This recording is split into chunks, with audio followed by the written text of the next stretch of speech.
Chapter 1. Once the Pride of Heaven. In the eastern continent, within the Qingyun Empire, lies Tianyang County, in the city of Yinhua, the Chen family. The young master has returned home. A deep voice suddenly reverberated throughout the expansive Chen residence, where throngs of people had gathered at the entrance, seemingly from nowhere. Most of the crowd consisted of maids and servants of the Chen household, though there were also some core disciples among them. Yet, all eyes were steadfastly fixed upon the figure of a somewhat aloof young man. With the guards watching over him, the youth stepped into the Chen estate. Is that really young Master Chen Lin? By my mother, this fellow is still alive. Over the years, the Chen family has been on a steady decline, year after year, all because of this guy, Ba. This center of the Chen family dares to return. The Chen family, once a prominent lineage within the Qingyun Empire, had enjoyed great prestige in days gone by. The Chen family patriarch, Chen Shan, had followed the imperial sovereign into battles, earning remarkable military accolades that allowed the Chen family to ascend to great heights. 5 years prior, Chen Shan's eldest son, Chen Xiao, quelled a rebellion for the Qingyun Empire, garnering immense fame and glory. The Chen family had reached the pinnacle of its power. Chen Xiao's son, Chen Lin, born with a natural affinity for swordsmanship, awakened his extraordinary talent, capable of surpassing his peers. For 3 generations, the Chen family had shone brightly in the world. At that moment, however, a royal decree unexpectedly summoned Chen Lin to the palace to meet the sovereign. In the imaginations of the Chen family, it was believed that Chen Lin would impress the emperor with his innate gifts, allowing the lineage to continue basking in imperial favor. Little did they know, that day would become a haunting nightmare for him. Under the blazing sun, upon entering the palace, Chen Lin encountered the silhouette of a young man standing before the grand hall, who immediately sought to seize his sword. Affinity in his ears, a sinister voice rang out like a demonic chant. Lowly wretch, your sword affinity is a privilege for me to wield. Do not harbor resentment. Even if your father were here, it would not alter your fate. You must accept your destiny. A series of cruel laughter erupted from the young man's lips. A bloodthirsty intent enveloped Chen Lin, his eyes turning crimson as he roared in fury. Yet, that young man, born with the traits of a dragon, was far beyond what he could contend with at that moment. The sovereign sat high upon the dais, observing with cold indifference. Gazing at the bewildered expression in the youth's eyes, a voice, laced with chilling malice, finally spoke. Your Chen family already has your father and grandfather. That is sufficient. Allow your sword affinity to be borrowed by Hainer for a time. The identity of that young man was now unmistakable. The imperial prince, Mo Xiuhan. Chen Lin raised his gaze, his eyes ablaze with crimson fury, his throat dry, his mind clouded with a singular thought. Meritorious deeds that overshadow the sovereign.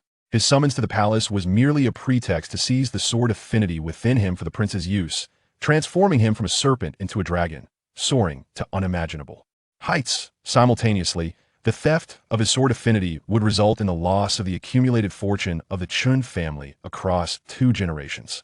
On that fateful day, with blood flowing abundantly, the dragon ascended in the grand hall of the palace.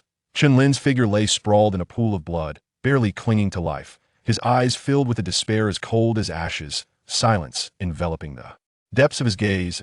And no matter how illustrious the Chen family had been, they had to bow before the imperial power. With despair gleaming in his eyes, Chen Lin witnessed a towering figure burst into the royal palace hall. 1 man, armed with a single weapon, struck fear into the hearts of the palace's elite guards, leaving no one daring to approach. Yet, despite his valor, he was ultimately overwhelmed by sheer numbers. Had it not been for his past glories, he might have already met his demise. This man was none other than Chen Xiao. From that moment on, Chen Xiao ceased to be a loyal subject, as the ideals he once held dear crumbled in an instant, leaving him bereft of his martial prowess and reduced to a mere shell of his former self. Chen Lin, observing the scene, trembled uncontrollably, his expression twisted in agony, as a tempest of murderous intent surged forth from him in that very moment. Stripped of his martial lineage, he felt utterly powerless. Yet his father, devoted to the empire, did not deserve such a fate. The Chen family should not have met with this tragic end. Within him, hatred intertwined with fury, loathing his own impotence and resenting the emperor's heartlessness. The Chen family, once a prestigious lineage, crumbled in the blink of an eye, with the reasons behind their downfall mired in speculation. As he reopened his eyes, Chen Lin was unexpectedly serene. 5 years had passed, and he had long since grown indifferent. Suddenly, a core disciple of the Chen family stepped forward to obstruct Chen Lin's path. Chen Lin, it was your offense against the crown prince 5 years ago that doomed our family's future. How dare you return today? Chen Yuan? Upon seeing the figure blocking his way, Chen Lin felt an inexplicable surge of emotion. The man before him was Chen Yuan, the eldest son of his uncle, Chen Qi. Nominally, he was also his cousin. In their childhood, they were inseparable, yet after 5 years apart, it was as if, young Master Chen, the family head has decreed that no one is to impede the young master's return home, a guard interjected. Chen Yuan's gaze was cold upon hearing the mention of the family head. His expression shifted slightly. Were it not for grandfather, you and your worthless father would have perished long, as those words fell. A flicker of confusion crossed Chen Lin's eyes. For within Chen Yuan's gaze, he did not perceive anger, but rather a concealed glimmer of delight. Amidst the disdainful glares of the Chen family members, Chen Lin soon arrived at a secluded courtyard. The guard hesitantly remarked, "Young master, this shall be your residence. The family head has commanded that until you achieve the innate stage, you are never to leave this courtyard. Until I achieve the innate stage." Chen Lin's eyes hardened as he bowed respectfully to the guard. The guard, taken aback, hurriedly assisted Chen Lin, his expression tinged with helplessness and lamentation. 5 years prior, this young man had awakened his sword vein, his talent shining brightly among the youth, yet now, time had wrought its changes. Moreover, the family head's words were a cruel joke for one who had lost his sword vein. The human body possesses 9 meridians, initially absorbing elemental force to enter the meridian opening stage. After traversing 9 levels of the meridian opening, one begins to refine the innate Tao fruit, stepping into the first innate realm, known as the opening Yuan realm. A martial artist who reached the opening Yuan realm could be deemed an innate warrior, officially embarking on the path of cultivation. Within the Chen family, there were but a scant few who had entered the opening Yuan realm. Once the guard departed, Chen Lin finally entered the room, sitting cross-legged as his expression shifted to one of gravity. Today, upon returning to his family, whether it was the other members of the Chen clan or Chen Yuan, he felt an inexplicable strangeness. Although they spoke with words steeped in bitterness and coldness, he caught a glimpse of compassion and helplessness in their gazes. He recalled 5 years prior, when his father lost all his cultivation. Who, then, was the current head of the Chen family? Never mind. There is plenty of time ahead. The most crucial matter now is strength. Chen Lin took a deep breath. The past had long since transformed into today's nightmare. Now that he had returned to the Chen family, perhaps everything was just beginning. His thoughts paused, and Chen Lin held his breath, focusing intently. Boom! In an instant, within the depths of his soul, a dark canopy of heaven materialized, beneath which lay an endless brilliance dazzling to behold. Amidst the radiance stood a blurred figure with hands clasped behind its back. Though it remained still in the void, it had become the center of this realm. Sacred and majestic, kid, your sword vein was taken, and you lost all your cultivation. Yet by a stroke of fortune, you awakened the celestial dragon emperor bone within you, granting you the eligibility to receive my legacy. What is your decision? The majestic figure, upon seeing Chen Lin return, displayed a look of satisfaction. From the loss of his sword vein to this moment of resurgence, it had witnessed Chen Lin's dedication without extraordinary willpower. Such a feat would have been impossible. I am willing to accept the emperor's legacy, Chen Lin declared with reverence, for he had no other choice at this point. After merging with the sword vein, Mo Xiuhan had already manifested the form of a true dragon, and his strength was advancing at an astonishing rate. He sought vengeance for the grievance of having his sword vein taken and the humiliation of being imprisoned. Chen Lin's face contorted with rage, hatred and fury intermingling, his eyes brimming with boundless killing intent. The majestic figure spoke no further and calmly stated, I am known as the Heavenly Desolation Emperor, who once dominated the 9 realms I fought throughout my life, yet in the end, I was betrayed by a traitor. You will inherit my path, but in the future, you must eliminate that traitor. Can you accomplish this? Chen Lin was momentarily taken aback. This supreme being had fallen into his current predicament due to treachery, and the enemy must be unimaginably powerful. Predecessor Emperor, I am willing to accept the legacy, Chen Lin proclaimed with resolve. He too bore a blood feud if he did not seize this heavenly opportunity. He feared he would never catch up to Mo Xiuhan's shadow. Good lad, I have not misjudged you. The Heavenly Desolation Emperor smiled faintly. In the next moment, he formed a seal with his hands, and an exquisitely mysterious stream of light flowed from his fingertips, like a dark fire falling from the heavens, entering Chen Lin's body. Boom! In that instant, countless complex and obscure runes flooded Chen Lin's mind. The runes radiated endless brilliance, arranged vertically, ultimately forming 5 grand characters. Heavenly Desolation, Tao, Divine Scripture. Chapter 2. Heavenly Desolation, Tao, Divine Scripture. Heavenly Desolation, Tao, Divine Scripture. From the heavenly desolation, the Tao manifests. The ancestor created the era, establishing the laws of the Tao. The heavenly desolation, Tao, Divine Scripture, is the supreme technique that harmonizes body cultivation, sword cultivation, and spirit cultivation. The first volume, the Body Refinement chapter, requires the practitioner to use the 10 great imperial fierce beasts as a foundation to forge an unparalleled body. Chen Lin's gaze grew vacant after reading this introduction. His spirit was profoundly shaken, at the same time. A formidable force surged silently within Chen Lin, causing his injuries to begin healing on their own, while the hidden ailments accumulated over 5 years vanished without a trace.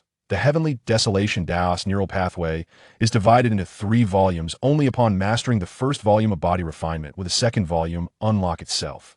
Though your sword vein has been taken from you, you have inadvertently gained a blessing through misfortune, awakening the Songlong Emperor's bone, which far surpasses that worthless sword vein by billions of times. Among the 10 imperial ferocities, 1 belongs to the Dragon Clan, and the Songlong imperial lineage possesses an imperial realm, making it one of the 5 dominant dragon clans, capable of supporting your cultivation of the Body Refinement volume. The Heavenly Desolation Emperor spoke eloquently, while Chen Lin was already brimming with excitement, his fists clenched and flames ignited in his eyes. The heavens do not forsake me. I cannot believe such divine skill exists in this world. Mo Xiuhan, I shall repay you for all that you have inflicted upon me. After exhaling deeply, Chen Lin suppressed the tumult within his heart and continued, Senior Emperor, I wish to cultivate the Body Refinement volume of the Heavenly Desolation Tao.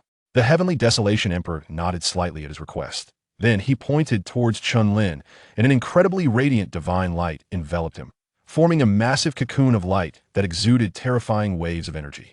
The Emperor's bone has manifested calamity is imminent. Outside the Chen family courtyard, after Chen Lin departed, the members of the Chen family did not leave immediately. Instead, they exchanged glances and, ensuring no one else was around, wore wry smiles. Young Master Yuan, young Master Lin has finally returned alive, a servant whispered, cautiously surveying the surroundings.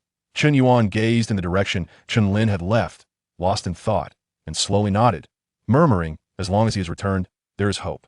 The family head has issued an order. The Li family has sent someone here. Young Master Yuan, please go and attend to them. Suddenly, a guard entered the courtyard, speaking loudly. Chen Yuan's expression changed, and he nodded helplessly, while the other members of the Chen family resumed their earlier demeanor. In the west courtyard of the Chen family. Haha, is this the once mighty Chen family that dominated the capital? It seems more akin to beggars in a dilapidated mountain valley now.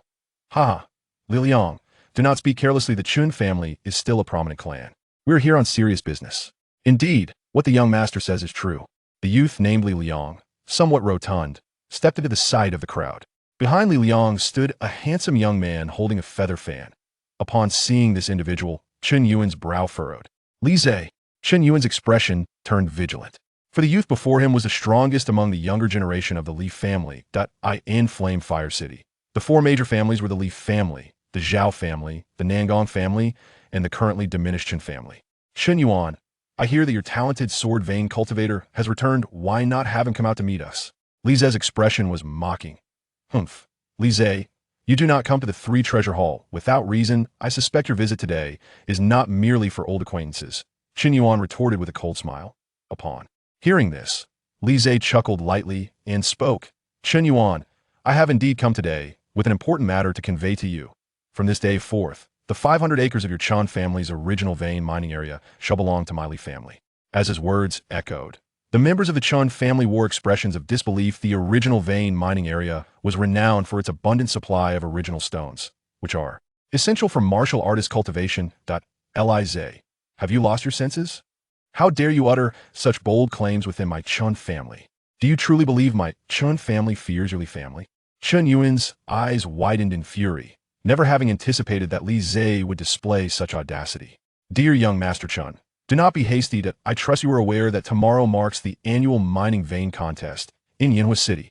All the younger generations from the four great families are free to challenge the strongest from the other three families, and the outcome will directly determine the ownership of each family's original vein, mining area. Isaiah spoke confidently, a smile gracing his face that, in essence, he had conveyed to Chen Yuan that he intended to challenge the Chen family the very next day, and he was overwhelmingly confident about his chances of victory. Contempt. Blatant contempt. As this thought crossed Chen Yuan's mind, his fury surged, but just as he was about to voice his indignation, a graceful figure suddenly approached from afar. Upon noticing this figure, the disciples from both the Chen and Li families fell into a hushed silence. The newcomer wore a flowing azure gown adorned with blooming blue lotuses at the hem, her elegant long hair tied into a ponytail cascading down her right shoulder. Her jade-like smooth visage was complemented by a pair of sparkling, water-like eyes. "Xiao Xiao, I did not expect to see you here as well," Li Zhe exclaimed, his eyes lighting up upon her arrival. "Li Zhe, do not speak too soon. Whether you will emerge victorious tomorrow remains uncertain." Xiao Xiao gracefully approached Chen Yuan, her beautiful eyes casting a sidelong glance at Li Zhe. "Haha, Xiao Xiao, you are not placing all your hopes on that waste who lost his sword vein, are you?" Li Zhe laughed heartily, shaking his head. Had it been 5 years ago, that individual indeed shone brightly enough to overshadow him, rendering Li Zhe unworthy of being his opponent. However, now, he posed no threat to Li Zhe. To his words, Xiao Xiao's delicate form trembled slightly, her eyes momentarily reflecting the visage of a young man. It had been 5 years, and she wondered how he was faring. "Xiao Xiao, I reiterate, if you agree to marry me, the Chen and Li family shall become one, and these conflicts can naturally be avoided," Li Zhe said suddenly. His gaze roamed over the young woman's figure, a flicker of greed and desire evident in his eyes.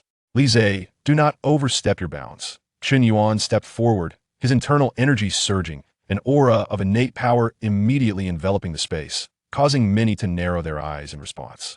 "Oh, so you Chen Yuan dare to act recklessly before me? It seems you have already entered the initial stage of the opening origin realm. However, before me, that is still insufficient." With a sinister laugh, Li Zhe trembled slightly, an overwhelming force of cultivation instantaneously suppressing Chen Yuan's aura. Mid-opening origin realm. The members of the Chen family were taken aback, and Chen Yuan instinctively took several steps back, his eyes filled with astonishment as he gazed at Li. Zhe, do not overstep your bounds. Chen Xiao huffed coldly. "Since Xiao Xiao has intervened, I shall spare you for today. We shall meet again tomorrow," Li Zhe replied with a chilling smile, departing the Chen residence accompanied by the disciples of the Li family. Once outside, Li Liang, perplexed, asked Zhe, "Weren't we supposed to teach Chen Yuan a lesson today? Why did we leave so abruptly?" Li Zhe smirked. "Can't you see Xiao Xiao's presence, you gluttonous fool? Besides, Chen Yuan is hardly worthy of my attention. I am merely curious about what capabilities Chen Lin possesses that cause Xiao Xiao to hold him in such regard." At this juncture, a glint of resentment flickered in Li Zhe's eyes as he sneered. "However, no matter who from the Chen family participates in tomorrow's contest, it will not alter the inevitable outcome." As the Li family disciples departed, Chen Yuan cast a complex gaze towards Chen Xiao. After a moment of inner turmoil, he finally spoke the truth. "Xiao, the family head has decreed that Chen Lin is only permitted to go to the eastern courtyard." Upon hearing this, Chen Xiao's beautiful eyes flickered, revealing a hint of reluctance that quickly faded. She gently nodded her head and said, "I understand." Chen Yuan cast a glance at the guard standing beside him, his expression fraught with struggle.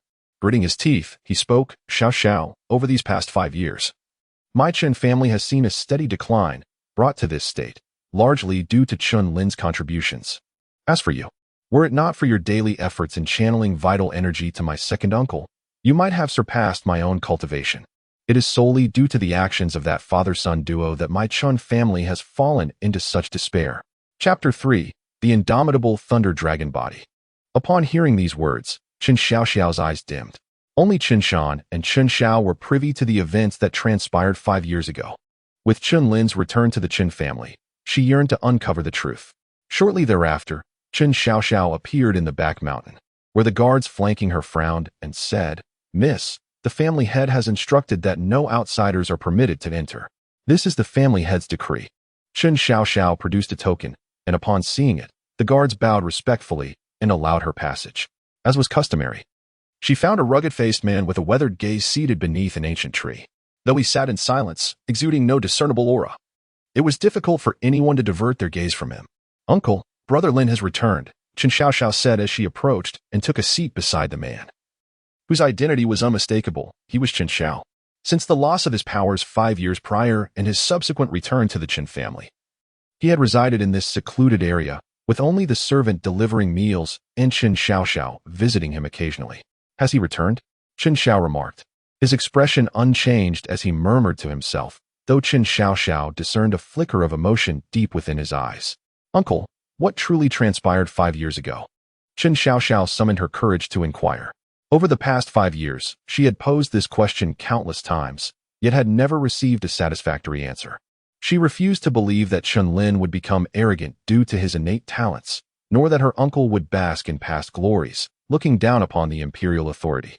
These explanations were merely the facade presented by the imperial power. However, Chen Xiaoxiao had never been convinced.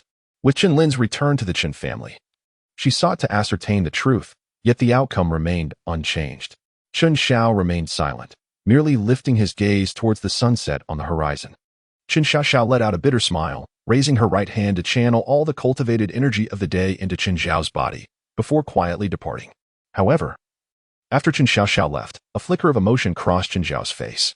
No matter how formidable the Chen family was, they appeared utterly insignificant before the vast empire. Do you still hold that belief? An aged voice echoed through the back mountains. Chen Xiao remained silent. If Lin Air were a hidden dragon, it is indeed likely that after this trial, he might fade into obscurity among the masses. Yet, I steadfastly believe that Lin Air will emerge as the true dragon among men. The aged echo resonated once more, causing Chen Xiao to momentarily pause.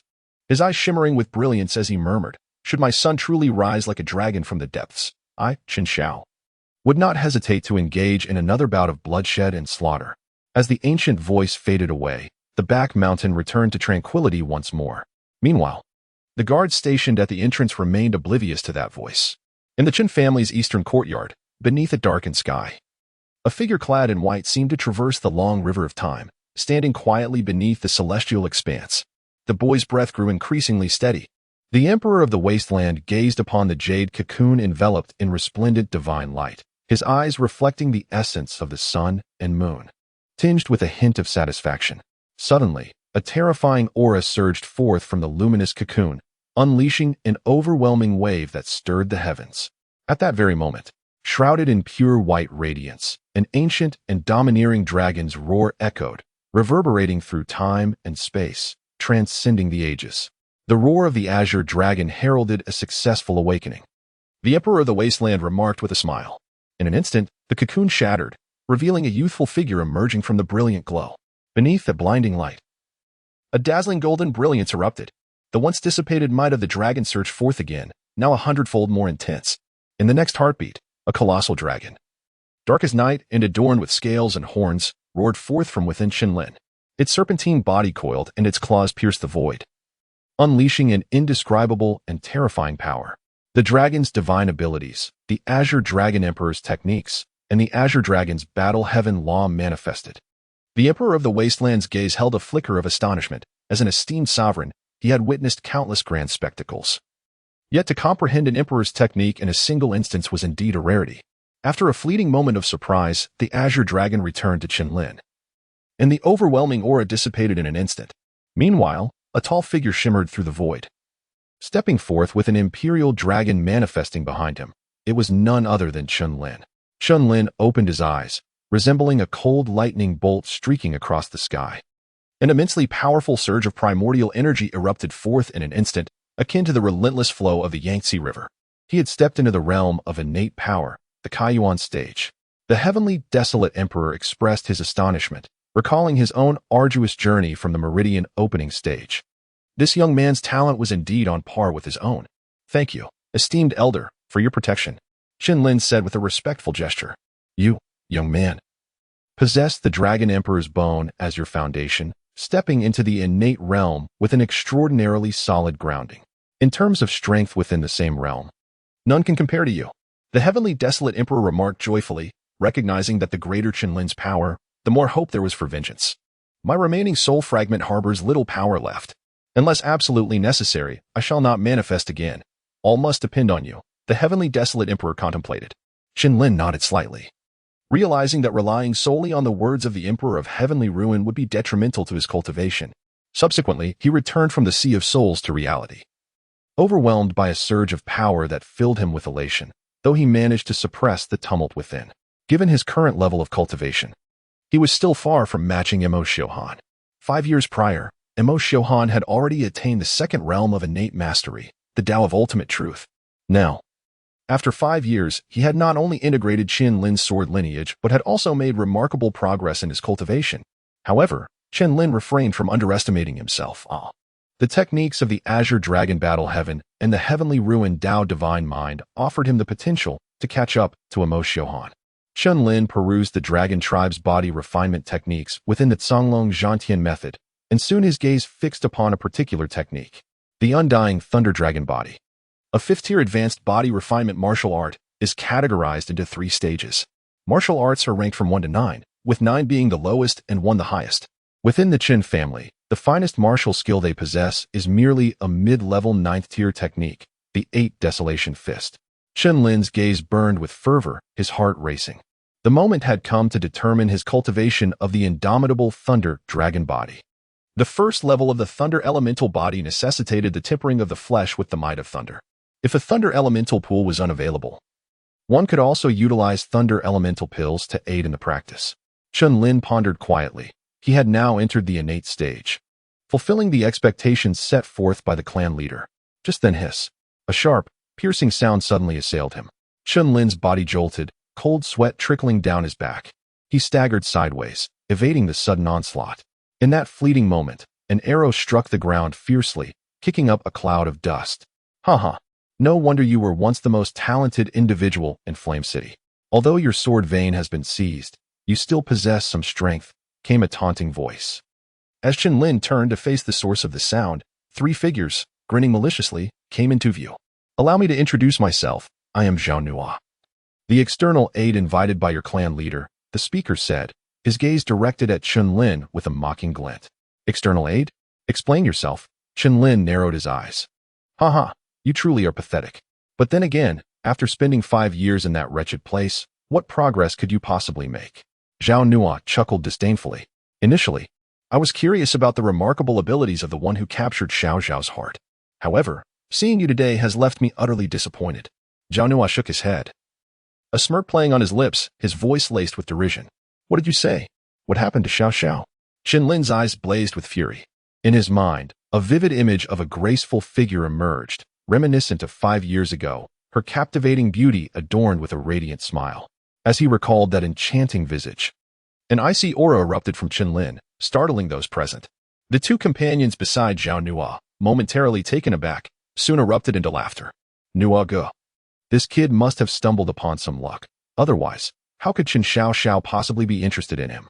Today, let us brothers teach this waste of space a proper lesson. No sooner had they spoken than they charged forward, their figures darting towards Chen Lin. Their arms surged with immense primordial energy. One was at the 8th level of the opening vein stage, while the other was at the 9th, both formidable forces. Chapter 4, Clan Leader Chen Tsangboom. As their fists collided, Chen Lin stood firm, his gaze icy, akin to a dragon unleashing its fury as he delivered a sweeping punch. Bang! The shockwave reverberated, sending the 2 from the Zhao clan sprawling on their backs, blood spewing forth, incapacitated. Meanwhile, Chen Lin remained rooted in place. Witnessing this scene, Zhao Nua's pupils constricted, a cold smile forming on his lips. So, you have regained some cultivation. Yet, that does not justify your worthiness of Xiao Xiao. As his words fell, a surge of overwhelming primordial energy burst forth, causing the onlookers to change countenance. The Zhao Nua before them had indeed reached the first innate realm, possessing the confidence to back it up. Chen Lin, if I do not teach you a lesson today, you will remain oblivious to the vastness of the heavens and the earth. Zhao Nua spoke coldly. Just as he finished, a stir arose from the crowd, and 2 familiar figures emerged from the throng. Chen Yuan. Zhao Nua's eyes brightened as he beheld a figure behind Chen Yuan, a vision that haunted his dreams, none other than Chen Xiao Xiao. Upon seeing that familiar silhouette, Chen Ling's eyes reddened, and his body trembled uncontrollably. Xiao Xiao. The 2 locked gazes, and Chen Xiao Xiao merely nodded slightly, her expression a complex tapestry of emotions. Chen Ling found his feet suddenly weighted as if leaden, halting his advance. Chen Ling, Zhao Nua is a rare ally we, the Chen family, have painstakingly brought here. 5 years ago, your actions forced the Chen family to relocate to this fiery city. Do you now intend to shatter our last glimmer of hope? Chen Yuan coldly reprimanded, pulling Chen Xiaoxiao behind him while casting a meaningful glance in her direction. Haha, Chen Lin, did you see that? Only I, Zhao Nua, could possibly be a rival to Li Zhe. Otherwise, your Chen family's prime lineage will be handed over without a fight. Zhao Nua remarked with a disdainful chuckle. Of course, his assistance to the Chen family came with a price. Following the battle tomorrow, 1/3 of the Chen family's resources would belong to the Zhao clan. Moreover, by fighting on behalf of the Chen family, he would have the pleasure of seeing Chen Xiaoxiao daily. Truly a win-win situation. As for Chen Lin and Chen Yuan, in his eyes, they were no different from useless debris. Chen Lin observed Chen Xiaoxiao's expression of indifference, feeling a deep sense of unspoken sorrow. However, upon catching sight of Zhao Nua's triumphant smile, a flicker of obscure emotion crossed his brow. Noting Chen Lin's silence, Zhao Nua's sense of superiority intensified. As he thought to himself how Chen Lin had disregarded his reputation as the foremost talent 5 years ago, now resembling a cowardly mouse. Haha. As he watched the departing figures of Chen Xiaoxiao and her companions, a strange emotion glimmered in Chen Lin's lowered gaze. Chen Yuan. Chen Lin furrowed his brow in contemplation, having witnessed the helplessness etched on the other's face twice. Yet, where did this helplessness stem from? Why did so many members of the Chen family, including Xiaoxiao, seem to be enduring and restraining something? Who, indeed, was the current head of the Chen family? Questions swirled within Chen Lin's mind. Brother Lin. Suddenly, the sound of hurried footsteps echoed. Chen Lin raised her gaze and was enveloped by the embrace of a broad shoulder. An inexplicable joy sparkling in her eyes. It is you, Chen Gang. Chen Gang is his cousin, who often followed him around in their childhood, engaging in mischievous antics. Their bond was profoundly deep even back then. Lin Gu, I never expected you to truly return. Upon hearing the news of Chen Lin's return to the family, Chen Gang was initially skeptical. However, as the commotion grew increasingly pronounced, he ultimately chose to visit the eastern courtyard to witness the event for himself. Chen Gang, do you know who the current head of the family is? Chen Lin asked, gazing intently at Chen Gang. Upon hearing Chen Gang's words, his previously joyful smile vanished in an instant. He began to survey his surroundings, and upon noticing the guards stationed outside the courtyard, he fell silent. Chen Lin furrowed his brow even more. Regardless of whether it was Chen Gang, Chen Yuan, or the other members of the Chen family, they all exhibited similar reactions upon seeing those guards. Since it is inconvenient to speak, I shall go meet this so-called family head today, Chen Lin said with a smile, as he pulled Chen Gang towards the exit of the eastern courtyard. Brother Lin, did not the family head previously state that you must attain the innate realm before leaving the eastern courtyard? Chen Gang replied with a wry smile. Chen Lin smiled gently. And in that instant, a surge of dragon-like primordial energy rippled forth like the vast waters of rivers and lakes, causing Chen Gang beside him to tremble. This is the opening origin realm? Chen Gang's eyes widened in astonishment. Brother Lin, you have actually entered the innate realm, he exclaimed, unable to fathom the reality before him. After all, 5 years ago, the news of Chen Lin's loss of his cultivation due to the seizure of the Chen family's sword vein was widely known. Yet, 5 years later, Chen Lin returned, his powers surpassing those of his former self. Young Master Chen, the family head has instructed that you cannot leave until you attain the innate realm. The guard spoke coldly. Chen Lin unleashed his cultivation at the open Yuan realm, causing the guard's gaze to sharpen with astonishment. After a moment, he solemnly replied, I shall report to the family head first. No need, I shall go myself. Chen Lin's eyes suddenly gleamed with intensity as he grasped the guard, rendering him immobile. What are you planning to do? The guard exclaimed in terror. Chen Lin smiled and said, you should remain here obediently.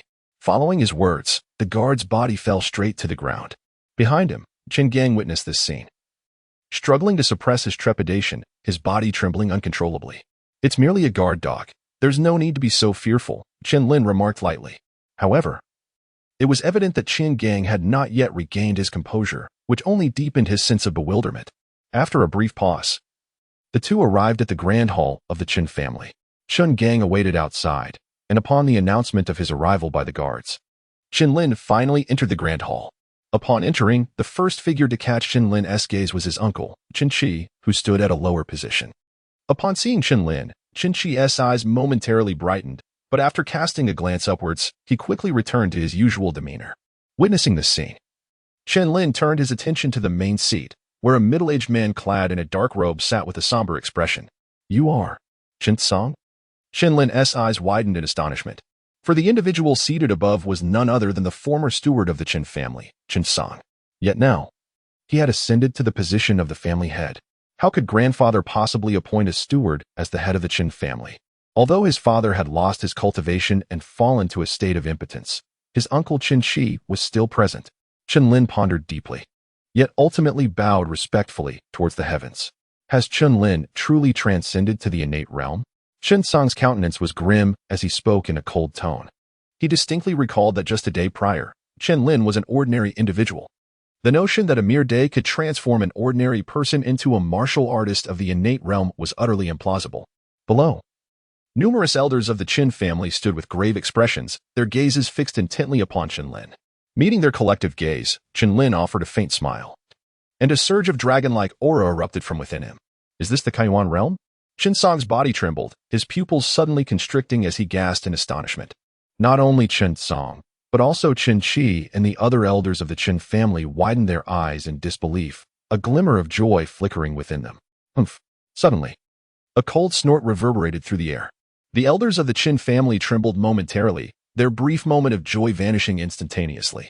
To think that you indeed possess the cultivation of the initial stage of the opening origin realm, and yet you had the audacity to conceal your abilities upon returning to the family. You are hereby sentenced to a year of tribute in the form of elemental stones. Do you have any objections? After the initial shock, Chen Song questioned coldly. Chen Lin silently nodded, refraining from any impulsive actions.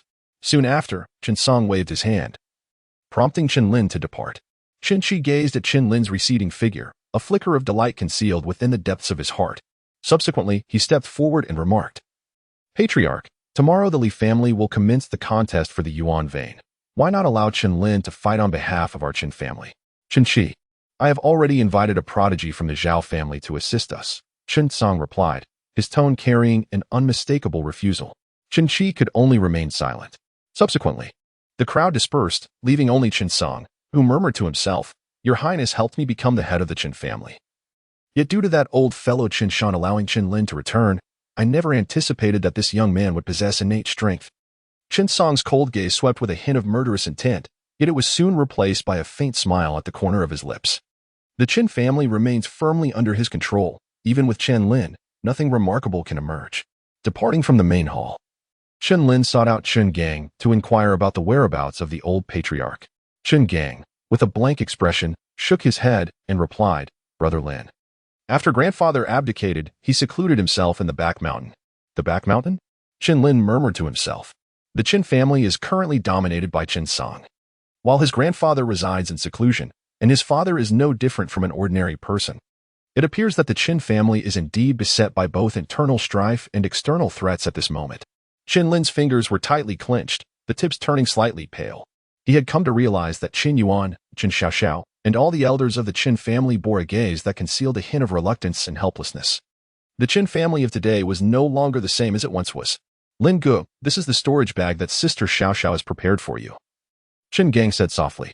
Chen Lin was taken aback and instinctively accepted the item. Chen Gang, wary of raising suspicion, chose not to linger any longer. Upon returning to the eastern courtyard, Chen Lin opened his storage bag, his eyes widening in astonishment. 5,000 essence stones?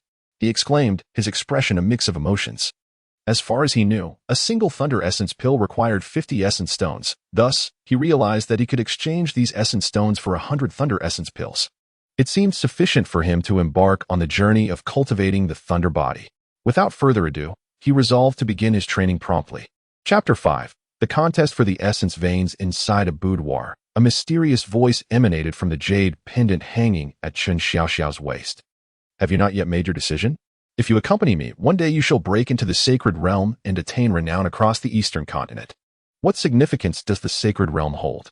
By that time, the Chen family may well have vanished, Chen Xiaoxiao replied, shaking her head. Alas, what is there to cherish in a mere mortal family? You possess an innate spiritual body. Remaining in this small clan will only stifle your talents. The voice from the pendant echoed once more, tinged with a sense of bewilderment. With a smile, Chen Xiaoxiao remarked. I have no desire to visit the so-called Holy Land of Dongzhou. All I wish for is to see Brother Lin every day and spend time with grandfather and Uncle Air. She sighed. Eventually, you will come to understand that in this world, strength is of paramount importance. The voice within the jade pendant seemed to exhale a sigh, gradually fading away. Meanwhile, in the east courtyard, a thunder element pill had already materialized in Chen Lin's hand. Given his current strength, confronting an average practitioner at the initial stage of the Kaiyuan realm might pose no issue.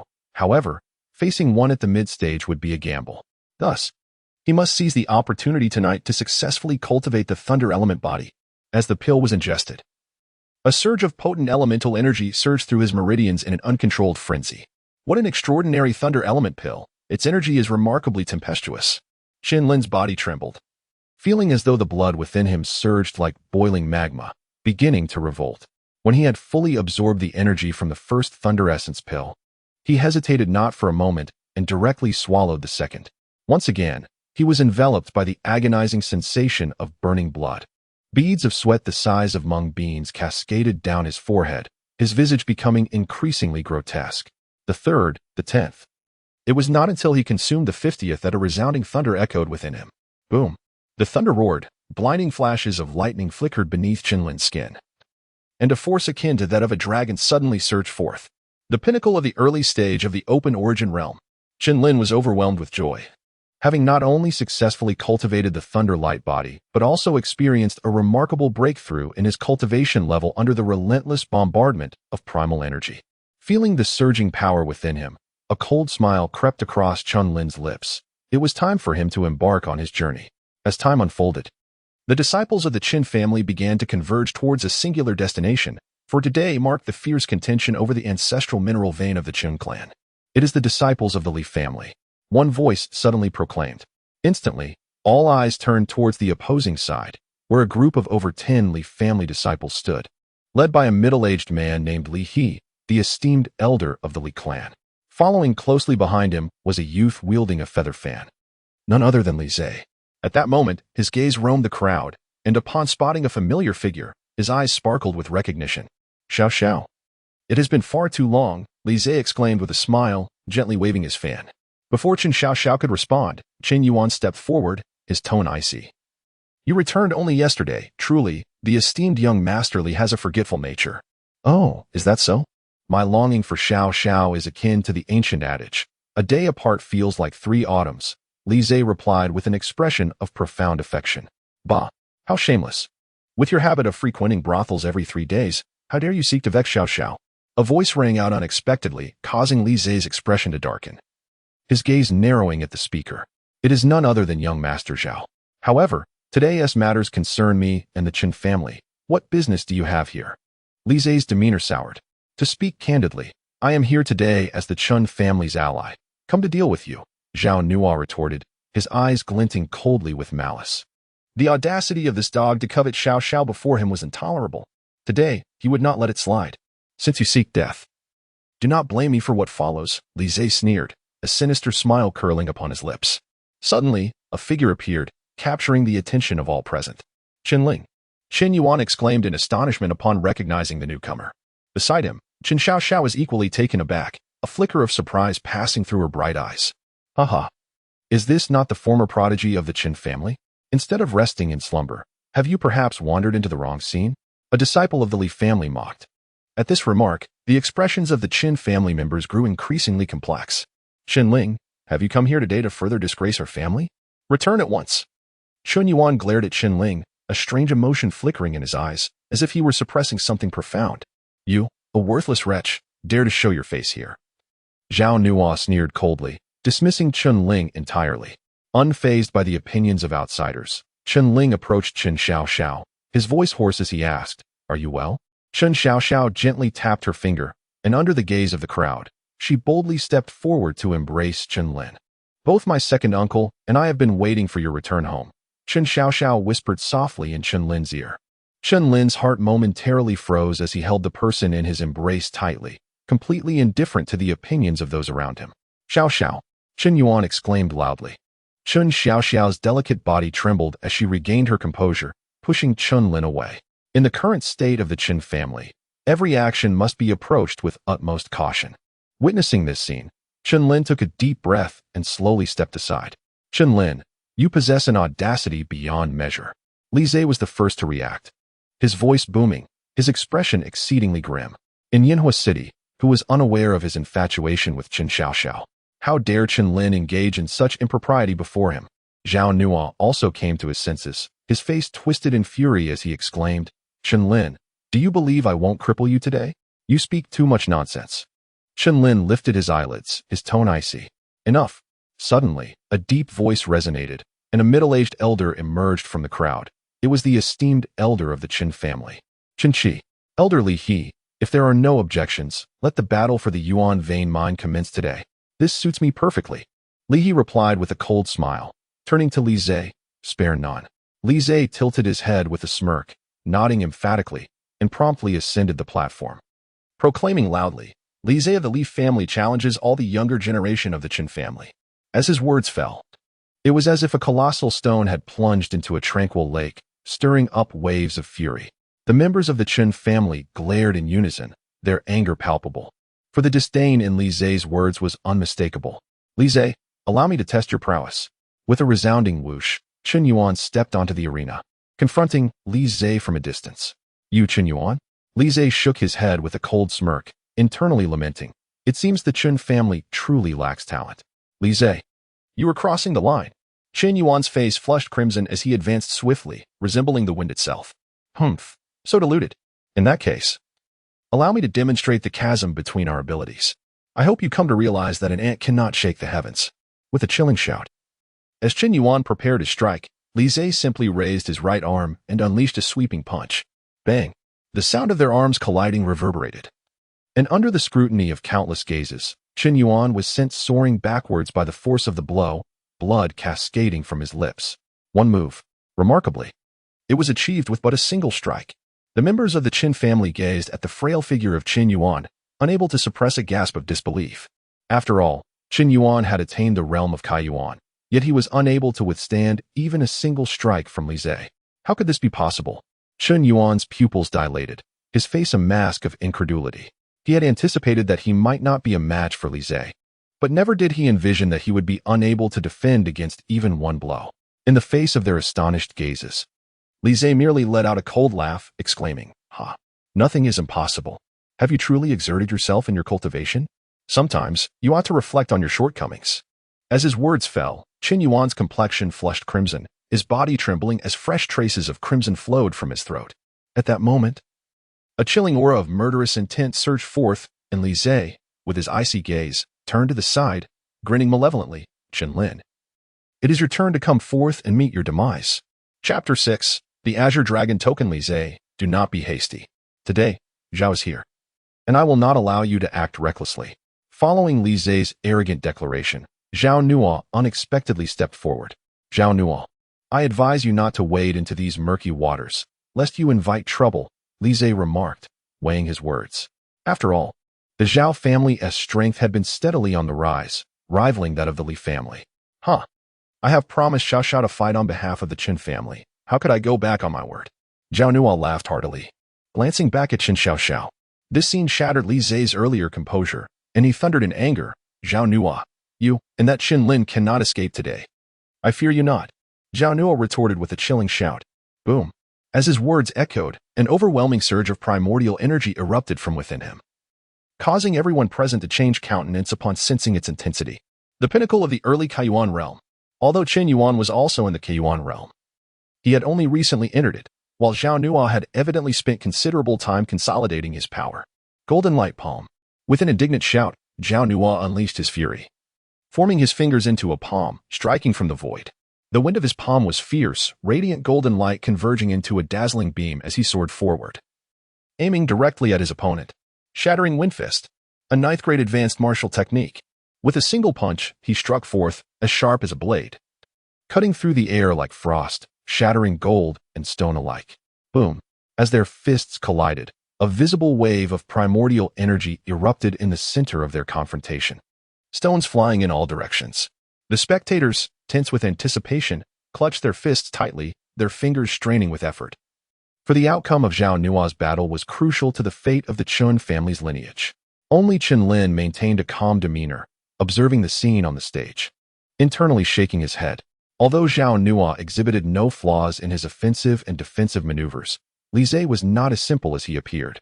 With this thought, Chen Lin diverted his gaze, turning instead to Chen Xiaoxiao, whose eyes still sparkled with brilliance.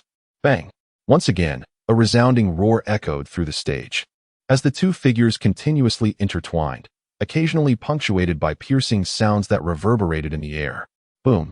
A terrifying wave of primordial energy surged forth, and Li Zhe, utilizing the momentum, leaped away from Zhao Nua. After engaging in this contest for such an extended period, it is time to put an end to this. Li Zhe remarked coldly, as an overwhelming force of primordial energy, far surpassing that of earlier, cascaded forth like the mighty Yangtze River. Mid-stage of the open origin realm, the Chen family was taken aback, and at that moment, Chen Lin also raised his head, his expression tinged with gravity. Indeed, Li Zhe possessed an audacious prowess. Having already made significant strides in the mid-stage of the Qiyuan realm, it was feared that within less than a month, he would ascend to the latter stage of Qiyuan. Shattered Gold Fist. With a ferocious grin, Li Zhe unleashed a dazzling golden radiance that enveloped his right arm, simultaneously delivering a sweeping punch that stirred the air with tremendous force. Boom! In a flurry of urgency, Zhao Nua summoned all his inner strength to collide with the formidable punch. In an instant, he coughed up a mouthful of blood, his body hurtling backward like a kite severed from its string. Witnessing this scene, Chen Qi, who had been observing from the platform, furrowed his brow, while Li beside him burst into laughter, exclaiming, "Elder Chen, it seems today is a fortuitous victory for my Li family." Chen Qi remained silent, his gaze fixed intently upon the youth below. Following Chen Qi's line of sight, Li frowned slightly. "Chen Lin, it is your turn." Li Zhe approached Zhao Nua's side, and with a swift kick sent him flying, then directed his attention towards Chen Lin. Beneath Li Zhe's chilling smile lay a hint of murderous intent. At this moment, all members of the Chen family turned their gaze towards Chen Lin, for 5 years ago. This young man was indeed the most resplendent scion of the Chen clan. Under the scrutiny of countless eyes, Chen Lin shrugged and smiled. His presence here today was not merely to observe. If he did not act now, then when would he? Yet, as he took a step forward, his brow furrowed slightly at the sight of the girl before him, her expression resolute, causing a pang of emotion in his heart. He softly spoke, "Xiao Xiao, trust me." In Chen Xiaoxiao's eyes, emotions swirled inexplicably. Ignoring the gazes of those around her, her eyes seemed to hold a hint of inquiry. Yet, within Chen Lin's gaze, she discerned an unprecedented confidence. Simultaneously, a voice emanated from the jade pendant, causing Chen Xiaoxiao's eyes to flicker momentarily before she stepped aside, no longer obstructing the path. Chen Lin smiled faintly, stepping forward with a graceful leap onto the stage. An intangible, chilling breeze emanated from him, akin to the spread of frosty air. As Chen Lin ascended the platform, the members of the Chen family were all tense, their gazes fixated with intensity. The incident of Chen Lingjian's lineage being usurped is well known. And now, upon witnessing Li Zikai's strength in the mid-stage of the open origin realm, many cannot help but feel a sense of unease. Can he truly succeed? Chen Yuan's face turned pale as he clutched his chest, speaking weakly. Upon hearing this, Chen Xiaoxiao smiled like a blossoming flower, gently nodding her head as she remarked, "Elder brother, at this critical juncture, do we possess any choice but to place our trust in him?" Chen Yuan remained silent, his hopeful gaze fixed upon the two figures confronting each other on the stage. "Ha ha, Chen Lin, your repeated attempts to entice Xiaoxiao are intolerable. Today, you shall pay the price." Li Zhe sneered, his fists gradually clenching, a powerful surge of elemental energy erupting from his body like a mighty dragon emerging from the sea. The peak of the mid-stage of the open origin realm. Sensing this overwhelming energy, Li above stroked his beard, a confident smile gracing his face. In contrast, Chen Qi wore a grave expression, fully aware that Chen Lin's strength was merely at the initial stage of the open origin realm. This was the last hope for the Chen family. Under the astonished gazes of the crowd, Chen Lin faced such immense pressure and unexpectedly smiled gently. Raising his voice, "Might I propose a wager for this arena battle?" A wager? The members of the Chen family were bewildered, all in a state of confusion. Except for Chen Qi and Li He, the latter of whom smiled and inquired, "What wager do you propose?" Today's battle concerns not only the vital mineral reserves of my Chen family, but also the Qinglong token. I wonder if your Li family would be agreeable to this. As Chen Lin spoke, a wave of commotion erupted within the Chen family's main residence. Did I hear incorrectly? This young man is daring to stake the Qinglong token? The Qinglong token is the key to entering the Qinglong Tower, and within the entirety of Flame City, there are only 10 such tokens, each held by the 4 prominent families in the city lord's estate. Upon hearing this, Chen Yuan and Chen Xiaoxiao were somewhat astonished. The former, in particular, expressed his bewilderment, exclaiming, "What on earth is Chen Lin up to? Does he not realize that Li Zai's strength is already formidable enough to look down upon those in the middle stage of the Kaiyuan realm?" Meanwhile, on the elevated platform, Chen Qi wore a grave expression, while Chen He could not contain his laughter, saying, "Can you, Chen Lin, truly represent your family?" Chen Qi took a deep breath and turned his gaze towards Chen Lin. However, what he beheld was a youthful countenance, yet imbued with an unwavering determination that belied his age. He could indeed represent the Chen family. Suddenly, a crisp voice pierced the air. All present shifted their attention, and in the distance, a figure cloaked in black gradually approached. Upon seeing this individual, the members of the Chen family instantly tensed. It was Chen Song. Li He offered a slight smile and remarked, "Is the head of the Chen family truly serious in his words?" Chen Song burst into laughter and said, "Indeed, it is true." As soon as his words fell, he directed his gaze towards Chen Lin and inquired, "Since you are wagering the Azure Dragon token, what shall be the consequence of your loss?" Only then did the members of the Chen family discern the profound meaning behind Chen Song's words. Everyone was acutely aware of the significance of the Azure Dragon token. Should it be lost, a punishment would undoubtedly ensue. Chen Lin understood this principle as well, and with a faint smile remarked, "If I lose, I shall perish on the arena. Li Zai, come forth and meet your demise." His words echoed with a chilling resonance from the heights of the platform, while Li Zai erupted into laughter. "Chen Lin, I truly wonder if I should label you arrogant? Ha ha ha. The Azure Dragon token has been delivered to me on a silver platter. How delightful." Boom. As his words fell, Li Zai unleashed his entire cultivation in an instant, accompanied by a thunderous roar, shattering gold fist. A dazzling golden radiance surged forth. The might of this 9th-tier advanced martial technique causing the spectators to gasp in awe. It was worth noting that the previous Zhao Nua had succumbed to this very move. It appeared Li Zai intended to conclude the battle swiftly. Thus, all gazes converged upon Chen Lin in an instant. Chapter 7. Victory. Boom. The force of the punch tore through the air, the golden light blinding. Faced with this onslaught, Chen Lin remained utterly motionless under the anxious scrutiny of the crowd. Crash. In the next moment, a thunderous roar reverberated, as a resplendent lightning aura began to radiate from Chen Lin, illuminating the surroundings like a celestial sun. A torrent of thunderous might surged forth from within him, exuding an overwhelmingly tyrannical force that surged freely. To the members of the Chen family, Chen Lin appeared as a deity of thunder, wielding dominion over lightning, invincible and world-destroying. What tier of martial arts is this? Such terrifying, thunderous power. Has Chen Lin truly entered the innate realm? The exclamations of astonishment resounded from all directions, and Chen Yuan's face lit up with joy. His eyes fixed intently on the figure of lightning upon the stage. As for Chen Xiaoxiao, her beautiful eyes sparkled, shimmering with an extraordinary brilliance. Clearly, both were immensely surprised by Chen Lin's prowess. Above the arena, Chen Lin transformed into a manifestation of thunder, embodying the initial form of the thunder elemental body. Feeling the terrifying surge of power within him, he responded to Li Zai's punch with a sweeping counter of his own. Bang! As their fists collided, the air erupted with visible waves of elemental energy, sending both fighters reeling backwards simultaneously. Neither yielded an inch. This scene brought a quiet joy to the hearts of the Chen family. While on the platform, Li He's expression shifted, his countenance growing serious. Where on earth did this boy learn such high-level martial arts? So, you possess some skill. This martial art of yours is quite remarkable. If you were to surrender it now, I might yet spare your life. The cold words laced with a hint of murderous intent escaped Li Zai's lips. Chen Lin's strength indeed surprised him, yet it had not exceeded his control. Simultaneously, Chen Lin's prowess ignited a murderous resolve within Li Zai. If he did not eliminate this threat today, it would inevitably become a significant danger in the future. With this thought, Li Zai's gaze turned frigid, his entire being brimming with elemental energy as a scarlet pill manifested in the palm of his right hand. The elemental explosion pill. Li Zai, disregarding the principles of martial ethics, has resorted to the use of the Yuanbao Dan, a substance capable of tripling a martial artist's strength in a remarkably short period. The members of the Chen family were incredulous. How could Li Zhe commit such an unjust act before everyone's eyes? Truly despicable.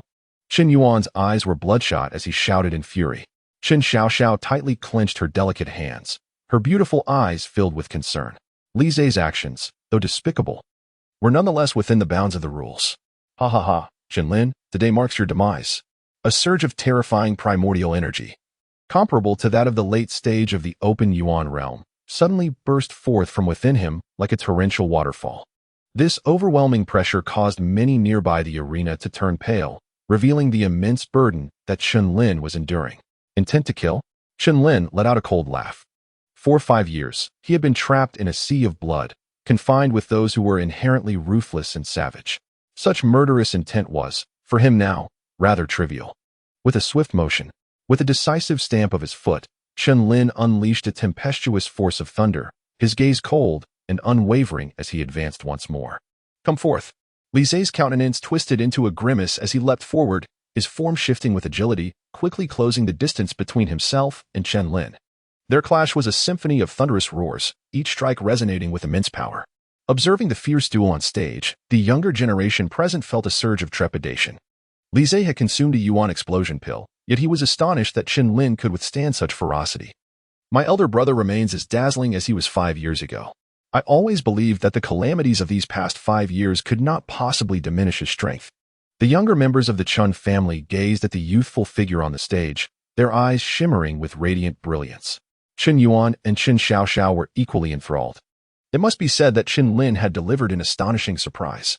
As for Zhao Nua, he had also awakened, watching the two vigorous figures on stage, his lips twitching involuntarily. All he could do now was pray for Li Zhe's victory. Boom. Bang. The two figures continuously intertwined, and with a piercing roar, Chen Yuan propelled himself backward with immense force. After such an extensive bout, it was time to conclude. Li Zhe declared coldly, shattered gang fist. With a thunderous shout, Li Zhe sprang into the air, unleashing a terrifying fist aura akin to shattering blades, hurtling directly towards Chen Lin. Faced with this onslaught, Chen Lin maintained his composure. Yet, in that fleeting moment, a violent surge of thunderous power surged forth. Thunderclap fist, a technique derived from the thunder elemental body. With his gaze icy and resolute, Chen Lin harnessed his strength and unleashed a punch that met Li Zhe head-on. A dreadful shockwave erupted instantaneously. Boom. Witnessing this scene, Qin Chi and Li He on the platform could no longer remain seated. Both simultaneously formed hand seals, conjuring a glowing barrier to envelop the combatants. After a brief interval, amid countless astonished gazes, the dust began to settle, and in an instant, the crowd collectively gasped in disbelief. Before them stood a solitary figure on the stage, garments tattered, with bright crimson blood seeping forth. It was Chen Lin. Chen Yuan's throat felt parched, and after a moment of daze, he joyously exclaimed, Brother Chen Lin has triumphed. Our Chen family's lineage is preserved. Ha ha. Heaven bless our Chen family. Upon catching sight of Chen Lin's figure, the members of the Chen family, after a brief moment of astonishment, could not help but burst into laughter. At that moment, they paid no heed to Chen Song's sullen countenance upon the high platform. The sorrow that had weighed heavily on their hearts was entirely dissipated in the instant of Chen Lin's triumph. He had won. He had emerged victorious. Chen Xiaoxiao's beautiful eyes glimmered with tears of joy. Chen Qi gazed with reddened eyes at the frail, yet resilient figure of the young man before him. Understanding that the Chen family had found hope, this wretched creature displayed an astonishing ruthlessness. Li He wore a countenance as dark as thunder, for Li Zhe's body, after that recent strike, had been rendered akin to charred remains lying amidst a pool of blood. Master Chen, do you not think you owe me an explanation? Li inquired coldly. Chen Song retracted his cold smile and let out a disdainful snort, directing his gaze towards Chen Lin. Chen Lin, it is merely a contest.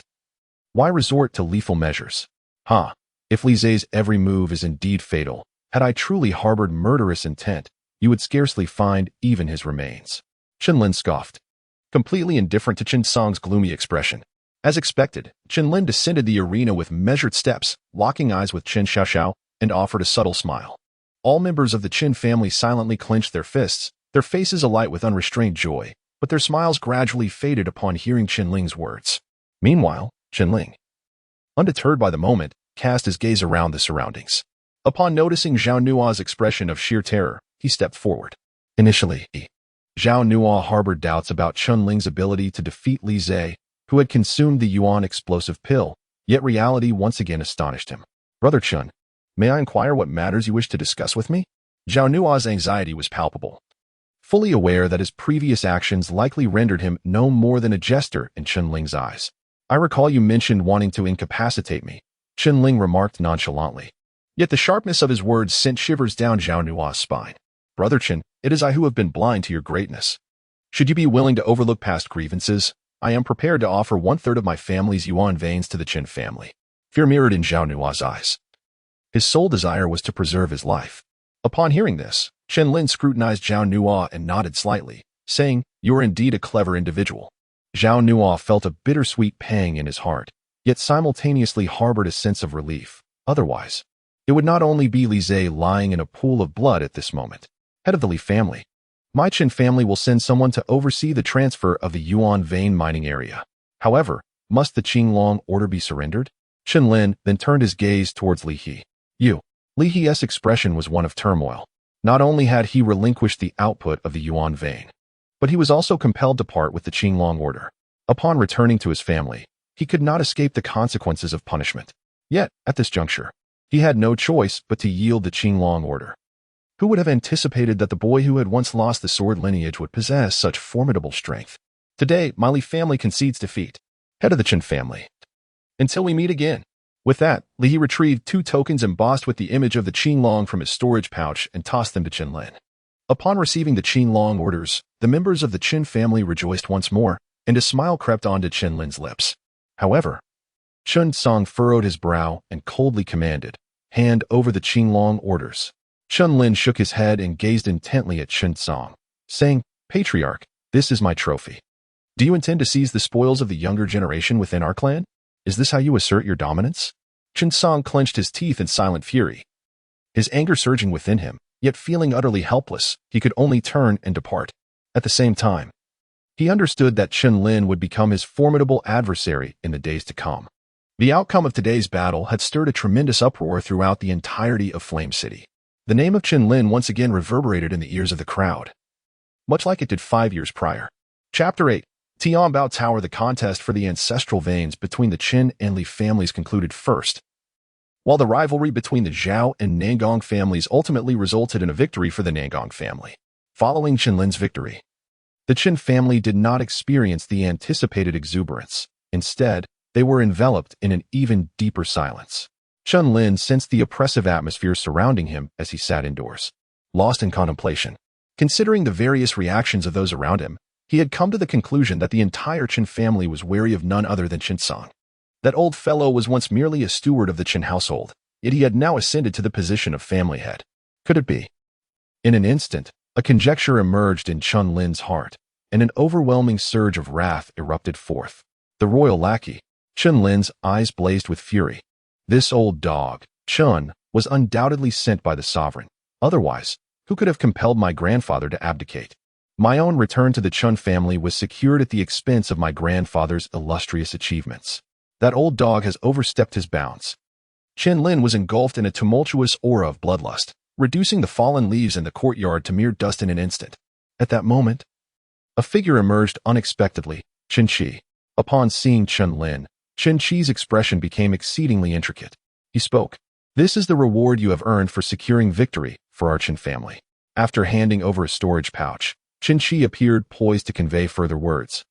Yet the vigilant guard beside them, with unwavering gaze, rendered him unable to continue. Ultimately, Chen Qi settled for a reassuring pat on Chen Lin's shoulder, his eyes reflecting a glimmer of satisfaction. Chen Linzhong nodded thoughtfully, gazing at the azure dragon token in his hand, fully comprehending the course of action he was about to undertake.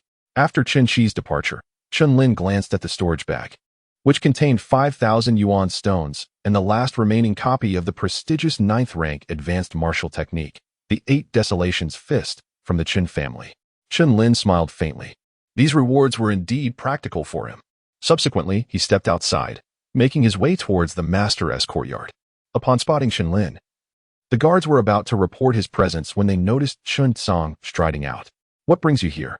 Chen Song inquired with a furrowed brow. Chen Linxiang suppressed the murderous intent within him and smiled, saying, "Master of the family, I wish to inform you that the Qinglong Tower will open in 10 days. I intend to bestow the 3 surplus Qinglong tokens upon Qin Yuan, Qin Xiaoxiao, and Qin Gang. The Qinglong Tower is a mysterious treasure, a creation of enigmatic forces that seeks to unearth talented youths for the Empire. It is said that the tower comprises 9 levels, each offering distinct spiritual treasures and elixirs upon successful passage. Yet, throughout the many years in Yanhua City, no one has managed to reach the 7th level. Therefore, for the common folk, the Qinglong Tower remains an elusive enigma. Upon hearing this, Chen Song raised an eyebrow, fully aware of the origins of the Azure Dragon Tower. His understanding of the tower was indeed profound. If even the royal elite could scarcely ascend many levels, what chance did a mere disciple from a small, insignificant city possess? Such audacity was nothing short of delusional, a fanciful dream. Chen Song, upon contemplating this, felt a sense of relief. Under Chen Lin's gaze, he gradually nodded, signifying his acquiescence. As he observed Chen Lin's retreating figure, memories of the moment he vanquished Li Zhe flooded his mind. This young man had indeed encountered numerous fortuitous events. Yet, it seemed implausible. Within the entire Qingyun Empire, for decades, no one aside from the Crown Prince had successfully navigated the 9th level. How could it be possible for Chen Lin? Were he to possess the sword vein, there might remain a glimmer of hope, but under the current circumstances, what justification could there be? With these thoughts, Chen Song suppressed the unease gnawing at his heart. Having just parted ways with Chen Song, Chen Lin soon spotted a graceful figure in the distance, his heart brightening instantly. It was Xiao Xiao. However, as he approached, Chen Xiao maintained her distance. Observing this, Chen Lin refrained from speaking further and instead produced 3 Qinglong tokens. I have informed the family head. In 10 days, the 3 of you will accompany me to challenge the Qinglong Tower. As he spoke slowly, he noted the forced aloofness in the girl's eyes, causing a pang of sorrow to strike his heart. Chen Xiaoxiao took the Qinglong order and suddenly remarked, Lin Ge. It is said that this Qinglong Tower belongs to the Tianbao Pavilion, which is not subordinate to any empire, but rather originates from a mysterious force. The existence of the Tianbao Pavilion is such that even empires must regard it with caution. It is rumored that anyone who can conquer the 9th level will gain the protection of the Tianbao Pavilion. Upon hearing this, Chen Lin was momentarily taken aback. He had never before encountered the words of Qin Xiaoxiao. As Qin Xiaoxiao concluded her words, a bittersweet smile escaped her lips. What was she alluding to? Throughout the years, no one has ever managed to breach the 9th level. Ah, indeed, the duel between the Nangong family and the Zhao clan was particularly thrilling. It is said that Zhao Yang, the strongest among the younger generation of the Zhao family, was unexpectedly defeated by Nangong Tian from the Nangong family. Zhao Yang's prowess should be on par with Li Zhe, yet he fell to Nangong Tian. Lin Gu, you must pay heed to this individual in 10 days' time. Qin Xiaoxiao gazed at Chen Lin, a hint of concern flickering in her eyes. After all, Nangong Tian's strength had likely ascended to the pinnacle of the true opening realm. Furthermore, one must remain vigilant regarding the city lord's mansion, which possesses 2 coveted spots to enter the Qinglong Tower. Although the city lord's mansion typically refrains from engaging in conflicts with our noble families, it should not be underestimated. Qin Xiaoxiao spoke slowly. Xiaoxiao, I understand, Chen Lin mused, contemplating the situation. He then smiled gently and declared, since venturing into the Qinglong Tower promises numerous opportunities and treasures, I shall endeavor with utmost determination. Qin Xiaoxiao gently tapped her finger. The 2 of them shared a tacit understanding and said nothing further. In Chen Lin's heart, however, a resolution was formed. Since passing through the Qinglong Tower promised the protection of the Tianbao building, it would undoubtedly present an opportunity for him. The next day, the sun rose on the horizon. Chen family East Courtyard. Chen Lin sat cross-legged, drawing in the primordial energy from the primordial stone. As the aura of this energy around him grew increasingly potent, as he opened his eyes, a glimmer of joy flickered across his face. His battle with Li Zhe had brought him a step closer to the mid-stage of the primordial realm. He first needed to cultivate the thunder primordial body, and only upon its completion could he proceed to the second layer of the undying thunder dragon body, beyond the thunder fist. He sensed that there existed another martial technique yet to be comprehended within the thunder primordial body. Chen Lin murmured to himself, to his knowledge, this thunderclap fist should reside at the pinnacle of the 9th tier of martial arts. If he were to comprehend the subsequent move, it was highly likely that he could attain the 8th tier of martial arts. Seize the moment to comprehend it. With a resolute glint in his eyes, Chen Lin felt a surge of determination. The strength of the city lord's mansion and Nangong Tian likely reached the late stage of the opening Yuan realm. There was no time to delay any longer. Simultaneously, Chen Yuan and Chen Xiaoxiao chose to devote themselves to their cultivation. For the opportunity to challenge the Qinglong Tower was indeed a fortuitous occasion, as the Chen family engaged in their quiet meditation. The atmosphere in Yinhua City was rife with hidden currents. In the southeastern region, a magnificent mansion stood proudly, the residence of the Nangong family. Within its confines, an elder gazed with hopeful eyes upon a young swordsman poised in the courtyard. A cool breeze stirred the withered leaves, yet the young man remained with his eyes tightly shut. Suddenly, as if sensing something profound, he abruptly opened his eyes and swung his sword in a horizontal arc, reducing the leaves to mere dust in an instant. In that expansive courtyard, the sound of clashing swords resonated like a grand melody. The elder, who had been observing, suddenly revealed a hint of delight on his weathered face, exclaiming, "Ha ha ha! The heavens favor our Nangong family." Before long, the young swordsman sheathed his sword, his expression as serene as a pine tree amidst snow, seemingly unmoved by the spectacle he had just created. At the city lord's mansion, a middle-aged man clad in luxurious garments stood with his hands clasped behind his back, observing the young man before him. "Father, rest assured. That Chen Lin is merely a boy who defeated the useless Li Zhe. He does not concern me. However, Nangong Tian is said to be on the verge of comprehending the innate sword intent, which indeed poses a challenge." The young man, adorned in splendid attire, replied with a gentle smile, "Nevertheless, even if he grasps the innate sword intent, I remain undaunted." "Ha ha, splendid. You truly are my son, Sun Ling. As I understand it, should one conquer the 9th level of the Qinglong Tower, they shall receive unparalleled fortune." Sun Ling, the city lord of Yinhua City, spoke with a slight smile. Upon hearing this, the young man's eyes sparkled with determination, clearly resolute in his pursuit. The excitement surrounding Yinhua City surged once more, ignited by the Qinglong Tower.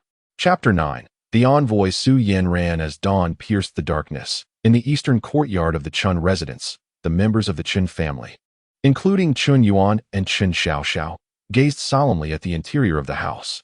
Thunder roared and wild winds howled.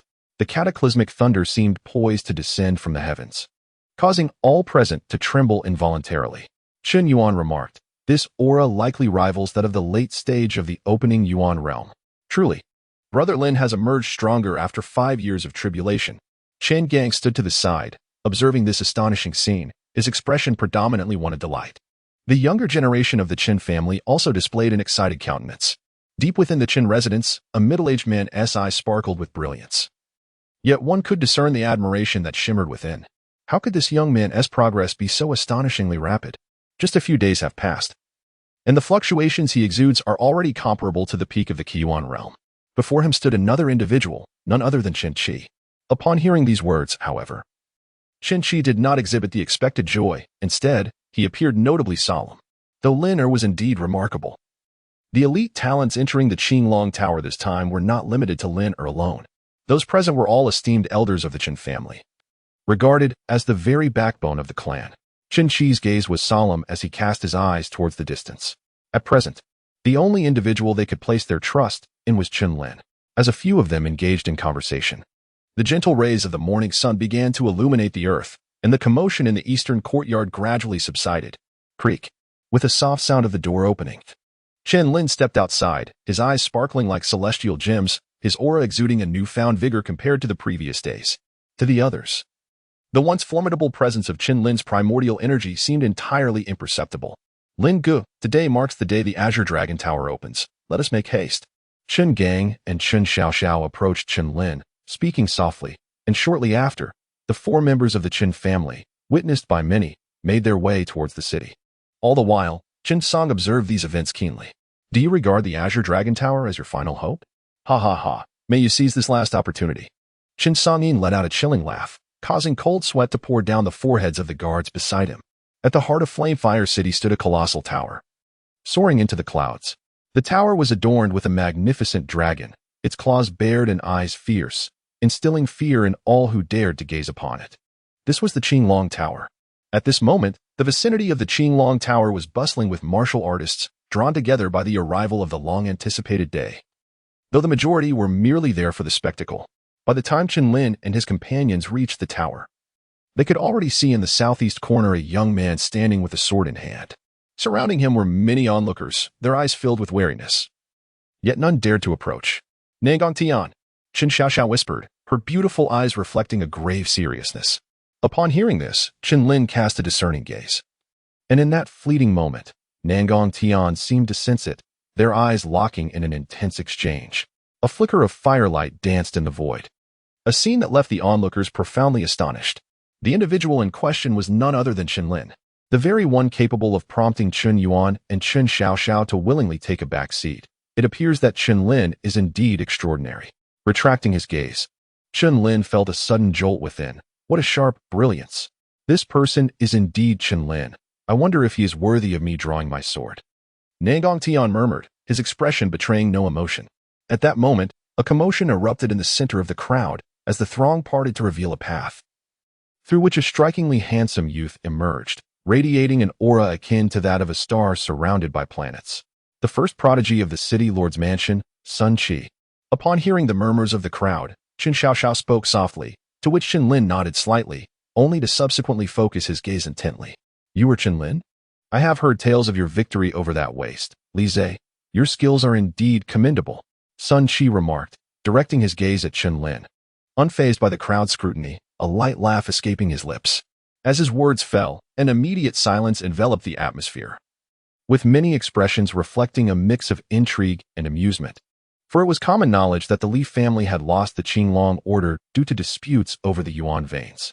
Sun Qi's remark struck a deep chord, akin to a lethal blow. "Sun Qi, do you presume there is no one left in the Li family to challenge you? Though stripped of the Qinglong order, Li Zhe still managed to drag his wounded form to this place.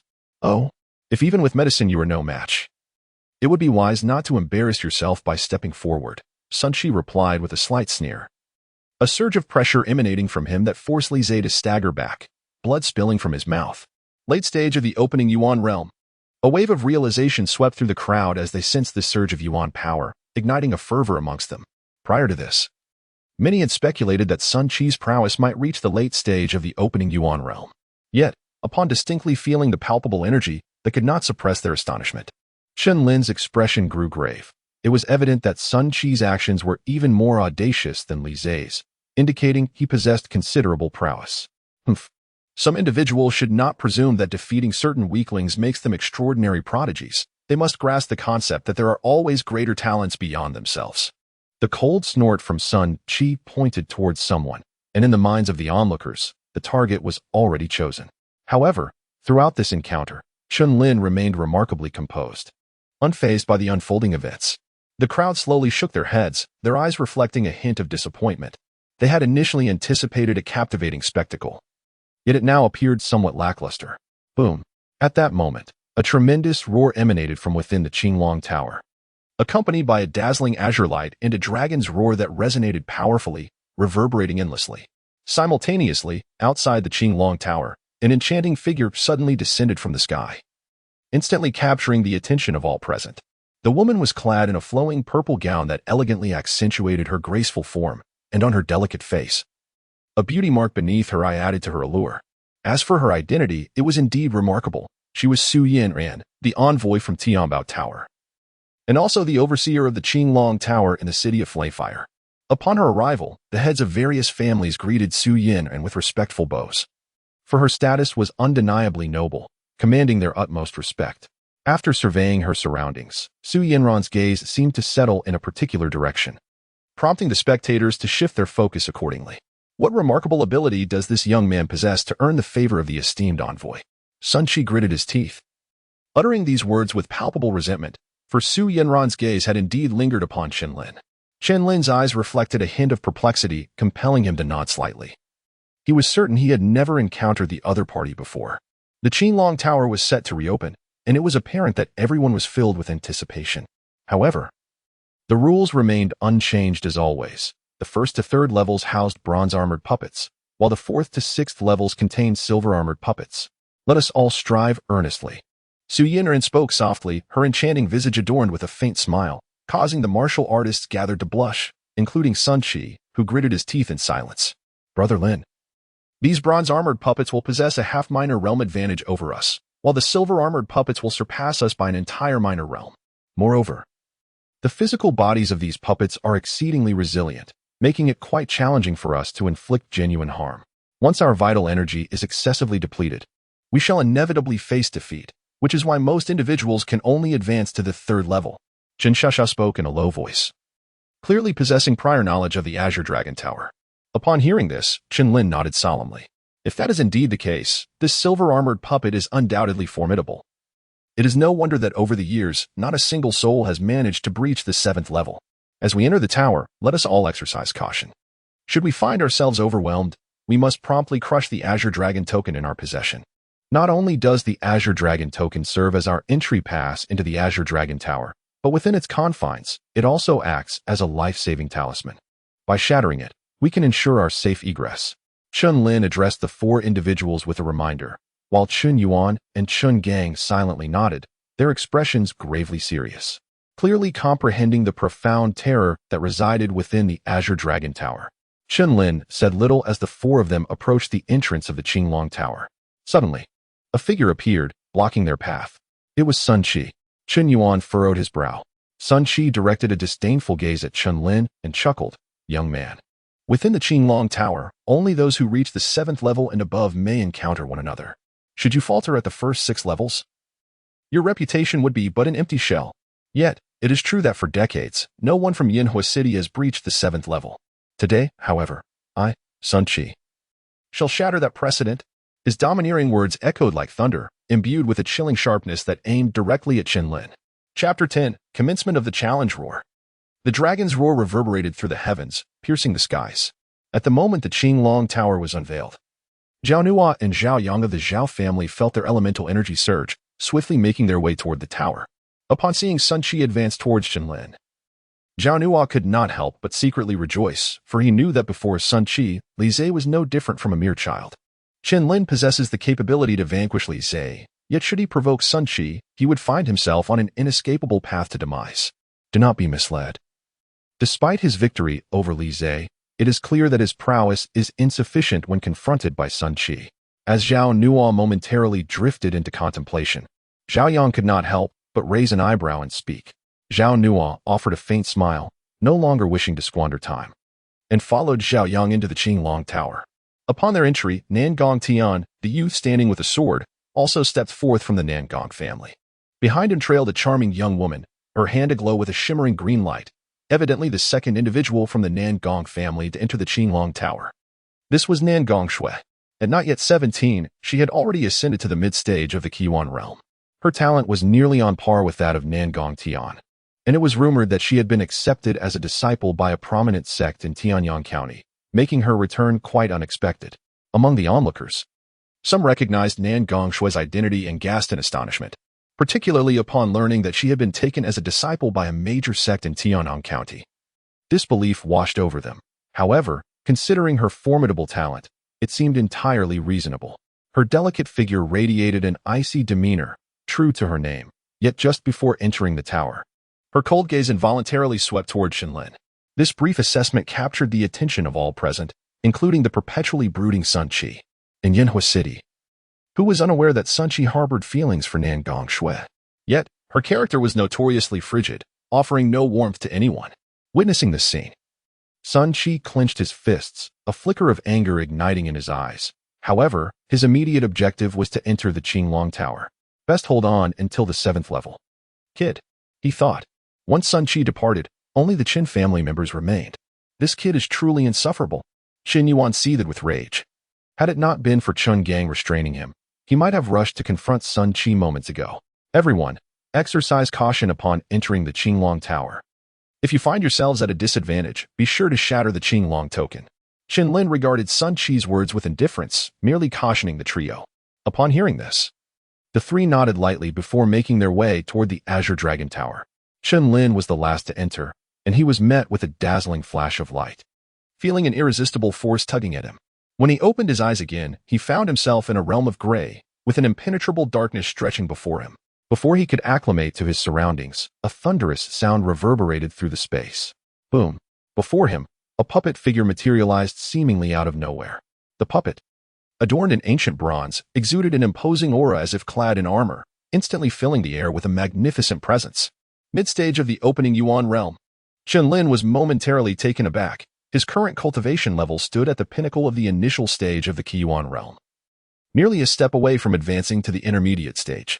According to Xiao Xiao, this bronze puppet was said to surpass the challengers by half a minor realm. Thus, it was not unreasonable to assume that the puppet confronting him resided in the intermediate stage of the Qiyuan realm. Suddenly, a muffled sound echoed as, while Chen Lin was still contemplating, the bronze puppet swiftly emerged, delivering a punch aimed directly at Chen Lin's face. A wave of pressure surged towards him, and despite the weight of the moment, Chen Lin retaliated with a punch of his own. The resounding clash reverberated through the space like thunder. And while Chen Lin remained steadfast, the bronze puppet was forced to retreat several meters. Witnessing this, Chen Lin's gaze sharpened. With a fluid motion, he unleashed another punch. The speed of this strike was astonishing, so much so that the bronze puppet was unable to react in time, and it landed squarely on its abdomen. In an instant, the puppet shattered into a cascade of bronze fragments. Withdrawing his fists, Chen Lin offered a slight smile. Although the bronze puppet possessed formidable physical strength, it lacked significant agility. Suddenly, a dark portal materialized before him, likely the entrance to the second level.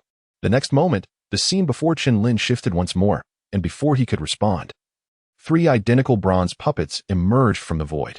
Realizing that there were now 3, Chen Lin understood that this second level still involved bronze puppets, albeit without any qualitative changes.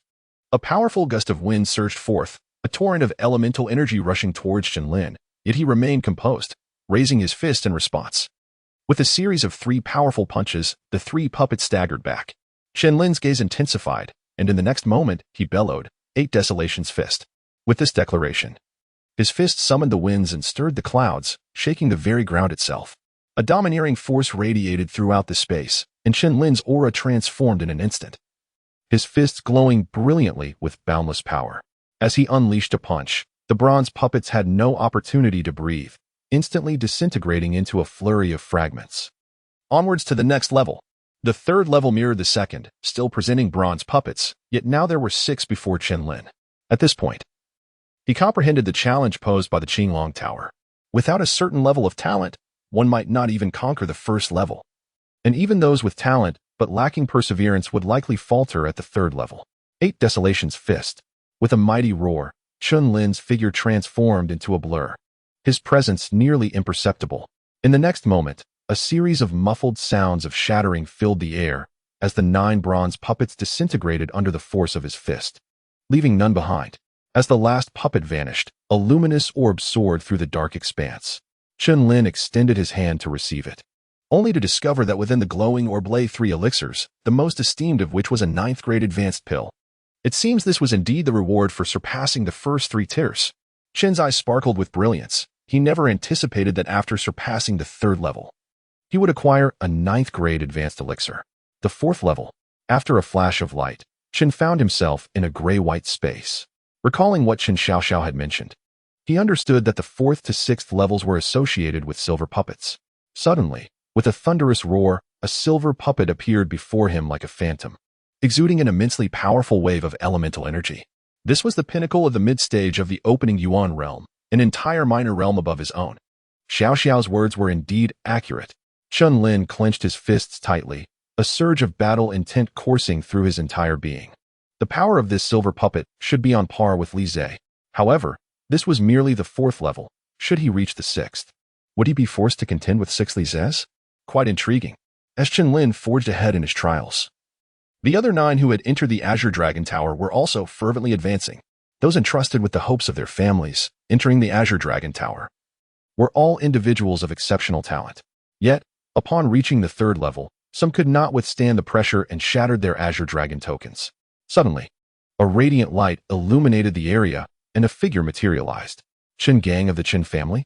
As Chen Gang touched down, another brilliance flickered to life. Was that Zhao Nua of the Zhao family? Ha ha ha.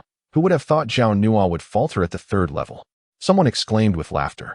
Many gazes turned toward Zhao Nua with peculiar expressions, for his reputation had already been tarnished in the hearts of the crowd prior to this moment.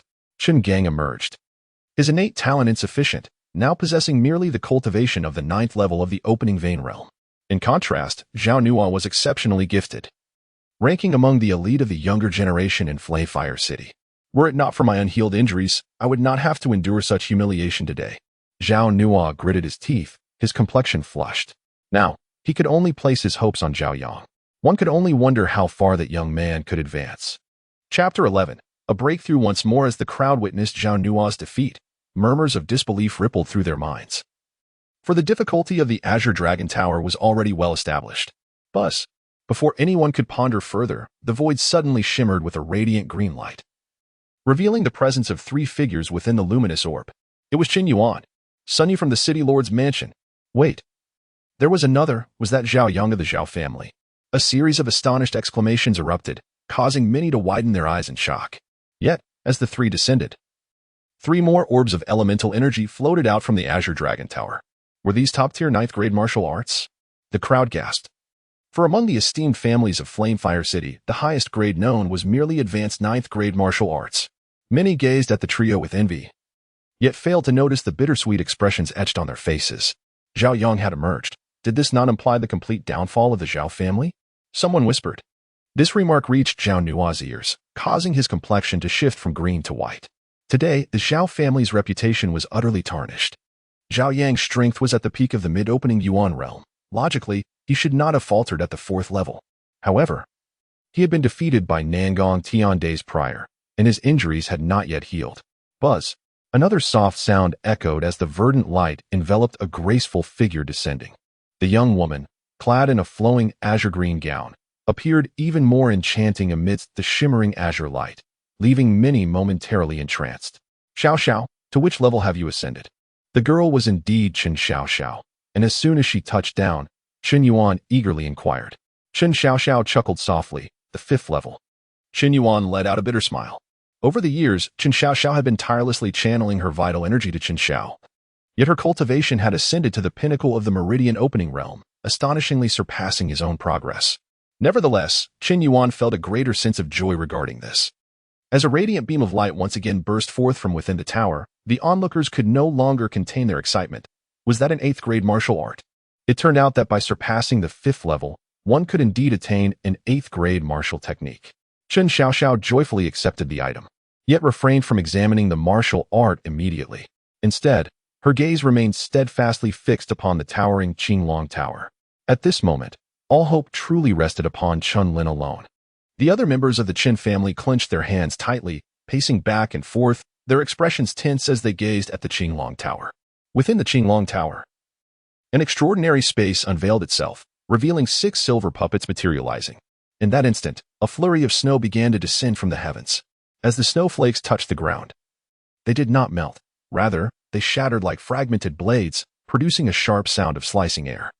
The graceful figure's countenance became slightly serious as she formed a seal with her hands, causing the snowflakes to coalesce into a dragon, transforming into a snow dragon several meters long, which surged towards the 6 silver puppets. Boom! A resounding roar echoed through the void as the snow dragon charged, leading to the complete disappearance of the 6 silver puppets. After executing this feat, the figure's expression remained unchanged, though her icy, cold eyes flickered momentarily, reflecting the image of a youthful silhouette within her pupils. As a portal appeared, she shook her head slightly and stepped into it. In a parallel space, the 6 silver puppets remained, but before them stood a young boy wielding a sword. Boom! The silver puppets sprang into action, encircling the boy in the center, unleashing a tremendous surge of primordial energy. Yet, in the face of this chaos, the boy merely lifted his gaze. To him, the advancing silver puppets seemed to move in slow motion. In that still moment, the sound of a sword resonated through the air. Clang! The sound of the sword echoed. A silver-white light slicing through the void, followed by the simultaneous shattering of the puppets, which were instantly reduced to fragments. The boy sheathed his sword, standing silently. His eyes filled with an enigmatic emotion as he murmured, "The 7th layer. I, Nangong Tian, have arrived. I hope someone worthy emerges to draw my sword." Aha! Shatter for me! Accompanied by a maniacal laugh, a figure wielding a blade descended from the void. The blade's brilliance dazzling, and its force as fierce as a biting wind. After the blade cleaved downwards, countless silver fragments erupted, scattering chaotically in all directions. The blade's radiance continued to shine, illuminating the face of a wild young man, Sun Qi. Standing with his weapon, Sun Chi chuckled softly, seemingly recalling a moment before entering the tower, and coldly remarked, "Nangong Tian, we shall meet on the 7th layer." In his view, among the young prodigies who had entered the Qinglong Tower, only Nangong Tian could rival him. Although Nangong Shui's talent was commendable, she was not his opponent at this moment. As for Chen Lin, merely a trifling clown. If he failed to reach the 7th layer, he would not waste time concerning himself with such ants. But if he truly made it to the 7th layer, after this Qinglong Tower, my name, Sun Chi, will undoubtedly shine throughout the entire Tianyang County, and even the Qinglong Empire.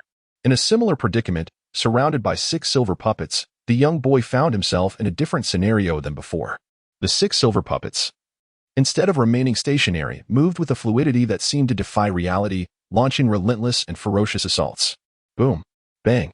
The sounds of muffled explosions reverberated through the air, accompanied by the rumble of thunder. The terrifying power of lightning surged forth, illuminating the entire space. As the silver puppets were forced back, beads of sweat trickled down the boy's forehead, and he gasped for breath. Yet, his gaze remained unwaveringly resolute. Each of these silver puppets had attained the peak of the mid-stage of the opening origin realm, serving as an ideal means for honing his skills. Chen Lin smiled, for he had reached the pinnacle of the early stage of the Kaiyuan realm, merely a step away from advancing to the mid-stage. He was acutely aware that Nangong Tian and his companions had already attained the late stage of the Kaiyuan realm. With his current strength, even employing every possible means, victory was not guaranteed. Contemplating this, Chen Lin's resolve grew even more steadfast. The Chen family faced both internal strife and external threats. If he did not muster the courage to fight fiercely, it was only a matter of time before Chen Song would seize control. The mere mention of Chen Song ignited a flicker of animosity within Chen Lin, unleashing a formidable aura akin to that of a dragon, once more radiating outward. Boom. Chen Lin opened his eyes and stepped forward, engaging in a fierce battle with the 6 silver puppets. The terrifying waves of elemental energy surged forth like a relentless tide. This intense conflict persisted. Meanwhile, the onlookers guarding outside the Azure Dragon Tower, having waited for an entire day, couldn't help but feel a sense of astonishment. The fact that they had not been expelled from the Azure Dragon Tower indicated that the trials were still underway and that failure had not yet befallen them. Chen Yuan and Chen Xiaoxiao were transfixed, their tightly clenched fists betraying the turmoil within their hearts. This young man dares to persist? Within the Zhao family, Zhao Nua could not help but widen his eyes in disbelief. It seems that 4 individuals have managed to reach the 6th level of the Qinglong Tower. This city of flames is indeed extraordinary. Seated above, the envoy from Tianbao Tower, Su Yanran, remarked with a gentle smile. Sister Su, considering the time, they could only have reached the 6th level at most. I suspect no one will pass the 7th level, chimed in a petite maid beside her, with a light laugh.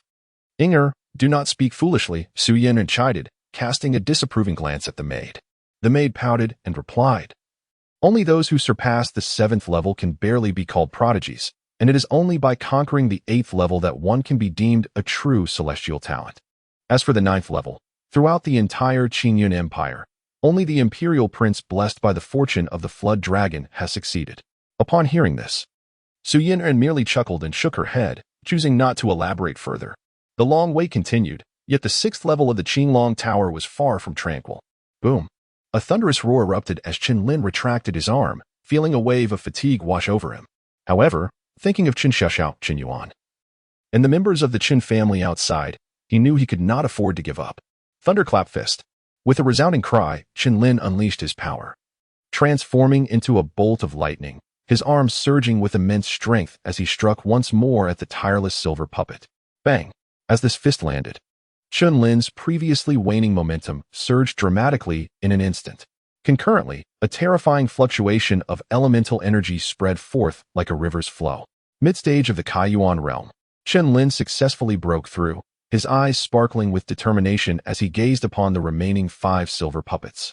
Without hesitation, he moved, and countless fragments soared into the air. The 7th level, here I come. Chapter 12, Golden Puppets of the Azure Dragon Tower. The 7th level presented a stark contrast to the previous 6. Bathed in resplendent golden light, reminiscent of a blazing sun, dazzling and majestic, beneath this radiant glow stood 3 figures. Haha, Nangong Tian. You have indeed arrived at the 7th level, Sun Chi declared, wielding his blade with a cold gaze directed towards the side. It appears that only the three of us remain on this level. Some individuals merely boast with empty words, mere powerless mice. Sun Qi surveyed his surroundings, confirming that the figure he sought was absent and could not help but shake his head with a faint smile. You have actually grasped the essence of the blade to a half-step. Nangong Tian's gaze turned towards Sun Qi, sensing a palpable threat emanating from him. Nangong Shui, standing nearby, also exhibited a flicker of surprise in her icy eyes upon hearing this. For innate martial artists, upon comprehending the grand trends of heaven and earth, the next stage is to perceive the realm of intent. Before them, Sun Qi had indeed grasped the essence of the blade. Even half a step in this mastery was sufficient to look down upon others within the realm of Qian. With an air of arrogance, Sun Qi replied, "If I am not mistaken, you too have grasped the essence of the sword, have you not? This makes it fitting. You are worthy to be my opponent." As his words settled, a surge of light erupted from within the pillar, and a figure suddenly materialized. Upon recognizing this figure, both Sun Qi and Nangong Tian's expressions hardened. Chen Lin. Sun Qi's pupils constricted, but after the initial shock, a sinister smile crept onto his face. He had been worried that this young man would not show up. Nangong Shui, adorned in a flowing white dress, also displayed a glimmer of astonishment in her beautiful eyes at Chen Lin's arrival at the 7th level.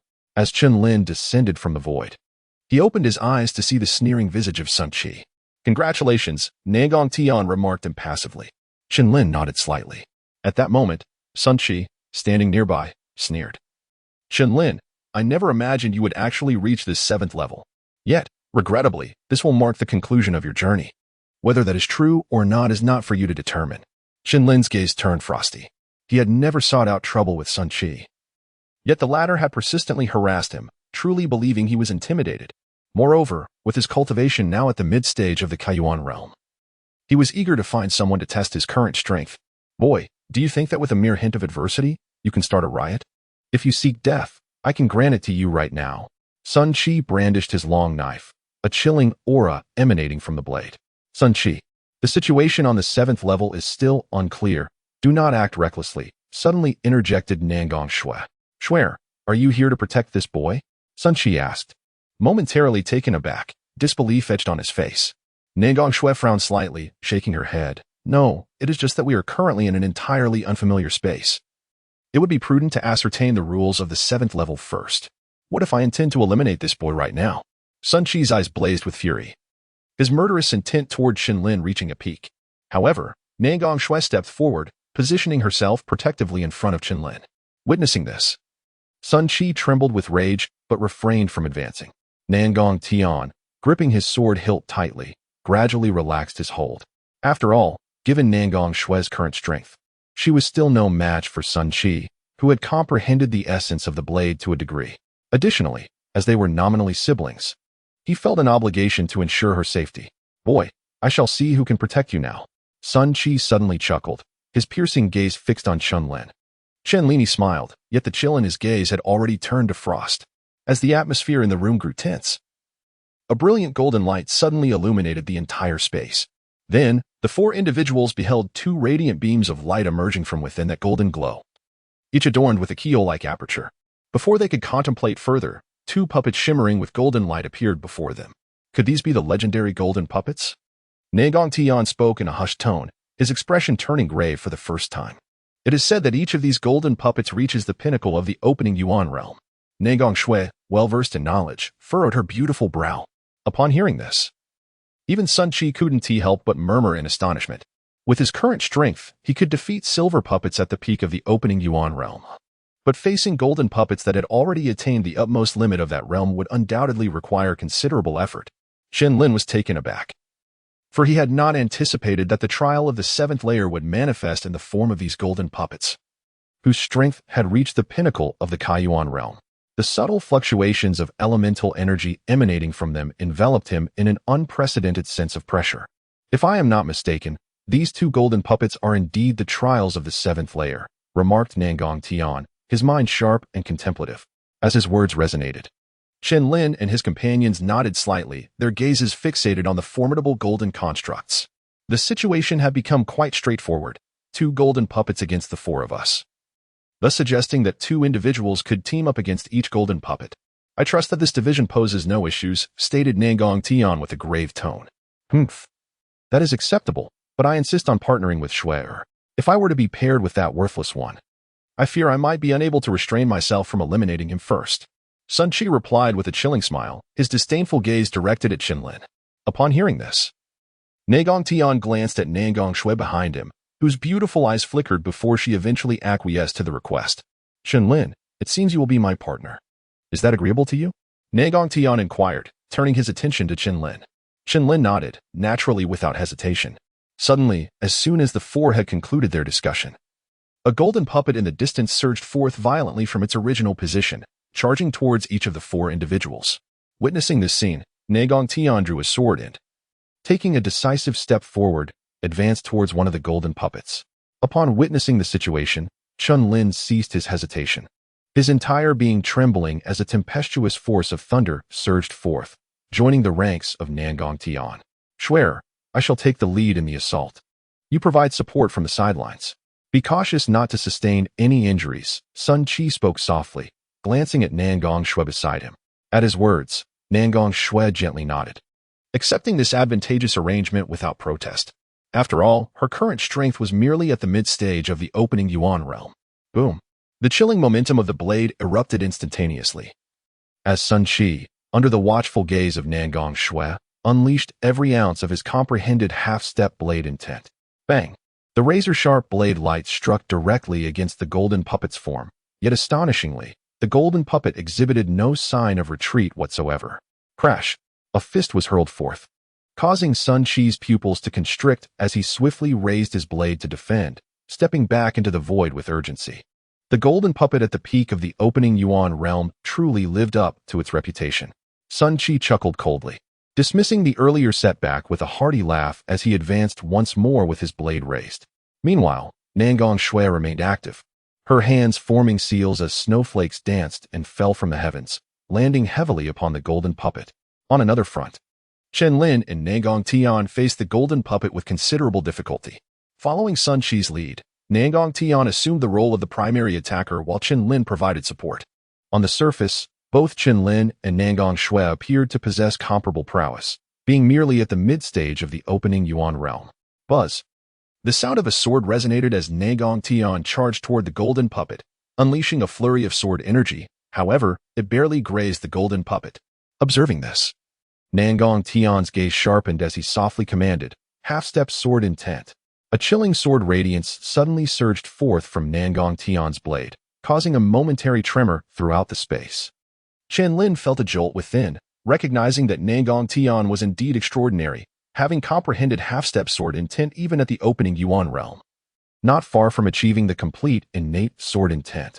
Moreover, sword intent was among the most challenging aspects of martial arts to grasp. Chen Lin sensed this surge of sword intent, and his heart ignited with fervor. It is worth noting that his greatest aspiration has always been to master the sword. 5 years prior, he had already achieved perfection in his sword technique. The 8 Desolate Fist.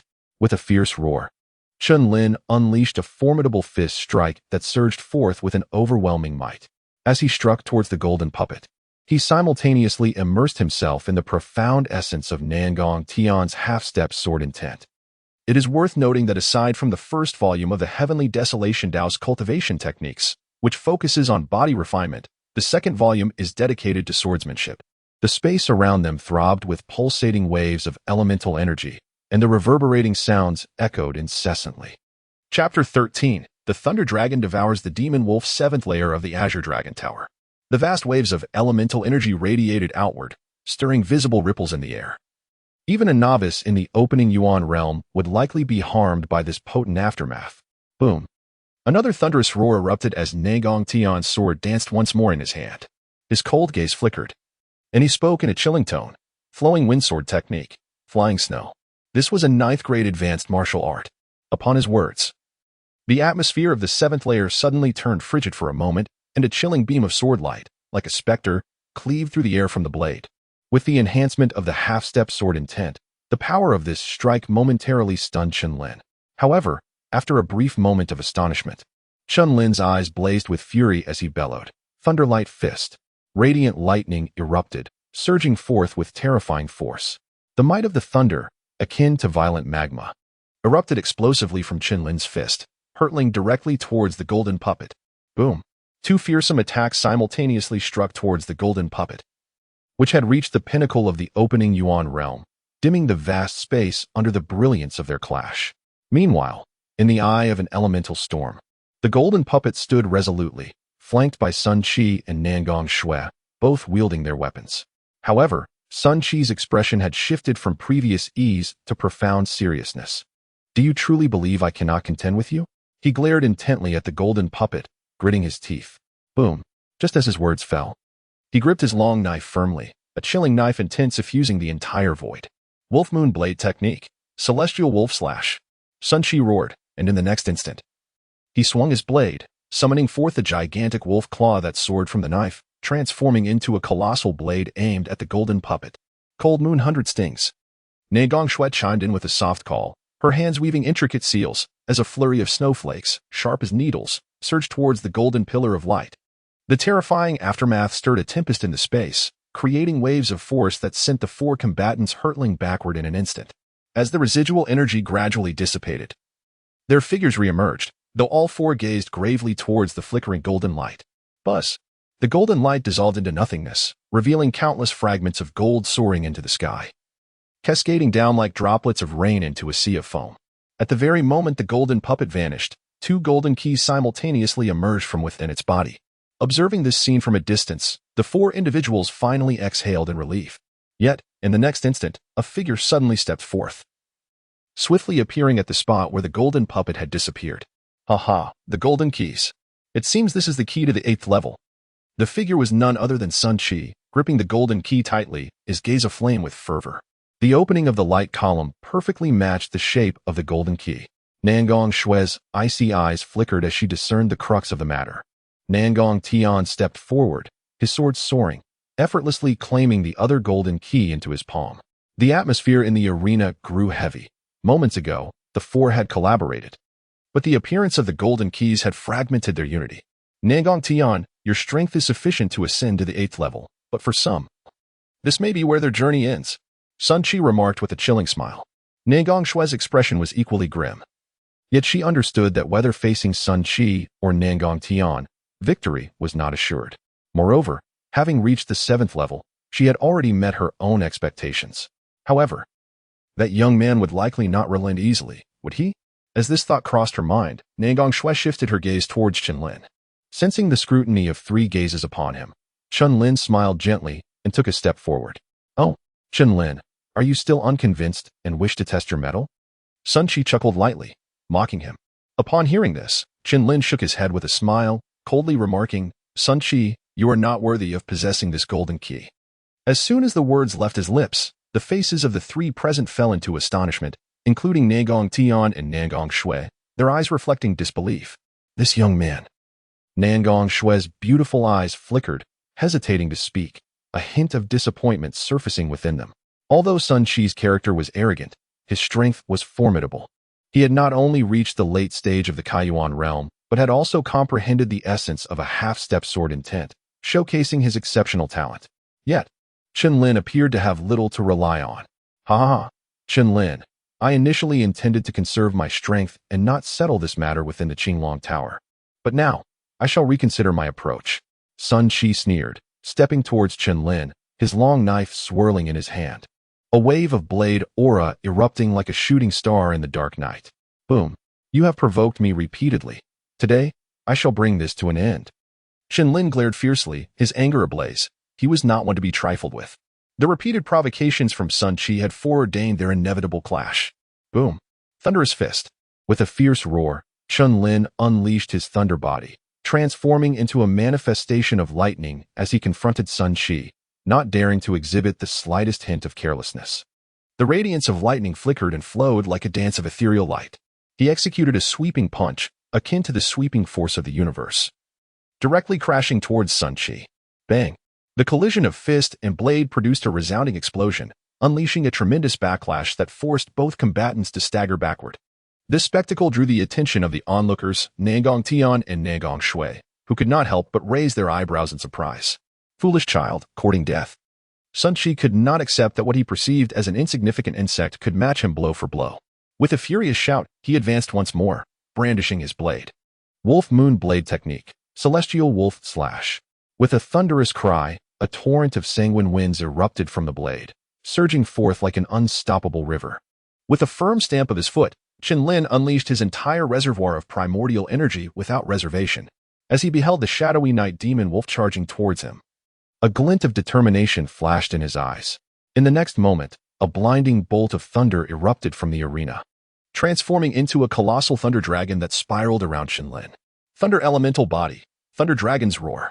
Chen Lin abruptly lifted his head, his eyes radiating a fierce and chilling light, as formidable thunderous power enveloped him, transforming into a colossal thunder dragon that roared with ferocity. The winds and thunder split the heavens, and the dragon's cry echoed through the void. This thunder dragon's roar represented the second form of martial arts that Chen Lin had comprehended within the thunder elemental body, a technique of sufficient caliber to reach the 8th rank of martial arts. In an instant, the thunderous dragon surged uncontrollably towards the dark night demon wolf. A confrontation between wolf and dragon, a clash of supremacy. With a thunderous boom, as the two forces collided, the thunder dragon devoured the demon wolf without mercy. From a distance, Sun Qi gazed at this scene, his eyes trembling uncontrollably, yet the thunder dragon continued its relentless advance towards him. A mouthful of blood erupted forth, and Sun Qi's body fell to the ground like a sandbag, blood and flesh in a grotesque state. Hiss. Standing by, Nangong Tian and Nangong Shui felt their throats grow parched as they beheld Sun Qi's harrowing injuries, momentarily at a loss for words. Nangong Shui, usually composed, found her chest rising and falling uncontrollably in agitation. Such terrifying, thunderous power.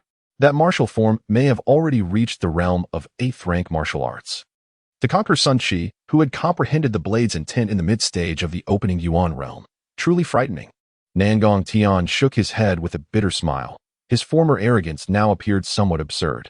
He could sense that he too would be unable to withstand Chen Lin's ultimate technique, the Thunder Dragon Roar. Having lost the sword vein, he still exuded such magnificence. In a flash, Nangong Tian recalled his father's words. A hidden dragon in the abyss, beset by setbacks. Should it pass the dragon gate, it will soar to the skies. Unbeknownst to Chen Lin, the thoughts of the two were far from his mind as he approached Sun Qi and seized the golden key. Sun Qi struggled with his broken body, witnessing the golden key being taken, before once more spewing forth a mouthful of blood and fainting into unconsciousness. Chen Lin did not strike a lethal blow. After all, Sun Qi was gravely injured, his cultivation reduced to a mere fraction, and his heart of Tao severely compromised, likely rendering him incapacitated in the days to come. As he gazed at the golden key in his hand, a slow smile gradually spread across his face. Chapter 14. Comprehension of Intent Outside. A day had already passed, yet most martial artists remained seated, eyes closed in meditation, patiently awaiting developments within the Qinglong Tower. During this time, the lord of the city, Sun Ling, along with the heads and elders of various prominent families, gathered to wait in the vicinity of the tower. Notably, the head of the Nangong family was especially concerned, considering that 2 members of his family remained inside the tower. In the southwestern corner of the Qinglong Tower stood Chen Song of the Chen family, with other elders of the Chen clan positioned behind him, including Chen Qi and Chen Yuan among them. Chen Shaoxiao's beautiful eyes intently gazed at the situation within the Azure Dragon Tower, clearly filled with concern. However, upon the arrival of Chen Song, she refrained from displaying her anxiety too overtly. Meanwhile, Chen Song cast a shadowy glance towards the towering structure, feeling a twinge of trepidation.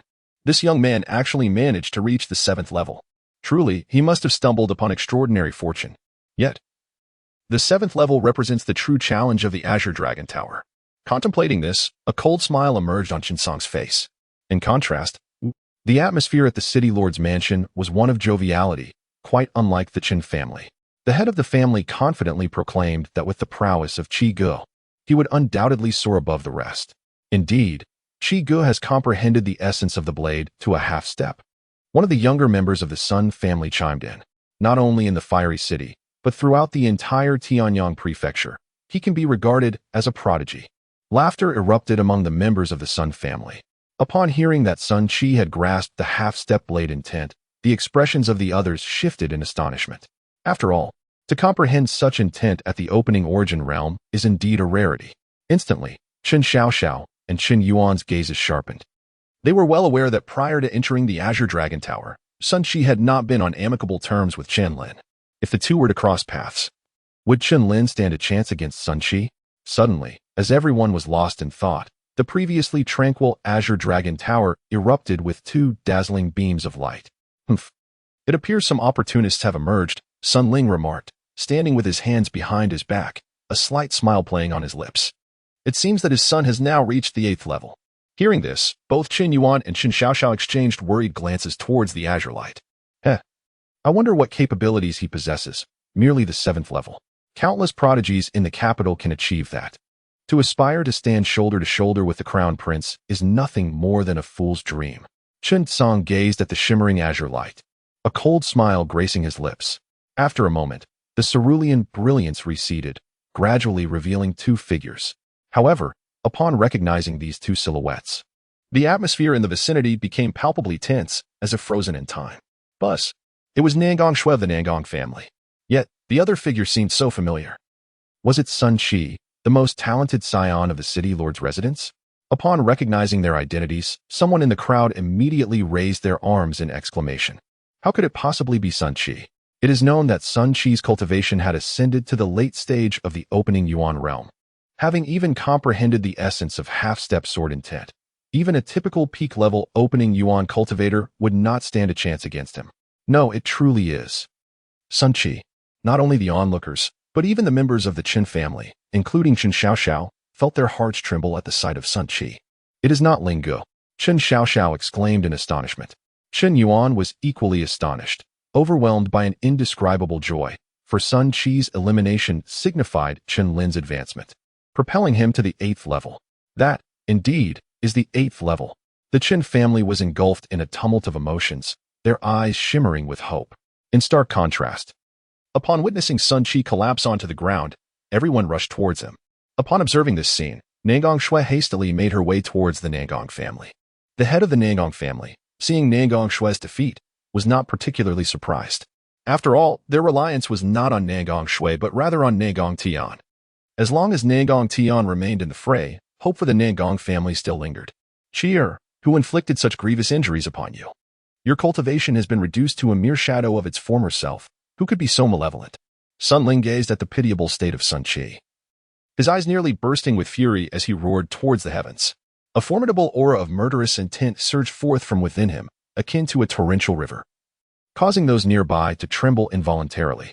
Sun Ling's strength appeared to be on the verge of breaking into the 3rd realm of innate transformation. Amidst the myriad astonished gazes, Sun Qi, his face ashen, struggled to speak.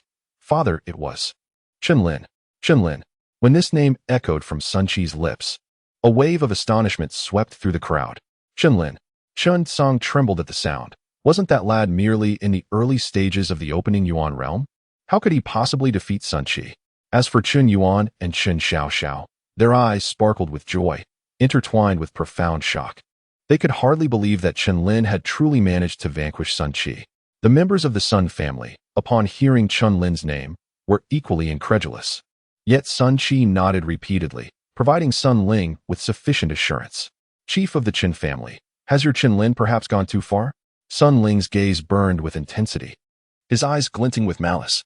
Upon hearing the inquiry laced with accusation, Chen Song's expression darkened, and he replied, Lord Sun, let us not forget that Envoy Su is still present.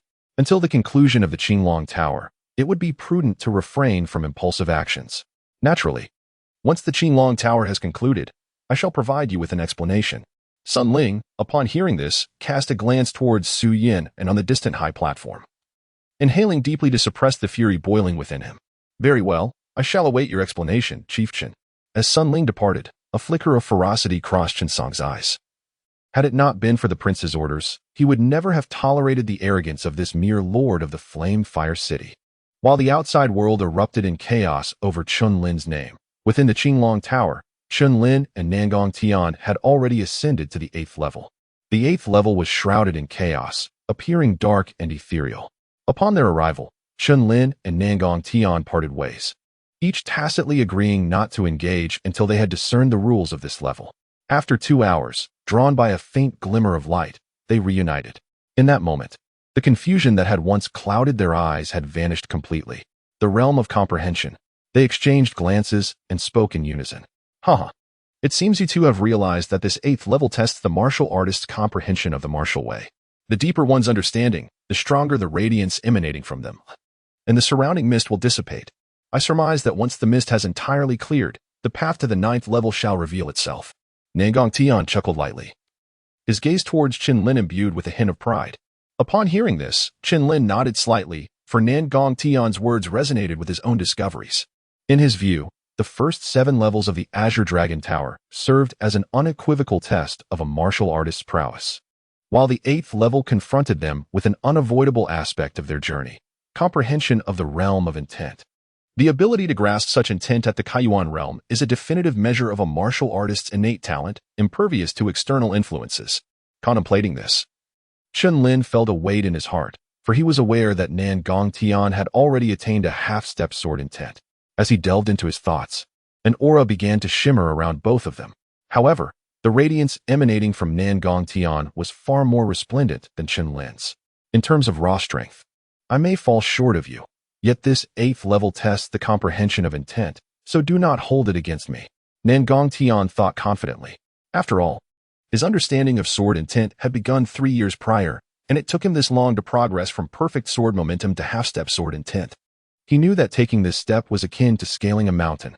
With a quiet smile, Nangong Tian set off first, eager to find the entrance to the 9th level at the swiftest pace. It seems I must take a gamble. Chen Lin closed his eyes and began to breathe deeply, slowly opening them again as a formidable sword aura began to emanate from within him. 5 years ago, he awakened his innate sword vein. But the subsequent 5 years plunged his life into an abyss of darkness. He had thought he would never again have a connection to the sword. Yet fate had other plans. As Chen Lin focused on comprehending the sword intent, a gentle sigh resonated from the depths of his soul sea. This tower appears to have ties to that old fellow. It seems this young man's fortuitous encounter lies here. Very well, I shall lend you a helping hand. A divine seal descended, and suddenly, figures wielding swords emerged within Chen Lin's soul sea, as if illustrating their own sword techniques. Most astonishingly, each figure manifested a complete innate sword intent. Chapter 15. Innate sword intent. Within the 8th level, a figure was enveloped in a dazzling aura, surrounded by a fierce, shimmering edge that was almost palpable. His sword momentum was perfected. 5 years ago, Chen Lin had achieved a complete understanding of sword momentum, and that comprehension still resided within him. Yet now, in his soul sea, an exalted presence was evolving the embryonic form of his sword intent, and Chen Lin was captivated, meticulously replicating it. In this cycle of replication, the sharpness emanating from Chen Lin intensified, becoming almost piercing. Qingye's sword saint. As the sword emerges, leaves fall. A cycle of verdant renewal. Chafeng sword saint. The wind passes without a trace, silent and unseen. Haoran sword saint. As he beheld these sacred names, Chen Lin's spirit stirred. These individuals had surely traversed a significant distance on the path of swordsmanship, remarkable in their own right. With the saintly title, a glimpse through a narrow tube reveals but a fragment of the whole. Chen Lin suppressed the turmoil in his heart, continuing to comprehend the myriad sword intents of the saints. Meanwhile, in the midst of the swirling mist, a figure bathed in light flitted through, the resolute Nangong Tian. However, a hint of gravity now graced his visage. The mist thickened, while the radiance surrounding him waned. Could it be that to ascend to the 9th level, one must fully grasp the innate sword intent? Nangong Tian paused, murmuring to himself. Yet, upon reaching this conclusion, he could not help but twitch the corner of his mouth. The complete innate sword intent was not something easily comprehended. After 3 arduous years of cultivation, he had only managed to grasp a mere half-step of sword intent. To achieve a full understanding of the innate sword intent at this juncture seemed as daunting as ascending to the heavens. Nevertheless, he resolved to give it a try. A glimmer of determination flashed in Nangong Tian's eyes as he wasted no further time. He sat cross-legged and unleashed the half-step sword intent, immersing himself in contemplation. Outside the Azure Dragon Tower, atop the high platform, a figure clad in purple gazed at the immobile colossal tower, surprise evident in her beautiful eyes. Beside her, the maid Inger no longer bore her previous jesting demeanor. Her voice was grave as she spoke. I never anticipated that this small city of Yinhua would harbor 2 potential dragon prodigies. Only they truly understood the significance of reaching the 8th level of the Azure Dragon Tower. Hence, Inger found it all the more astonishing. Su Yanran smiled charmingly and gently inquired, Inger, how can you be so certain that both of them are potential dragon prodigies? Upon hearing this, the gravity on Inga's round face was replaced by a look of alarm as she stammered, Sister Su, you cannot be suggesting that one of them might reach the 9th level, can you? The conditions to ascend to the 9th level are exceedingly harsh for practitioners of the opening Yuan realm. Su Yanran fell silent, for she understood the conditions Inga spoke of, the comprehension of complete intent. Grasping complete intent is a formidable challenge, even for practitioners of the 2nd realm of innate Tao, let alone for those in the opening Yuan realm. Thus, any who could comprehend complete intent within the opening Yuan realm would indeed be qualified to rise above the ranks of potential dragon prodigies, and would be referred to as true dragon prodigies. As countless eyes were fixed upon the azure dragon tower, a sudden, piercing brilliance erupted from within the 8th level. The sound was akin to the ringing of a sword, resonating with a thunderous clang. Within the 8th level, the once dense mist began to dissipate in response to this resonant sound. Half-step sword intent. Yet, the spectacle did not end there. At the very center, enveloped by the chilling radiance, sat a young figure in quiet meditation. The brilliance radiating from him was powerful enough to easily shred a practitioner at the early stages of the opening Yuan realm. One could only imagine the circumstances he faced. Despite this, the youth's eyes remained bright, reflecting the initial states of countless saints' understandings of sword intent. The innate sword intent, transforming the formless into the tangible, the unknown into enlightenment. With a low shout, Chen Lin unleashed a tempest of sword intent that surged around him, a wild and unrestrained force. In an instant, an indescribable sharpness emanated uncontrollably from his being, the innate sword intent. At that moment, Chen Lin's eyes opened, akin to cold lightning splitting the sky. In the void, resounding thunder echoed through the heavens, shaking the universe. Deep within the sea of souls, the supreme figure, upon sensing this brilliance, nodded subtly and murmured, the efforts of this sovereign were not in vain. He should possess at least a 10th, no, perhaps a 100th of my former splendor. Yet, how could this lad compare to me? It seems I have miscalculated. A gentle laughter reverberated, and the supreme figure fell silent once more. Is this the complete innate sword intent? Chen Lin closed his eyes in contemplation, secretly astonished. He could sense that with the comprehension of this complete sword intent, his combat power had significantly increased. However, he had yet to grasp the extent of this enhancement. How could you such a commotion naturally drew the attention of Nangong Tian, who was also in pursuit of sword intent. However, upon his delayed arrival, he realized that this sword intent indeed originated from Chen Lin. I, Nangong Tian, have practiced swordsmanship since the age of 3, comprehended sword momentum at 9, perfected my sword momentum by 15, and grasped half-step sword intent at 18. I pride myself on unparalleled talent in the sword path. Nangong Tian laughed heartily. But as he spoke, he suddenly cast his gaze upon Chen Lin, a hint of bitterness curling at the corners of his mouth as he said, I am not as good as you. With that, Nangong Tian sighed softly, closed his eyes, and crushed the azure dragon token in his hand. Its brilliance illuminated the surroundings, and his figure vanished thereafter. Chen Lin gazed at the fleeting moment of Nangong Tian's disappearance, inwardly sighing in contemplation. This time, his ability to comprehend the innate sword intent was largely due to the influence of those sacred sword intents, and he had come to realize the source of such divine insights. Fortune, indeed, is an integral facet of one's strength. Chen Lin was not one to dwell on trivialities. He unleashed his sword intent, causing the mist to dissipate entirely, and a beam of light surged forth in an instant. The 9th level. A faint smile graced Chen Lin's lips as he took a step forward. Simultaneously, outside the Qinglong Tower, a dazzling azure radiance flickered, rendering the onlookers breathless and attentive. Who could it be? In an instant, the Chen family, the Nangong family, and the Lord's residents of the Sun family converged all their gazes and attention upon the radiant light.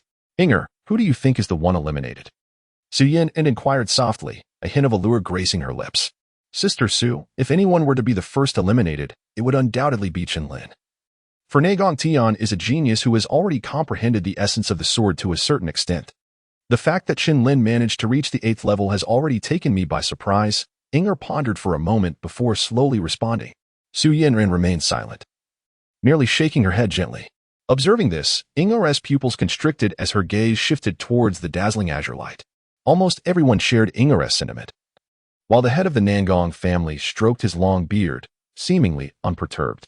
Only Nangong Shui, standing behind, revealed an unprecedented seriousness in her cold eyes, as if she had a foreboding. Buzz. As the light dissipated, a figure wielding a sword was unveiled before the crowd. Hiss. It is Nangong Tian. Countless voices exclaimed in astonishment. The members of the Chen family were awash with tears, overwhelmed with joy, while Chen Xiaoxiao trembled slightly, her heaving bosom betraying her earlier agitation. Only Chen Song bit down hard on his teeth, muttering to himself, how could this little wretch possibly achieve this? The Lord's manor remained shrouded in gloom. Sun Qi, who had just awakened due to the commotion, spat out a mouthful of blood upon realizing that Nangong Tian had been eliminated, fainting once more. How could it be Tian? The head of the Nangong family widened his eyes and hurried over. Father, I lost, Nangong Tian said, his gaze cast down, emotions swirling within him. Perhaps he had never anticipated losing to that young man. The head of the Nangong family intended to inquire further, but seeing the absence of his son's former confidence rendered his words stuck in his throat. Only Nangong Shui maintained her composure throughout, as if she had foreseen this outcome. Above on the high platform, Su Yanran wore a bright smile, while Inger beside her gasped in astonishment, shaking her head in disbelief. Sister Su, could it be that Chen Lin has already reached the 9th level? Su Yanran chuckled softly, saying, if we calculate the time, you should be undergoing the final trial now. Inga felt dizzy, daring not to ponder further. By the time Chen Lin reached the 9th level, she would no longer have the standing to assess him. Chapter 16. Shen Luyan. While discussions about Chen Lin raged fervently in the outside world, he entered the 9th level, feeling far less at ease than in the previous 8. His gaze was filled with bewilderment, for the hallowed 9th level turned out to be a desolate wasteland. Every blade of grass, every tree, every mountain and river had succumbed to decay. A sense of profound desolation enveloped him. This was Chen Lin's first impression, walking on this vast expanse of land. He felt momentarily lost, as insignificant as an ant. Day after day, year after year, amidst this relentless journey, he became numb. His eyes devoid of the vibrant spark they once held, and the deep-seated enmity towards Mo Xiuhan seemed to have vanished entirely. In the blink of an eye, a decade had slipped away. At this moment, Chen Lin's visage no longer bore the youthful charm of his earlier years. Instead, it bore the marks of time. He pressed onward. 20 years, 30 years passed. Uncertain of how long it had been, a solitary figure continued to traverse the vast mountains. Surrounded by decaying timber, having not encountered any living creature for decades. His hair had turned gray, and his face was etched with countless wrinkles, resembling an old man. The road had no end, the path no termination, yet where lies your way? A resonant voice, like a mighty bell, reverberated through the air, prompting Chen Lin to lift his weathered gaze, yet it stirred no emotion within him. Where lies my path? He murmured, gazing upon his current self, momentarily lost in thought. In his youth, he had awakened the sword vein, brimming with ambition, yet had fallen victim to treachery, enduring suffering, living only for vengeance. But what remains when hatred fades? With closed eyes, Chen Lin found familiar figures from his memories gradually emerging. Xiao Xiao, Chen Gang, his father. As he opened his eyes, the confusion in his gaze slowly dissipated, replaced by determination. He harbored no grand aspirations, but simply sought to protect those dear to him with the sword in his hand. Upon this thought, Chen Lin's form was enveloped in a radiant glow, dazzling and resplendent. And in an instant, his wrinkles and gray strands began to vanish. When he finally opened his eyes, he beheld a vague, aged figure standing in the air before him, a smile gracing their features as they gazed intently at him. Who are you? Chen Lin's body tensed, for the presence before him exerted an unprecedented pressure. Young man, I am the master of the Qinglong Tower, Shen Luyan. The figure spoke softly. Upon hearing that name, Chen Lin's eyes filled with perplexity. Yet he respectfully clasped his hands and inquired, Senior, what was the scene we just witnessed? That was the final trial of the Qinglong Tower, a test of the spirit. While innate talent and strength are undoubtedly significant, it is often the resolute will of the heart that people tend to overlook. Without a steadfast spirit, even the most gifted prodigy will find the path of martial arts arduous and unworthy of receiving my legacy. Although you traversed a century within the illusion, only a mere incense stick's worth of time has passed in reality, replied Shen Luyan with a gentle smile, speaking slowly. Chen Lin's performance in the illusion was beyond his expectations. After all, in this realm, the number of young prodigies who could reach and successfully pass the 9th level was exceedingly rare. Thus, it became clear to him. Upon hearing this, Chen Lin felt an overwhelming surge of emotion, The prowess of the individual before him could only be second to that of the heavenly desolate emperor. Buzz, what is this? Suddenly, a flash of light appeared, and in Chen Lin's hand, there materialized a token, strikingly similar to the Azure Dragon token, yet distinctly different. This is the reward for passing the 9th level of the trial. In addition, you have 2 further options, said Chen Lin, with his hands clasped behind his back. Chen Lin gazed intently at the display on the token, his eyes narrowing in astonishment. It revealed the advanced 8th grade martial art, the Heavenly Dragon Step. At present, he found himself in dire need of a martial technique for agility, as if a pillow had been provided to him just as he was falling asleep. In addition to this esteemed 8th grade martial art, there lay an 8th grade elixir, seemingly the transformation nirvana pill. This elixir, even among 8th grade pills, is among the finest of its kind. Chen Lin, suppressing his joy, took a deep breath and said, "Thank you, senior." Chen Lin shook his head with a smile, revealing that what he offered Chen Lin had been placed there long ago. Otherwise, given his status, he would not be so stingy. Before you lie 2 options. The first is a body refinement technique that will elevate your rank to the 7th tier. And the second is a token granting access to a secret realm. How do you intend to choose? Chen Lin spoke in a calm manner, his gaze fixed on Chen Lin. Although he looked down upon this trivial 7th tier martial art, it is essential to recognize that for a practitioner at the innate 3rd realm, it represents an irresistible temptation. Chen Lin was momentarily taken aback, yet within the span of a heartbeat, he made his decision, stating, "Senior, I choose the secret realm." Chen Lin raised an eyebrow, remarking, "You are quite astute." Without further hesitation, he flicked his finger, and a beam of light soared into Chen Lin's grasp. Having completed this act, Chen Lin regarded Chen Lin with an appreciative gaze, while simultaneously probing the young man with his thoughts, eager to discern his origins. However, in that fleeting moment, he found himself utterly unable to perceive Chen Lin's foundation. It was as if a barrier had been erected. Chen Lin was taken aback. It was rare for someone to obstruct his thoughts, even though his current form possessed only a fraction of his true power. Clearly, this young man was not to be underestimated. With a light smile, Chen Lin decided not to dwell further and said, "It is time for you to depart. If fate allows, we shall meet again in the future." Chen Lin bowed deeply, his form vanishing in a radiant glow. Outside the Azure Dragon Tower, the crowd, having learned of Chen Lin's potential entry into the 9th level, was already in a frenzy. After all, this was the 9th level of the Azure Dragon Tower. It is worth noting that, within the entire Azure Dragon Empire, only the Imperial Prince had ever ventured this far.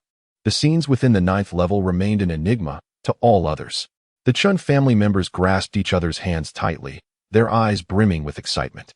Yet, Chen Song wore a sullen expression. The audacity of this young wretch was truly astonishing. A flicker of malevolence danced in Chen Song's gaze. As the onlookers fixated on the Qinglong Tower, a resounding dragon's roar echoed forth, and a blinding emerald beam shot from within the tower. Amidst this radiant column, a figure stood suspended in midair, encircled by a coiling azure dragon, its roar reverberating through the heavens. This scene left the inhabitants of Flamefire City utterly dumbfounded, their expressions filled with awe. It was Chen Lin, Brother Lin. Chen Gang and Chen Xiaoxiao could not contain their exclamations in that moment. Under the scrutiny of countless astonished gazes, Chen Lin descended gracefully from the luminous pillar, landing upon the ground. Even he, the protagonist of the spectacle, had not anticipated such a remarkable entrance. Nangong Tian, his eyes filled with complexity, let out a deep sigh before departing the scene. Nangong Shui's cold gaze rippled with tumult. It was evident that witnessing Chen Lin ascend to the 9th level of the Qinglong Tower had unsettled her profoundly. The Zhao family members were equally taken aback, with Zhao Nua trembling in terror as he looked towards Chen Lin. Had he truly provoked such a formidable individual days prior? In retrospect, his presence here might indeed be a stroke of luck. Meanwhile, from the City Lord's mansion, a sharp figure suddenly emerged from the crowd. City Lord Sun Ling. "You, young man, have you incapacitated my pawn?" Sun Ling questioned coldly. Chen Lin was compelled to halt, gazing at the figure before him, a flicker of recognition crossing his mind. "Are you referring to Sun Qi? If so, then it is indeed a definitive statement. I was the one who incapacitated him. Is there an issue with that?" A murmur of disbelief rippled through the onlookers, their lips twitching in astonishment.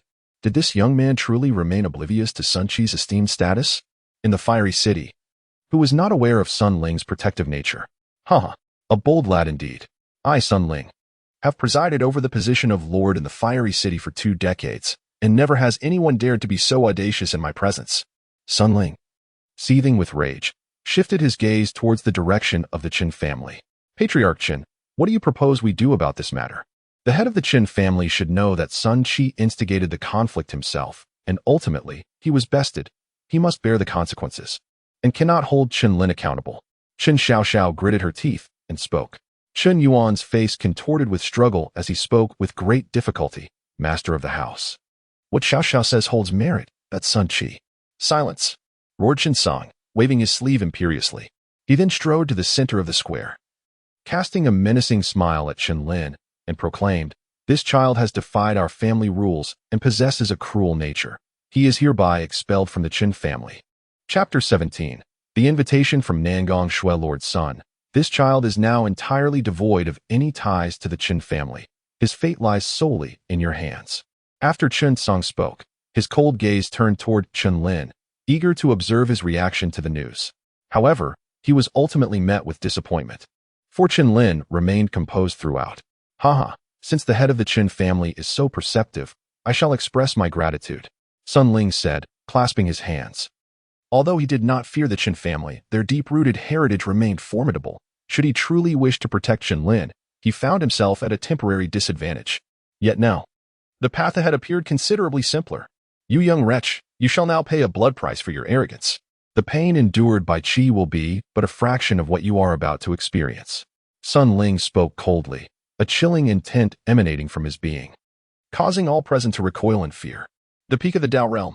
Chen Lin's complexion shifted dramatically, as the weight of the oppressive atmosphere rendered even standing a Herculean task. In an instant, his visage turned ashen. Embrace death.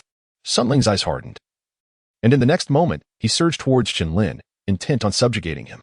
Yet, at that very moment, a graceful figure draped in violet swept in, prompting everyone present to bow in respect.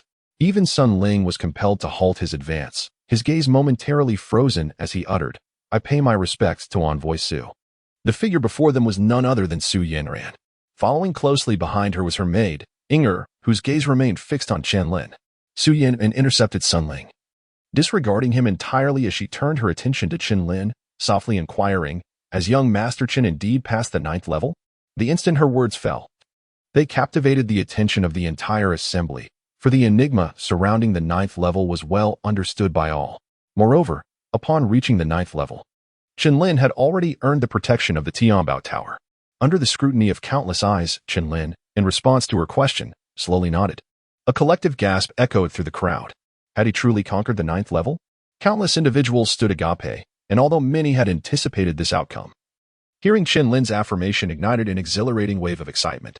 In the direction of the Chen family, Chen Xiaoxiao's eyes were swollen and red, tears cascading down her cheeks. Upon receiving this answer, a fleeting glimmer of resoluteness appeared in her beautiful eyes. Chen Yuan and Chen Gang were equally exhilarated, for they understood that being expelled from the Chen family was not a matter of great concern. As long as Chen Lin could flourish, hope would still remain for the Chen family. Given the extraordinary talents that Chen Lin had thus far displayed, all that was required was time. Young rascal, do not speak without substantiation. You claim to have traversed the 9th level, but what evidence do you possess? At that moment, Sun Ling's cold eyes flickered as he spoke icily. Indeed, the crowd was momentarily taken aback. Within the 9th level, Chen Lin stood alone, and thus whether he had succeeded there was unknown to others. Haha, esteemed envoy, from my perspective, this lad is merely attempting to deceive you. Not only is he cruel in nature, but he is also hypocritical. We must not be beguiled by his singular narrative. Allow me to execute him as a punishment. Sun Ling stepped forward, his mastery at the pinnacle of the Dao realm surging forth in an instant, a chilling aura of murderous intent flooding like a relentless tide. Boom. The onlookers could not help but retreat, their hearts leaping to their throats at this sudden turn of events. Slap. However, in the next moment, a resounding clap echoed through the air. Esteemed envoy, you. Sun Ling covered his face, disbelief flickering in his eyes. The crowd stood frozen, for in that fleeting instant, Su Yin had waved her hand behind her, and the previously silent Ingo had vanished into thin air, only to reappear with her delicate hand withdrawn. Master Sun, my lady has yet to speak, so how dare you make a decision? Inger remarked disdainfully as she wiped her hands with a silk handkerchief. This scene darkened Sun Ling's expression, while he felt a shiver of fear. Despite his prowess at the pinnacle of the Dao realm, He had sensed nothing of the maid's actions. Could it be that the maid beside the esteemed envoy had already attained the third realm of innate mastery? With this thought, Chen Lin trembled, stammering, "I acknowledge my wrongdoing. I beseech the esteemed envoy's forgiveness."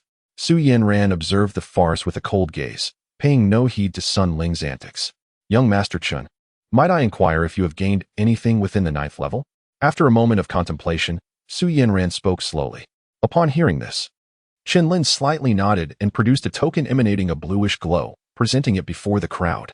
Could it be an advanced 8th grade martial art? Previously, Nangong Tian, upon reaching the 8th level, had only received an intermediate 8th grade martial art. It seems that the 9th level must indeed house an advanced 8th grade martial art. And that crimson elixir, could it possibly be the renowned blood transformation rebirth pill? The blood transformation rebirth pill is a supreme treasure among 8th grade elixirs. Consuming it would allow one to effortlessly transcend a minor realm. A series of astonished gasps resonated through the air, and the gazes directed at Chen Lin were tinged with envy and jealousy. Su Yanran smiled faintly, withdrawing her gaze to look at Chen Ling, inquiring, "Is Lord Sun now convinced?" Chen Ling's face twitched, his jaw clenched, unable to utter a single word. He understood that the revenge for Chi'er could not be realized today. He was infuriated. Who could have anticipated that a discarded talent, stripped of his sword vein, could reach the 9th level of the Qinglong Tower? Su Yanran surveyed the surroundings and proclaimed loudly, "Since young Master Chen has conquered the 9th level of the Qinglong Tower, he shall henceforth be an esteemed guest elder of our Tianbao Tower." This declaration ignited yet another wave of astonishment among the crowd. Her words undoubtedly signified Su Yanran's protection of Chen Lin. Should anyone harbor ulterior motives, they would do well to consider the implications of provoking Tianbao Tower. Chen Lin was momentarily taken aback, but soon realized that this must be the protection that Xiao Xiao had previously mentioned. Chen Ling cast a cold glance at Chen Lin before storming away in indignation. The others present were equally astonished, as it was the first time they had witnessed Chen Ling suffer such a significant setback in public. Qin Jiaxiang cast a cold gaze towards Chen Ling, his heart filled with disdain. What a useless individual. He never expected that not only would he fail to eliminate Chen Lin, but that the boy would also gain the protection of Tianbao Tower. Qin Song clenched his fingers tightly, his gaze shrouded in shadows, flickering with a murderous intent. He was determined to see whether the Tianbao Tower could truly safeguard the safety of that young man. All members of the Chen family returned to the clan. Chen Yuan glanced at Chen Xiaoxiao beside him and said, "Xiaoxiao, do not fret. With the protection of Tianbao Tower, Chen Lin will be safe." Chen Xiaoxiao remained silent, nearly stepping forward. Witnessing this scene, Chen Yuan let out a powerless sigh, now left to hope that Chen Lin would soon possess the strength to confront Chen Song. The various esteemed families began to disperse. Within the Nagong residence, a graceful figure approached Chen Lin, her cold gaze flickering with a hint of emotion as she spoke. "Congratulations." It was none other than Nangong Shui. Chen Lin nodded, his eyes reflecting a sense of inquiry. It seemed that the two had little prior acquaintance. Nangong Shui was momentarily taken aback. Usually, within the sect, it was the other disciples who sought to ingratiate themselves with her, but Chen Lin's demeanor was distinctly different. However, after suppressing her discomfort, Nangong Shui spoke softly, "With your capabilities, it would be improbable for you to remain in Flame City for long. Moreover, I believe you are well aware of the current circumstances surrounding your Chen family." Chen Lin furrowed his brow and inquired, "What do you wish to convey?" Nangong Shui, unfazed, continued, "I would like to extend an invitation for you to join our Yinxian Palace, for even in Tianyang County, we stand as the predominant force." Chen Lin's gaze sharpened. Within Tianyang County, there exist 4 paramount powers, one of which is the Shadow Mystique Palace. It appears that Nangong Shui is affiliated with the Shadow Mystique Palace, likely drawn to his innate talent. For the time being, I have some trivial matters to attend to. Upon my arrival in Tianyang County, I shall deliberate further on my course of action. Chen Lin did not directly decline, for he certainly intended to visit Tianyang County. Nangong Shui slightly tilted her head, not insisting, yet she genuinely admired Chen Lin's strength and talent. Among his peers, few could surpass his elder brother. Yet the young man before her was one of them. As she departed, Chen Lin finally withdrew his gaze, only to be momentarily taken aback. "I recognize this girl. I have heard that her demeanor is exceedingly frosty. I did not expect her to take the initiative to approach you today," Su Yanran remarked with a playful glimmer in her eyes. Upon hearing this, Chen Lin could not help but twitch the corner of his mouth, remaining silent.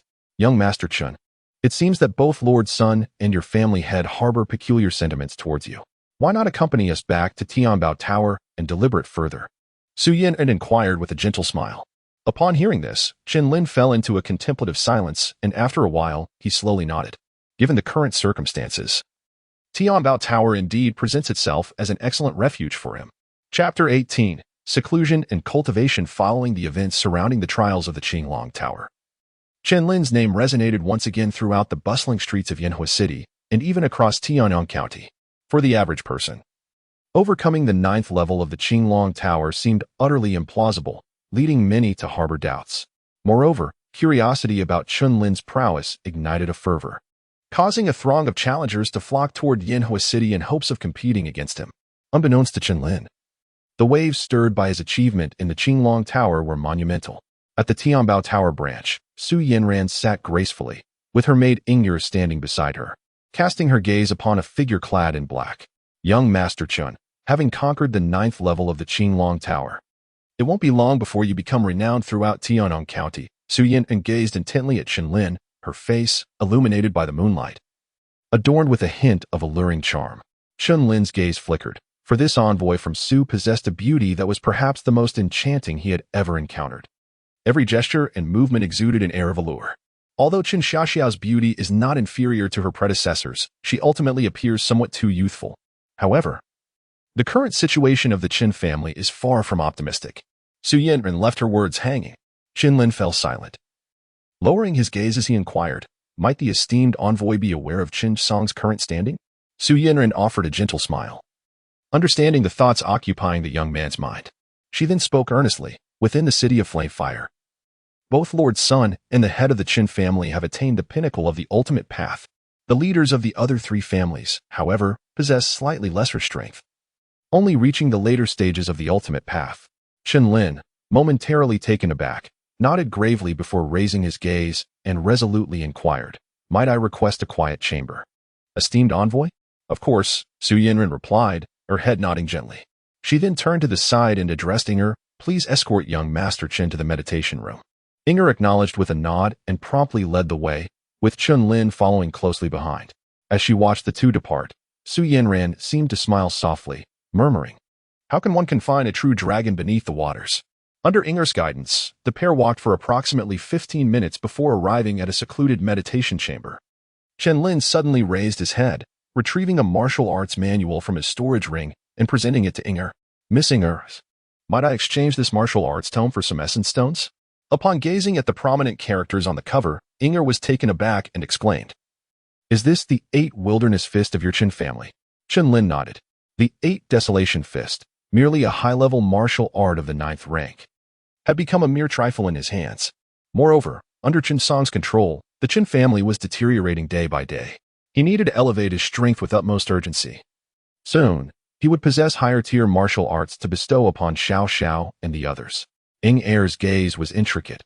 She was acutely aware of Chen Lin's terrifying talent. Yet he had been expelled from the family.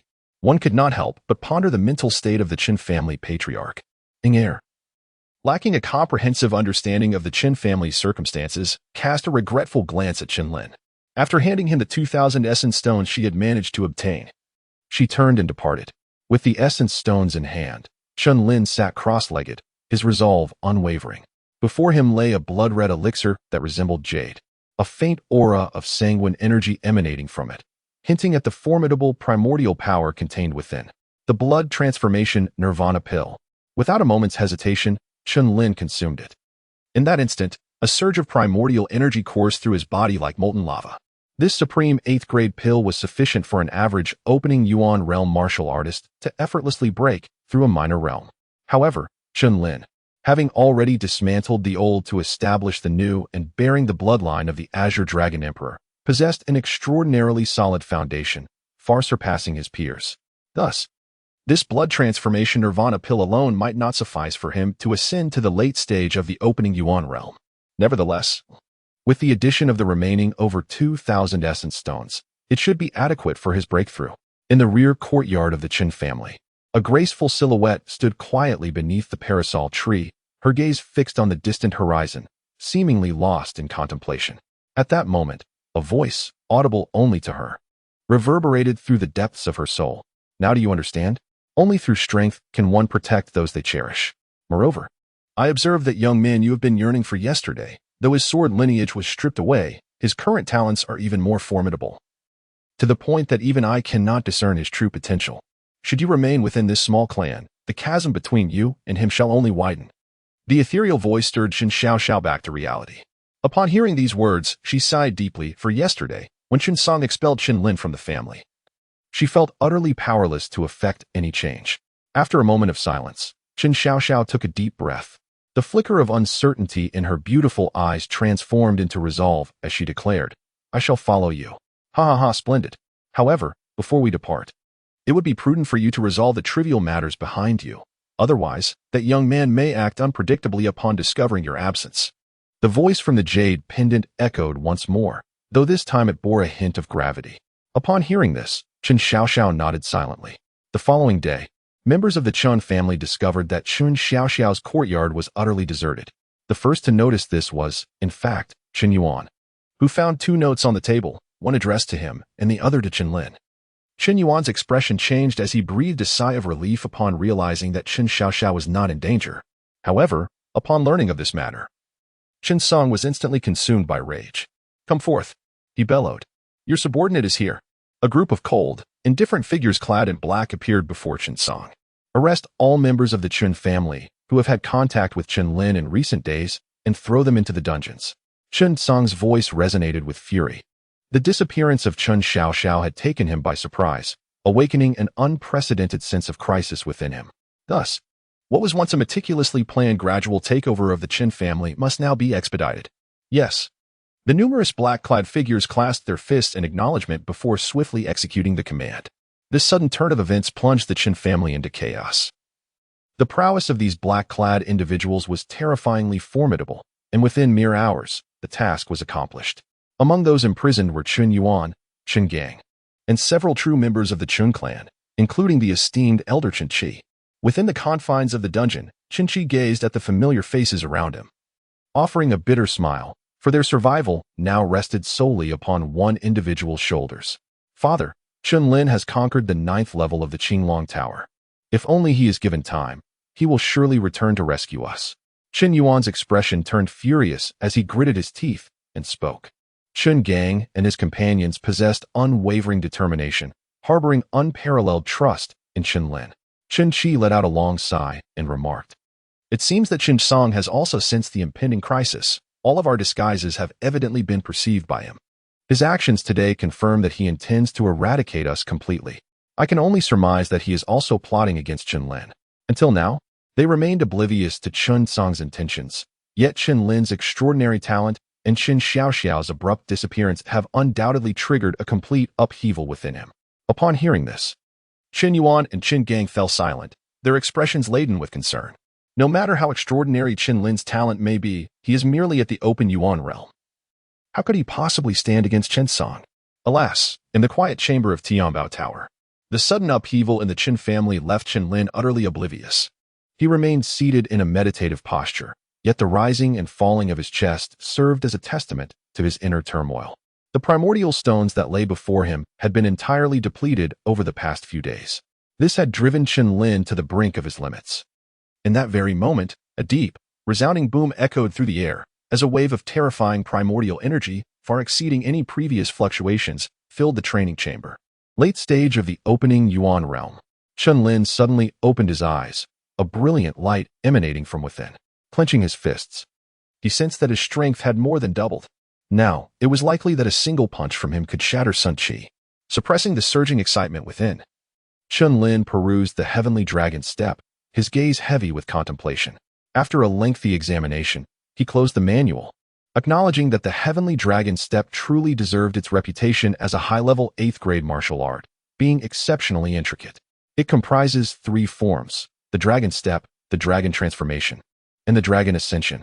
There is still time. Chen Lin whispered to himself, resolved to practice the first form of the dragon step. Meanwhile, while Chen Lin chose to seclude himself for cultivation, the situation in Flamefire City was far from the calm it appeared to be. In the city lord's manor, a servant reported, My lord, ever since Chen Lin was expelled from the Chen family, He has remained in the Tianbao Tower.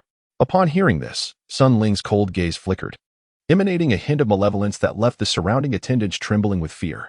That young man is quite something. Yet I do not believe he can remain hidden in Tianbao Tower indefinitely. Chen Song is not virtuous either. He expelled Chen Lin from the family to sever ties. However, I doubt he anticipated that the lad would ultimately conquer the ninth layer. Now, he must be regretting his decisions. Sun Ling mused. But I suspect I am not the only one plotting against him. His eyes glinted ominously, and a chilling smile curved his lips, instilling dread in those around him. Chapter 19. Nighttime slaughter time flew by, and in the blink of an eye, half a month had passed. During this period, Flamefire City experienced an unusual tranquility, yet only a select few could perceive the undercurrents swirling beneath the surface. In the quiet chamber of the Tianbao Tower's branch, a low hum filled the air. Shadows flickered in the void, accompanied by a series of piercing sounds echoing through the atmosphere, creating a cacophony of sonic booms. Dragon step. Suddenly, a soft command rang out, and the figure's movements ascended to an entirely new level, evading the eye like a ghost. With a single step, it resembled a dragon gliding through the sea. This figure was none other than Chen Lin, who had diligently practiced for half a month. Coming to a halt, he smiled faintly. During this time, he had made noticeable progress in his dragon step. Furthermore, the speed of the dragon step exceeded his expectations. His strength had now reached the late stage of the Qiyuan realm, and with the dragon step, he felt confident that he could defeat any peak Qiyuan realm practitioner without even employing his innate sword intent. It was time to emerge from seclusion. Chen Lin stepped out of the quiet room, and before him stood a familiar, graceful figure. "Thank you, esteemed messenger," Chen Lin said, cupping his hands in reverence. Su Yanran surveyed Chen Lin with a gentle smile and remarked, "It seems the past half-month has brought you considerable gains." Chen Lin remained silent, acutely aware that the other party had discerned his true nature at a glance. While astonished, he still inquired, "Might I ask if anything of note has transpired in Flamefire City recently?" He vividly recalled that Sun Ling now regarded him as a mortal enemy, and one could only wonder if there had been any further disturbances in the past fortnight. Su Yanran slowly shook her head and replied, "Rest assured, young Master Chen. No one dares to cause trouble within Tianbao Tower." At that moment, a graceful figure approached. After nodding in acknowledgement to Chen Lin, she leaned in to whisper something to Su Yanran. This figure was none other than Inger, whom he had not seen for quite some time. Ingo appeared somewhat grave, and after speaking, she took her place silently behind Su Yanran. Upon hearing Inger's words, Su Yanran displayed no outward reaction, merely casting a deep glance at Chen Lin. Chen Lin was momentarily taken aback. Just as he was about to inquire about the outcome, Su Yanran interjected, "Young Master Chen, do you practice the thunder-based body-refining martial arts?" Chen Lin raised his gaze and then slowly nodded. Su Yanran continued, "It is said that a thunder source pool has been discovered in the wild demon forest, 100 miles away from Flame City. The power of the thunder source within is sufficient to elevate your body-refining martial arts to a higher level." Chen Lin felt a wave of dizziness wash over him as he exclaimed in surprise, "Lei Yuan Qi." Indeed, Lei Yuan Qi is a rare phenomenon, born from the tribulation thunder encountered by formidable cultivators in the realm of divine elixirs during their breakthrough. Its inner power of thunder essence is remarkably pure, as Su Yan elucidated. Upon hearing this, Chen Lin's gaze could not contain his elation. His thunder essence physique was already nearing completion, and the presence of this Lei Yuan Qi could potentially bring it to absolute perfection. "I am immensely grateful," Chen Lin said, suppressing his excitement as he performed a respectful bow to Su Yanran. She offered a gentle smile, dismissively waving her hand as she replied, "Young Master Chen. Outside the Tianbao Tower, there are indeed spies sent by City Lord Sunday. If you choose to step outside, it is likely that City Lord Sun will be informed at the very first opportunity." Chen Lin's gaze turned icy as he inquired, "My Lord Envoy, might you inform me if there are any formidable beings of the Supreme Dao Realm among the visitors outside?" Su Yanran pondered briefly before responding. "There are 2 who stand at the threshold of the Supreme Dao Realm, 3 at the pinnacle of the Opening Origin Realm, along with several dozen martial artists of the late Opening Origin stage and below." Upon hearing this lineup, even Inger, who stood behind, couldn't help but raise an eyebrow in intrigue. Upon hearing this, Chen Lin merely smiled coldly, remarking that a mere half-step to the Dao realm did not necessarily spell certain death. "Thank you for the information. I shall prepare to leave Tianbao Tower tonight and venture towards the wild demon forest." With that, he departed without further ado. Watching Chen Lin's somewhat aloof silhouette fade into the distance, Inger couldn't help but shake her head with a sigh. saying, "Sister Sue." Although he is broken through to a higher realm, he is still only at the late stage of the opening origin realm. If he recklessly departs tonight, wouldn't that be?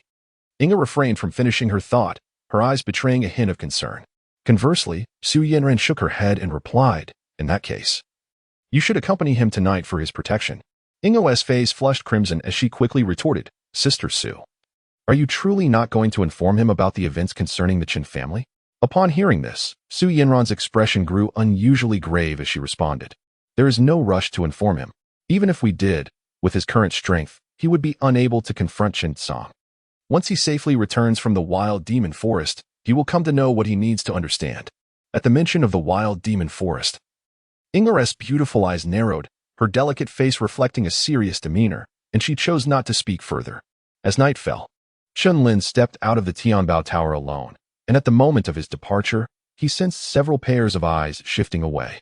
Quickly informed the city lord, "Chen Lin has left the Tianbao Tower and intends to exit the city. We shall continue to follow him." Several spies from the city lord's mansion gathered together to arrange their plans. Unperturbed by it all, Chen Lin continued on his path, only casting a glance over his shoulder at the figures behind him after exiting the Flame City. "Since you have come, why not reveal yourselves? Are you perhaps afraid?" Upon leaving Flame City, Chen Lin gazed at the forest behind him, a cold smile gracing his lips. Suddenly, a golden arrow shot forth from the forest, hurtling directly towards Chen Lin's back. In that instant, a chill ran down his spine, cold sweat breaking out as he executed the heavenly dragon step, narrowly evading the arrow. Just as he dodged, a series of whooshing sounds erupted from the forest. Nearly 15 figures clad in black, their faces obscured save for their cold eyes, silently surrounded Chen Lin. Among them, 2 leaders emanated a powerful aura of primal energy, surpassing the realm of the opening origin martial artists half a step into the Dao realm. Sun Ling truly holds me in high regard, dispatching 2 half-step Dao realm assassins. However, since you dare to come tonight, prepare yourselves for death." Chen Lin's gaze suddenly turned frigid, and the murderous intent in his words caused the surrounding air to momentarily freeze.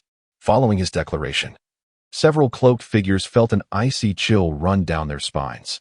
It is worth noting that they were the assassins. Yet tonight, they sensed a more profound killing intent emanating from a mere youth, not yet 18. The leader among the cloaked figures stepped forward, dispersing Chen Lin's imposing aura with a single stride. He smirked coldly and remarked, "Truly worthy of being a genius who has conquered the 9th level of the Azure Dragon Tower.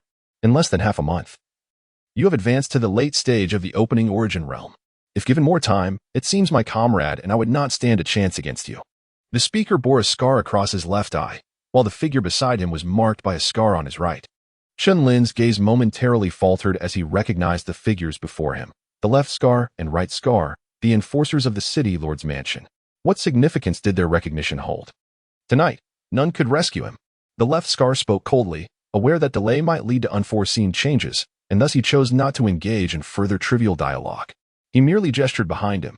At this signal, the remaining 13 cloaked figures seemed to hear the decree of death itself. They brandished their curved blades and lunged toward Chen Lin. In the realm of killers, one is perpetually hunted. With a decisive step, Chen Lin summoned a tempest of thunder, embodying the very essence of a thunderous warrior. In an instant, the heavenly dragon step unfurled, and his figure vanished from sight. Thunderstrike. As the lightning flickered, Chen Lin's arm swept horizontally, obliterating the nearest assassin in the late stage of the opening Yuan realm with a single, devastating blow. A single strike to annihilate a late-stage foe. This spectacle caused the remaining cloaked figures to shrink back in disbelief, yet Chen Lin afforded them no respite, launching another formidable punch. With a sickening thud, blood erupted, and severed limbs soared through the air. Chen Lin's eyes gleamed with a crimson hue as he unleashed a barrage of punches, mercilessly assaulting the oncoming black-clad assassin. With not a hint of compassion, he roared. Thunder Dragon's roar. The sound reverberated through the air, momentarily stilling the very fabric of the space around him. In that fleeting instant, Chen Lin seized the opportunity, executing the celestial dragon step, and appeared before a peak-level assassin of the Qiyuan realm as if he were a phantom. You. The assassin's pupils dilated in shock. Boom. Another thunderous explosion resonated as a mist of blood erupted. Boom. Moments later, Chen Lin retracted his right fist and shook his arm, casting his gaze upon the remaining 2 adversaries. A smirk crept upon his lips as he remarked, "Only the 2 of you remain." Chapter 20. Underlying Currents Buzz. As he surveyed the battlefield littered with corpses, the scarred figure trembled, and in the next instant, an almost palpable aura of murderous intent surged forth from his being. You possess some strength, however, it is precisely this that ignites my desire for slaughter. The scarred man cackled wickedly, his blade glinting menacingly as he lunged towards Chen Lin. Thunderlight fist. Chen Lin's gaze was frigid as he unleashed a powerful punch, his arm colliding directly with the sharp blade. The resounding boom echoed through the air. And astonishingly, both figures were forced to retreat simultaneously. Chen Lin's gaze momentarily halted, his entire being resonating with a surge of primal energy as he advanced once more. Delivering a sweeping punch. Boom. Seeking death. The celestial wolf sword technique. A fierce shout echoed as the scarred swordsman stepped forward again, executing a horizontal slash with his blade, conjuring a wolf-shaped sword aura that rippled through the void. Dragon Step. Chen Lin swiftly executed the heavenly dragon step, his figure transforming into a fleeting shadow as he evaded the strike of the sword. In that very moment, he unleashed a powerful punch aimed directly at his opponent's face. At that instant, the previously motionless right scar finally sprang into action. Like a thunderbolt, he retaliated with a punch of his own, the two fists colliding with a terrifying resonance, unleashing visible shockwaves that reverberated through the air. Thud, thud, thud. Caught off guard, Chen Lin staggered back several dozen meters, a trace of blood escaping from the corner of his mouth. Indeed, the strength of one who has nearly reached the Dao realm is formidable. With his current cultivation at the late stage of the opening origin realm, even with the Tianlong step, he still faced considerable difficulty in dealing with the situation. Is this all he can do? Chen Lin felt a twinge of disappointment. The level of strength revealed in this verification fell short of his expectations. Alas, the assessment of power has concluded, and it is time to address you all. Chen Linyu's words were astonishing, casting a momentary spell of bewilderment over the two men in the dark of night. Ha ha ha, my friend, you remain as audaciously arrogant as ever. In light of this, do not blame us for overwhelming you with our numbers. Left Scar had initially intended to confront Chen Linyu alone, but after a brief exchange, he realized the prodigious nature of Chen's talent. To vanquish Chen single-handedly would undoubtedly require considerable effort. Right Scar, too, sneered, his gaze fierce and menacing as it locked onto Chen Linyu. Buzz. In response to their actions, Chen Linyu merely smiled faintly before taking a step forward, unleashing a formidable sword intent that sliced through the void. This is innate sword intent. A complete form of innate sword intent? How is this possible? How old are you? How could you comprehend such a complete innate sword intent? As the sudden surge of sword intent washed over him, Left Scar was taken aback, his entire body trembling involuntarily. A shadow of impending doom seemed to envelop the two men. All the questions you have will have to be answered in hell. The moment you came to take my life, your fates for this night were already sealed. Chen Lin picked up a long sword, its sharp intent slicing through the darkness, instantly solidifying into a palpable force. With a swift command, slash, heavenly dragon step, Chen Lin's figure darted through the forest like lightning, executing a diagonal strike. The myriad of sword energies coalesced at the tip of his blade, dazzling like a constellation of stars. Beneath this formidable strike, Left Scar's heart was consumed by an overwhelming dread, his eyes wide with terror. He hastily raised his weapon to block the incoming blow, desperate to fend off Chen Lin's sword imbued with intent. However, under the chilling sword aura, Left Scar's weapon shattered as easily as tofu. Not good, he exclaimed in horror. With a sickening sound, the blade cleaved through flesh, and blood sprayed forth as a head rolled away. It was Left Scar's. The innate sword intent was truly terrifying. Ah, I will kill you, right Scar? Witnessing Left Scar's demise, glared with fiery rage, disregarding his precarious situation as he charged toward Chen Lin. Yet, in his fury, Right Scar exposed numerous vulnerabilities. Chen Lin's gaze sharpened, seizing the moment to unleash another strike. With a swift motion, the blade cleaved through, sending a head soaring into the air. Still reflecting traces of unwillingness. The cold wind rose like frost as Chen Lin stood resolutely with his sword, his gaze as unyielding as ever. The blood-soaked memories of 5 years in a sea of slaughter had rendered him numb. Time passed, and two graceful figures entered the forest. Upon witnessing the scattered corpses and the headless remains of the two half-step Dao realm warriors, one figure behind could not help but gasp in shock. Sister Su. Did he do all of this on his own? Inger asked through gritted teeth. Su Yanron's beautiful eyes darkened as she closed her eyes to sense the surroundings. After confirming that no other presence lingered, she nodded. To be able to slay half-step Dao realm warriors at the late stage of the opening Yuan realm was a talent that rivaled some of the prominent scions of great clans.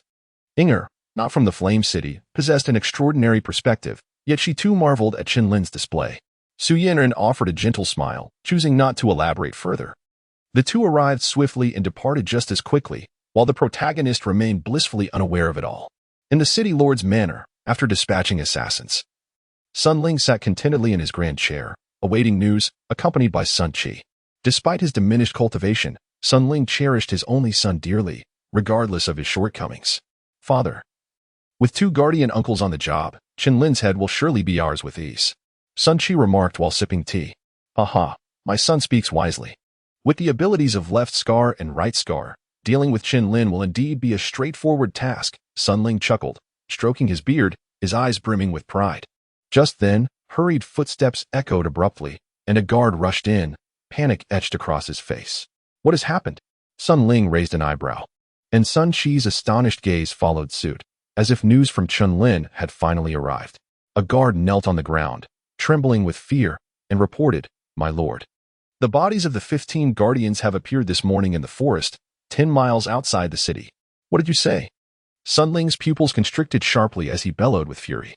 Sun Qi also shuddered, as if he had misheard.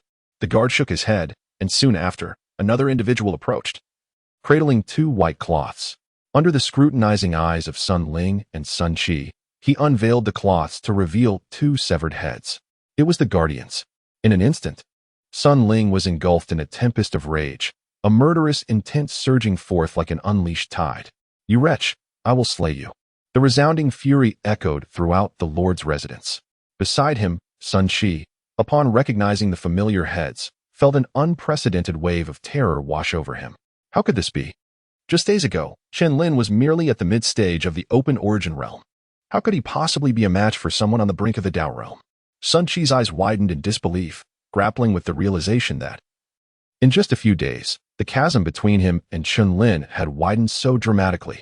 Where has Chen Lin gone? Sun Ling inquired, regaining his composure. The guard, still in a state of panic, replied, "It is said that he is heading towards the wild demon forest." Sun Ling's gaze sharpened as he murmured to himself, "In that case, the wild demon forest shall be your demise." In the main hall of the Chen family, events transpiring within the lord's residence may elude others, yet they cannot escape the vigilant gaze of Chen Tsang. Upon learning of Chen Lin's slaying of a martial artist at the threshold of the Dao realm, a flicker of disbelief crossed Chen Tsang's face. However, once the initial shock subsided, a profound sense of impending danger surged within him. There was no time to waste. Gazing at the clandestine letter in his hand, a sinister smile crept across Chen Tsang's lips. This letter was an invitation from Sun Ling, delivered some days prior, proposing a joint effort against Chen Lin. At that moment, he had regarded the invitation with indifference. Yet now, given Chen Lin's meteoric rise, even he could not help but feel a sense of trepidation. "Shadow guards." Chen Tsang let out a cold laugh. "Subordinates, attend." As his laughter faded, over a dozen figures swiftly emerged. Each of these silhouettes exuded a potent aura, comparable to the half-step to Dao realm. "Your target this time is but one individual, Chen Lin." Chen Tsang pronounced each word with chilling detachment. "Understood," came the unanimous, indifferent reply. Chapter 21, The Wild Demon Forest. The Wild Demon Forest, located in the heart of Tianyang County, is a mountainous region teeming with demonic beasts. The periphery is inhabited by creatures on par with human innate third-realm beings, making it a place that ordinary individuals dare not approach recklessly. However, within this perilous forest lies countless opportunities and treasures, drawing innumerable martial artists eager to seize their fortunes.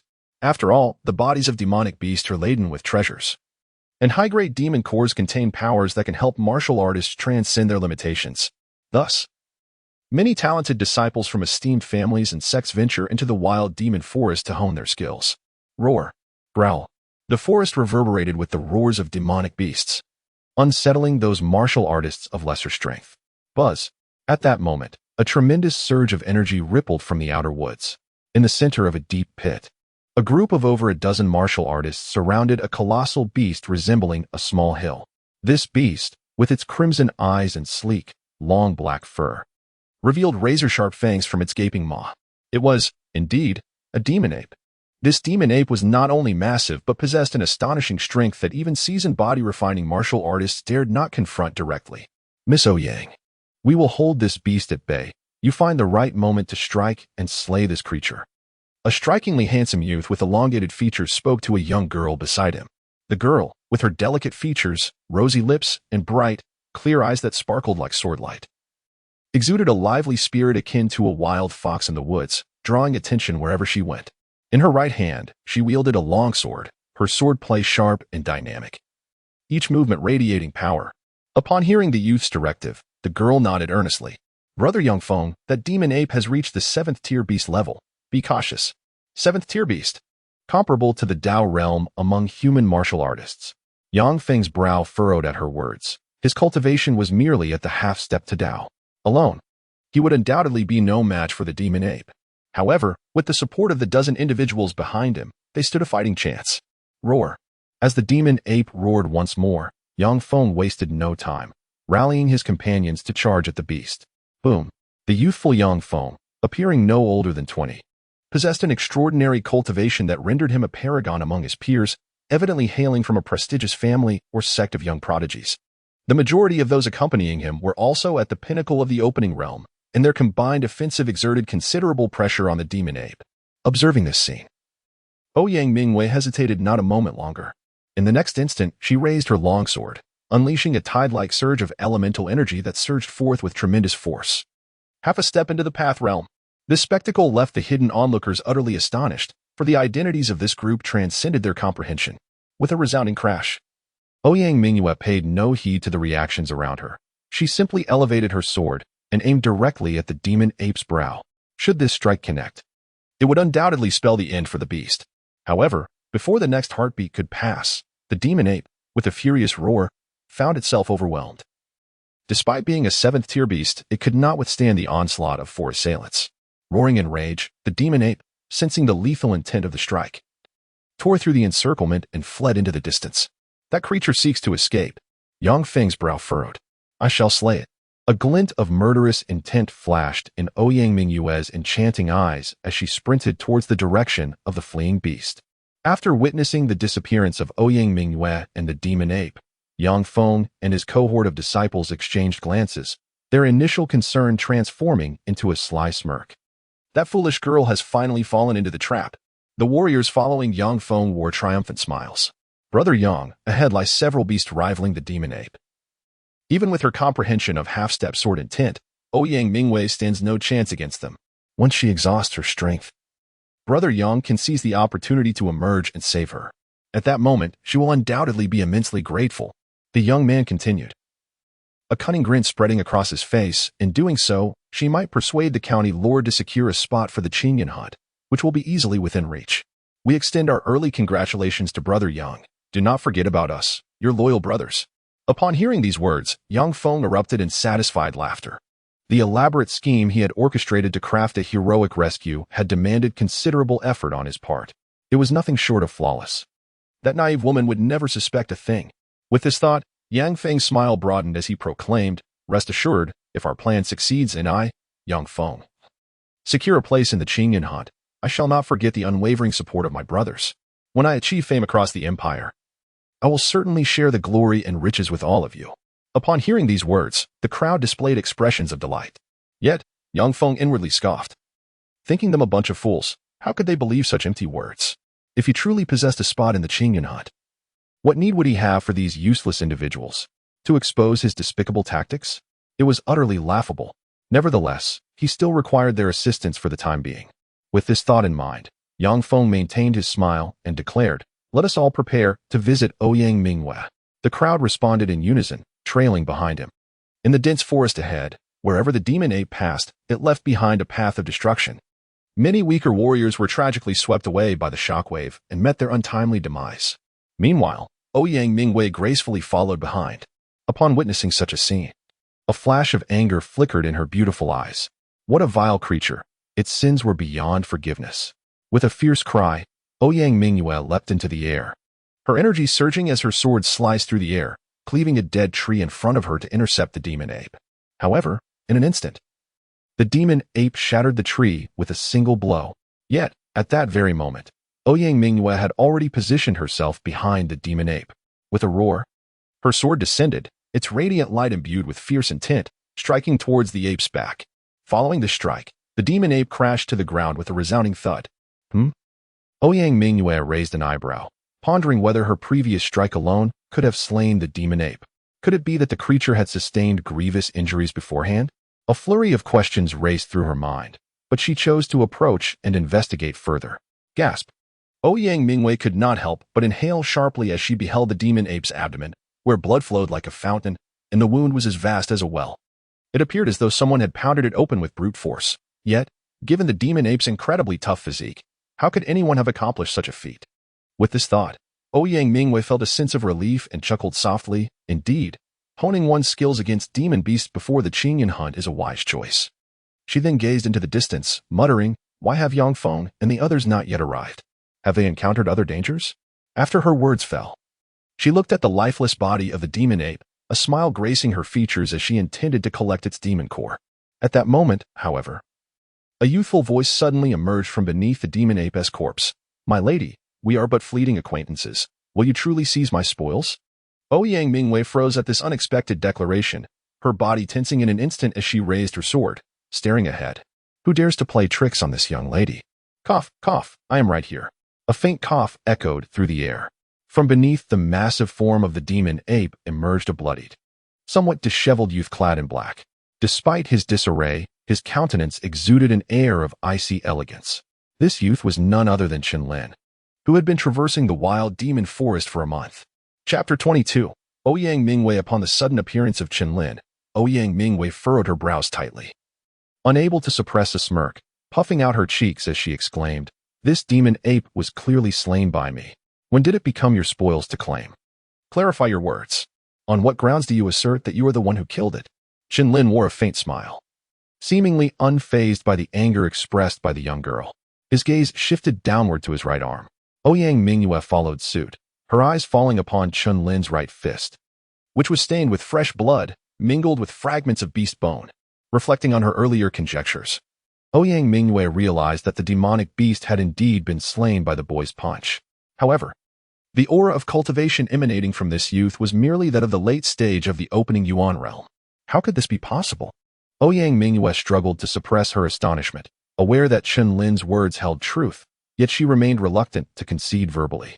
Upon observing the shift in Ouyang Mu's gaze, Chen Lin chuckled and remarked, "The fierce ape did not perish beneath your sword. Rather, its most grievous wound lies in the scar upon its neck." Ouyang Mu's beautiful eyes narrowed as she retorted, "Was it not you who struck it down with a single blow?" Chen Lin chuckled, "Take a look before you speak." Ouyang Mu approached with skepticism, her gaze momentarily halted. For there, at the throat of the demon ape, lay a terrifying sword mark, from which flowed a torrent of fresh blood. "Do you see? The sword wound is the fatal injury, naturally. That punch was merely a gesture of respect for the seventh-tier beast." Chen Lin pondered momentarily before speaking. He had not anticipated that the seventh-tier beast would be so easily vanquished. Throughout the past month, he had engaged in relentless battles with various beasts, often teetering on the brink of death. However, the results were remarkably significant. His cultivation had ascended to the pinnacle of the late opening origin realm. Moreover, his mastery of innate sword intent had reached a commendable level of proficiency. The reason he was able to slay this seventh-tier beast with a single stroke of his sword was not only due to the beast's own considerable injuries but was primarily attributed to his innate sword intent. Ouyang Mu could not help but twitch her eyelids, curling her lips as she remarked, "So you killed it? Big deal. It's just a demon core. You can take it, can't you?" "I want to be polite then." Chen Lin's eyes brightened. He had indeed been somewhat apprehensive that this young lady might be unreasonable and attempt to seize his demon core. With a slight smile, he drew a long sword, extracted the demon core from the belly of the magical ape, and placed it into his storage ring, finally feeling a sense of relief. With this seventh-tier demon core in his possession, it should suffice for him to break through to the peak of the opening origin realm. Meanwhile, Ouyang Mu felt a twinge of regret. After all, that was a demon core from a seventh-tier beast, which would fetch no less than 50,000 stones in the Tianbao Tower. Before Ouyang Mu could express her lament further, a thunderous tremor suddenly echoed from not far away, as if a colossal beast were charging forth. "What is happening?" Ouyang Mu frowned, steadying her body, her gaze filled with trepidation. Chen Lin's expression was grave as he gazed into the depths of the dense forest, his eyes narrowing in disbelief. To think there are still over a dozen beasts at the half-step to the Dao realm. They must be the siblings of that demonic ape. Over a dozen half-step Dao realm beasts? Ouyang Mu's demeanor instantly grew somber. Given her prowess, contending with 3 such beasts would pose a considerable challenge, especially after her battle strength had been augmented by her comprehension of the half-step innate sword intent. Roars of formidable beasts resonated through the heavens and earth, rushing in from all directions. Each of these creatures bore a striking resemblance to the demonic ape, and as Chen Lin had articulated, they were uniformly half-step 7th-tier beasts, verging on the Dao realm. Faced with this sudden turn of events, Ouyang Mu felt a surge of terror, her complexion paling. Ultimately, she had yet to witness the true horrors of bloody slaughter, and the sight of over 20 beasts encircling them made her legs tremble involuntarily.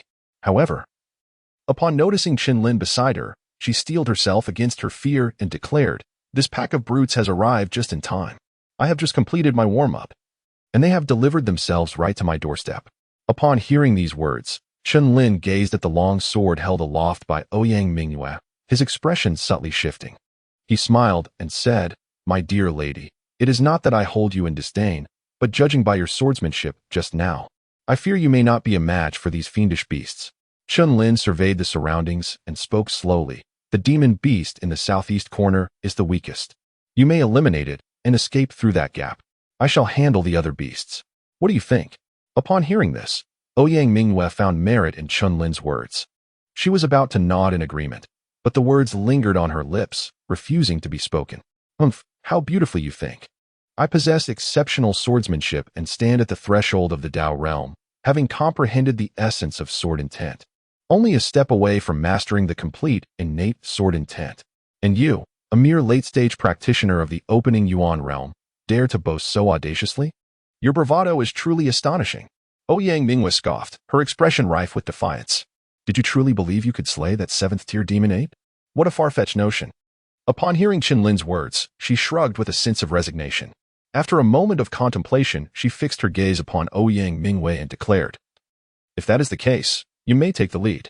With that, Chen Lin gestured with an inviting hand and gracefully leaped onto the branch of a grand tree, looking down at Ouyang Mu from her elevated position.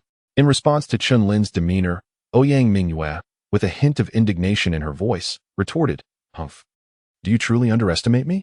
I shall ensure that you come to regret this. Allow me to demonstrate what true swordsmanship entails." Chen Lin smiled, seemingly oblivious to the provocative remarks. This young lady was evidently accustomed to a life of luxury. "Today, I shall allow you to witness the legacy swordsmanship of the Ouyang family, the Shaoyan sword technique." Thunderous roars echoed through the dense forest as approximately 20 half-step Dao realm beasts charged towards Ouyang Mu. In an instant, these creatures stood before her. The formidable demon ape blotting out the sky like a small hill, bearing immense strength as it lunged forward. Without a moment's hesitation, Ouyang Mu swiftly moved, brandishing her sword, and struck decisively at the foremost demon ape. Chen Lin leaned against the tree trunk, observing Ouyang Mu's graceful form, and nodded in agreement, remarking that her agility surpassed her swordsmanship by a considerable margin. Unbeknownst to Chen Lin, Ouyang Mu, with sword in hand, launched an exquisite strike. A dazzling beam of sword light swiftly erupting from the blade, aimed directly at the brow of the demonic ape. With a resounding crash, the brilliant sword light descended, cleaving through the leading demonic ape with ferocity. However, in the aftermath, 3 more demonic apes appeared in an instant, significantly heightening the pressure on Ouyang Mu. The previous strike indeed showcased some skill, yet it seemed that such prowess could not be employed repeatedly. Chen Lin discerned the underlying principles of the situation. Although he had been confined within the blood-soaked prison for 5 years, his comprehension of swordsmanship had long surpassed that of his contemporaries. Moreover, during his time in the Azure Dragon Tower, he had observed the myriad sword intents of countless saints and grasped the essence of the innate sword intent. While he had merely taken his initial steps into the realm of swordsmanship, he was, nonetheless, light years ahead of Ouyang Mu. Thus, he immediately identified the flaws in Ouyang Mu's sword technique, tangible yet devoid of spirit. However, having traversed the wild demon forest for a month, I had yet to encounter such a multitude of beasts in one instance. Why, then, did they suddenly appear today? In Chen Lin's eyes, an inexplicable expression emerged as his gaze fell upon the graceful figure below, seemingly having found an answer. Below, amidst the fierce battle, Ouyang Mu's consumption of vital energy grew increasingly severe with the passage of time. After vanquishing the third beast, her right arm felt weakened, having been struck by a demon ape, blood spilling forth. Ouyang Mu's delicate face turned pale, her silver teeth clenched tightly as the sword tip once again transformed, unleashing a series of 6 formidable sword techniques. This display captivated even Chen Lin's attention, for the might of Ouyang Mu's swordsmanship was truly formidable. Yet, in her hands, it appeared somewhat excessive for the task at hand. How infuriating it was that even the Shaolin sword technique could not contend with this wretched horde. Ouyang Mu exclaimed in frustration. Little did she know. The reason she could not dispatch these beasts with her family's sword technique was due to her own lack of mastery over it. Ouyang Mu's mind was filled with anxious murmurs, her gaze becoming increasingly frantic. The prolonged expenditure of her vital energy left her devoid of the strength to continue fighting.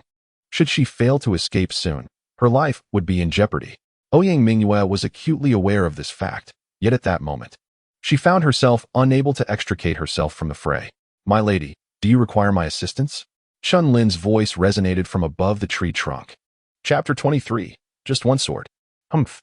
This young lady does not require it. These mere beasts are no match for my family's sword technique. Ouyang Mu gritted her silver teeth and retorted indignantly. Chen Lin smiled and said, since that is the case, you may continue. Ouyang Mu's expression faltered. Could he not perceive the stubbornness in my words? What a man devoid of grace! After casting a fierce glare at Chen Lin, she turned her gaze towards the dozen or so demon apes before her, feeling utterly despondent. With a thunderous roar, the demon apes disregarded the thoughts of Chen Lin and Ouyang Mu, charging towards her once more, unleashing a terrifying tremor that enveloped the surroundings. Ouyang Mu found herself devoid of the strength to evade. She could only grit her teeth and raise her sword in defense. The immense force reverberated through the blade, exacerbating the injury on her right arm. A wave of excruciating pain coursed through her body. Having never encountered such indignity before, her eyes involuntarily brimmed with tears. Of course, the current predicament was partly of her own making. Had Ouyang Mu relented earlier, Chen Lin would have readily offered his assistance. She glanced up at the tree trunk, only to discover that Chen Lin remained unfazed. How unjust. This was the first time in her life she had felt such humiliation. She was acutely aware that Chen Lin recognized her inability to contend with these beasts, yet he chose not to intervene. If she required aid, a mere request would suffice. Chen Lin retrieved a flask of fine wine from his storage ring and began to sip leisurely. Rest assured, even if I were to perish here today, I shall not require your assistance. Ouyang Mu declared, her face flushed with indignation. Chen Lin chuckled in silence and remarked, as long as you are happy. Upon hearing this, Ouyang Mu felt a mix of embarrassment and anger, yet deep within her eyes lay a trace of helplessness. Even if Chen Lin were to intervene today, could he truly alter the inevitable fate that awaited them both? Ouyang Mu was acutely aware that Chen Lin had only attained a late stage of the opening Yuan realm. How could he possibly contend with these formidable semi-Dao realm beasts? Though she feigned strength with her words, her heart remained inherently kind, and she could not bring herself to drag Chen Lin down with her in her final moments. This unfolding scene did not escape Chen Lin's notice, who murmured to himself, aside from her stubbornness and her soft swordplay, everything else is top-notch. In a moment of distraction, Ouyang Mu was struck by a monstrous ape. Her body sent flying as blood spilled forth. Witnessing this, Chen Lin set aside his fine wine, leaped down from the tree trunk, and said, My lady, is your family's swordsmanship not renowned? How could you be sent flying by a mere slap? With fury illuminating her beautiful eyes, Ouyang Mu replied, It is precisely because I have yet to fully master it. Otherwise, these beasts would hardly stand a chance against my blade. Chen Lin chuckled lightly. You are aware that your swordsmanship is not yet perfected. If that is the case, why persist in such stubbornness? Ouyang Mu felt a surge of bitterness rise in her throat, provoked by Chen Lin's words. Upon witnessing the scene, Chen Lin could not suppress a dry cough. And without regard for Ouyang Mu's reaction, he directed his gaze towards the dozen or so demon apes. In that fleeting moment, Ouyang Mu's expression faltered, for in her perception, Chen Lin seemed to have transformed into an entirely different person. An indescribable, piercing intent akin to a sword suddenly permeated the dense forest. Perhaps it is best not to overexert yourself. I have companions close behind, and they will likely arrive shortly. You should flee for your life and not jeopardize your own existence for my sake. Ouyang Mu found it impossible to sacrifice others for her own sake. Though fear coursed through her, she still found the courage to speak. Upon hearing this, Chen Lin felt a warmth in his heart. He promptly decided not to squander time with the horde of demonic beasts and directly retrieved a sharp sword from his storage bag. With a resounding clang, he grasped the sword firmly, his gaze turning icy as he declared, "The essence of swordsmanship lies in swiftness, precision, and lethality. Your technique is far too ostentatious. Open your eyes and behold, this is true swordsmanship." As Chen Lin's voice faded, he unleashed the Tianshan step beneath him, his figure soaring into the air, vanishing in an instant. Ouyang Mu scarcely had time to contemplate before witnessing Chen Lin launching himself towards the demonic beasts, just as she intended to voice a warning. The words caught in her throat. In that fleeting moment as Chen Lin charged forward, Ouyang Mu beheld a resplendent beam of sword light emanating from his hand, slicing through the throats of a dozen demonic beasts with an almost infinite sharpness. The sound of blood splattering echoed through the dense forest, followed by the heavy thuds of the fallen beasts. With a single strike, he had dispatched all those formidable creatures, comparable to beings on the brink of the Tao realm. These beasts had not even the chance to react. In their beastly eyes, only a brilliant flash of sword light remained. Chen Lin stood with his sword in hand, feeling a hint of dissatisfaction with the strike he had just executed. However, he was oblivious to the astonishment of Ouyang Mu behind him, her eyes wide like brass bells, her expression one of utter disbelief. She seemed to be petrified in place. "Why you?" Ouyang Mu stammered, momentarily at a loss for words. "Who on earth are you?" After taking a deep breath, she articulated the question that lingered in her mind. To slay over a dozen beastly creatures on the verge of transcending to the Tao realm with a single strike at the late stage of the Kaiyuan realm was nothing short of extraordinary. Had she not witnessed it with her own eyes, she would have deemed it utterly implausible. Chen Lin smiled faintly, choosing not to utter further words. After collecting the beast corpses and demon crystals, he turned to leave. However, at that moment, several figures approached from a distance. "Miss Ouyang, are you unharmed?" The newcomers were none other than the delayed Yang Feng, who, upon seeing the unscathed Ouyang Mu, concealed a flicker of doubt in his eyes. This scene, however, did not escape Chen Lin's keen observation. Ouyang Mu, relieved to see Yang Feng and the others arriving, shook her head in response. Yang Feng, understanding her gesture, nodded slightly. His gaze then swept the surroundings. In his scheme, Ouyang Mu was expected to encounter no less than 20 beasts at the threshold of the Tao realm. He intended to wait until she was exhausted before making his grand entrance, thus playing the hero and winning her heart. With that, he could leverage the opportunity to request a hunting quota from the county governor, soaring to new heights. Yet the narrative seemed to deviate from his expectations. Where had the beasts gone? Yang Feng's gaze faltered, realizing that only the corpses of the beasts remained, and the demon crystals had already been taken. Observing Chen Lin standing with his sword, Yang Feng raised an eyebrow, then chuckled derisively. It turned out to be merely a late-stage qi-gathering cultivator. How could he possibly have slain those beasts? Then, who had dispatched the beasts? Yang Feng pondered, "Miss Ouyang, what happened to your injuries?" With her astute perception, she could tell that Ouyang Mu had undergone a fierce battle, yet the outcome seemed to exceed his expectations. "I am fine now, thanks to his intervention. Otherwise, I might have perished at the hands of those beasts," Ouyang Mu admitted, though she was irked by Chen Lin's actions. Nevertheless, the truth remained that he had saved her in the end. Yang Feng was taken aback by her words. Could it be that this boy had concealed his true strength? One thing was certain, this young man had disrupted his plans. How infuriating. Yang Feng's eyes blazed with fury as he exclaimed, "You, a mere late-stage qi-gathering cultivator, managed to slay these beasts. Even he, with his capabilities, could not contend with these 20 beasts that were comparable to those on the brink of the Tao realm without the aid of other clan members. Complete annihilation was out of the question." Thus, Yang Feng remained resolutely skeptical of Chen Lin's alleged accomplishments. With his plans in tatters, the opportunity that should have been his had slipped away. This ignited a firestorm of rage within Yang Feng. Meanwhile, Chen Lin, having sensed Yang Feng's malevolent nature, retorted coldly, "Indeed, I saved her. No need for excessive gratitude. A mere 10,000 spirit stones would suffice." 10,000 spirit stones? Why don't you just rob them? Before Yang Feng could speak, Ouyang Mu had already erupted in fury. Chapter 24, The Four Young Prodigies. If you do not wish to provide it, so be it. There is no need for anger. If there are no other matters, I shall take my leave.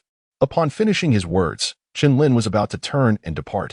However, at that moment, Yang Feng, who had just been ablaze with fury, suddenly spoke. "Brother Chen, please wait a moment." Chen Lin came to a halt.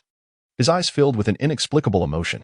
Yang Feng's gaze flickered for a moment as he suppressed the chill within him and said, "Brother Chen, your venture into the wild demon forest must surely be in pursuit of the Thunder Origin Pool, am I correct?" Chen Lin remained silent, slowly nodding in acknowledgement. The news regarding Lei Yuanqi had become widely known, and most of the martial artists who recently ventured into the wild demon forest did so for this very reason.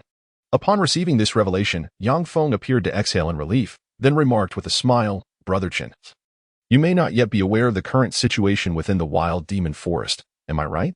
Chen Lin was taken aback and replied, "I have been here for a month and have indeed heard some rumors. It is said that in addition to the prodigies from various cities, there are also exceptional talents from Tianyang Prefecture who will participate." Yang Feng casually interjected, "What you say is indeed correct. This wild and untamed demon forest will not only witness the young geniuses from the major cities but also the 4 prominent sects of Tianyang Prefecture." Noticing the bewilderment on Chen Lin's face, Yang Feng silently scoffed, realizing he was just a Navi country bumpkin.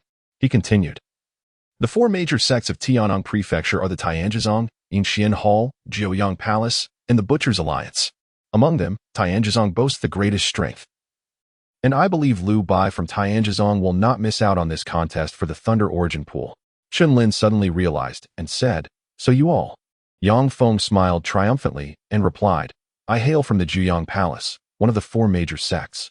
And I am the second among the younger generation within the Jiuyang Palace. As for Miss Ouyang, she is the daughter of the governor of Tianyang County." Upon hearing this, Chen Lin raised an eyebrow, his eyes reflecting a hint of astonishment as he gazed at Ouyang Mu. While he had surmised that Yang Feng likely hailed from one of the 4 major sects, he had not anticipated the origin of Ouyang Mu. To think she was the daughter of the governor of Tianyang Prefecture, did this mean that his previous actions had been excessive? Chen Lin shook his head, dismissing the matter. Even if the governor of Tianyang was involved, it would not concern him. Moreover, he recalled that the previous Nangong Shui seemed to hail from that so-called Yinshan Palace. "Brother Chen, the Lei Yuan Pond will manifest at the corpse-cutting cliff tomorrow. How about joining us on this journey?" Yang Feng suggested with a smile, a flicker of obscure emotion crossing his gaze. The corpse-cutting cliff? Chen Lin had never heard of such a name. He realized that throughout the past month, he had been preoccupied with hunting demon beasts and had not thoroughly investigated the existence of the Lei Yuan Pond. Yang Feng secretly scoffed but proceeded to explain. "The corpse-cutting cliff is the most perilous area on the fringes of the wild demon forest. It is said that beneath the cliff lie countless human warriors' bones, piled high as mountains. In the dead of night, one can hear the lamentations of malevolent spirits from the cliff, and no living creature survives. Over time, innumerable warriors have come to refer to it as the corpse-cutting cliff." Chen Lin nodded slowly, for he had perceived the cold glint in Yang Feng's eyes, leaving him unsure of the man's ulterior motives. He harbored suspicions that the beasts encountered by Ouyang Mu today may have originated from this very individual. However, he currently lacked sufficient evidence. Glancing at the still irate Ouyang Mu, Chen Lin's eyes flickered before he smiled slightly and remarked, "Since Brother Yang has extended such a warm invitation, I shall naturally acquiesce." Yang Feng laughed heartily, exclaiming, "With Brother Chen's participation, we shall remain undaunted even in the face of the celestial puppet sect." Ouyang Mu said little in response, for she had witnessed Chen Lin's prowess firsthand, which far surpassed mere appearances. Meanwhile, on the opposite side of the wild demon forest, by a brook stood dozens of enchanting figures, captivating countless gazes. At the forefront was a maiden clad in a flowing white gown, her beauty radiant and her skin as smooth as jade, a true paragon of loveliness. Opposite her stood a strikingly beautiful woman with cold eyes. Had Chen Lin been present, he would have recognized her as Nangong Shui. "Sister Shui, is it true that someone has breached the 9th level of the Azure Dragon Tower? How can this be?" The leading maiden's eyes widened in astonishment. Nangong Shui merely smiled and replied, "Sister Lingyan, I speak not but the truth. Whether you believe it or not is entirely up to you." Unbeknownst to them, he had also ventured into the wild demon forest. The girl named Lingyan regarded her with a serious expression. It was the first time she had seen her usually serene and aloof junior sister so visibly distracted by another. This piqued her curiosity, and she found herself eager to meet this remarkable individual. Outside the wild demon forest, a gust of wind howled as a figure transformed into a blur, swiftly arriving at the entrance, pausing to catch their breath and shaking their head. Fortunately, I made it in time. As his words echoed, the surrounding warriors beheld the figure that had emerged from the previous blur, a remarkably youthful boy. I've heard tales of someone breaching the 9th level of the Azure Dragon Tower. I wonder if there is any truth to it. If it is indeed true, I must witness for myself the caliber of this young prodigy. Yet, should that artifact emerge, I fear I shall have little time to pursue this boy's whereabouts. Alas, I shall defer this matter until tomorrow. The boy furrowed his brow in contemplation, and after a moment, his figure dissolved into a blur once more, darting towards the wild demon forest like a wisp of light. Within the wild demon forest, in the central region of the periphery, they were already quite close to the cliffs of severed corpses. Nearby stood a number of figures. Miss Ouyang, the ominous winds at the cliffs of severed corpses will dissipate tomorrow, allowing us to ascend and enter the thunder origin pool to absorb its thunderous energy. Yang Feng spoke in a low voice. Ouyang Mingwei held little interest in Lei Yuanqi, as she had never practiced physical cultivation and was entirely indifferent to the so-called power of Lei Yuan. However, she seemed to recall that the insufferable individual was adept in both physical and sword cultivation. How could he possibly achieve such prowess? Capable of shattering the body of a 7th-tier beast with a single punch? With this thought, Ouyang Mingwei couldn't help but cast her gaze towards Chen Lin, who was resting in the shade of a tree.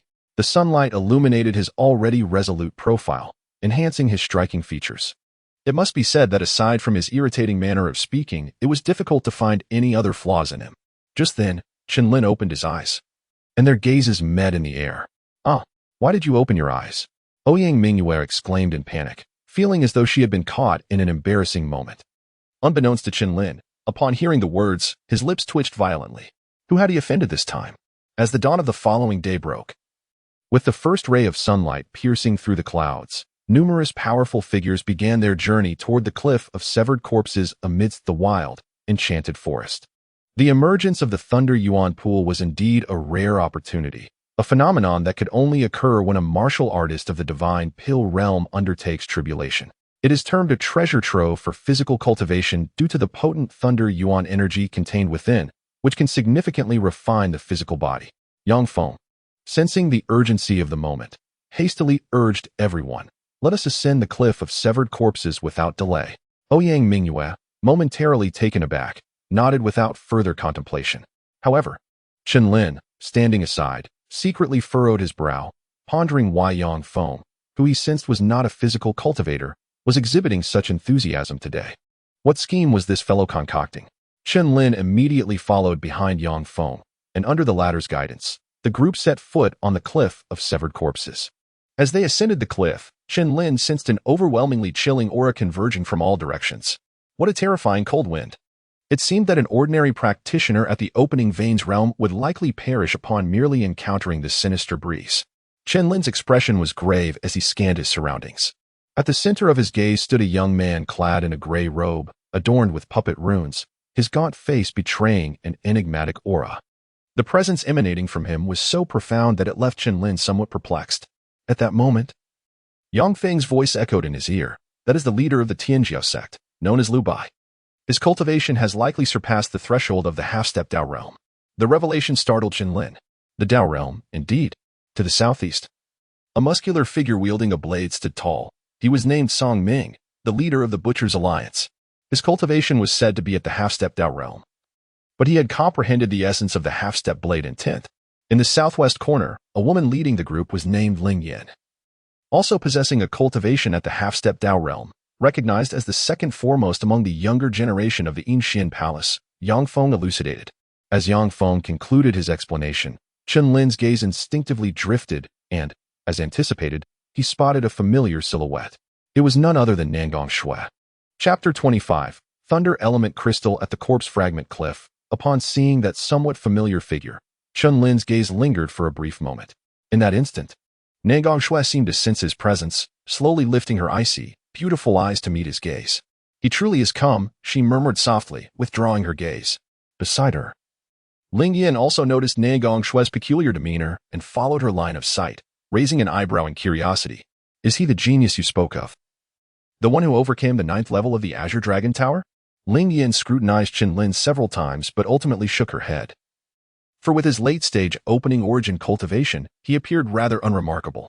The disparity between him and Yang Feng and Ouyang Mu was stark. Nagong Shui lightly nodded, observing Ling Yan's skepticism, and could only manage a wry smile, resigned to the situation. If they were to discover that just over a month ago, Chen Lin had been an ordinary person stripped of his sword vein and devoid of cultivation, their expressions would surely be worth witnessing. Nagong Shui then ceased her musings, discreetly assessing Ouyang Mu beside Chen Lin. Her intuition hinted that the identity of the girl with the bright eyes was likely more complex than it initially appeared. As time passed, the final remnants of the ominous energy at the corpse fragment cliff dissipated, revealing its true form. Suddenly, all the martial artists who had ascended to this place felt their gazes sharpen in unison. A wave of astonishment washed over them as a natural pit emerged between the two stone walls, within which surged a vast expanse of blue liquid.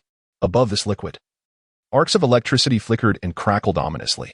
This was none other than the thunder element pool. A voice of astonishment echoed through the crowd. Upon the appearance of Lei Yuanqi, some of the distinguished offspring of prominent clans could hardly contain their excitement, their eyes reddening and breaths becoming rapid. The Lei Yuanqi belongs to me. No way. The central position shall undoubtedly be mine. Before Chen Lin and the others could react, a martial artist had already dashed towards the Lei Yuanqi. However, the prodigies from the four major sects stood still, observing with cold indifference. Roar. Ah, what is this? In an instant, numerous martial artists who entered the Lei Yuanqi let out chilling and heart-wrenching screams. Roar. From the depths of the Lei Yuanqi, a cacophony of monstrous roars erupted, reverberating through the air.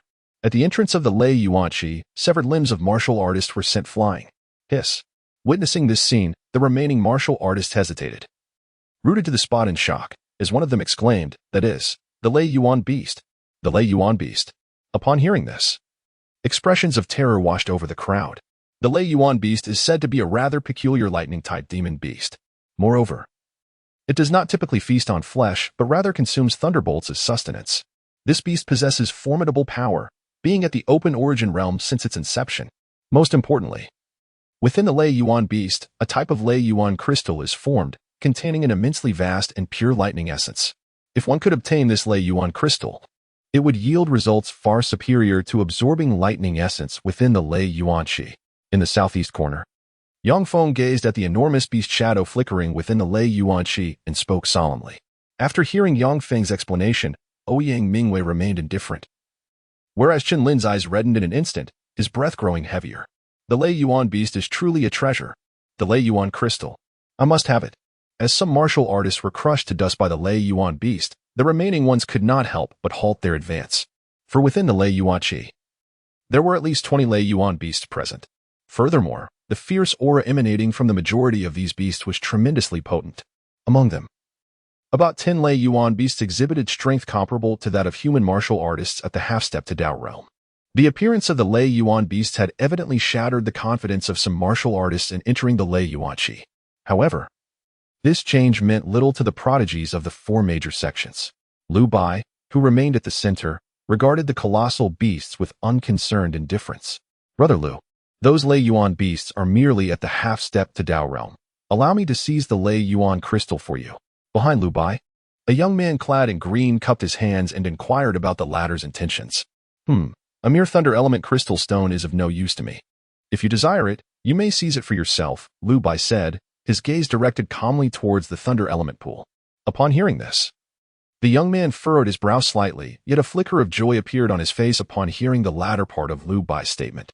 He was Zhao Gang, a practitioner of body-refining martial arts, and thus held a fervent interest in the thunder element crystal stone. He had initially hoped to snatch the crystal for himself while Lu Bai was preoccupied. However, he was taken aback to discover that his senior brother Lu Bai harbored no interest in it whatsoever. What then was the purpose of their visit to the Corpse Break Cliff? Zhao Gang felt a sense of bewilderment. Yet, upon witnessing others already plunging into the thunder element pool to hunt thunder element beasts, he dared not linger, hastening his steps to join them. A similar scene unfolded within the Blade Alliance. The leader, Song Meng, regarded the thunder element pool with indifference as disciples behind him eagerly volunteered to capture thunder element beasts. Yet he remained unmoved. Brother Song, since you show no interest in the thunder element crystal stone, what is our purpose for coming to the Corpse Break Cliff? One disciple questioned, curiosity evident in his eyes. In response, Song Ming simply positioned his long blade before him and replied with a smile, "You will know soon enough. If Lu Bai is not in a hurry, then neither shall I be." With those words, he turned his head elsewhere, his gaze taking on a playful demeanor as he remarked, "That good-for-nothing Yang Feng has been fawning over Ouyang Mingwei. Yet it seems a stranger has appeared." His attention shifted to Chen Lin, a look of intrigue crossing his features. After all, he was well aware of who Yang Feng was. For Yang Feng and Ouyang Mingwei to treat someone with such courtesy, that individual must possess a noteworthy status. Song Ming shook his head, his resolve unwavering. Regardless of the day's unfolding events, he felt no trepidation. In the domain of the Yinshan Hall, Nangong Shui gazed intently at the throng surrounding the Thunder Element pool. After a moment's hesitation, just as she was about to enter, Ling Yin grasped her arm. "Sister, there are not many Thunder Element beasts left." Nangong Shui spoke the truth. Apart from around 10 half-step Dao realm beasts, the remaining Thunder Element beasts were merely at the opening origin realm. Given the recent emergence of the Thunder Element pool, the strength of its beasts varied considerably. Ling Yin shook her head and said, "Junior sister, your cultivation has only recently reached the late opening origin realm. Entering the Thunder Element pool is far too perilous. Moreover, most disciples of our Yinshan Hall are sword cultivators, and obtaining the Thunder Element Crystal Stone would not serve us much purpose." Ling Yan's words plunged Nangong Shui into deep contemplation. She then lifted her gaze, surveying the surroundings, her expression suddenly sharpening. "Why has neither the Tian Kuei sect nor the Blade Alliance made a move?" Nangong Shui inquired. Ling Yin remained silent for a moment before slowly responding, "Because we are all waiting." "Waiting for what?" Nangong Shui turned her attention back to Ling Yin. "Waiting for something," Ling Yin replied, after which she ceased to look at Nangong Shui, closing her eyes and settling into a meditative posture. In the southeast, Yang Feng spoke with an air of calm, saying, "Brother Chun, the Thunder Element beast has already manifested. If you wish to acquire the Thunder Element crystal, you may need to act swiftly." Chen Lin cast a sidelong glance and smiled, inquiring, "Brother Yang, are you showing me courtesy?" Yang Feng chuckled in response, "Brother Chen, you jest. I have not cultivated any body-refining martial arts. Thus the Thunder Element Crystal Stone holds little significance for me." At this moment, Ouyang Mingyue interjected, "Chen Lin, do you not practice Thunder System body-refining martial arts? Surely, the Thunder Element Crystal Stone is of great importance to you. If that is the case, what are you waiting for? If you delay any longer, the Thunder Element Crystal Stones may well be snatched away." As soon as Ouyang Mingyue finished speaking, she brandished her sword and was the first to plunge into the Thunder Pool. "Miss Ouyang." Yang Feng's expression changed dramatically, and he hastily called out. But Ouyang Mingyue's speed was astonishing. In the blink of an eye, she had vanished from the entrance. Chen Lin was taken aback, wondering what this foolish girl was up to. Yet, before he could ponder further, an overwhelming and magnificent aura suddenly erupted from the Thunder Origin Pool. Boom! The onlookers outside, upon sensing this aura, immediately changed their expressions, their eyes filled with terror as they exclaimed, "Is it a 7th-order Thunder Origin Beast?" Chapter 26. 7th-order Thunder Origin Beast. A colossal wave of beastly energy unexpectedly surged forth from the Thunder Origin Pool, leaving all present utterly astonished. It was comparable to a thunder beast of the supreme Dao realm. Chen Lin's gaze momentarily sharpened, his eyes brimming with intensity. This foolish girl was truly reckless. Without daring to waste any more time, he activated the Heavenly Dragon Steps, his figure soaring towards the Thunder Origin Pool. Meanwhile, Nangong Shui, who had been closely observing Chen Lin, felt a flicker of concern as she watched him plunge into the Thunder Origin Pool. In the next instant, she vanished from her position, reappearing in the distance. Junior sister Shui, Ling Yin, who had been immersed in silent meditations, could no longer remain still upon witnessing Nangong Shui rushing towards the perilous Thunder Origin Pool, home to the 7th-tier Thunder Origin Beasts. "Sister, we must assist Junior sister Shui." Although the remaining disciples were unaware of the reasons behind Nangong Shui's sudden advance, they comprehended the imminent danger that lurked within the pool. Given Nangong Shui's strength, survival within the Thunder Origin Pool was exceedingly precarious. Ling Yin glanced into the distance, seemingly grasping the gravity of the situation. After a moment of contemplation, she resolutely declared, "Follow me into the Thunder Origin Pool to rescue our junior sister." "Yes." The crowd responded in unison, their determination evident in their eyes. This alone was sufficient to illustrate the undeniable potential for future development of the Yinshan Hall.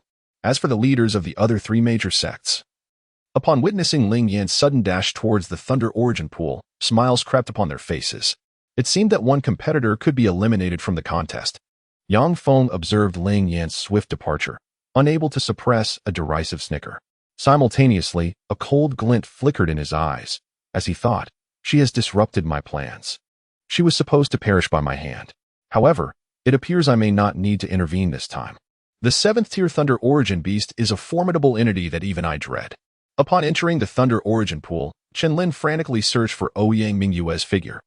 When confronted by a Thunder Origin Beast charging at him, he swiftly drew his sword, bringing it down in a single, graceful arc that erupted in a splendid spray of crimson.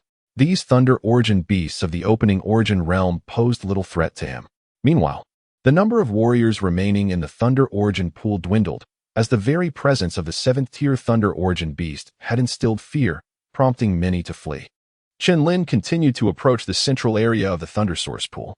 In a sudden moment, a ferocious Thunder Beast, with its jaws agape and bloodthirsty eyes wide open, lunged at him from both sides.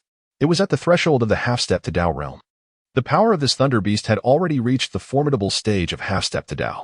Chen Lin's expression turned cold and severe as he unleashed his sword intent, delivering a horizontal slash through the void. Bang! In a flash of sword light, a bloodied head soared into the air, akin to a sandbag being hurled into the distance.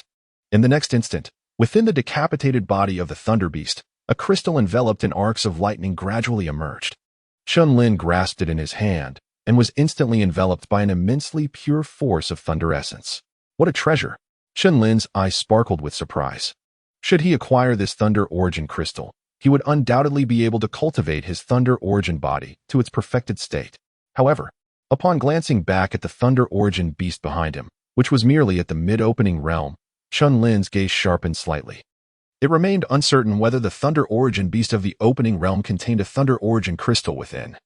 Yet one could ascertain that a Thunder Origin Beast at the threshold of the Dao realm surely possessed such a crystal within its being. Chen Lin arrived at this conclusion while searching for Ouyang Mu, simultaneously slaying the Thunder Beast that charged towards him. After approximately an hour, he finally reached the central area of the Thunder Pool, where he immediately spotted a familiar silhouette. Above the pool's waters, a graceful figure brandished a sharp sword, striking down upon the Thunder Beast that had reached the brink of the Dao realm. The sword light was extraordinarily radiant. As it descended, the figure appeared somewhat irate, exclaiming, "You vile creature, perish at once." This enchanting figure was none other than Ouyang Mu, who had entered the Thunder Pool first.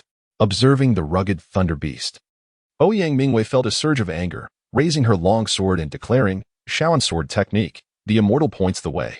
In an instant, the previously diminished momentum of her sword surged forth with an unprecedented brilliance. The sword light swept across with unparalleled sharpness. With a swift flash, the brilliant blade severed the Thunder Beast's head, blood gushing forth like a fountain. Upon obtaining the Thunder Crystal, Ouyang Mu's eyes sparkled with joy as she sensed something behind her, a figure in black. "That was a commendable strike," Chen Lin remarked as he approached, having been discovered. "Humph.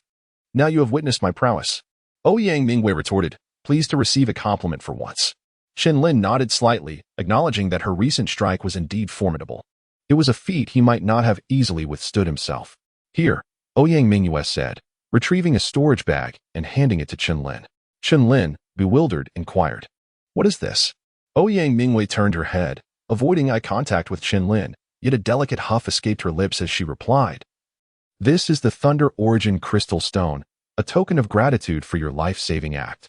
Upon entering the Thunder Origin pool, Ouyang Mu had zealously hunted Thunder Origin beasts to procure these crystals, all in an earnest effort to repay Chen Lin for the debt of his timely rescue.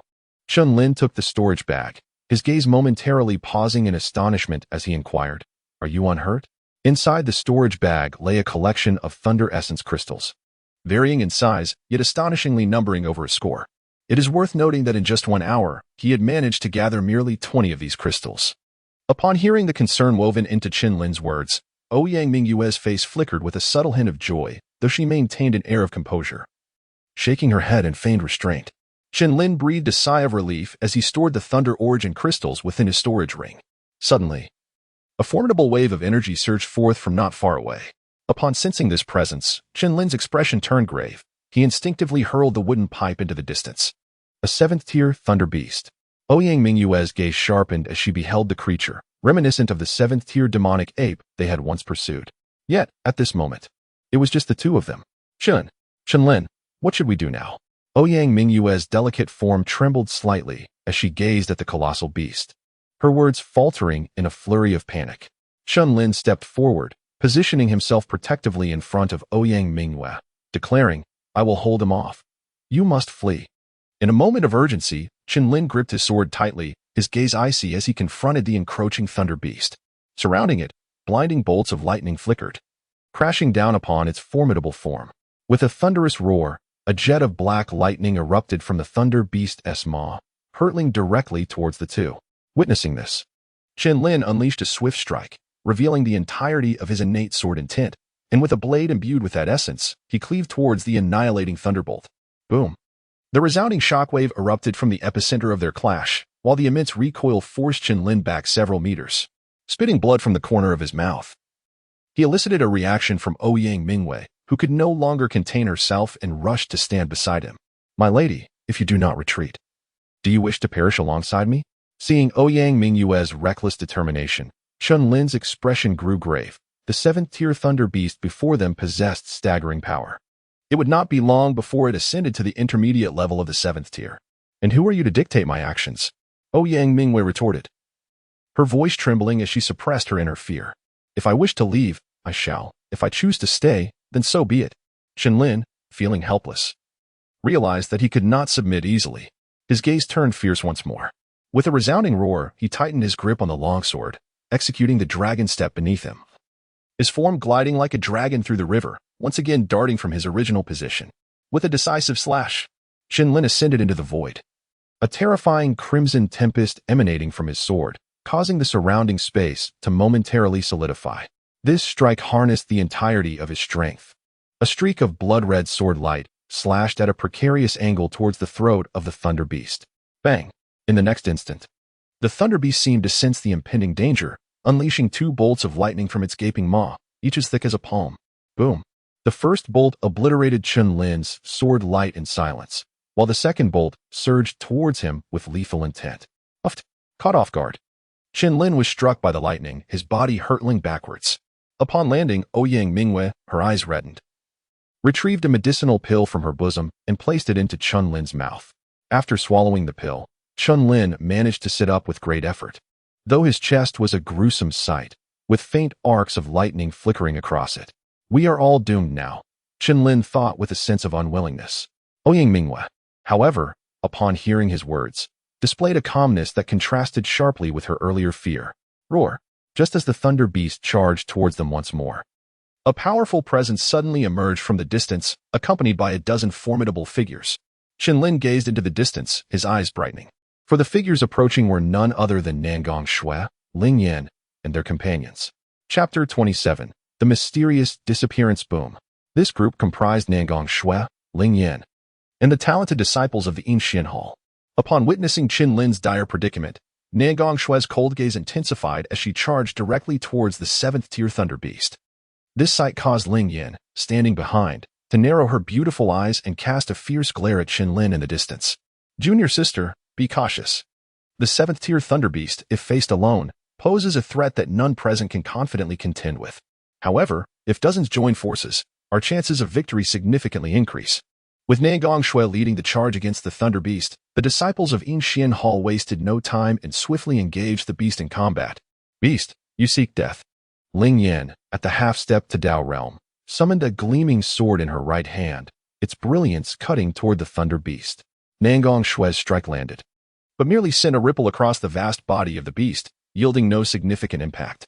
"Junior sister Shui, this seventh-tier thunder beast possesses a thick hide and formidable power. We must form a formation." Ling Yan's energy surged, her gaze growing colder, yet her relentless sword strikes still proved ineffective against the creature. The other disciples of Ancient Hall, hearing her words, were solemn expressions and nodded in agreement. "Very well," Nangong Shui replied with determination. Ling Yan, seeing her resolve, did not hesitate. She swept her sword through the air while the other disciples encircled her, forming a cohesive barrier. In the next instant, all the disciples of Ancient Hall raised their swords, radiant sword light coalescing into a massive blade. Ling Yan stood at the center, commanding the colossal sword, her beautiful eyes fiercely locked onto the thunder beast. Boom! At that moment, the Thunder Beast unleashed a devastating bolt of lightning from its gaping maw, aiming it at the assembled group. "Grand Sword of Xian Gang, strike!" Ling Yin shouted, as she faced the oncoming cataclysmic thunder, bringing the enormous sword crashing down. Boom! In an instant, thunderous explosions echoed through the air, the terrifying shockwaves spreading outward at an astonishing speed, scattering debris in all directions. The colossal sword shattered the lightning and surged towards the Thunder Beast. Roar! A tremendous pain rapidly coursed through the entirety of the Thunder Beast. Observing the giant sword descending upon the beast, Chen Lin finally exhaled a breath of relief, the tension in his demeanor easing considerably. What a fearsome technique! Ouyang Mu sighed, shaking her head.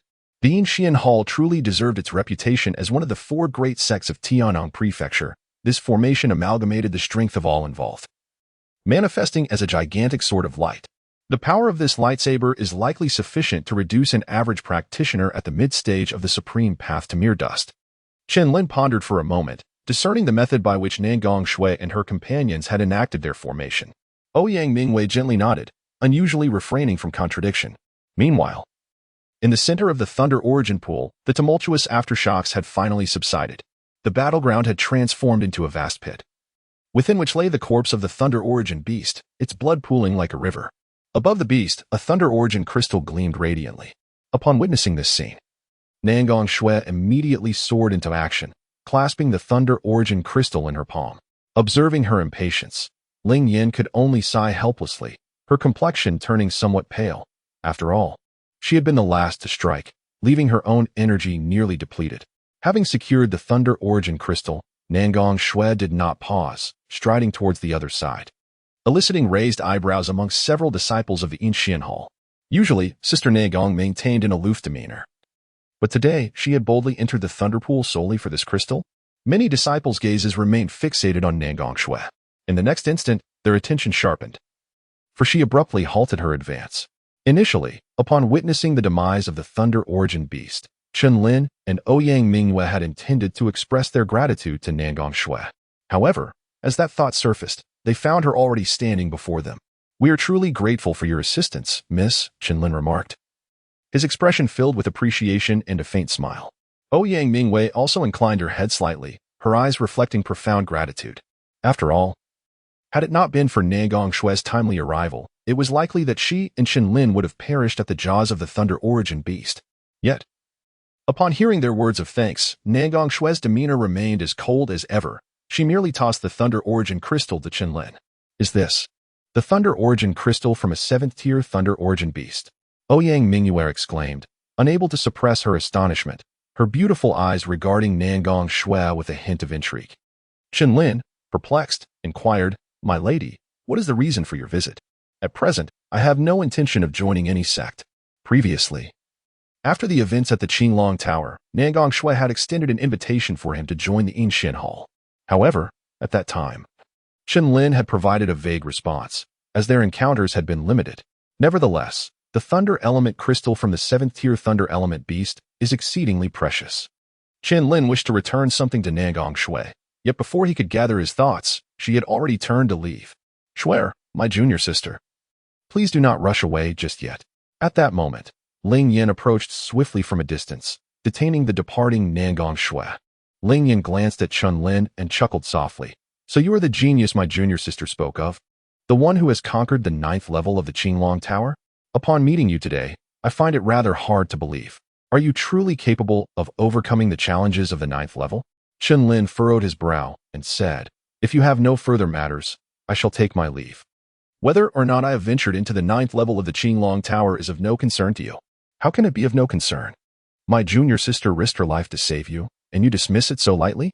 Ling Yin retorted with a cold snort.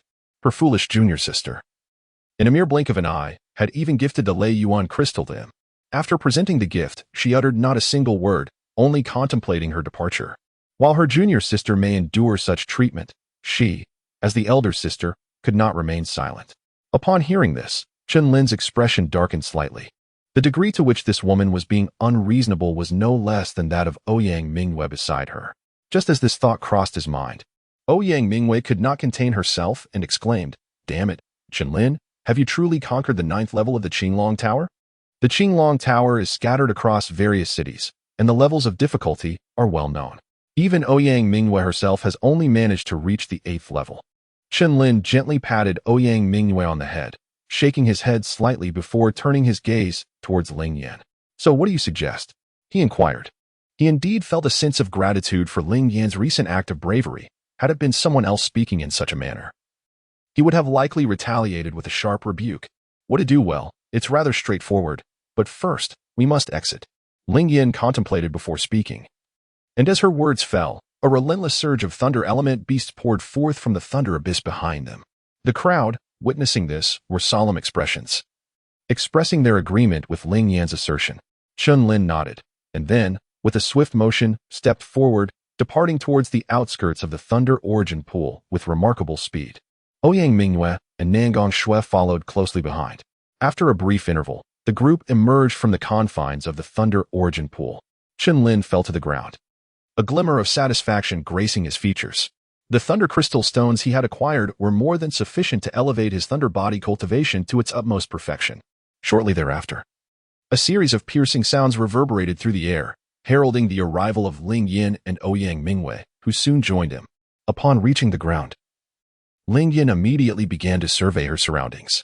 In the next moment, her expression darkened as she remarked, "Indeed, we have arrived too late." Beside her, Chen Lin, perplexed, inquired, "What do you mean by too late?" Ouyang Mu interjected, "Yang Feng is missing." As soon as the words left her lips, Chen Lin's gaze shifted to the southeast corner, where no figures could be discerned, only a few injured warriors sitting in meditation with their eyes closed. Suddenly recalling something, Chen Lin scanned the vicinity, his eyes narrowing in alarm. Not only was Yang Feng absent, but also Liu Bai from the Heavenly Puppet Sect and Song Ming from the Butcher's Alliance had vanished without a trace. Chen Lin spoke in a low voice.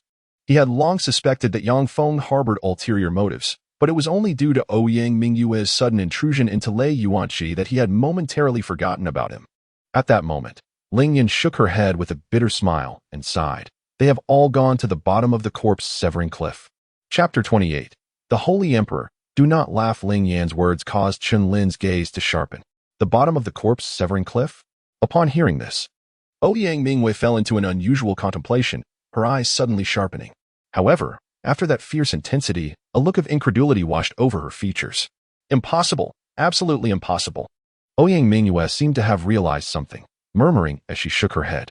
Observing this change in Ouyang Mu, Ling Yan raised an eyebrow and inquired, "Have you also heard the rumors about the demon sword?" "Demon sword?" Chen Lin observed the dialogue between the two with a sense of perplexity. The disciples of the Yin Xian Palace behind him, including Nangong Shui, were equally bewildered.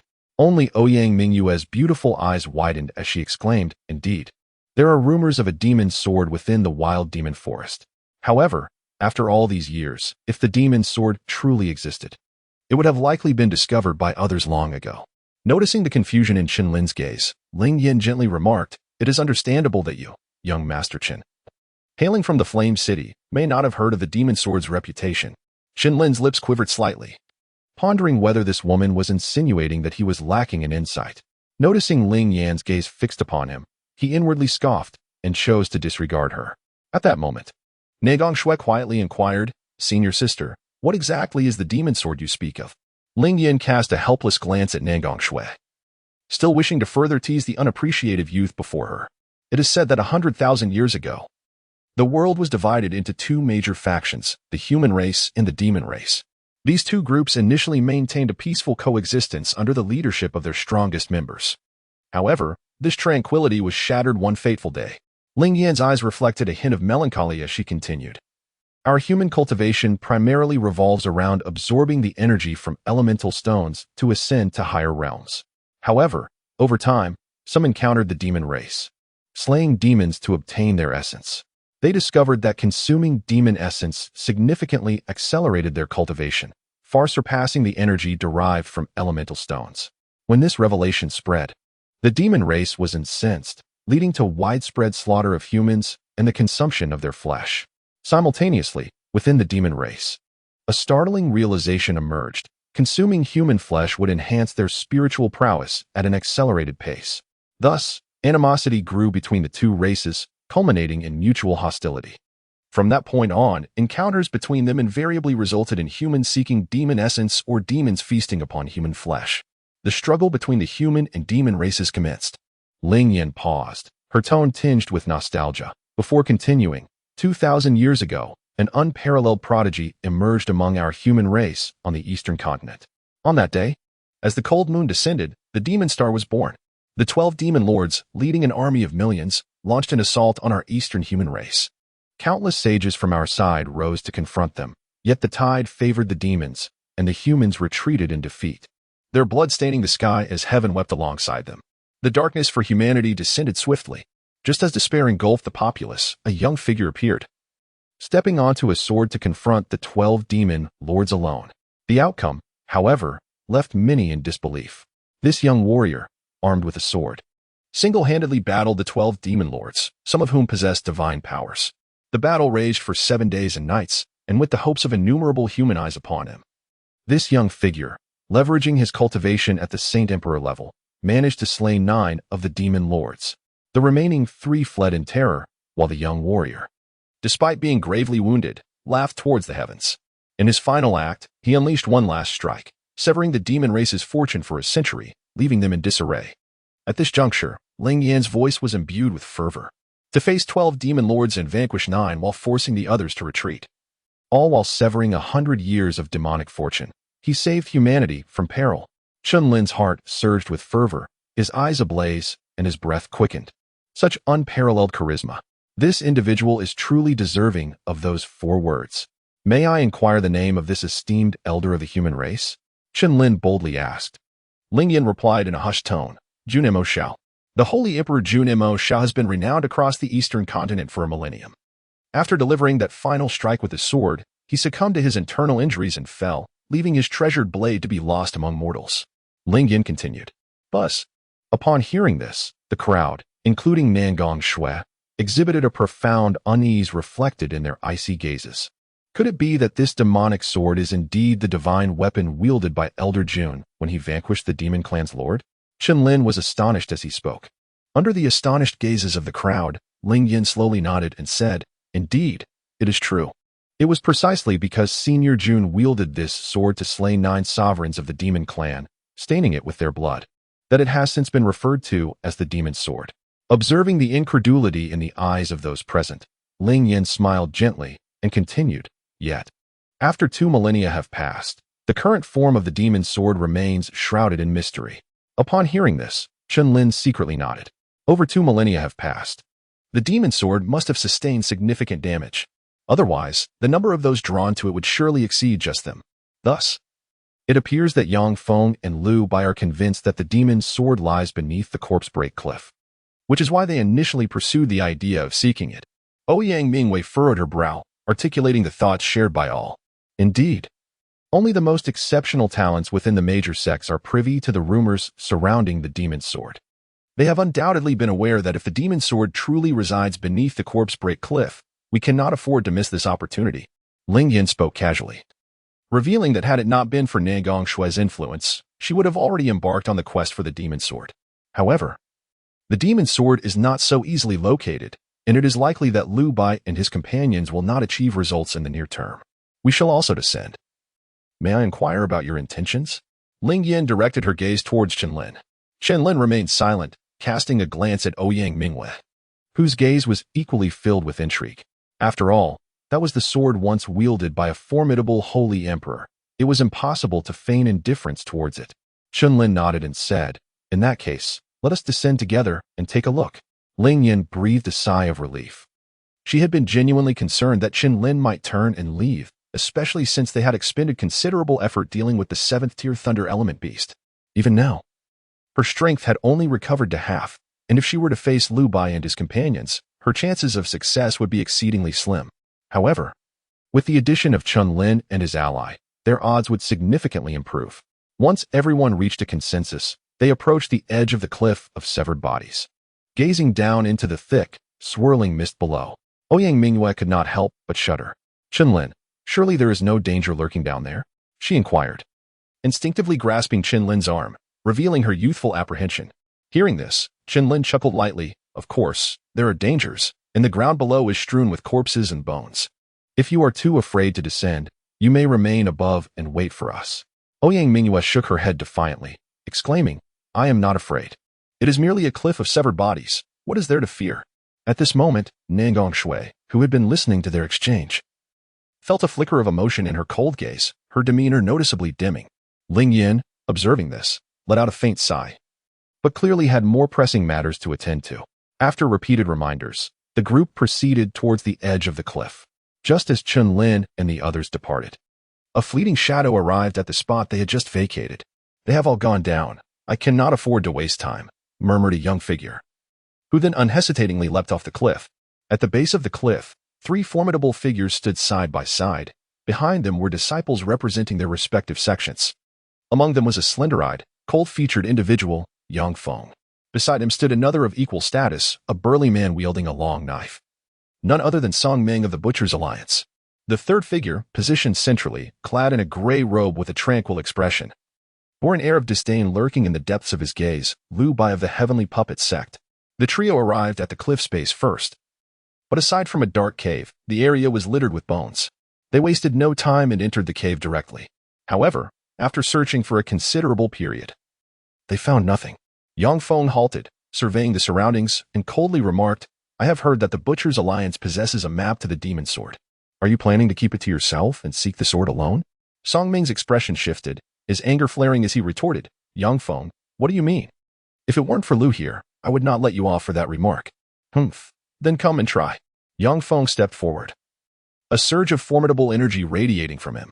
Song Ming sneered, "You, Yang Feng, are merely a sycophant to Ouyang Mu, and you dare to challenge me? How foolish. What did you say? Dare to repeat that?" Yang Feng's face flushed with rage, teeth clenched. That statement had struck a nerve. Enough. At that moment, Lu Bai, who had remained silent, interjected, his presence radiating authority that dispersed Yang Feng's energy. Yang Feng withdrew, taken aback. Song Ming's expression also changed, surprised, noticing their reactions. Lu Bai merely smiled gently and said, "Now, let us proceed together." Upon hearing these words, the 2 individuals exchanged a focused glance. Yet Lu Bai remained indifferent to their thoughts and proceeded forward. The 2 had no choice but to follow, for they were unaware of the exact location of the demon sword.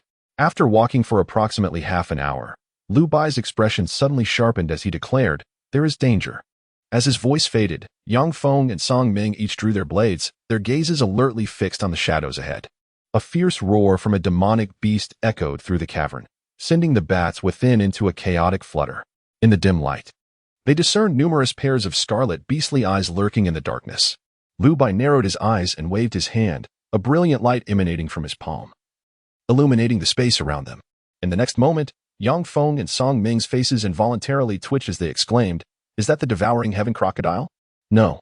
This is the lair of the devouring heaven crocodile. We have stumbled into its den. We must flee." Yang Feng's legs trembled as he turned to escape, overwhelmed by the oppressive aura that sent shivers down his spine. "Wait." Lu Bai halted the group. Song Ming trembled as he spoke, "Brother Lu, while the demon sword is indeed a legendary treasure, sacrificing our lives for it would be too great a cost. There are at least 100 devouring heaven crocodiles in this lair.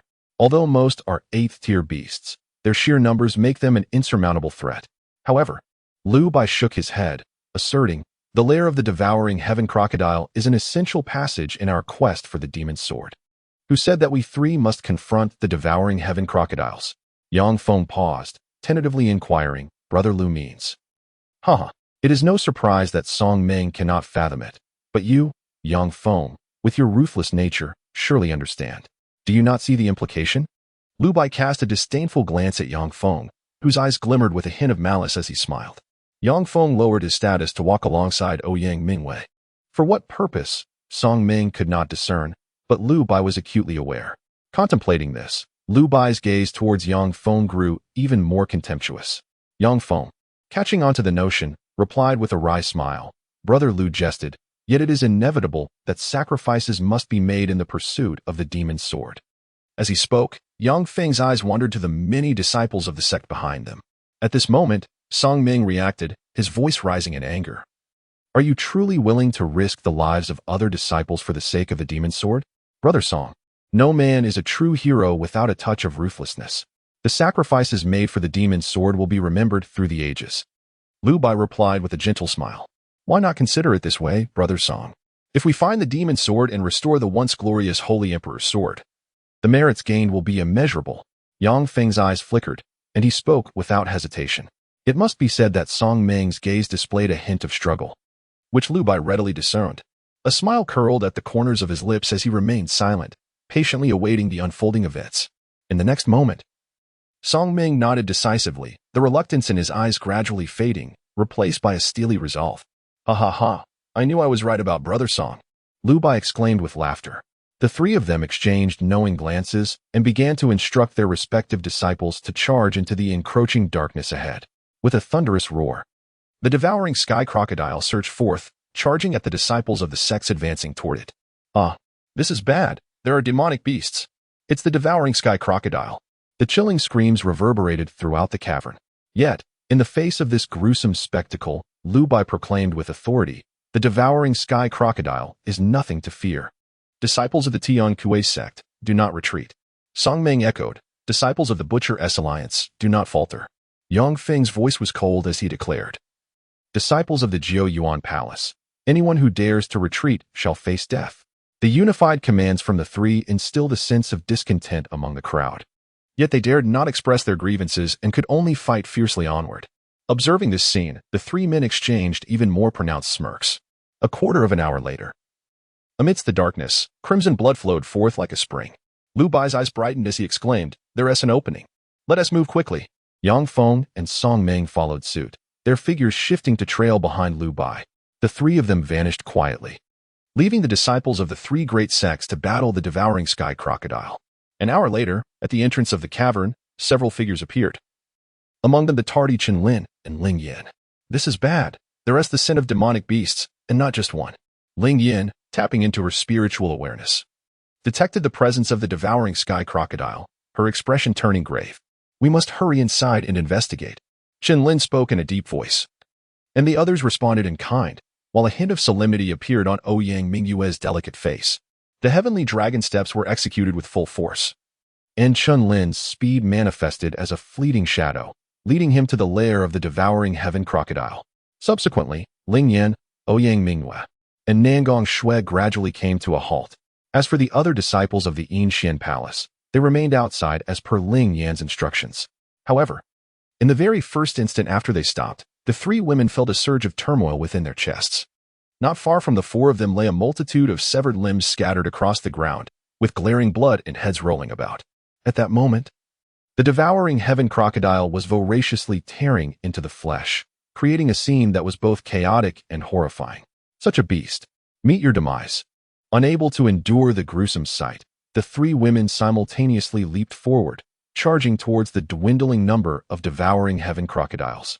Chen Lin surveyed his surroundings, and if his conjecture was correct, this seemed to be the lair of the devouring sky crocodile. The corpses of these warriors appeared to originate from the three major sections. Observing their attire, Chen Lin had already deduced the truth. However, conspicuously absent among these bodies were Yang Feng, Lu Bai, and the other two. Could it be that? Chen Lin harbored suspicions, and in an instant, his eyes blazed with fury, a palpable aura of lethal intent radiating from him. How despicable the tactics of these three! Ouyang Mu's beautiful eyes widened in indignation as she unsheathed her sword.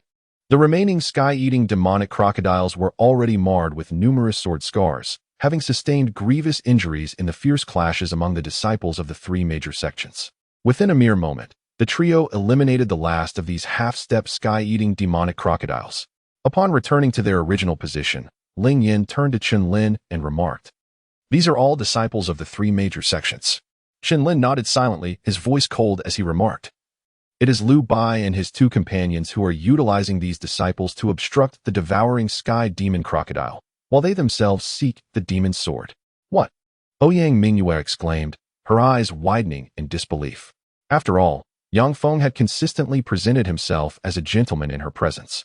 At this moment, Chen Lin let out a derisive laugh and said, "Have you perhaps forgotten our encounter that day? I observed closely. The position Yang Feng occupied was not far from us, and with his strength, he could have arrived within a quarter of an hour. Yet, he lingered for more than half an hour before making his way to us. Furthermore, the most crucial point is, While you were pursuing that 7th-tier demon ape, did you not consider that there were still 20 more demon apes waiting for you ahead? All these factors indicate that the sudden appearance of the demon beast that day was a conspiracy. Chen Lin spoke decisively. Ouyang Mu's eyes flickered with doubt as she asked, "Why does he wish to harm me?" Chen Lin decisively shook his head and said, "His actions are not intended to harm you. If my conjectures are correct, he will extend his hand to aid you when your life hangs in the balance. If that is the case, he has indeed bestowed upon you a life-saving grace, a favor that cannot be deemed insignificant. You must contemplate this carefully. Yang Feng, as a distinguished figure of the Jiuyang Palace, is accustomed to being the center of attention. Why then does he show such particular concern for you?" Ouyang Mu fell into silence, her thoughts swirling until clarity dawned upon her. "I understand now. This Yang Feng shall not be spared by me." Anger ignited within Ouyang Mu as she realized that without Chen Lin's reminder, she might have remained obstinately set in her ways. Chapter 30. The start of engagement beneath the cliff of severed corpses. As Chen Lin and his companions traversed the lair of the devouring crocodile, a youthful visage quietly descended onto the ground at another location. After surveying the surroundings with a glimmer of delight in his eyes, he mused, "They must be headed for the devouring crocodile as well. But I shall not take the long route." With a soft chuckle, the young figure approached a wall and retrieved a map from his storage ring. Observing the route indicated on the map, a smile spread across his face as he raised his right arm and struck the stone wall with a powerful fist. Boom. In the next instant, the previously unyielding wall crumbled like tofu under the might of his blow, revealing a narrow passageway that allowed only one to pass. Witnessing this, the young man's smile broadened as he murmured, "The map bought from the Heavenly Treasure Tower is truly worth it. Who other than me is worthy to become the new master of the demon sword?" Ha ha. As laughter echoed in the air, the young figure transformed into a fleeting shadow, hastening towards the destination marked on the map. Meanwhile, on the other side, after navigating through the lair of the devouring crocodile, Lu Bai and his companions continued along the internal passageway. However, after walking for an hour, their steps involuntarily halted. Before them loomed a stone wall, blocking their path entirely. What is the meaning of this? Yang Feng's gaze flickered. Song Ming was equally taken aback, then inquired, "Brother Lu, what does the map indicate?" Lu Bai, furrowing his brow, replied, "According to the map, it should be just ahead. Yet, clearly, this is a dead end." Yang Feng raised an eyebrow, casting a dubious glance at the map in Lu Bai's hands. "Impossible. This map was purchased from the Heavenly Treasure Tower. It cannot be erroneous," Lu Bai asserted. Upon hearing the name Heavenly Treasure Tower, Yang Feng's skepticism gradually dissipated. Song Ming confidently declared, "In that case, the demon sword must be nearby. The renowned Tianbao Tower has maintained its impeccable reputation over the years, with nary a mistake to its name." However, what Lu Bai did not disclose to the others was that the map he had procured was of the lowest grade. Despite its inferior quality, it had depleted his savings accumulated over 2 decades. Furrowing his brow, Lu Bai spoke, "According to the map's guidance, the demon sword should be right beneath us. Yet why is it absent?" Yang Feng shared his confusion as the three of them pondered their predicament for a considerable time. Finally, Song Ming, unable to contain his impatience, slammed his hand heavily on the ground. "Surely, the demon sword cannot be hidden beneath the earth." An idea sparked in Lu Bai's mind, and Yang Feng's eyes gleamed with excitement as he exclaimed, "Let us strike the ground with all our might. Even if we must dig 3 feet deep, we shall unearth the demon sword." Time was of the essence, he added, sensing that others were entering the cave behind them. Lu Bai spoke coldly. Retrieving a long sword from his storage bag, a weapon of no less than 8-tier excellence, the Yin puppet sword of the Tian Kuai sect, Yang Feng's gaze sharpened. He had heard that this Yin puppet sword had a counterpart, the Yang puppet sword, both forged by the sect's master from black gold ore, with the potential to advance to a 7-tier spirit weapon in the future. Song Ming glanced at Lu Bai's sword, his expression tinged with envy. Yet, both men quickly suppressed their astonishment, raising their own blades, channeling their full essence as they prepared to strike the ground. Boom! The thundering sound echoed like a clap of thunder through the void. In an instant, a massive pit formed beneath their feet. Lu Bai, witnessing this, smirked coldly and leaped into the chasm. Naturally, Yang Feng and Song Ming were not far behind. With a rumble as the three of them created the enormous pit, a powerful wave of energy radiated throughout the cave.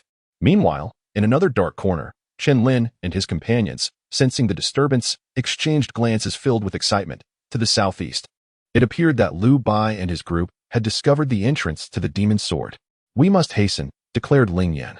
Ouyang Mu chimed in. Chen Lin. Let us move quickly. Chen Lin nodded quietly, and the four of them hastened toward the source of the sound.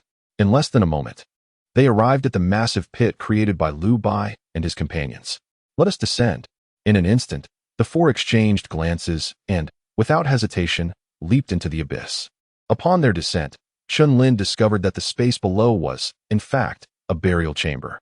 We shall not disturb this esteemed elder, shall we? Ouyang Mu murmured softly. For what lay before them was a grand tomb. Yet, Ling Yin beside her chuckled, Miss Ouyang, if we are to disturb anyone, it would be Lu Bai and his companions who have done so first. Surely, this esteemed elder is a person of understanding. Chen Lin chuckled in silence and said, Let us not dwell on that.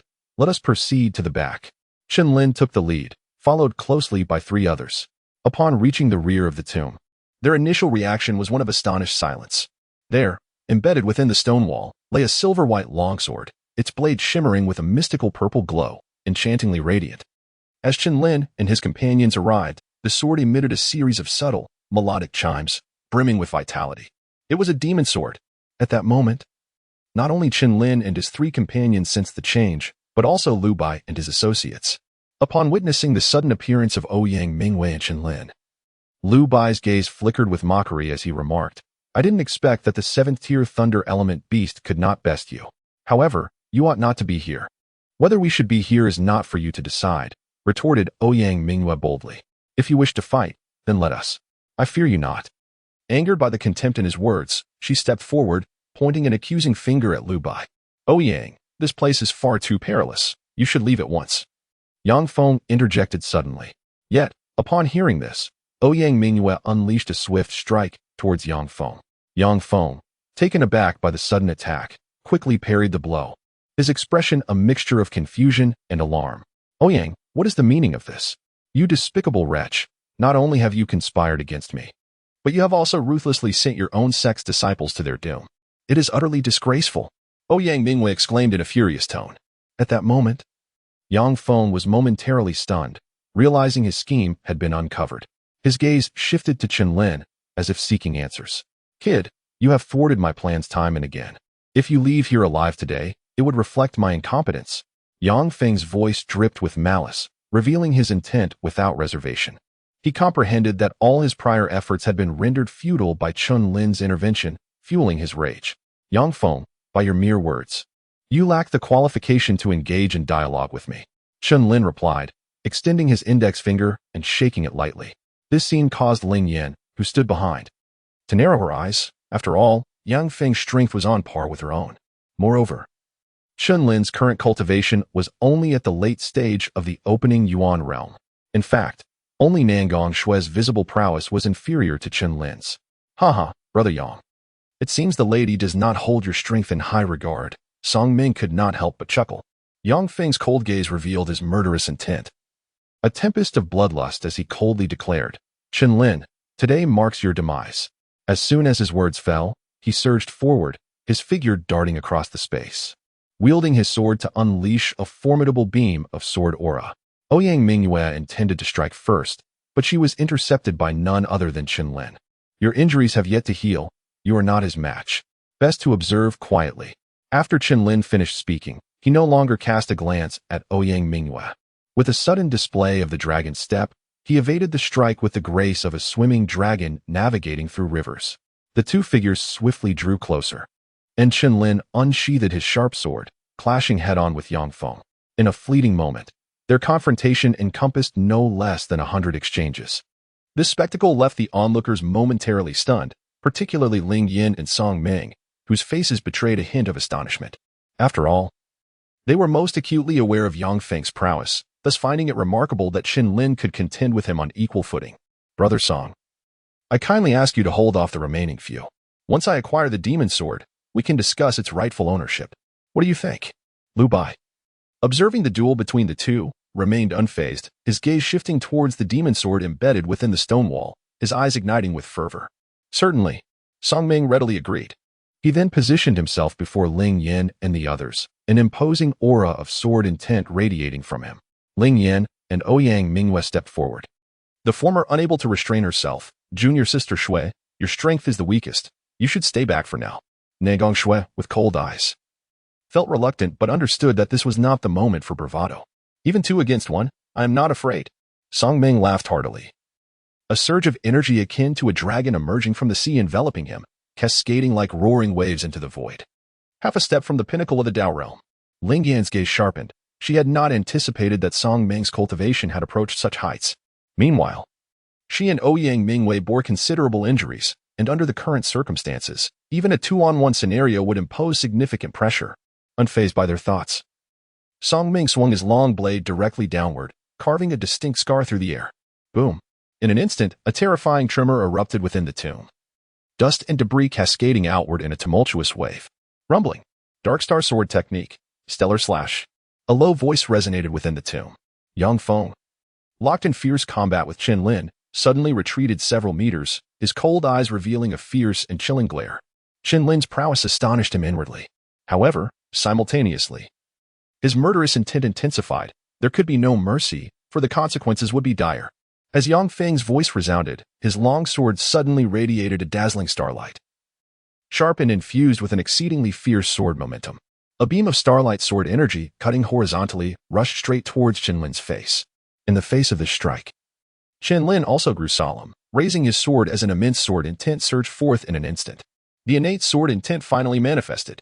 At that moment, in Yang Feng's perception, Chen Lin appeared to transform into a divine sword, exuding a piercing sharpness that soared to the heavens. With a seemingly mundane swing, Chen Lin executed the strike with indifference, yet, in that very moment, his figure followed suit with fluidity. Bang! The two sword lights collided in the void, erupting in a splendid display of sword brilliance. As the sword light dissipated, Yang Feng's vision darkened. The audacity of this youth! Yang Feng was taken aback. For Chen Lin had, in an instant, appeared before him once more, delivering another horizontal slash. Yang Feng, your malevolent nature cannot be spared today. With his sword intent unfurled, Chen Lin's innate sharpness sent a chill down Yang Feng's spine. In the next moment, Chen Lin's dragon step was executed, his figure vanishing like a specter from Yang Feng's sight. The following second, a shadow of death enveloped Yang Feng entirely. This is not good.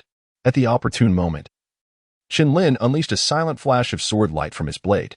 With a soft thud, Yang Feng's eyes widened in disbelief as a shimmering silver light reflected within them. And gradually, his pupils dissolved, leading to his body collapsing entirely. The second prodigy of the Jiuyang Palace met his demise under Chen Lin's sword. This unfolding scene did not go unnoticed by Song Ming in the distance, who momentarily froze in astonishment. Ling Yan and Ouyang Mu wore expressions of delight, astonished that Chen Lin had indeed slain Yang Feng single-handedly. What a terrifying young man! Song Ming's grip on his sword slackened slightly, while he was momentarily dazed. Ling Yan and Ouyang Mu seized the opportunity to begin their retreat. Chen Lin averted his gaze, standing resolutely with his sword in hand. Directing his attention towards the stone wall, his pupils narrowing suddenly. Above the stone wall, Lu Bo's figure had already arrived, now only a step away from seizing the demon sword. The demon sword must be mine. As he beheld the sword within arm's reach, Lu Bo's eyes burned with fervor, his breath quickening, unable to contain the joy swelling within him. This was the Emperor's cherished sword. Lu Bo had even risked his family's fortune for the sake of the demon sword. How could he remain composed when it lay before him? Just as Lu Bo prepared to shatter the stone wall to claim the sword, a sudden sound jolted him back to reality. This is bad. A golden energy surged toward him from behind. Lu Bo swiftly retreated until he found himself on the ground, then turned to face the void. This unexpected turn of events also caught Chen Lin's attention, and upon seeing the figure approaching from afar, his expression subtly tightened. The insufferable messenger from Tianbao Tower had proven to be quite the nuisance. I spent 100,000 inferior yuan stones only to acquire a subpar map. My apologies for the delay. The newcomer, a youthful face clad in golden martial robes, possessed striking features, with a teardrop mole at the corner of his eye that drew one's gaze. However, the information in his words genuinely startled Chen Lin. 100,000 inferior yuan stones? To put it into perspective, the Chen family's annual income barely amounted to 30,000 inferior yuan stones. Yet this youth had spent 100,000 merely to purchase a map. Who are you, boy? Why do you attack from behind? Lu Bo's expression darkened as he coldly interrogated. Had it not been for his timely reaction, he would have surely perished beneath that energy. Feng Yi. Here to claim the demon sword, the young man replied with a slight smile directed at Lu Bo. Just you? Lu Bo scoffed. Upon hearing this, Feng Yi lowered his eyes, a smile playing on his lips, before his gaze sharpened, declaring, "Whoever dares to seize my demon's sword shall meet their end." Huh. Then let us see. Lu Bo's anger surged as he stomped his foot, unleashing a terrifying wave of elemental power akin to a torrent, overshadowing the surrounding disturbances. This was the realm of ultimate path. The force of this energy even halted the battle between Song Ming and his companions in the distance, drawing their attention toward Lu Bo.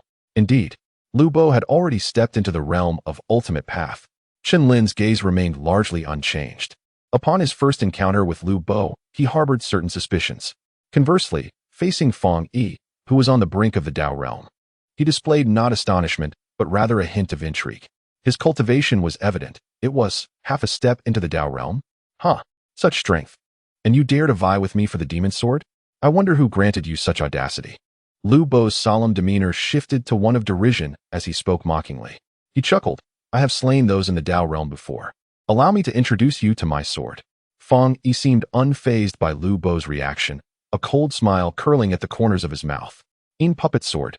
Lu Bo shouted, brandishing a gray longsword, which instantly summoned a chilling gust of wind, akin to a frost descending. Flowing wind sword technique, a sword like a shadow. Fong Yi uttered a soft command, and a torrent of magnificent sword intent surged forth from his blade. Chen Lin, observing from behind, was taken aback. A complete innate sword intent. This young man, seemingly of similar age, had comprehended the entirety of the innate sword intent, and moreover, this sword intent surpassed his own in strength. Complete innate sword intent? Chen Lin's expression shifted dramatically. His own innate sword intent had only progressed from initiation to minor perfection after a month of slaughter in the wild demon forest. Who, exactly, was this Fong Yi? Not only was Chen Lin perceptive, but Lu Bo, being directly involved, could also sense a piercing sharpness aimed at him. This boy's sword intent. Lu Bo swung his puppet sword, engaging Fong Yi in a fierce confrontation. The clash of their swords erupted in a dazzling display of brilliance. Although Fong Yi's sword intent was terrifyingly potent, Lu Bo matched him blow for blow, utilizing his own primal energy. From a distance, Chen Lin couldn't help but feel astonished. With his current abilities, he might not be able to contend with either of them. The demon sword shall belong to me. Lu Bo's eyes glinted with malice. His sword techniques imbued with lethal intent, showing no mercy. For the sake of the demon sword, he was willing to forsake everything. Fong Yi, fully aware of Lu Bo's murderous intent, likewise radiated a chilling resolve, unleashing his sword intent without reservation. The fearsome crimson sword shadow swept through the entire tomb like a tempest. Boom. From the heart of their battle, a surge of sword energy erupted outward, and one particular stroke struck the stone wall where the demon's sword was ensconced. Crash! The wall shattered, revealing the demon's sword. The two combatants momentarily halted, their fervent gazes fixed upon the sword. The demon's sword is mine. Fong Yi executed a swift maneuver, leaping into the air to seize the demon's sword first. Clang! A resounding clang of a sword echoed through the heavens, akin to a thunderous roar that pierced the very fabric of the world. Fong Yi gripped the enchanted sword, his eyes alight with astonishment. Just as he was about to perform the blood oath to claim it, an unexpected and formidable repulsive force surged from the hilt, wrenching itself from his grasp. What? Fong Yi's expression changed drastically. The enchanted sword was unwilling to acknowledge him as its master. Witnessing this spectacle, the onlookers were equally taken aback. Lu Bai hurried forward, intent on seizing the enchanted sword. However, the sword possessed a spirit of its own, retaining a vestige of the sacred emperor's will even after a millennium, refusing to be tainted by mere mortals. The enchanted sword soared in the air, its resonance echoing as if it were selecting its true master among the crowd. The gazes of the spectators burned with fervor. Even Song Ming, a master of blades, relinquished his longsword, seemingly in search of an opportunity. Yet, in the next heartbeat, the enchanted sword, gliding through the air, suddenly darted toward Chen Lin. Chen Lin, be careful! Ouyang Mu exclaimed in alarm, bewildered by the unfolding events. However, upon hearing her warning, Chen Lin appeared oblivious, taking a step forward, his gaze firmly fixed upon the approaching enchanted sword. Buzz! The blade sliced through the air, and to the astonishment of all present, the shimmering silver sword, radiating with a violet glow, came to an abrupt halt just 3 inches from Chen Lin's brow. Chapter 32. Relentless retreat. The enchanted sword had chosen him. Lu Bai exclaimed in disbelief. Clang! The sound of the sword resonated, and in the center of the spectator's gaze, the enchanted sword abruptly halted before Chen Lin's forehead. Then, with a sudden movement, its tip pointed toward the ground, its hilt hovering in midair, as if awaiting something. Chen Lin's gaze sharpened, a hint of a smug smile playing at the corners of his lips. Do you intend to choose me? He inquired, his eyes fixed upon the enchanted sword. With a melodious chime, the sword resonated, as if it were celebrating with exuberant joy. Upon obtaining the answer, Chen Lin no longer hesitated and reached out to grasp the hilt of the demon sword. In that instant, a resounding sword intent surged forth from the blade, unleashing a terrifying sword aura that sent all those nearby flying. At that moment, Chen Lin noticed two prominent characters inscribed on the hilt, and with delight exclaimed, Zihuang. It turned out that the true name of this demon sword was the Zihuang sword, although later generations preferred to refer to it simply as the demon sword. The ruler of swords is none other than this. A violet demonic radiance flickered into existence as Chen Lin wielded the sword, its brilliance unmatched. And an unparalleled sword intent suddenly ascended to the heavens, altering the very winds and clouds. Observing this transformation from a distance, Lu Bai's eyes turned blood red as he bellowed. Impossible. How can a mere ant in the late stage of the opening Yuan realm be worthy of becoming the master of the demon sword? Meanwhile, Ouyang Mu, wide-eyed, was equally astonished, never having anticipated Chen Lin's terrifying talent in the sword path. The sentient sword, choosing him, was ample evidence of Chen Lin's extraordinary aptitude in swordsmanship. Ling Yin spoke solemnly, internally acknowledging that Chen Lin had indeed passed the 9th level of the Azure Dragon Tower. To be chosen by the demon's sword was an unimaginable level of talent. What does it matter if the demon's sword recognizes its master? You don't truly believe he can take the sword out, do you? Song Meng, having retrieved his long blade, said with a frosty expression. Ling Yan's beautiful eyes instantly grew serious, even if Chen Lin had obtained the demon sword. His current strength was still merely that of the late stage of the opening Yuan realm. Boom. The demon sword is mine. No one can take it away. Chen Lin, hand over the demon sword now, and I may grant you a whole corpse. Lu Bai's blood-red gaze fixated on Chen Lin as he spoke harshly. After all the effort he had exerted to find the demon's sword, it had now been snatched away by Chen Lin, which ignited his fury. Boy. Although you possess considerable talent, at your current cultivation level, you are still no match for me. Hand over the demon sword now. And I can offer you a chance at survival, came the cold voice of Fang Yi, who stepped forward. In that instant, the overwhelming aura of both men surged forth, generating immense pressure within the burial space. Since the demon sword recognizes me as its master, from this day forth, wherever I am, the sword shall be. As for the two of you who desire the demon's sword, come and claim it yourselves. Chen Lin brandished his sword, unleashing a blinding arc of violet sword light that swept across the surroundings.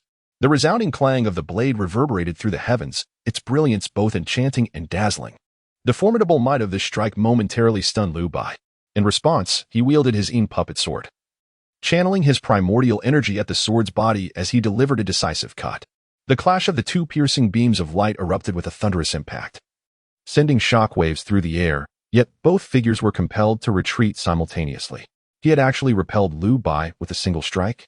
In the distance, Song Ming's expression shifted dramatically. It was crucial to recognize that Lu Bai was a true master of the Dao realm. Surely, it must be the influence of the demonic sword. Indeed, to witness a late-stage martial artist from the opening Yuan realm able to repel a formidable Dao realm expert was utterly astonishing. Fang Yi's gaze ignited with fervor as he looked upon the demonic sword, his eyes brimming with madness once more. His purpose for being here was solely for the demonic sword. Anyone who dared to obstruct his path would meet a grim fate. Lu Bai's expression darkened, yet beneath that gloom lay an undercurrent of fervor. He had already sensed the terrifying potential of the demonic sword. Should it fall into his hands, he would undoubtedly become the foremost prodigy of the Tianqiao sect. With this thought in mind, he moved once again, appearing before Chen Lin in an instant. His sword aimed for a horizontal slash. Fang Yi, too, shifted with uncanny agility, his own sword slicing through the air in tandem. One was a master of the Dao realm, while the other had grasped the innate sword intent to its intermediate form. As they both struck together, the very fabric of the space trembled in response. Chen Lin gripped the demonic sword tightly, his innate sword intent reaching its zenith. However, under the joint assault of the two adversaries, a flaw was exposed. With a spurt of blood, Chen Lin's body was propelled backward like a cannonball. Yet, after repelling him, the expressions of Lu Bai and his companion darkened suddenly as they exclaimed, Song Meng, stop him. In that fleeting moment of retreat, Chen Lin, harnessing the immense recoil, executed the dragon step to its utmost, and began his escape toward the tomb's exit. Upon hearing this, Song Ming halted momentarily. Just as he was about to block Chen Lin's path, a graceful figure suddenly intervened. Ling Yin, do not seek death. Song Ming's face paled. Ling Yin retorted with a cold smile, the demonic sword has already chosen Chen Lin, thus he is the sword's master. If Chen Lin perishes, the sword will remain masterless, will it not? Your words are utterly laughable. Song Ming laughed boisterously, but his mirth quickly faded, for amidst their exchange, Chen Lin's figure had already drawn near. Let us depart together. Chen Lin gazed intently at Song Ming, who stood in confrontation with Ling Yin in the distance. His eyes were fierce as he unleashed a brilliant sword light from his demonic sword, striking forth with deadly intent. This is bad. Sensing the chilling aura of the sword light, Song Ming hurriedly raised his blade in defense, yet at the very moment the sword light reached him, his body was forcefully propelled backward. Shuer, junior sister, Ouyang, we must flee. Ling Yin nodded at Chen Lin and swiftly urged the two behind her. Upon hearing her words, they summoned their inner strength, their figures instantly reaching their utmost potential. Chen Lin stepped forward, his steps exuding a dragon-like grace, while his icy gaze brimmed with a chilling intent to kill. Given his current strength, he was not yet a match for Liu Bai and Fang Yi. He must hasten his breakthrough in cultivation. Meanwhile, as Ling Yin and her companions maneuvered, two exceedingly cold auras emanated from behind them. Chen Lin has fled.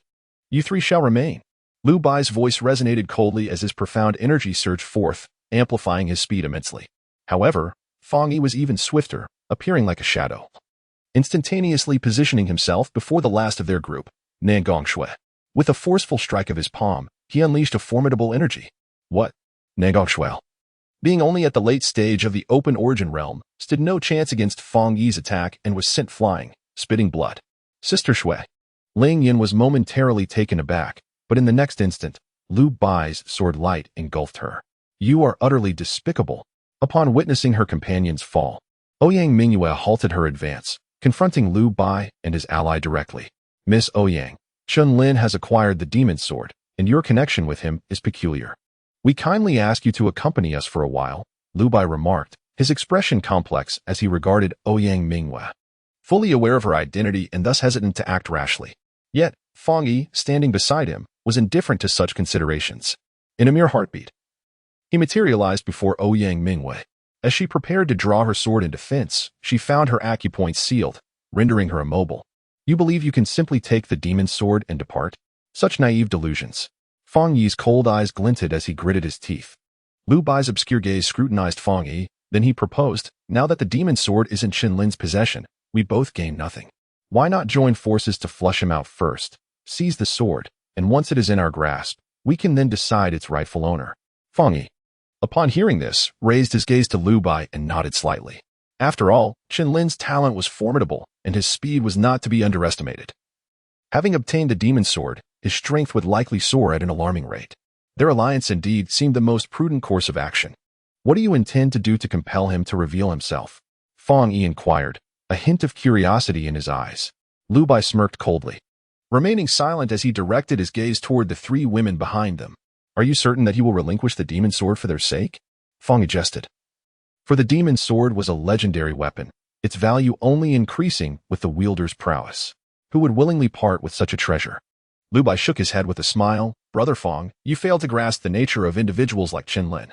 He is the easiest to deal with. As long as he dares to show himself, the demon sword will again become a possession without an owner.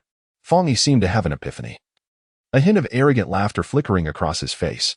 Chapter 33, Dual Breakthrough. The corpse-severing cliff trembled with excitement upon the news of the emergence of the demon sword, leaving many martial artists astonished. After all, their sole purpose for coming here was merely to seek the Thunder Element Pool. It was rumored that the demon's sword was the legendary sword of the Holy Emperor, and its reappearance was utterly unexpected. With the resurgence of the demon's sword and the emergence of a new sword master, it was likely to stir considerable upheaval within the Qingyun Empire. It was said that this new sword master was merely a young lad at the late stage of the Kaiyuan realm, which was truly hard to believe. It has been over a century since the last emergence of the demon's sword, and during this time, its spirit has waned significantly. It now possesses no more than the status of a 7th-tier spiritual treasure. Someone scoffed. So what if it's a 7th-tier spiritual treasure? One must remember that the greatest asset of the demon's sword is its ability to evolve alongside its master's strength. To be chosen by the demon sword suggests that this young man's talent in the sword path must be nothing short of extraordinary. Many martial artists watching the corpse-severing cliff gazed on with a glimmer of yearning in their eyes. However, they understood that without the combined elements of talent and strength, possessing the demon sword would not guarantee one's ability to safeguard it. Meanwhile, in a secluded cave within the wild demon forest, a bloodstained figure sat in quiet meditation, exhaling waves of primal energy with each breath. This figure was none other than Chen Lin. As he slightly opened his eyes, a grave expression crossed his face. For before him lay a silver-white longsword shimmering with violet radiance. Naturally, this was the demon sword. At this moment, he remained unaware of the commotion outside that had erupted due to the news of the demon sword's emergence, with himself at the epicenter of the storm of public opinion. However, even if Chen Lin were to learn of these events, he would remain unfazed. Buzz. The thunder element crystal should be sufficient to elevate my thunder element body to its perfected stage. Chen Lin retrieved the thunder origin crystal from his storage ring and placed it before him, alongside the ones gifted to him by Nangong Shui and Ouyang Mu. He possessed over 100 in total. In the next instant, Chen Lin was suddenly taken aback, and a surge of thunderous energy erupted violently. The thunder origin body was the initial stage of his indomitable thunder dragon body. Only upon perfecting the thunder origin body could he advance to the second stage, the dark magic dragon body. Chen Lin made a resolute decision, opening his meridians and beginning to fully absorb the lightning energy within the thunder origin crystal. The power of thunder within him gradually ascended. In Tianyang County, at the branch of Tianbao Tower, two graceful figures stood elegantly in succession. The foremost, with enchanting eyes that sparkled with allure, was Su Yanran. At that moment, she slowly set down her cup of tea and inquired, "Have there been any updates about him?" Inger, somewhat puzzled, conjured the image of a youthful figure in her mind before responding with a smile. "I heard he has acquired the demon sword and has become its new master." The master of the demon sword? Su Yanran expressed surprise, fully aware of the significance of the demon sword. This individual was indeed remarkable to have been recognized by such a weapon. Inger, previously not very favorable towards Chen Lin, couldn't help but marvel at this achievement. Su Yanran shook her head and remarked, "Being recognized by the demon sword is one thing. The true challenge lies in keeping it safe." Inger, understanding the weight of her words, sighed and refrained from further comment. At the corpse break cliff, 3 days had passed, and the number of warriors gathering here continued to increase. Particularly upon learning that the master of the demon sword was merely at the late stage of the opening origin realm, many minds began to churn with excitement. However, on this day, Lu Bai of the Heavenly Puppet Sect and Song Ming of the Butcher's Alliance disseminated a message: if the master of the demon sword, Chen Lin, does not reveal himself within 3 days, do not blame us for our ruthless actions. We await you before the corpse break cliff, Lu Bai announced coldly, after which Song Ming turned to walk away. There, 3 figures, Ling Yin, Nangong Shui, and Ouyang Mu, were seen slumped on the ground. "You despicable scoundrels!" Ouyang Mu exclaimed in indignation.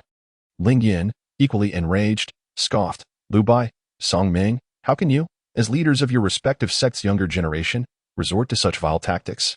They were well aware that Lu Bai and his cohort intended to use them as hostages to force Chen Lin's appearance. 3 ladies. "I am only concerned with the demon sword. Your so-called sects are utterly inconsequential," remarked Fong Yi, who, despite his aversion to such methods, felt his wrath ignited at the mere thought of the demon sword, disregarding Lu Bai and Song Ming's actions.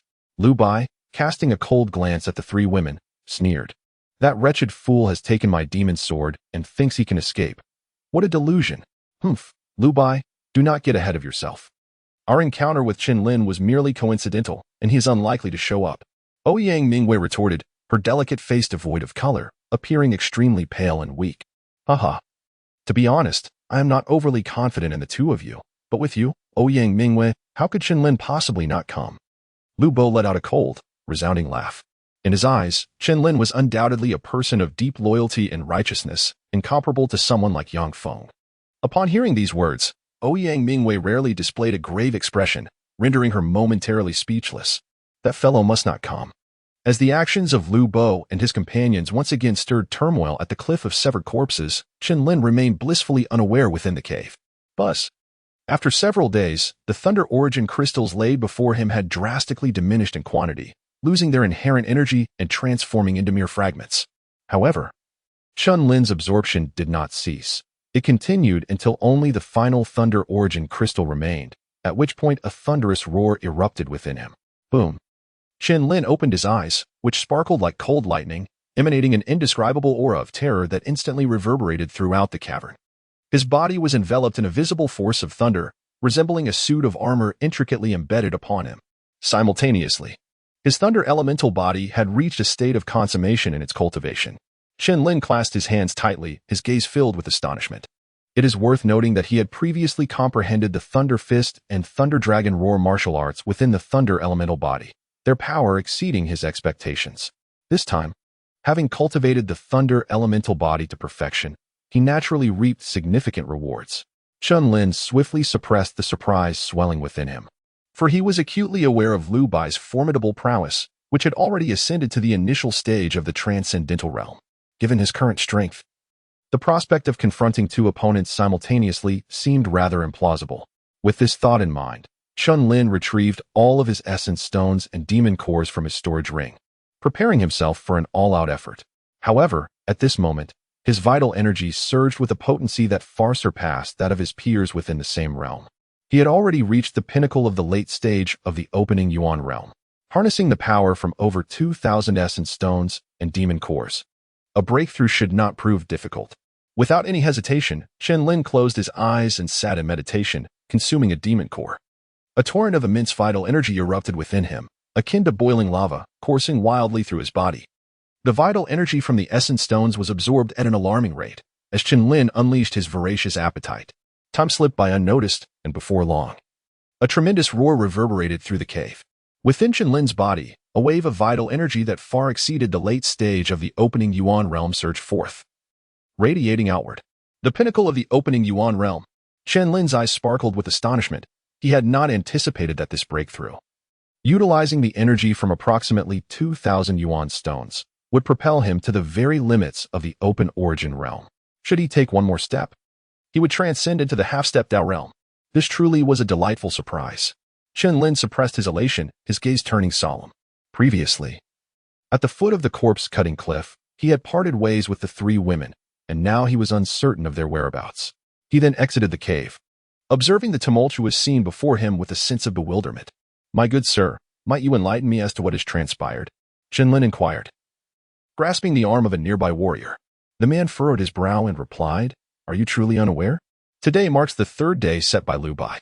Should the master of the demonic sword fail to make an appearance, it is likely that blood will stain the corpse-cutting cliff."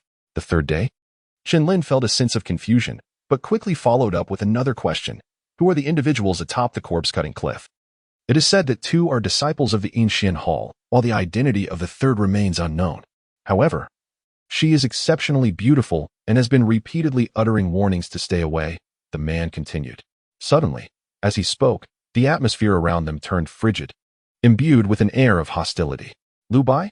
Chen Lin's eyes blazed crimson as he roared fiercely. In that moment, it dawned upon him that the individuals on the corpse-cutting cliff were undoubtedly Ouyang Mu, Ling Yan, and Ningong Shui. The overwhelming aura emanating from him caused the warrior to tremble involuntarily. This youth, seemingly younger than himself, possessed an astonishing aura of lethality. "May I inquire your name?" "Good sir?" The man could not help but ask. At this moment, Chen Lin had already unleashed his dragon strides, hastening towards the direction of the corpse fragment cliff. However, a sharp and audacious voice resonated through the air. The demon sword master, Chen Lin. Chapter 34, Bloodshed unleashed as Chen Lin's voice echoed across the expanse. The previously tense martial artist could not help but tremble, his gaze filled with astonishment. It turned out he was the very person Lu Bai and the others had been waiting for, the new demon sword master. Excitement surged among the onlookers atop the corpse fragment cliff. They rushed to witness the spectacle. Many martial artists took note of the unfolding scene, their faces adorned with expressions of intrigue. At the corpse fragment cliff, upon the steep and rugged stone walls, 3 sturdy stone pillars stood tall, each binding a graceful figure with iron chains. It was none other than Ling Yan and her companions. Yet, at this moment, their faces had lost their former luster, turning an ashen white. For days, they had neither eaten nor drunk. Ouyang Mu's once vibrant eyes now appeared dulled, filled with weariness and indignation. "Damn you, Chen Lin, please do not come." Beside her, Ling Yan's beautiful gaze remained composed, As the second prodigy of the Ancient Hall, she possessed her own pride. Yet deep within her eyes lay a flicker of concern. After all, Lu Bai and his cohort's actions were indeed despicable. If Chen Lin truly came to their rescue, it would be the outcome she dreaded most. She believed that given more time, that young man would surely prove to be more than a match for Lu Bai and his companions. However, at this moment, Ling Yan forced a bitter smile, a hint of despair emerging on her pale visage. Under normal circumstances, her status as a disciple of the Ancient Hall would have deterred Lu Bai from making a move against her. Yet, with the enigmatic Fong Yi in the mix, whose extraordinary talent and mysterious background rendered him indifferent to her identity as the daughter of the county lord, she felt utterly powerless. Ling Yan's gaze gradually shifted towards Nangong Shui, her eyes reflecting a pang of sympathy. After all, the latter's cultivation was the weakest among the three. And after so many days, her injuries had worsened, leaving her on the brink of collapse. Nangong Shui, sensing Ling Yan's concern, mustered the strength to lift her head and offered a faint smile. "Senior sister, I am fine." Her voice was frail, yet on her snow-white cheeks, a smile slowly emerged. "Lu Bai, Songming, once I escape, I shall ensure you are ground to dust."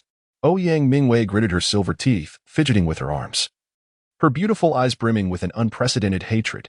"Ha ha ha, Ouyang Mingwei, do not be so impatient. Once that wretched creature who seized my demon sword arrives, do you truly believe that you three will still hold any value? At that moment, I shall allow you to experience the essence of being a woman." Lu Bai's chilling laughter echoed, his gaze imbued with a lascivious desire as he scrutinized Ouyang Mingyue's delicate form. Feeling the weight of his stare, a chill coursed through Ouyang Mingyue's heart, and she retorted fiercely, "I shall kill you." Her struggles only tightened the iron chains around her, causing her previous wounds to split anew. A trickle of crimson blood escaped the corner of Ouyang Mingyue's mouth, and her once porcelain face grew even more haggard. "Humph. Today marks the third day. You best hope that wretched creature shows up unprompted, or do not blame me for my mercilessness." Lu Bai's cold laughter rang out, as he showed no inclination to further engage with the three. "Brother Lu, what if that boy does not arrive?" Beside him, Song Ming gripped his long knife, his gaze flickering with a fierce light.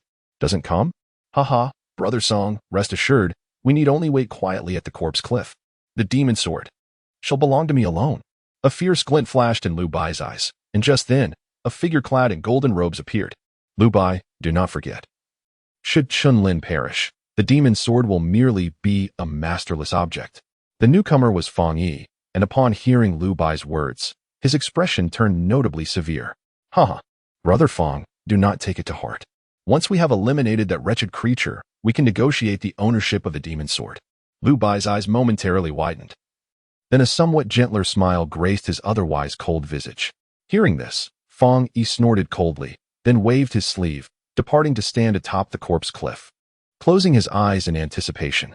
Witnessing Fong Yi's actions, Lu Bai silently chuckled, his eyes betraying a myriad of emotions, and he chose to remain silent thereafter.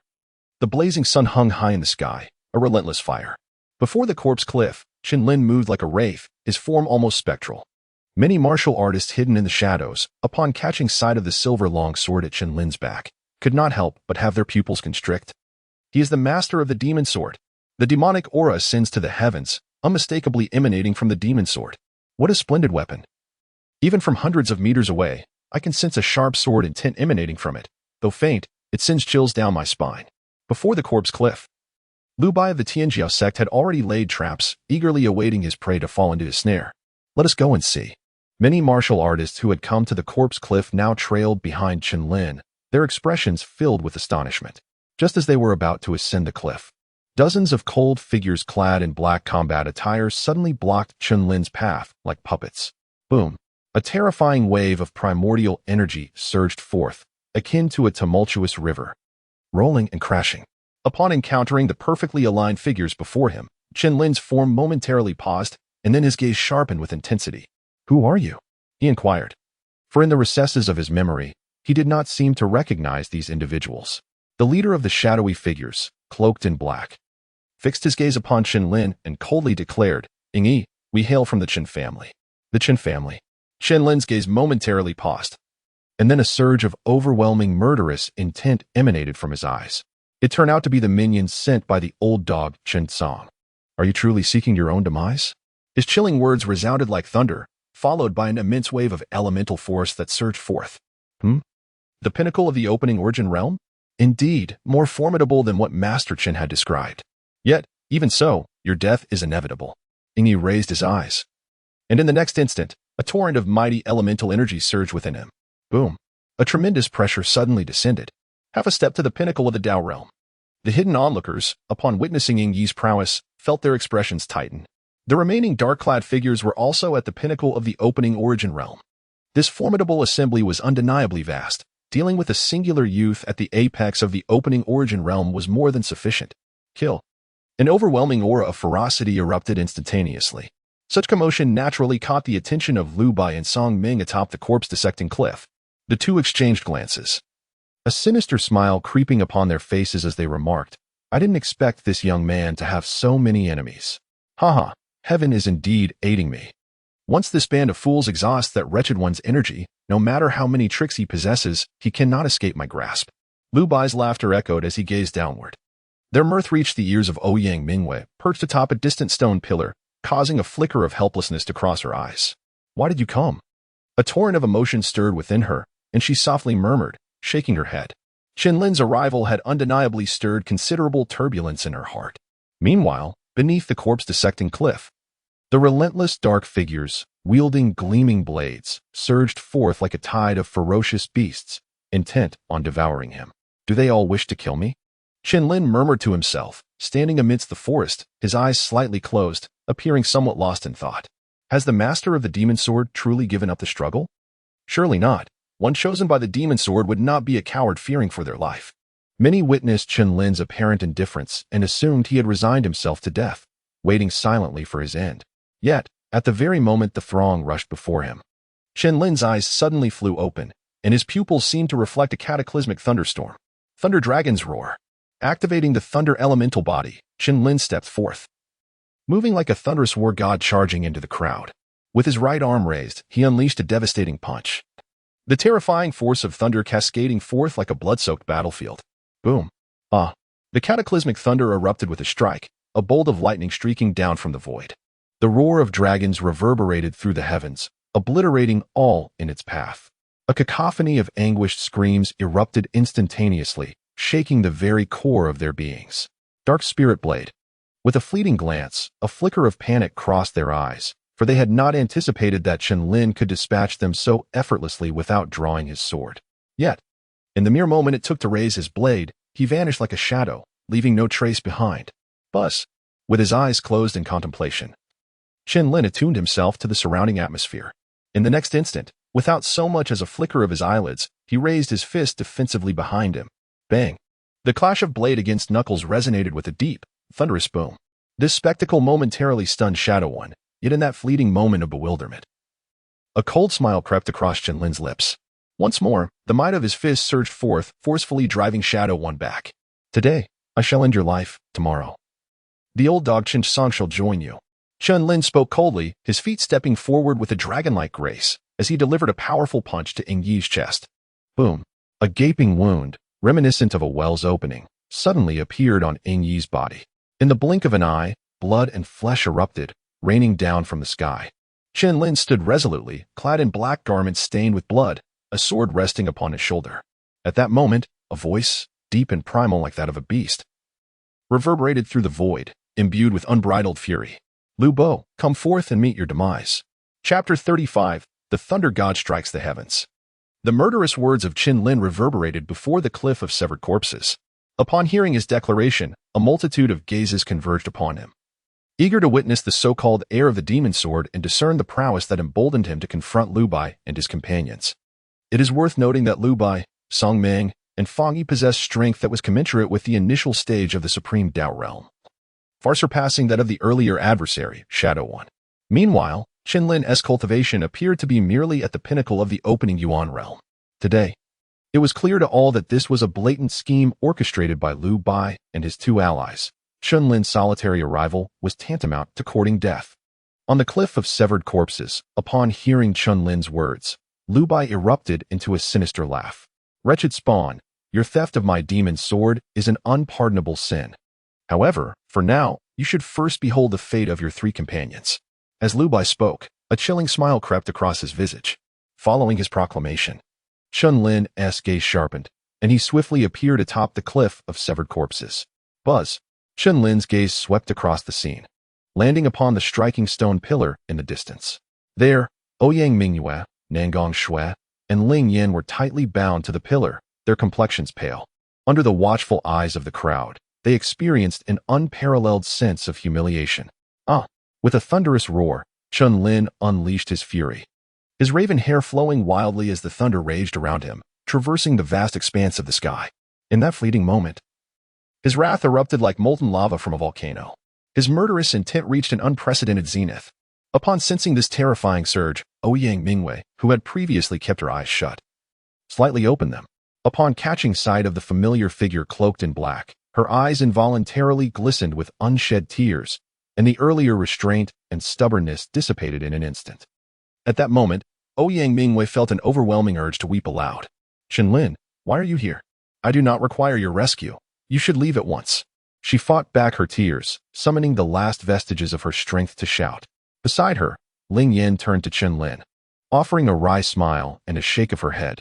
Today's predicament was indeed dire. Nangong Shui, with great difficulty, lifted her head to gaze at Chen Lin, her cold eyes revealing a flicker of warmth. Each of the three women possessed their own pride, and this scene left the onlookers astounded, yet for Chen Lin, it pierced his heart with anguish. Chen Lin, if you surrender the demon sword, I can guarantee the safety of these three, allowing you to depart unscathed. At this moment, Fang Yi, who had been observing with a cold demeanor, slowly spoke. He had come to the wild demon forest solely to acquire the demon sword. Brother Fang, do you believe this wretch would willingly relinquish the demon sword? Spare your breath. Just kill him, and the sword will fall into our hands. Besides, aren't you still searching for the one who conquered the 9th level of the Azure Dragon Tower? He is the one. Lu Bai's eyes glimmered as he coldly remarked. You have passed the 9th level of the Azure Dragon Tower. Fang Yi exclaimed, turning to Chen Lin with a chilling inquiry. Chen Lin remained silent, his eyes filled with an inexplicable depth. Haha, since you have successfully traversed the 9th level of the Azure Dragon Tower, you must undoubtedly possess the Azure Dragon Seal, correct? Fang Yi inquired in a cold tone, as if privy to certain secrets. Chen Lin remained indifferent, pondering whether Fang Yi's words referred to the secret realm seal bestowed upon him by the esteemed senior Chen Lin. How fortuitous it is to obtain such treasures effortlessly. The demon sword and the Azure Dragon Seal in your possession are indeed priceless artifacts. It seems that today's battle is unavoidable. With a hearty laugh, Fang Yi gripped his long sword, and a fierce sword intent surged from within him, enveloping Chen Lin. Today, I shall witness how you manage to survive against the combined might of the three of us. Song Ming stood firm, raising his long blade, unleashing a ferocious blade light that erupted from the weapon. With a whoosh, cold frost surged through the air, creating a powerful gust.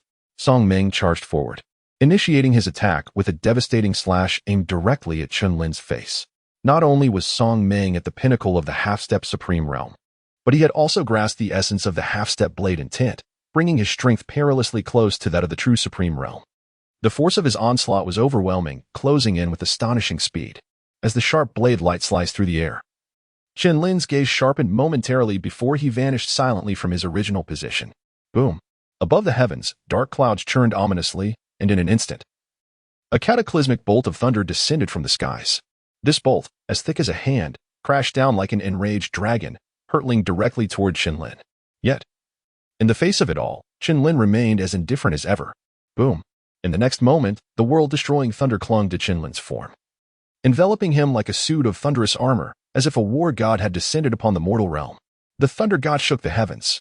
Chen Lin stepped forward, standing in the void, and let out a powerful roar as bolts of thunderous primal energy began to coalesce like a swirling vortex. This was the third form of martial arts he had derived from the perfection of his thunder element body. As his voice, reminiscent of a thunderclap, echoed through the air, the thunderous vortex surged forth unimpeded toward the blade's light. With a resounding crash, the blade met the vortex and was instantly engulfed. The immense residual force of the thunderous whirlpool continued its relentless advance toward Song Ming. Alarmed, Song Ming's pupils constricted in shock. In an instant, his form was consumed by the crackling thunder, followed by a heart-wrenching scream that reverberated across the cliffs. Gulping, the onlookers were taken aback. None had anticipated that Song Ming, comparable to someone at the early stage of the supreme Dao realm, would be unable to withstand a single strike from Chen Lin. Wretched spawn, do not be so brazen. Lu Bai exclaimed, his gaze sharpening as he witnessed Song Ming reduced to ashes, a chilling aura of murderous intent emanating from him. In puppet sword, Lu Bai brandished his long sword with a fierce expression, charging directly at Chen Lin. Blood Sky sword technique, corpse slash. His cold shout pierced the air as he swung his sword down, sending forth a blood-red blade that rushes forth like a golden rainbow. Empowered by the primal energy of the early Supreme Dao stage, this strike's might was beyond what Song Ming could ever hope to match. Sensing the ferocity of this strike, Chen Lin's expression grew grave as he bellowed once more, Thunder Goddess Shockwave. The apocalyptic thunder surged forth, transforming into a vortex of lightning. The two forces collided in an instant. However, the blood-red sword shadow exhibited a subtle tendency to devour the thunderous sword light. Chen Lin's countenance darkened, and his internal energy surged once more, the thunder within the vortex roaring anew. With a thunderous crash, a terrifying shockwave erupted from the center of their confrontation. A formidable recoil forced Chen Lin back several dozen meters before he could steady himself, while Lu Bai also staggered back 10 meters. Relying solely on his thunderous elemental body was insufficient to contend with his opponent. Chen Lin sighed softly, his expression hardening. Meanwhile, in the distance, Lu Bai was inwardly astonished. The sword strike he had unleashed with all his might had failed to eliminate Chen Lin. Was he contemplating why that strike had not been fatal? Chen Lin raised his gaze to Lu Bai, a mocking glint in his eyes. You impudent wretch. Do not grow too arrogant. Today, no one can save you.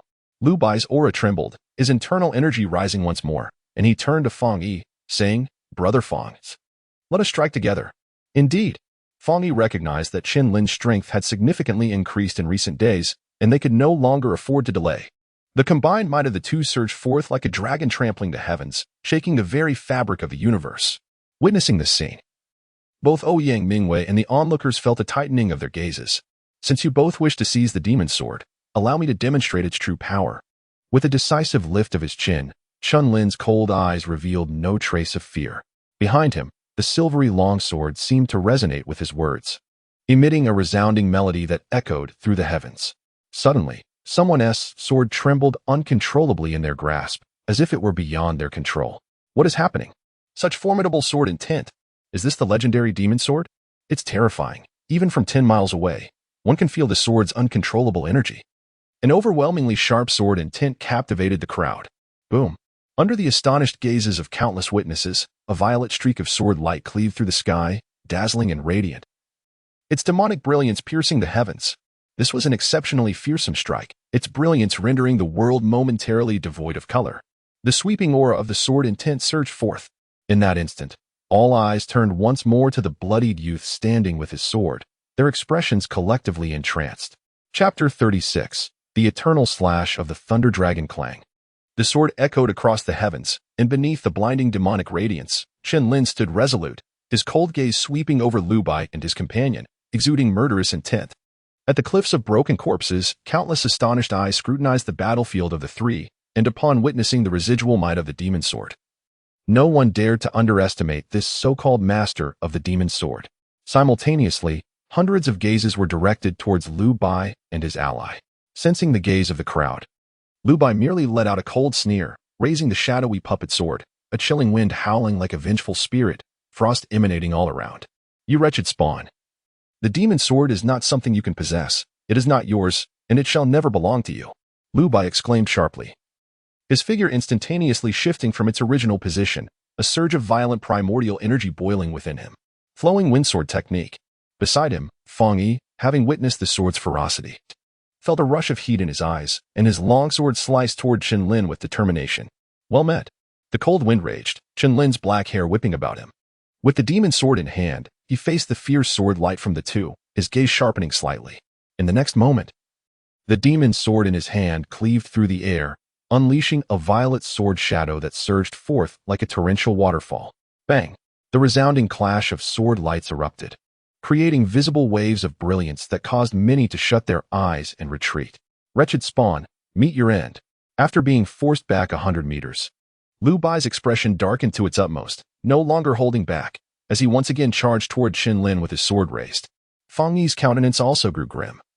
For Chen Lin's simple strike had inexplicably instilled within him a sense of profound threat. This brat must be eliminated, Otherwise, he will become a future calamity. Fang Yi tightened his grip on the sword, his gaze colder than before. The two figures, radiating fierce primordial energy, surged toward Chen Lin simultaneously. However, in the face of this scene, Chen Lin merely chuckled, then abruptly lifted his gaze, his eyes shimmering blood red, a fierce, murderous intent surging skyward. Clang! The demon's sword gleamed brilliantly, its sound echoing once more. It seemed the demon's sword sensed Chen Lin's emotions, and in that moment, his sword heart became strikingly clear. Buzz! An overwhelming sharpness, far surpassing before, suddenly erupted from within Chen Lin. Noticing this change, the spectators were all taken aback, their bodies trembling. Their pupils widening. Had his sword intent broken through? Many were astonished, their expressions filled with disbelief. Just a moment ago, Chen Lin's innate sword intent had progressed from the minor accomplishment stage to the intermediate accomplishment stage, a breakthrough in the heat of battle. This new master of the demon sword was truly a prodigious talent. Many shook their heads in admiration. Yet Chen Lin merely smiled lightly, watching the two approaching him. A cold smirk gracing his lips. I must thank you for your assistance. With a slight smile, he felt his blood energy surge. As if he were amidst a battlefield drenched in blood. Boom! Between heaven and earth, the winds and thunder roared. Chen Lin gripped the demon sword tightly, his gaze electrifying as he unleashed the entirety of his innate sword intent, a faint yet resounding dragon's roar echoing from within him. With a thunderous clash, he swung the sword across the sky, summoning winds and thunder in its wake. In the next instant, as Lu Bai and Fang Yi charged forward, they sensed the razor-sharp brilliance of the sword light, causing an icy chill to envelop their bodies. This is bad. Lu Bai's eyes narrowed, his body tensing as he halted in his tracks. He cast a fierce glance at Fang Yi beside him, retreating a step to allow Fang Yi to confront the sword's radiance alone. Lu Bai, you. Fang Yi's fury ignited upon seeing Lu Bai hide behind him. But the blinding sword light arrived in an instant, leaving no time for defense. Thud. The sword light collided, rendering all brilliance in the world dim. In the subsequent moment, Fang Yi's bloodied figure was propelled backward like a cannonball, crashing through more than a dozen withered trees before finally coming to a stop. Coughing violently, he expelled torrents of blood, struggling to lift his gaze towards Chen Lin, his expression momentarily vacant. The opponent's talent was even more terrifying than he had anticipated. If anyone understood the demon's sword best, it was undoubtedly Fang Yi. Thus, the sword's choice of master left him utterly astonished. The truth was evident, that young man was indeed worthy of wielding the demon's sword. However, while Fang Yi was incapacitated, Lu Bai, at a distance, had only sustained minor injuries, his cold eyes now fixated in horror upon Chen Lin. This wretch, it must be the demon's sword. Without it, he would never be my match. Only I am deserving of the demon's sword. What gives this wretch the right? Lu Bai roared in a blood-soaked frenzy, his gaze revealing a dangerously obsessive madness, and in that fleeting moment, a resolute glint flashed in his eyes. Wretch, you have forced my hand. Boom. At that moment, a dark glow appeared in Lu Bai's hand, and he laughed maniacally as he gazed at the object within his grasp. Blood corpse puppet, arise. His frenzied laughter echoed before the corpse cliff, drawing the attention of the onlookers, who could not help but narrow their eyes in shock. The previous Lu Bai transformed into a blood-red corpse, his visage hazy, revealing a colossal puppet. This was the Heavenly Puppet Sect's secret technique. Yet, this method bore tremendous repercussions. While the user could harness the puppet's power, it meant he would forever be fused with it. Has Lu Bai truly sacrificed himself for the demon's sword? The onlookers gasped in astonishment. In a mere instant, the blood corpse puppet was fully integrated, its aura now ominously approaching the mid-stage of the ultimate path. Chen Lin felt an abrupt surge of pressure, his gaze weighed down with gravity. Nevertheless, even in such circumstances, he exhibited no trace of fear. Flash! With a furious roar, Chen Lin unleashed a series of radiant sword lights that surged directly towards the blood corpse puppet. The brilliance of the sword light pierced the dawn, akin to a roaring azure dragon, advancing with relentless force. Bang! Upon impact, the sword light unleashed a tremendous wave of energy. However, once the dust settled, the blood corpse puppet remained utterly unscathed. Chen Lin stepped forward, transforming into a fleeting shadow as he charged towards the puppet. Bang! Boom! A torrent of sword light erupted from Chen Lin's hands, the fierce edge of the demon sword ruthlessly unleashed. Cackling, Chen Lin, today you shall undoubtedly meet your demise. Not only you, but all those around you must perish. The blood corpse puppet echoed with the mad voices of Lu Bai. As the words fell, An overwhelming fury erupted within Chen Lin, his entire being igniting with an inferno of rage. He leaped into the air, his gaze filled with a blood-red thirst for slaughter. And the intent of his sword surged forth with the force of thunder. The Thunder Dragon roared, sword intent reaching the heavens. Thunder Dragon immortal slash. Chen Lin coldly shouted. And with a thunderous roar, a phantom of a Thunder Dragon manifested, merging entirely into the blade of the demonic sword. This was the culmination of his technique. A swordplay birthed from the Thunder God's might and the essence of sword intent. The undying Thunder Dragon slash, where the blade unleashed a tempest of thunder and wind. With a resounding boom, the moment the sword light erupted, the brilliance enveloped the heavens, rendering everything else pale in comparison. In the eyes of all onlookers, there was only the magnificence of this singular strike. Crack! The fierce sword light struck directly at Lu Bo, and in the next instant, the massive blood puppet's form was marred by fissures resembling a spider's web, spreading wide. Bang! A tremendous explosion resonated. At the center of the crowd's gaze, the blood puppet erupted violently, transforming into a shower of fragments. Simultaneously, from within the puppet, a battered, bloodied figure was violently ejected. It was none other than Lu Bo. In an instant, Chen Lin stood before Lu Bo, his icy gaze fixed upon the terrified figure of Lu Bo. You dare to threaten my life? I am the second prodigy of the Heavenly Puppet sect. If you take my life, the sect will not let you go. Lu Bo's face was a grotesque mask, smeared with blood.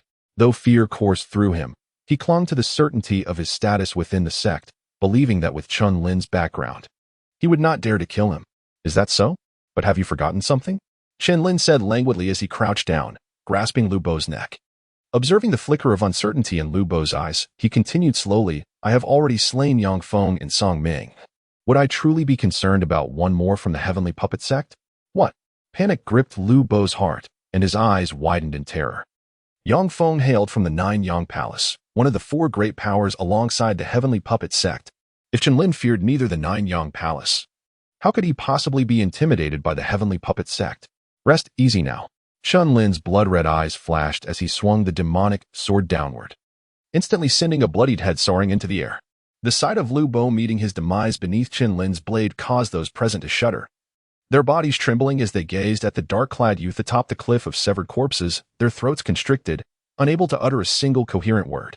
Chapter 37. The Sword Master's elegance. Unbeknownst to Chen Lin, the reactions of the onlookers were beyond his perception. He merely approached Fang Yi, who stood some distance away, and inquired, Who exactly are you? Haha, Chen Lin, to be defeated by someone like you, I accept my fate with grace. But you shall not be able to kill me. Fang Yi propped himself up, expressing his approval of Lu Bo's demise. The latter's despicable methods had truly instilled a sense of revulsion within him, especially as he had betrayed Fang Yi at a crucial moment. Chen Lin's gaze sharpened, realizing that the words spoken by the other party were likely true. After all, Fang Yi was evidently not from Tianyang County and possessed numerous means of self-preservation. Chen Lin, you hold the Azure Dragon seal and are the new master of the Demon Sword. This diminutive Azure Dragon Empire can hardly confine you. We shall undoubtedly meet again, and at that time, I shall compete with you for supremacy. As those words fell, Fang Yi let out a soft chuckle, the cold indifference in his eyes fading away, and a spiritual talisman appeared in his hand, the talisman of breaking the void. Chen Lin's pupils contracted. He found himself utterly powerless against Fang Yi's tactics, resigned to watch as the latter vanished from sight. However, he gleaned from Fang Yi's words that the latter did not hail from the Qingyun Empire. The ability to possess a precious artifact such as the Void Escape Talisman suggested that Fang Yi's identity was undoubtedly extraordinary. Chen Lin suppressed the tumultuous thoughts within, taking a deep breath, and the tension in his expression gradually eased. After casting his gaze upon the three graceful figures atop the stone pillar, he swiftly darted from his original position, rescuing each of the three women in turn. However, by this time, the trio had already succumbed to unconsciousness due to their weakened state.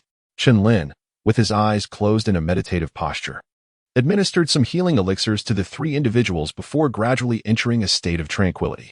Countless gazes surrounding this scene were inevitably stirred with curiosity. It is worth noting that Chen Lin had just endured multiple fierce battles and should have been utterly exhausted, devoid of any fighting spirit. Yet, despite this prevailing assumption, no one dared to approach and test the waters. After all, Lu Bai's severed head was still on display not far away. Amidst this oppressive atmosphere, Ling Yin was the first to awaken.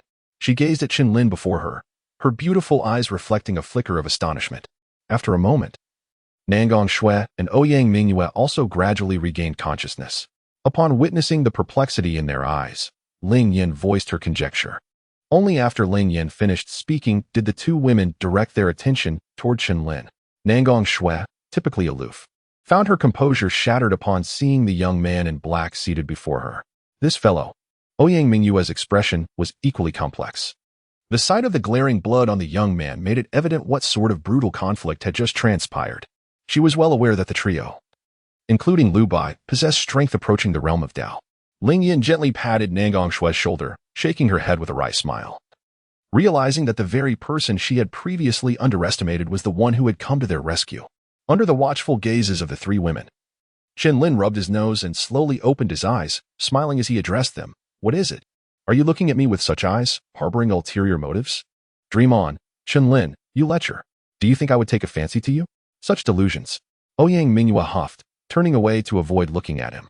Yet, only she understood the turmoil brewing within her heart at that moment. The other two women remained silent, their eyes betraying an array of unspoken emotions. Upon witnessing the scene, Chen Lin's expression became somewhat unnatural. He promptly stated, "There are too many eyes here. We should leave the corpse fragment cliff." The series of fierce battles had diminished his combat strength to less than 50%. Should anyone attempt to attack him again in pursuit of the demon's sword, the outcome could be dire. Furthermore, the three women, to varying degrees, bore significant injuries. It was imperative to find a tranquil place to recuperate. Upon hearing his words, the three women nodded gently. Chen Lin secured his sword on his back, leading the way with one sword in hand, while the three women closely followed. Many individuals clutched their weapons, contemplating an attack, yet they remained conflicted, hesitating. In the midst of their indecision, the figures of Chen Lin and the three women gradually faded from sight.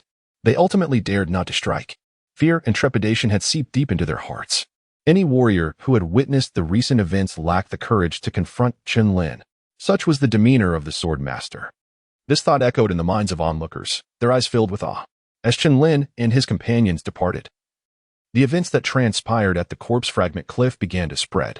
Who could have anticipated that Lu Bai of the Heavenly Puppet Sect, Song Ming of the Butcher Alliance, and the enigmatic Fong Yi would all be defeated by this master of the demon sword? Half a month slipped by silently. During this time, the wild demon forest finally returned to its former tranquility. Within a cave, three graceful figures sat in quiet meditation, their breaths harmonizing with the ebb and flow of surging primordial energy. At that moment, a figure clad in black approached. Upon seeing the three engaged in their cultivation, he remained silent, standing still nearby. Before long, the three opened their eyes in succession, regarding the newcomer with expressions of gratitude. "Thank you, young Master Chen," was the first to speak. Ling Yin, the most perceptive among them. Nangong Shui gazed at Chen Lin, choosing silence, seemingly accustomed to concealing her emotions. "During the past half-month, my junior sister and I have fully recovered from our injuries. It is time for us to return to the sect," Ling Yin declared, cupping her fists, her eyes shimmering with a hint of brilliance as they met Chen Lin's gaze. Upon hearing this, Chen Lin slightly nodded and remarked, "The Thunder Origin Crystal. I shall commit to memory. Should it be of use in the days to come, do not hesitate to speak." With a hearty laugh, he added, "Since you, young Master Chen, have said so, I shall certainly remember." Ling Yin smiled gently, taking the hand of Nangong Shui, and together they departed. As the two left, Ouyang Mu, who remained behind, could not help but inquire, "Where do you intend to go?" Before Chen Lin could respond, Ouyang Mu chuckled and continued, "Having slain Yang Feng and Lu Bai, it seems the three major sects will not easily let you escape their grasp. It appears that Tianyang County is no longer a destination for you." Chen Lin's expression darkened. Prior to the demise of those three individuals, he had contemplated the matter. Yet upon hearing Ouyang Mu articulate it, a bitter smile crept upon his face. The two exited the cave, choosing not to further delve into the topic. However, just as they were about to depart from the wild demon forest, Chen Lin suddenly halted, gently ruffling Ouyang Mu's fluffy hair, and remarked, "It is time for you to leave as well." Ouyang Mu felt a pang of reluctance in her heart, yet she suppressed it, defiantly stating, "Just watch this lady leave. Who else will accompany you on your adventures?" Yet, scarcely had the words left her lips when she inexplicably added, "You wait, Chen Lin. Once I return home, I will clarify the events that transpired in the wild demon forest to my father. At that time, I shall undoubtedly persuade him to welcome you into our family." Upon hearing this, Chen Lin found himself in a state of bemused amusement. After a brief pause, under the gaze of Chen Lin, which held a hint of a smile, the delicate figure of Ouyang Mu gradually faded from view. In the next instant, however, the warmth in Chen Lin's eyes abruptly transformed into a chilling frost. It was about time for those who had been trailing him to reveal themselves. Chen Lin faced the desolate mountains and forests, suddenly exclaiming, despite your tender age, you possess such keen spiritual perception. You truly possess some skill." As his words echoed, a figure clad in gray emerged from the depths of the forest, exuding an overwhelming presence. "Allow me to introduce myself. I hail from the city lord's mansion," the newcomer said, stroking his beard with a cold smirk. "The city lord's mansion? So you were sent by Sun Ling. However, the last time your mansion's guardians went, they never returned. Why have you come again?" Chen Lin chuckled softly. "I am known as Wu Chun. My cultivation has long ascended to the realm of the ultimate path, a level incomparable to those two worthless individuals. Now, if you were to willingly surrender, you might spare yourself a considerable amount of suffering." Wu Chun gazed at Chen Lin, hands clasped behind his back, a smirk of arrogance gracing his lips. In his eyes, Chen Lin was merely a brash youth, lacking any significant capability. The city lord was merely overreacting. The initial stage of the ultimate path? Chen Lin's gaze momentarily faltered. That is a realm you can only dream of. I have only just attained it after surpassing 50 years of age." Wu Chun wore a look of prideful satisfaction. Upon hearing this, Chen Lin could not help but twitch his face. Are the elderly of today so confident? Chen Lin turned to leave, unwilling to squander time with this individual. "Halt. How dare you underestimate me? It seems that a lesson is in order." Wu Chun stepped forward, a surge of primal energy radiating from him, indicating his attainment of the early stage of the Tao realm. However, Chen Lin remained unfazed. As Wu Chun's fist approached menacingly, he finally raised his right arm and retaliated with a punch of his own. The sound of a tremendous explosion reverberated, and a figure clad in gray was propelled backward in an instant. "How is this possible?" Wu Chun exclaimed, clutching his chest in shock and anger. At that moment, Chen Lin regarded him with indifference. It was only when Wu Chun caught sight of the silver long sword behind Chen Lin that he seemed to recall the astonishing rumors surrounding the wild demon forest. Could you be the infamous sword master of the demon sword?" Wu Chun gasped. In recent days, the name of the renowned sword master had echoed the loudest. At the Cliff of Broken Corpses, a lone figure with a sword had defeated Song Ming, repelled Fang Yi, and slain Lu Bo. Each of these individuals possessed strength rivaling that of the Tao realm. Chen Lin merely scoffed, remaining silent. Upon witnessing this, Wu Chun trembled. He had never imagined that Chen Lin was the so-called sword master of the demon sword. A wave of terror washed over him, causing him to shudder uncontrollably, yearning for mercy.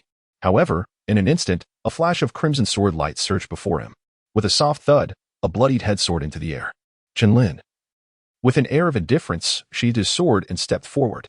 He had once offered this individual an opportunity, yet the latter failed to appreciate it. It was time for him to depart from this place. Chapter 38. The Will of the Tempest within the realm of the Azure Cloud Empire. There are over 100 counties, each exhibiting a disparity in strength among their respective cities. Given this pronounced difference in power, the imperial court's regard for the various counties naturally varies. As for Tianyang County, situated in a remote area bordering the frontier, it ranks quite low among the 100 major counties. In addition to the 4 principal sects, Tianyang County is rife with countless smaller factions, creating a veritable cauldron of chaos. Since the news of the emergence of the demon sword spread, the entirety of Tianyang County has been thrown into disarray. After all, the so-called master of the demon sword had indiscriminately slain Yang Feng, Song Ming, and Lu Bai, thereby incurring the wrath of 3 major sections. Furthermore, the events that transpired at the Cliff of Severed Corpses have long been common knowledge. In the past fortnight, it has been rumored that Ouyang Mu, the county governor, and the Yin Hall concurrently visited the Tian Kuai zone, yet the outcome remains shrouded in mystery. Some claim to have observed Ouyang Mu exiting the gates of Tian Kuai zone with a countenance that betrayed his displeasure. As Chen Lin listened to the cacophony of voices around him, he withdrew his gaze and slowly rose from the bow of the ship, intending to retreat to the cabin for some respite. However, as he turned to look back, his eyes momentarily paused. He noticed 2 martial artists gazing at him with an unsettlingly erratic intensity. It appeared they were fixated upon him. The ship is nearing the shore. If you do not make your move soon, I shall take my leave, he mused. Chen Lin looked at the two individuals and smiled faintly. Upon hearing his words, they exchanged glances, and a chilling aura instantly enveloped the entire cabin. Chen Lin, surrender the demon sword, one of them declared, drawing a long sword from his storage ring. Pointing it directly at Chen Lin. Do you recognize me? Chen Lin raised an eyebrow. Haha, over the past month. The visage of the demon sword's master has been meticulously documented by Tianbao Tower. We identified your identity the moment you boarded the ship. Chen Lin, hand over the demon sword, and you may be spared. The duo unfurled a scroll, revealing an image that unmistakably depicted Chen Lin. Witnessing this scene, Chen Lin's lips twitched in disbelief. Could Tianbao Tower truly be so audacious? Clang! A resounding sword cry erupted, and in an instant, Chen Lin wielded a resplendent silver sword radiating a purple glow. The demon sword. The two, upon seeing Chen Lin brandish the weapon, were overcome with ecstasy and lunged toward him. Yet, in that fleeting moment, Chen Lin's gaze sharpened, and a torrent of bloodlust surged forth like a cataclysmic tide. Boom! In an instant, the two were sent reeling backward by an overwhelming sword might, crashing to the ground as they spewed forth mouthfuls of blood.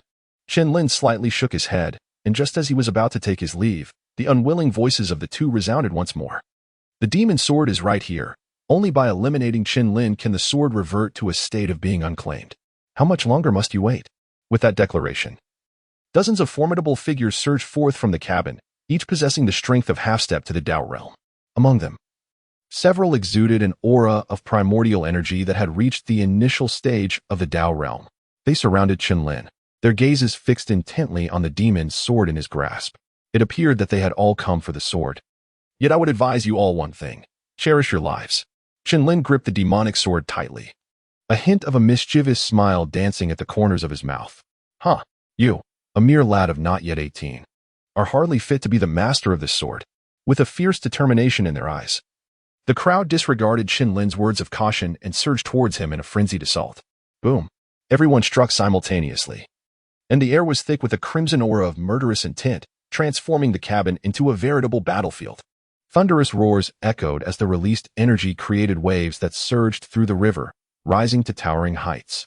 Yet, as Chen Lin faced this onslaught of attacks, he merely smiled. A radiant sword intent erupting towards the heavens. Innate sword intent. Dark clouds churned ominously, and a cataclysmic thunderbolt roared down from the void. Chen Lin raised his sword, merging it with the lightning, and with a furious slash, unleashed his power. Shadows of the blade enveloped the area, accompanied by piercing screams that rang out. But the onslaught was far from over. After delivering a powerful strike, Chen Lin executed a dragon step beneath him, transforming into a fleeting silhouette as he charged towards the remaining assailants. Puff, puff, puff. The blade glimmered, demonic light flashed, and the cries of the wounded were abruptly silenced. Blood poured through the air like rain, and lifeless bodies tumbled into the river below. After a brief moment, Chen Lin sheathed the demonic sword, his black robes remaining pristine, untouched by a single drop of blood. In the span of a month, his cultivation had effortlessly advanced to the threshold of the Dao. And those at the initial stage of the Dao were no match for him, falling beneath a single strike. Just then, the sky began to drizzle softly, gradually washing away the blood from the cabin. Chen Lin sat at the bow of the boat, indifferent to the corpses around him, as he slowly lifted the wine jug from the table and began to drink. However, after a brief moment, the rain began to pour down even more heavily. Chen Lin raised an eyebrow, remaining utterly unconcerned as an aura of sword intent emanated from him, forming a radiant barrier that shielded him from the pouring rain. The sound of rain pattering echoed around him. Unbeknownst to him, Chen Lin's eyes gently closed, dismissing the torrential downpour. However, the raindrops that fell upon the sword intent barrier did not simply vanish. Instead, they gradually fused with the shimmering veil of sword intent. Meanwhile, Chen Lin found himself enveloped in an extraordinary state. In an instant, a profound hum resonated as Chen Lin abruptly opened his eyes, gazing skyward at the deluge cascading toward him, which seemed to transform into sharp blades of sword energy. Deep within the sea of consciousness, a transcendent figure appeared to take notice, astonished by Chen Lin's current condition. This young man has comprehended the embryonic form of will at the threshold of the Dao? The transcendent murmured, his expression tightening as he observed Chen Lin's state. Should this continue, attaining the state of unity with heaven and man would become exceedingly difficult. Very well. I shall assist you once more, the transcendent resolved, as he pointed towards the sky, seemingly transcending the confines of time. An inexplicable force surged forth into the void, causing everything around to appear frozen. In that moment, time seemed to stand still. In Chen Lin's eyes, the torrential rain resembled a barrage of sword energy, relentlessly surging towards him. Yet, in the face of this terrifying spectacle, he remained utterly unfazed, allowing the downpour to drench him. In mere moments, his body bore numerous ghastly scars. What manner of force is this? Possessing the sharpness of sword intent, yet imbued with a purity that accumulates all harm before erupting forth. The deluge. Chen Lin suddenly opened his eyes, a spark of brilliance illuminating his gaze, leaving no room for anything else, only the torrential rain pouring down from the heavens. In that moment, his injuries had miraculously healed. The myriad sword energies of the downpour were simultaneously drawn back into his body, as if they had perfectly fused within him. The will of the storm. Chen Lin's expression brightened with joy as he wielded his demonic sword, unleashing an unremarkable beam of sword light that suddenly swept across the surroundings. Yet, within that light resided an unparalleled sharpness, akin to a torrential downpour, leaving his opponent with no means of escape. The force of will transcended the mere sword intent and knife intent you currently perceive. It encompassed the purest natural forces of this realm. A thunderous sound suddenly resonated by Chen Lin's ear. He recognized this voice, and his demeanor turned solemn as he said, "I humbly request your guidance, esteemed Emperor. The will of heaven and earth is divided into four primary ordinary forces: the will of the earth, the will of raging fire, the will of swift winds, and the will of dripping water. Each of these four forces is embodied in tangible forms, making it relatively easier for warriors to comprehend. Beyond these four ordinary wills, there exist rare forms, such as the will of ice, the will of hurricanes, and including the tempestuous will you have begun to grasp." The Tianhuang Emperor spoke in a deep tone. Of course, within the realm of Kaiyuan, it is virtually impossible to comprehend these forces of will. Even ordinary warriors of the Supreme Path find it exceedingly challenging. At this point, the Tianhuang Emperor could not help but sigh, acknowledging that Chen Lin's ability to perceive the will of the storm at the half-step of the Supreme Path is indeed a talent that leaves most in the dust. "Thank you for your enlightening guidance, Senior." Chen Lin slightly nodded, understanding the events that had transpired. The force of will, it seems, is a means for warriors to harness the power of heaven and earth.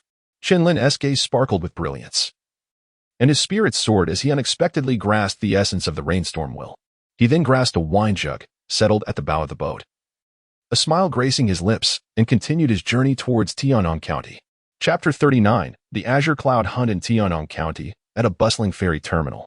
Amidst the throng of people, a passenger boat suddenly drifted into view, accompanied by a faint yet acrid scent of blood that slowly wafted ashore. The eyes of all the martial artists at the ferry lifted, fixating on the vessel, their pupils contracting in shock. The boat was strewn with corpses, blood staining the deck, swept together by the current, resembling a sea of crimson. "Is this a ghost ship?" Someone stood petrified, their voice trembling. At that moment, the passenger boat docked, and a young man clad in black descended the deck, wine jug in hand. Upon seeing him, someone's gaze faltered, incredulity etched on their features. "He is Chen Lin, the newly appointed master of the demon sword." The master of the demon sword. At the utterance of those four words, a shiver ran through the crowd. For over a month, the most whispered tidings among them had been the emergence of the demon sword, the legendary sword of the Holy Emperor, said to have slain the 9 great lords of the demon race. Who among them did not yearn for such power? However, many, upon witnessing the carnage aboard the boat, could not suppress a shudder. These souls were likely victims of the demon's sword, were they not? "Would you care to try your luck?" Chen Lin inquired, a teasing glint in his eyes. Upon hearing this, the crowd hesitated, rooted in place, daunted by the gruesome sight of the bodies. "Since you choose not to act, I shall take my leave," Chen Lin chuckled, turning to depart from the ferry. Quickly informed the Tian Kuei sect and the Jiuyang Palace. "The master of the demon sword has arrived in Tianyang County." The martial artists standing around the ferry, upon witnessing Chen Lin's chosen path, shook their heads in disbelief. Many had already begun heading towards the Tian Kuei sect and Jiuyang Palace, evidently to relay the news. Unbeknownst to him, after leaving the ferry, Chen Lin soon stepped onto the bustling streets. Before long, whispers began to swirl around him. In 6 months, the grand event of our Azure Cloud Empire, the Azure Cloud Hunt, will commence. Indeed, the Azure Cloud Hunt occurs only once every 3 years. The last one was held in the Tianqi Secret Realm. The Azure Cloud Hunt gathers the prodigies from the 100 counties within the empire, along with the royal science. But only the true exceptional talents can emerge victorious and gain renown in Azure Cloud. Haha. However, it seems that this time, our Tianyang County has but 2 slots for the hunt. Alas, it is true. Aside from Yin Sun of the Tian Kuei sect who possesses 1 slot, the county governor's office has but 2 as well. In the vast expanse of the empire's 100 counties, our Tianyang County finds itself languishing at the very bottom. Should this upcoming Qingyan hunt result in no one etching their name upon the Qingyan roll, it is likely that in the future, we shall be left with no opportunities at all.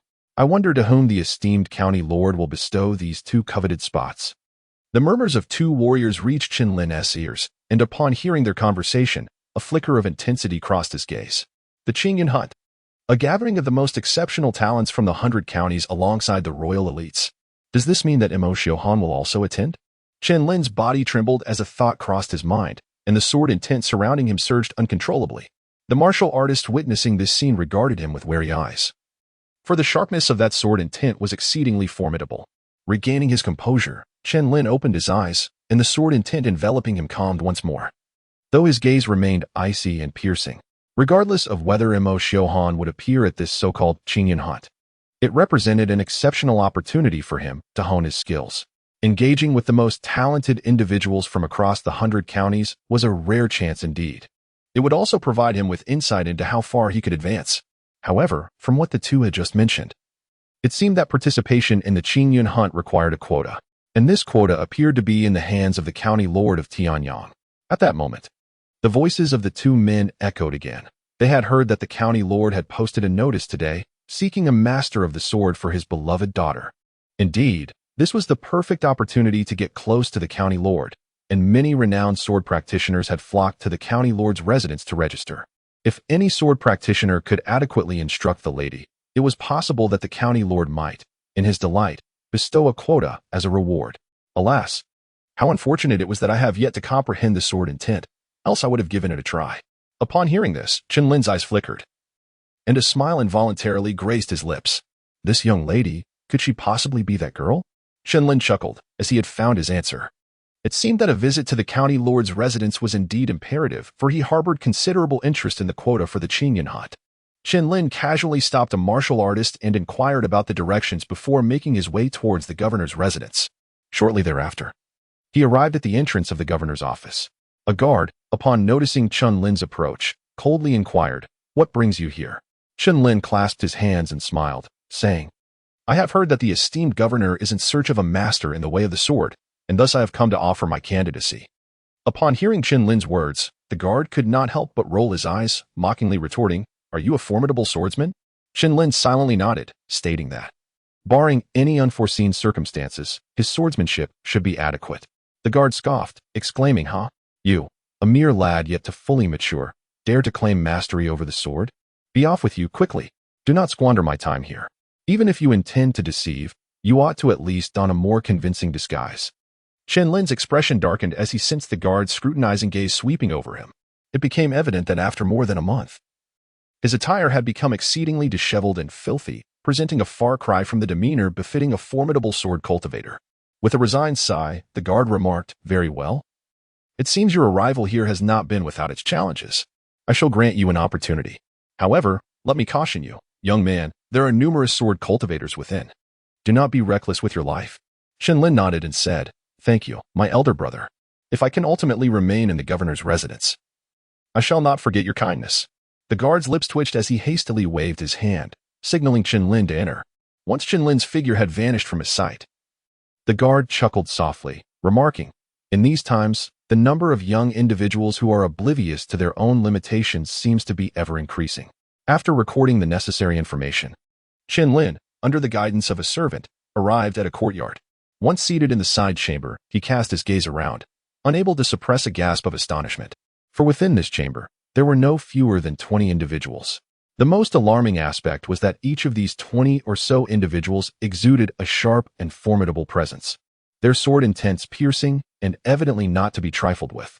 As Chen Lin assessed the others, some martial artists turned their eyes towards him. A mere youth dares to sit among us. One wonders how the guards at the entrance are performing their duties, remarked a middle-aged martial artist, his long sword slung across his back, his voice cold and scornful. "Brother Zhao, do not take offense. Perhaps this young lad possesses extraordinary talent in the way of the sword, a voice interjected slowly, yet a subtle smile flickered across the speaker's features. As the words fell, all present turned their gaze upon Chen Lin, and an array of piercing gazes bore down upon him. Buzz! Chen Lin furrowed his brow, his body trembling slightly as he shattered the sword energy. He then glanced at his seat, resuming his previous demeanor as he sat calmly in his position. Witnessing this scene, many onlookers displayed a flicker of astonishment in their eyes, recognizing that Chen Lin was not to be trifled with. And they promptly closed their eyes to begin their meditation. However, the warrior who had earlier been referred to as Brother Zhao remained unmoved, a cold smile gracing his lips. Chen Lin, upon revealing a glimpse of his prowess, instilled a sense of caution in those who once underestimated him, a reaction he had anticipated. As time gradually passed, there were approximately over 100 martial artists gathered in the side hall. Chen Lin opened his eyes and subtly raised an eyebrow. Indeed, this was the governor's residence. A mere announcement was sufficient to summon 100 sword cultivators to journey through the night. It seems the quota for the Qingyan hunt is undeniably enticing. As Chen Lin's thoughts swirled, an elderly man clad in gray entered through the door. Upon seeing him, many martial artists changed their expressions, rising to clasp their hands in respect, saying, "Elder Hai."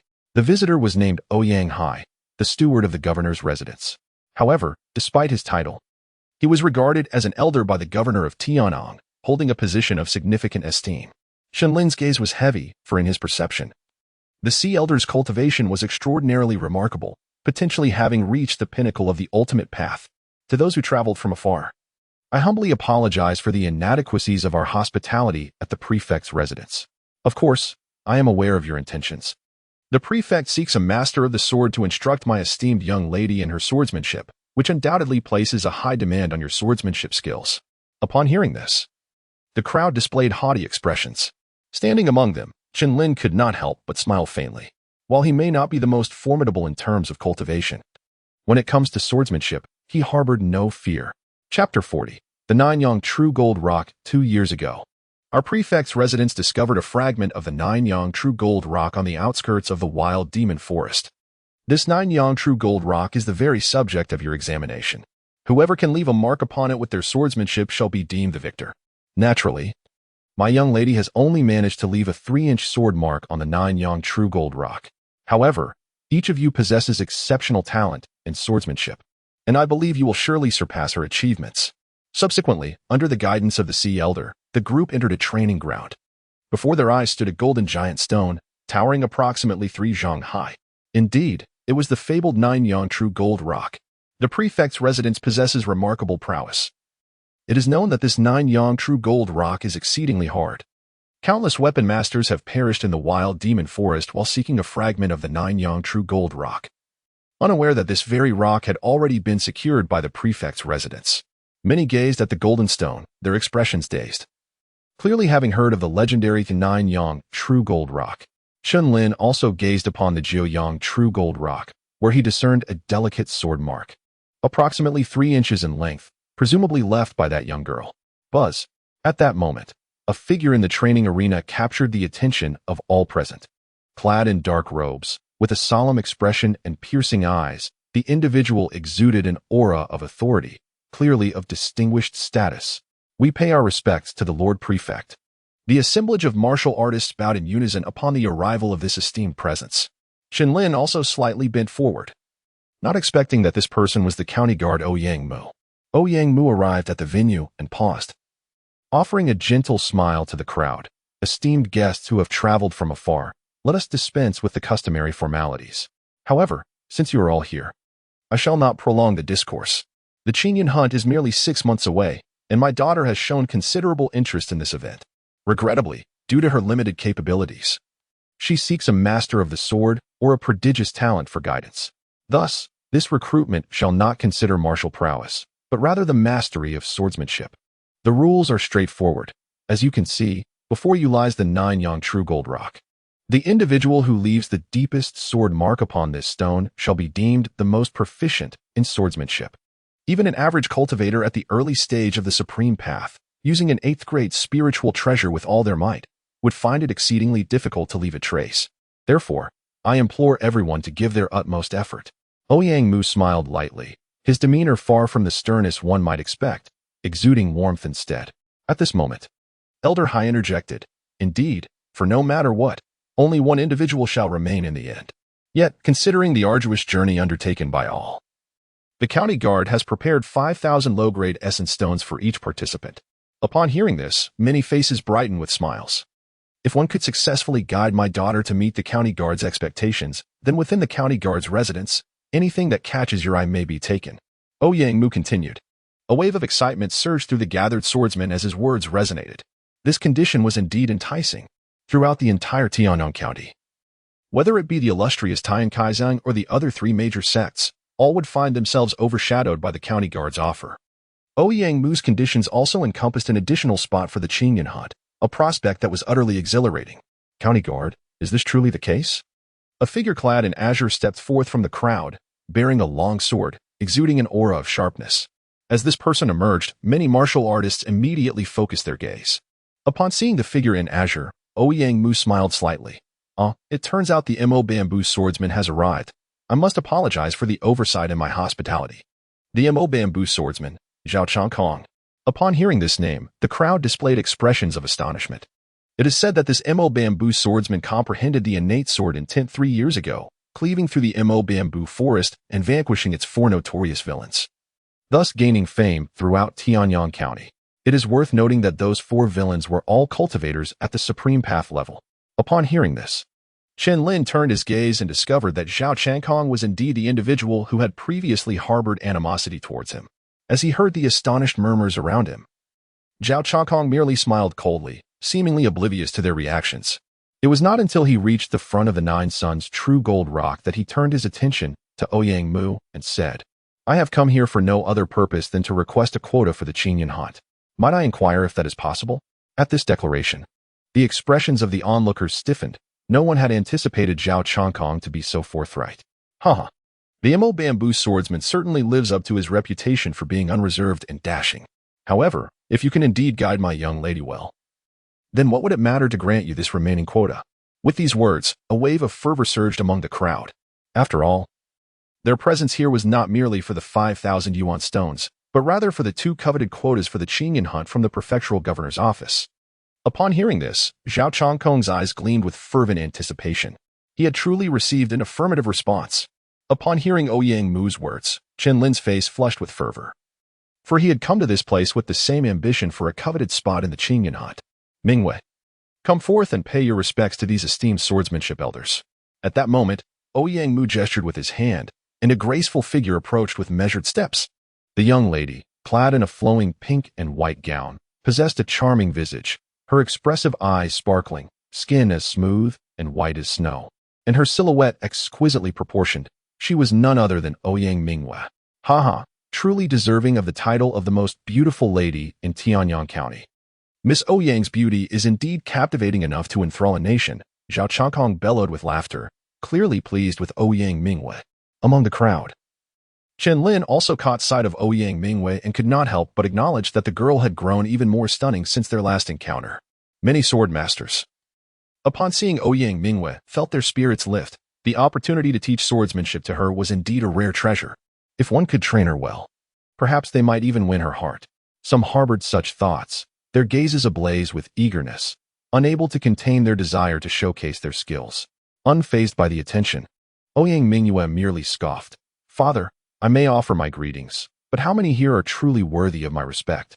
Indeed, esteemed guests, as you can see, my daughter harbors doubts regarding your abilities, thus I kindly ask you to demonstrate your true prowess." Ouyang Mu spoke slowly.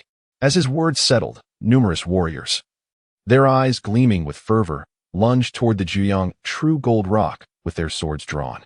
Boom, boom, boom. In the next instant, a series of dull thuds echoed, and many were propelled backward by a tremendous force of recoil. Once they regained their footing, they turned to gaze at the Ouyang True Gold Rock. How is this possible? A swordsman who had grasped a half-step sword intent exclaimed in disbelief, his eyes wide with shock. For upon the Ouyang True Gold Rock, aside from the original 3-inch sword mark, there was but a solitary 1-inch mark. Witnessing this, the other sword-wielding warriors felt a wave of shame wash over them and quietly withdrew, having failed to even etch a single-inch mark. I recognize that individual. He is a disciple of the Ouyang Palace's inner court.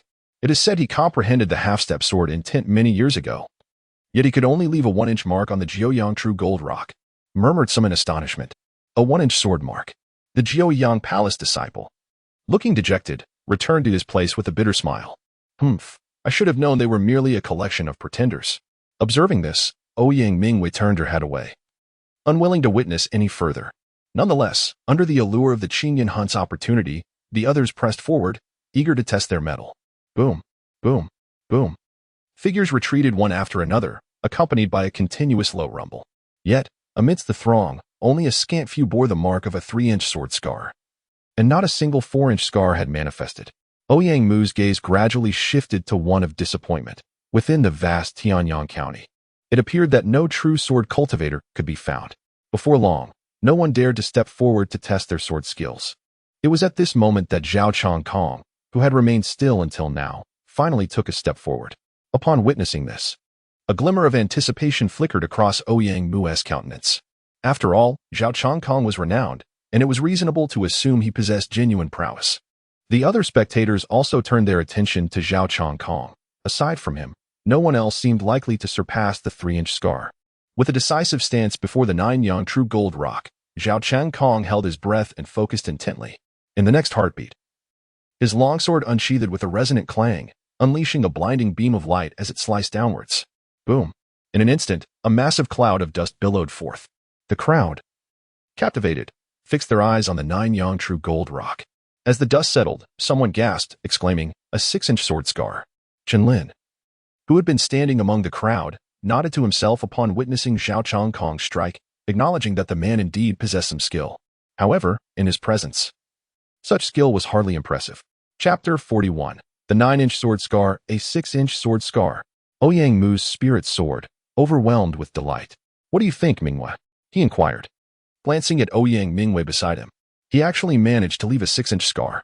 Even a martial artist who has fully comprehended the innate sword intent would only leave a 5-inch scar on this 9-yang true gold rock. Ouyang Mingwei raised an eyebrow. Yet, Ouyang Mu discerned the underlying truth of Zhao Changkong's recent strike, stating, "His cultivation has already reached the pinnacle of the Dao realm. Within his sword intent lies a trace of willpower." Willpower? If that's the case, it's understandable. However, if there are no others, it seems he may be the only one capable. Ouyang Mingwei replied, somewhat disheartened. Willpower is a celestial force that one begins to comprehend only within the Dao realm. She had initially believed that Zhao Changkong achieved this solely through sword intent. Mingwei, it is said that 3 years ago, the reason the 4 notorious villains of the MZH forest pursued Zhao Changkong was due to his possession of a scroll that allowed him to comprehend the will of the swift wind. Yet, under their relentless pursuit, Zhao Changkong managed to evade them. Later, he cultivated a fragment of the swift wind's will and integrated it into his sword intent, significantly enhancing his strength and ultimately turning the tables on the 4 villains. Furthermore, I have always suspected that the Shaoyan sword technique contains elements of the swift wind's will, which is why only Zhao Changkong could teach you. Ouyang Mu spoke slowly. Upon hearing this, Ouyang Mingwen nodded thoughtfully. If Zhao Changkong could indeed guide her in grasping a fragment of the swift wind's will, it would undoubtedly result in a tremendous enhancement of her strength. A 6-inch sword scar. As the crowd gazed upon the sword marks on the Jiuyang Zhenjin cliff, an air of astonishment enveloped them, each secretly acknowledging their inferiority to Zhao Changkong. The reputation of the Mo Zhu sword master was indeed well-deserved. Zhao Changkong basked in the attention of the onlookers, his expression brimming with pride. If no one else steps forward to test their swordsmanship, then the final choice shall undoubtedly be Mr. Zhao Changkong, Ouyang Mu proclaimed, surveying the crowd. Many remaining warriors halted in their tracks at the sight of the striking 6-inch sword mark, their expressions fraught with indecision. Observing this, Ouyang Mu could not help but shake his head, recognizing that the remaining contenders had lost their resolve. Zhao Changkong, reveling in his sense of superiority, scoffed.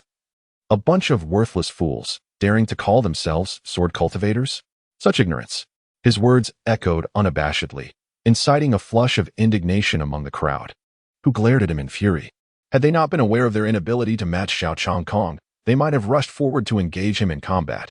Ouyang Junsho, it is time to announce the final results, is it not? Zhao Changkong laughed heartily. Ouyang Mu nodded slightly, poised to declare the outcome when suddenly a languid voice emerged from the crowd. If no one is willing to take a chance, then allow me to give it a try. The crowd turned towards the source of the voice to see a black-clad youth stepping forward, his face remarkably youthful. "Oh, it's you," Zhao Changkong uttered, momentarily taken aback before a cold smirk graced his lips. Many in the crowd shook their heads in disbelief. Judging by his appearance, Chen Lin appeared far too young. Seemingly unfamiliar with the world and utterly oblivious to the formidable presence of Zhao Changkong before him, unfazed by the scrutinizing gazes surrounding him. Chen Lin was about to step forward to test his sword when a delighted voice rang out. "Dead Chen Lin, you actually came. Were you longing for me? Thus seeking me out?" Ouyang Mu, who had initially intended to depart, felt an inexplicable familiarity upon hearing Chen Lin's voice. As she turned to look, she could not help but rub her eyes, confirming her recognition before exclaiming in surprise. Chen Lin also turned to Ouyang Mu, offering a slight smile. Ouyang Mu intended to step forward, but Ouyang Mu raised a hand to stop her, saying, "Do you wish to give it a try, young friend?" Chen Lin nodded affirmatively. "Indeed. Very well, since that is the case, I invite you to give it a try." Ouyang Mu, upon seeing Chen Lin's youthful visage, contemplated dissuading him. However, the unwavering determination in Chen Lin's eyes left him somewhat astonished. "Father, I wish for him to be my master," Ouyang Mu suddenly interjected. Mingwei. He is but your age. How profound can his understanding of the sword path be? Among the younger generation, your talent in swordsmanship is already unparalleled. What merit does he possess to be your teacher? Furthermore, I have already arranged for Mr. Zhao Changkong to be your master. This matter should not be further discussed. You must understand that during the Qingyan hunt, all the prodigies of the Empire's youth will gather. With your current abilities, you still have a long way to go. In this remaining time, focus on practicing swordsmanship under Mr. Zhao Changkong's guidance. Ouyang Mu gently tapped Ouyang Mu on the head, offering his earnest advice. Yet, upon hearing this, Ouyang Mu smiled and replied, "Father, just wait and see. He will undoubtedly carve a sword mark deeper than 6 inches. Ouyang Mu raised an eyebrow, well aware of his daughter's prideful nature, often dismissing her peers. However, what capabilities did this young man possess to earn such unwavering faith from his cherished daughter? As the two conversed, Chen Lin had already positioned himself before the 9 Suns True Gold Rock. A reckless youth daring to seek recognition. Zhao Changkong remarked mockingly from behind. With your mere half-step to the Dao realm, being able to leave a 1-inch sword mark would suffice. The onlookers turned their gaze towards Chen Lin, shaking their heads and chuckling. Clearly, aside from Ouyang Mu, no one else believed in Chen Lin's potential. Chen Lin replied coldly, "You need not concern yourself. Although my martial arts prowess is lacking, this competition pertains solely to swordsmanship." Swordsmanship? I have immersed myself in the art for over a decade, barely grasping the innate sword intent, which allowed me to carve this 6-inch sword mark. What skill could a mere child possess? Zhao Changkong sneered, his voice laced with derision. Then do observe closely. Chen Lin maintained an unruffled demeanor as he produced an ordinary longsword, opting not to wield his demonic sword. He was not concerned about revealing his identity. He simply felt that using the demonic sword would be somewhat unworthy of a true contest. However, upon seeing that Chen Lin wielded only a low-level 9th-grade spiritual weapon, Zhao Changkong scoffed. "A 9th-grade weapon? Can you not even afford an 8th-grade one? Young man, if you lack an 8th-grade weapon, I would be willing to lend you mine. Since this assessment does not evaluate martial arts prowess, the spiritual weapons wielded by the practitioners are of utmost significance." Someone in the crowd remarked, "Thank you for your kind offer, but I have no need." Chen Lin replied with a faint smile. "Prepare to be embarrassed." Zhao Changkong taunted. Ultimately, who would be the one to face humiliation remained uncertain. "Ever since I entered this side hall, you have spoken to me with cold words, and now you have repeatedly provoked me. Are you truly so confident in your swordsmanship?" Chen Lin coldly questioned. Before Zhao Changkong could respond, Chen Lin continued with an icy tone, "Allow me to speak a truth. Your swordsmanship, in my eyes, resembles nothing more than excrement. The young wretch, how audacious you are."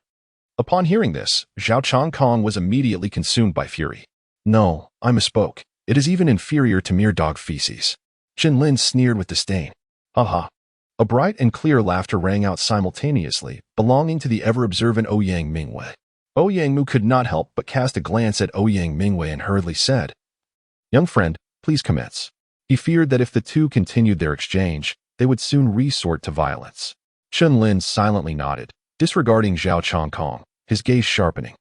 In the next instant, with sword in hand, he trembled with intensity, exuding a formidable sword intent that surged towards the heavens. To the onlookers, there was a moment of bewilderment. This sword intent, someone exclaimed in astonishment. At this moment, Chen Lin resembled a divine blade, unmatched in brilliance, standing proudly between heaven and earth. Slash! With a cold shout, Chen Lin unleashed a brilliant silver sword light that cleaved through the air. At the moment the light appeared, all present were momentarily blinded, overwhelmed by its radiance. A thunderous boom resonated, causing the crowd to hastily open their eyes, fixating intently on the Ouyang True sword rock. A mere few inches of sword mark. This question lingered in their minds, and soon, as the dust settled, the Ouyang True gold rock was laid bare once more. 9 inches. A profound sword mark of 9 inches was revealed before their eyes, causing many to gasp in shock, their pupils constricting. Ouyang Mingwei was filled with joy. She had always believed that Chen Lin could carve out a deeper 6-inch mark. Yet she was astounded to witness the emergence of a 9-inch mark instead. Ouyang Mu stood in a daze, his gaze wide with astonishment fixed upon the young man in black. This is impossible. With your swordsmanship, how could you possibly achieve a 9-inch mark? Zhao Changkong exclaimed, seemingly driven to madness. Lord Prefect, this boy must have cheated. He should be severely punished. Zhao Changkong shouted in exasperation. Huh. I have stated before that your sword technique is nothing more than worthless trash in my eyes. Since you refuse to accept this, allow me to demonstrate the chasm that lies between us. Chen Lin let out a cold laugh, and as his voice faded, he once again approached the Ouyang True gold rock. With a hum, a magnificent sword intent was unleashed once more, causing the swords of many onlookers to resonate in response to this overwhelming force. This was the innate sword intent of the perfected realm. Some gasped in astonishment. Before the shock could settle, all eyes were drawn to Chen Lin, who was enveloped by a tumultuous surge of sword energy, akin to a torrential downpour. Meanwhile, in the distance, Ouyang Mu's gaze tightened at this sight, exclaiming in disbelief, "Is this the power of will?"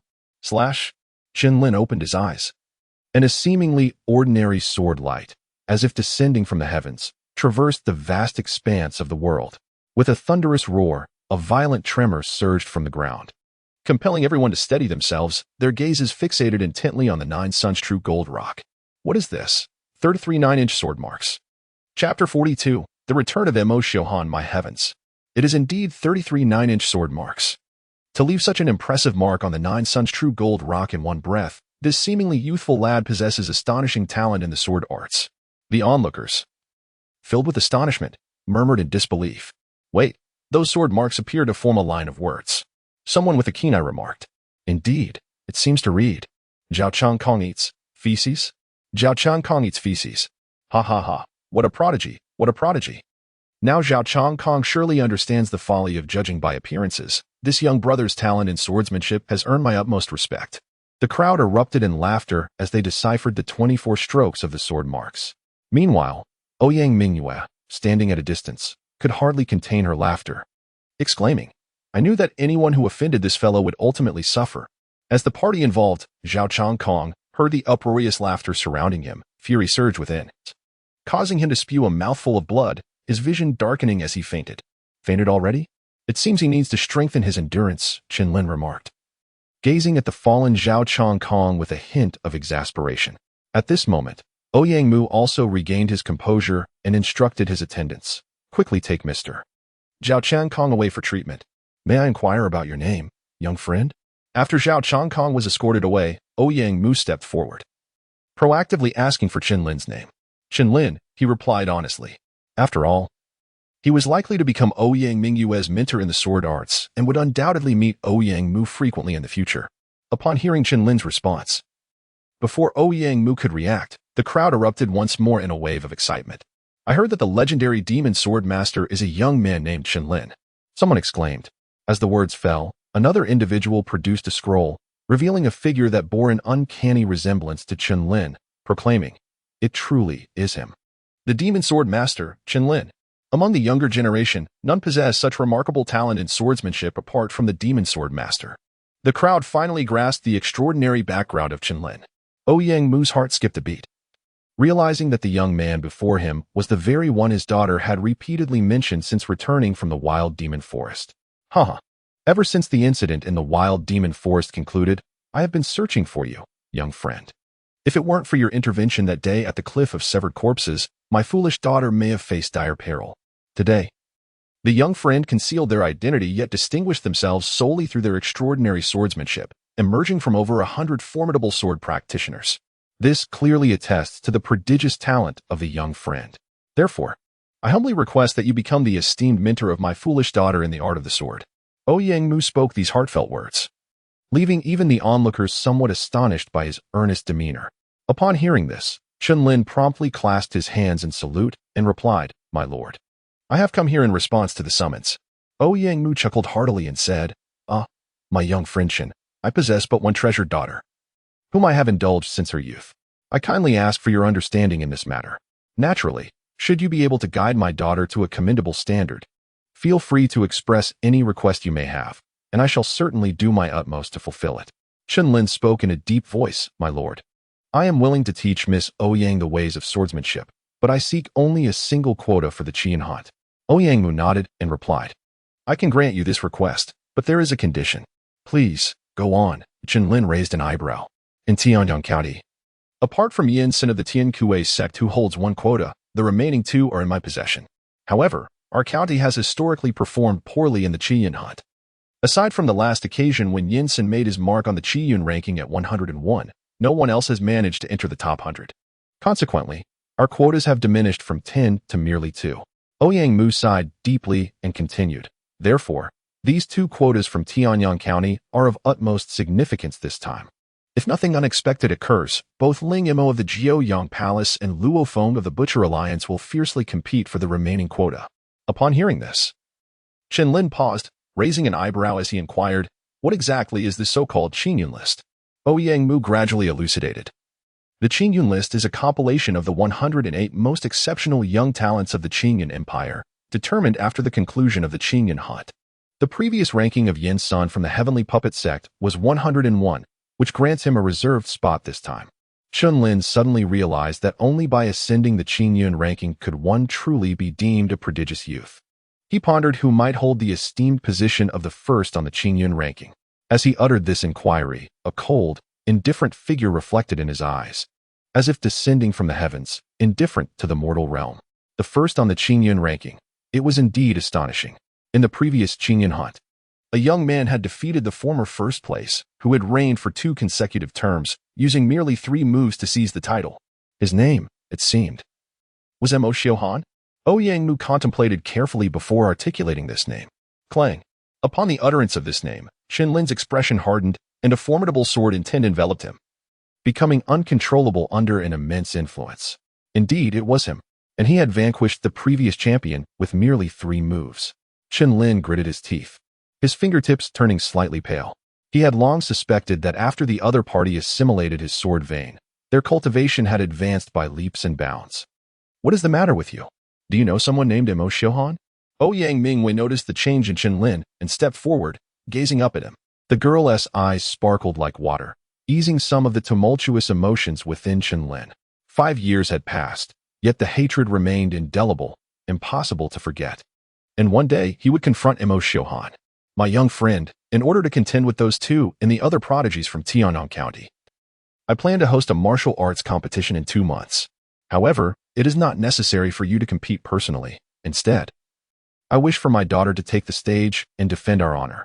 If you can provide her with proper guidance in these 2 months, she will undoubtedly prevail, defeating each prodigy one by one. Thus, the remaining spot will naturally belong to you. However, should she falter due to insufficient strength and be defeated, that spot will rightfully go to the final victor. What do you think, my young friend?" Ouyang Mu spoke slowly. Upon hearing this, Chen Lin's face twitched in disbelief. How could he be denied the opportunity to participate in the battle, while that girl, Ouyang Mingyue, was allowed to compete instead? What a perplexing turn of events. Were he to partake in the tournament 2 months hence, he would have full confidence in securing victory. Yet, if it were Ouyang Mingyue, the challenges would be insurmountable. "What kind of gaze is that, Chen Lin? Do you look down upon me, miss?" Ouyang Mingyue puffed her cheeks in indignation, speaking with palpable irritation. "Not at all. How could that be?" Chen Lin replied with a smile. However, he then turned to Ouyang Mu with a serious expression, stating, "My lord, in that case, I shall exert every effort." "Humph. If you think so little of me, then I shall not be inclined to accept your guidance," Ouyang Mingyue huffed, turning on her heel and departing. Upon witnessing the scene, Chen Lin's expression darkened. He fervently hoped that this young lady would refrain from further mischief, for he had but 2 months remaining. As he observed Chen Lin hastening after Ouyang Mu, the ever-silent Elder Hai's gaze flickered, and he remarked, "Governor, your tone suggests you hold that young man in high regard?" "Ha ha, Elder Hai, I am already aware of the events that transpired before the Broken Corpse Cliff. The fact that this young man could be chosen by the demon sword speaks volumes of his extraordinary nature. At such a tender age, he has not only grasped the innate sword intent, but has also, with his half-step to the Tao realm cultivation, comprehended a force of will that even those in the Tao realm find difficult to attain." Ouyang Mu exclaimed in astonishment. "Force of will? Could it be the strike he delivered towards the Nine Suns' true gold rock?" Elder Hai, at that moment, merely sensed a hidden power within that strike but could not discern the nature of the will it contained. Indeed, that force of will does not belong to the 4 ordinary types. It must be a rare form of will, Ouyang Mu asserted decisively, his discerning eye far surpassing that of ordinary individuals, to comprehend a rare force of will at a half-step to the Tao realm. And to be the master of the demon sword, this young man's talent is undoubtedly on par with those exceptional figures at the forefront of the Qinyan rankings. Furthermore, one must remember, he is also one of our own from Tiannong Prefecture. Ouyang Mu's expression deepened with significance. Upon hearing this, Elder Hai nodded slightly, choosing to remain silent thereafter.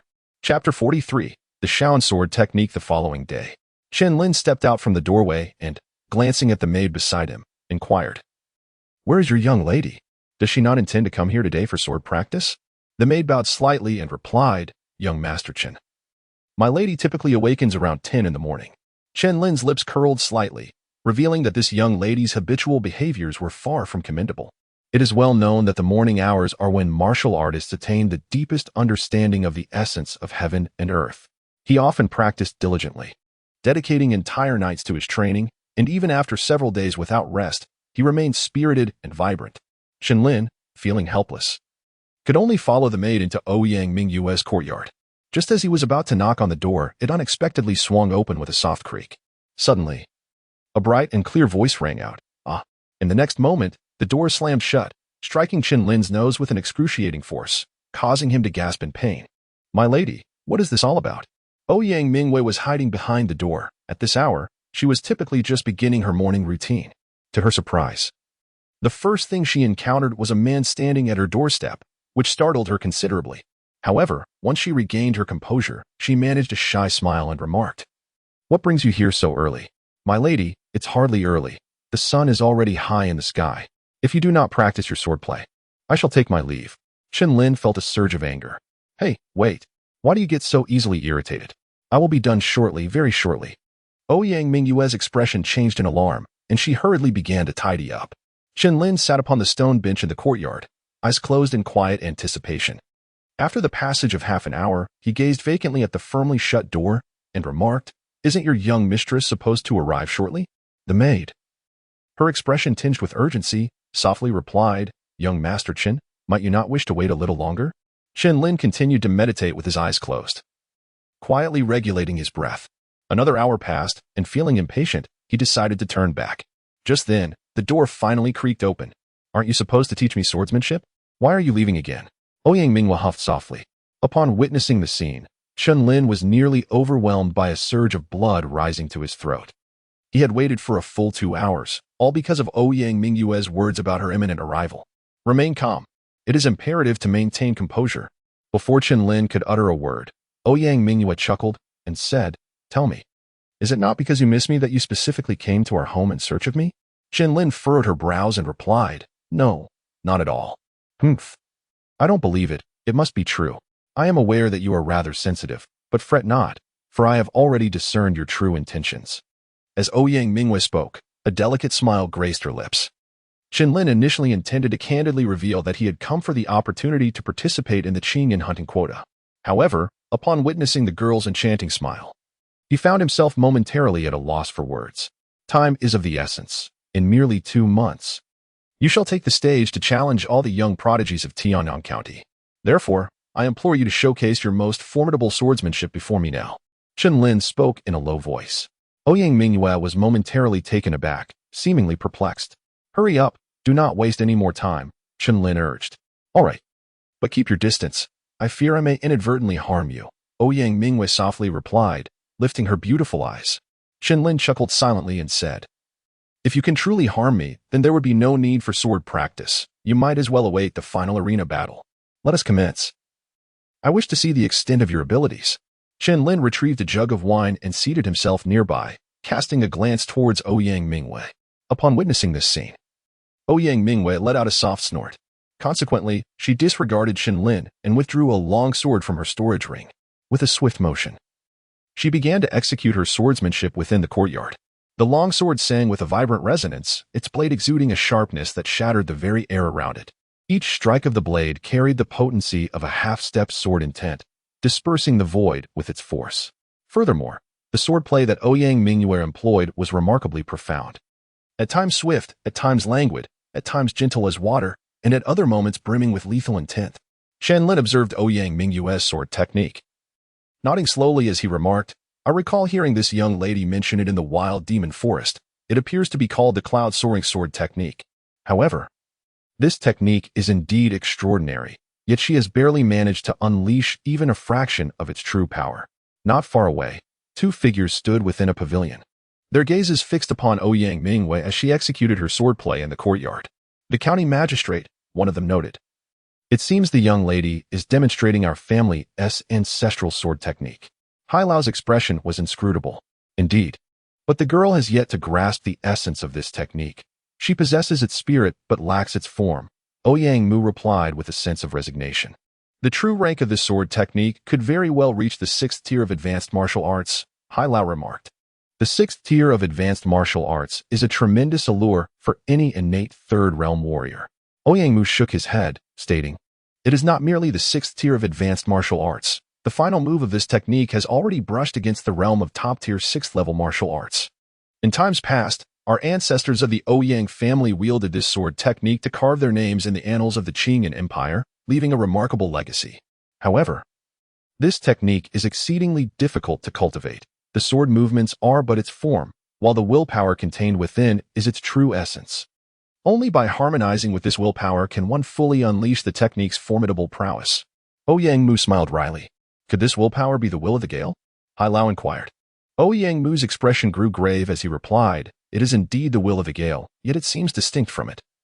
Even when combined with the will of the gale, it appears incapable of manifesting the full might of this sword technique. I wonder if the demon sword master can discern the intricacies of the cloud-soaring sword technique." As Hai Lao heard this, a glimmer of anticipation flickered across his face. In the center of the courtyard, after completing her sword display, sweat trickled down Ouyang Mu's forehead, and a faint flush adorned her cheeks. "This is the sword technique passed down through generations of the Ouyang family. Impressive, isn't it?" Chen Lin tucked away the wine flask. A look of curiosity etched upon his face. "What is with that expression?" Ouyang Mu inquired, her brow furrowed. "Indeed, your swordsmanship is quite formidable." Chen Lin replied in a solemn tone. "Naturally, this technique was crafted by my ancestors of the Ouyang clan. It is through this very swordplay that they carved out the Qing Empire and ventured into even more expansive realms," Ouyang Mu declared proudly. "However, hold on, for I have yet to finish my thought. While your swordsmanship is undeniably impressive, in your hands, it fails to manifest its true potency. It is akin to a child wielding a blade weighing hundreds of pounds. Although they may manage to swing it, it remains merely a form without spirit." Chen Lin pondered thoughtfully. Upon hearing this, Ouyang Mu immediately became displeased and retorted, "You foolish Chen Lin, what do you know? I shall no longer practice." Observing Ouyang Mu throwing another tantrum, Chen Lin did not intervene and allowed her to depart. However, his gaze gradually took on a shade of seriousness. As night fell, within the confines of his dwelling, Chen Lin sat in meditation with closed eyes, replaying in his mind the scenes of Ouyang Mu demonstrating her swordsmanship earlier that day.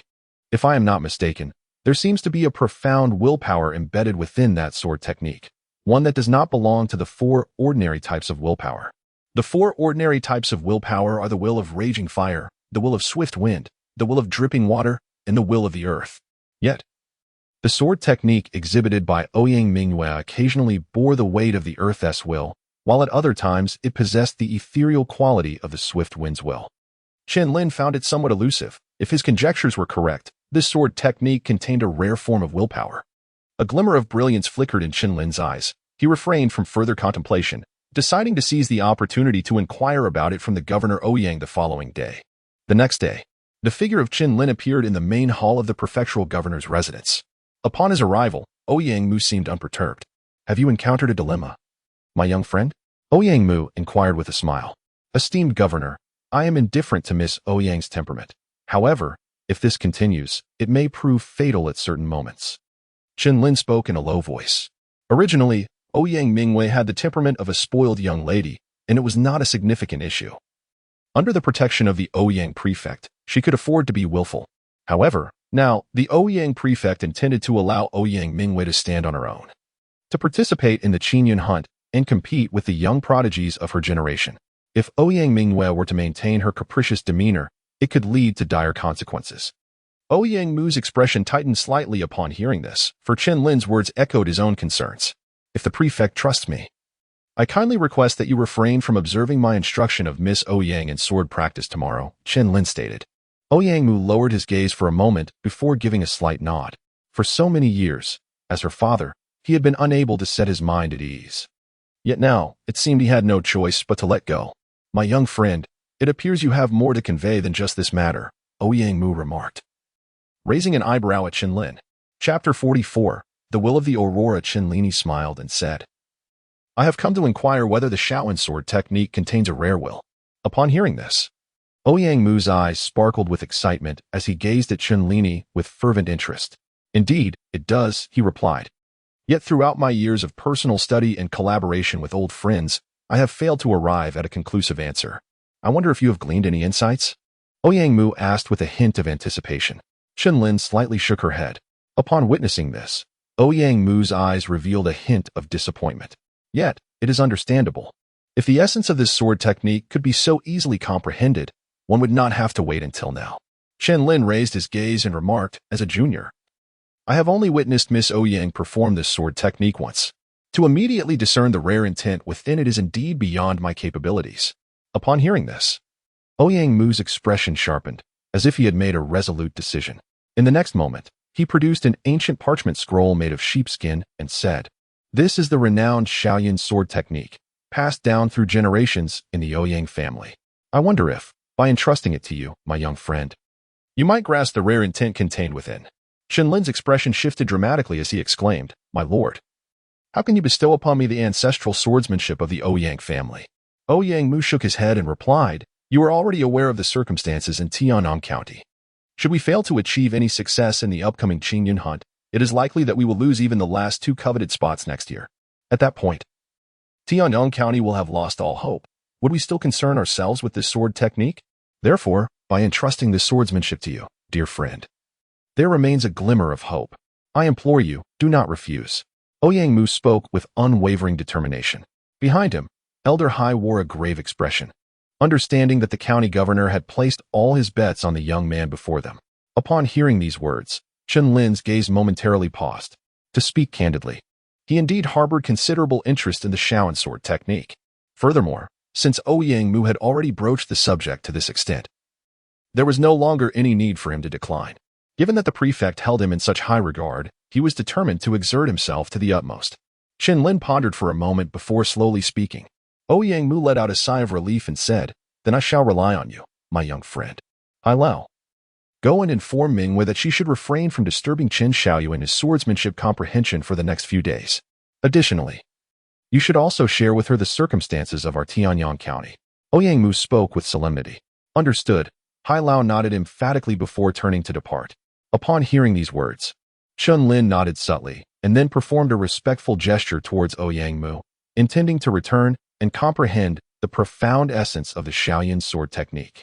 Ouyang Mu gazed at Chen Lin's departing figure, his expression frozen in contemplation. He had anticipated today's events. It would have been most troublesome had Chen Lin rejected the Shaolin sword technique. If even this prodigious sword master were unable to fathom the intricacies of the technique, he would truly be at a loss for alternatives. With a resigned sigh, Ouyang Mu's figure gradually faded from view.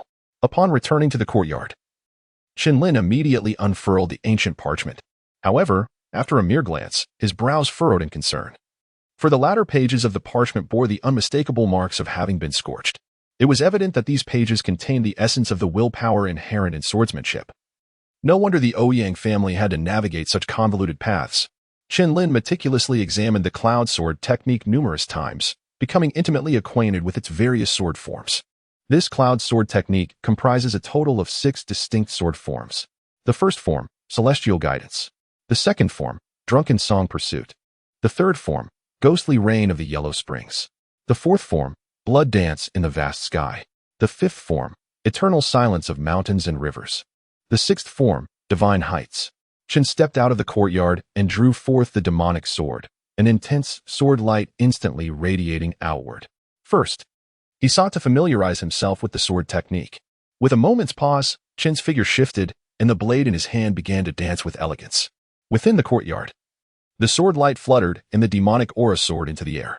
To the onlookers in the distance, Chen's swordplay appeared at times mysterious and unfathomable, at others as gentle as water. In an instant, it captivated the heart and spirit, yet in the next, it sent a chill through their souls. The scent of blood and slaughter pervaded the air, as the tempest of sword energy unleashed its fury. The demonic sword in his grasp executed the techniques of this swordplay with remarkable finesse, and wherever the blade reached, it painted a scene of splendor.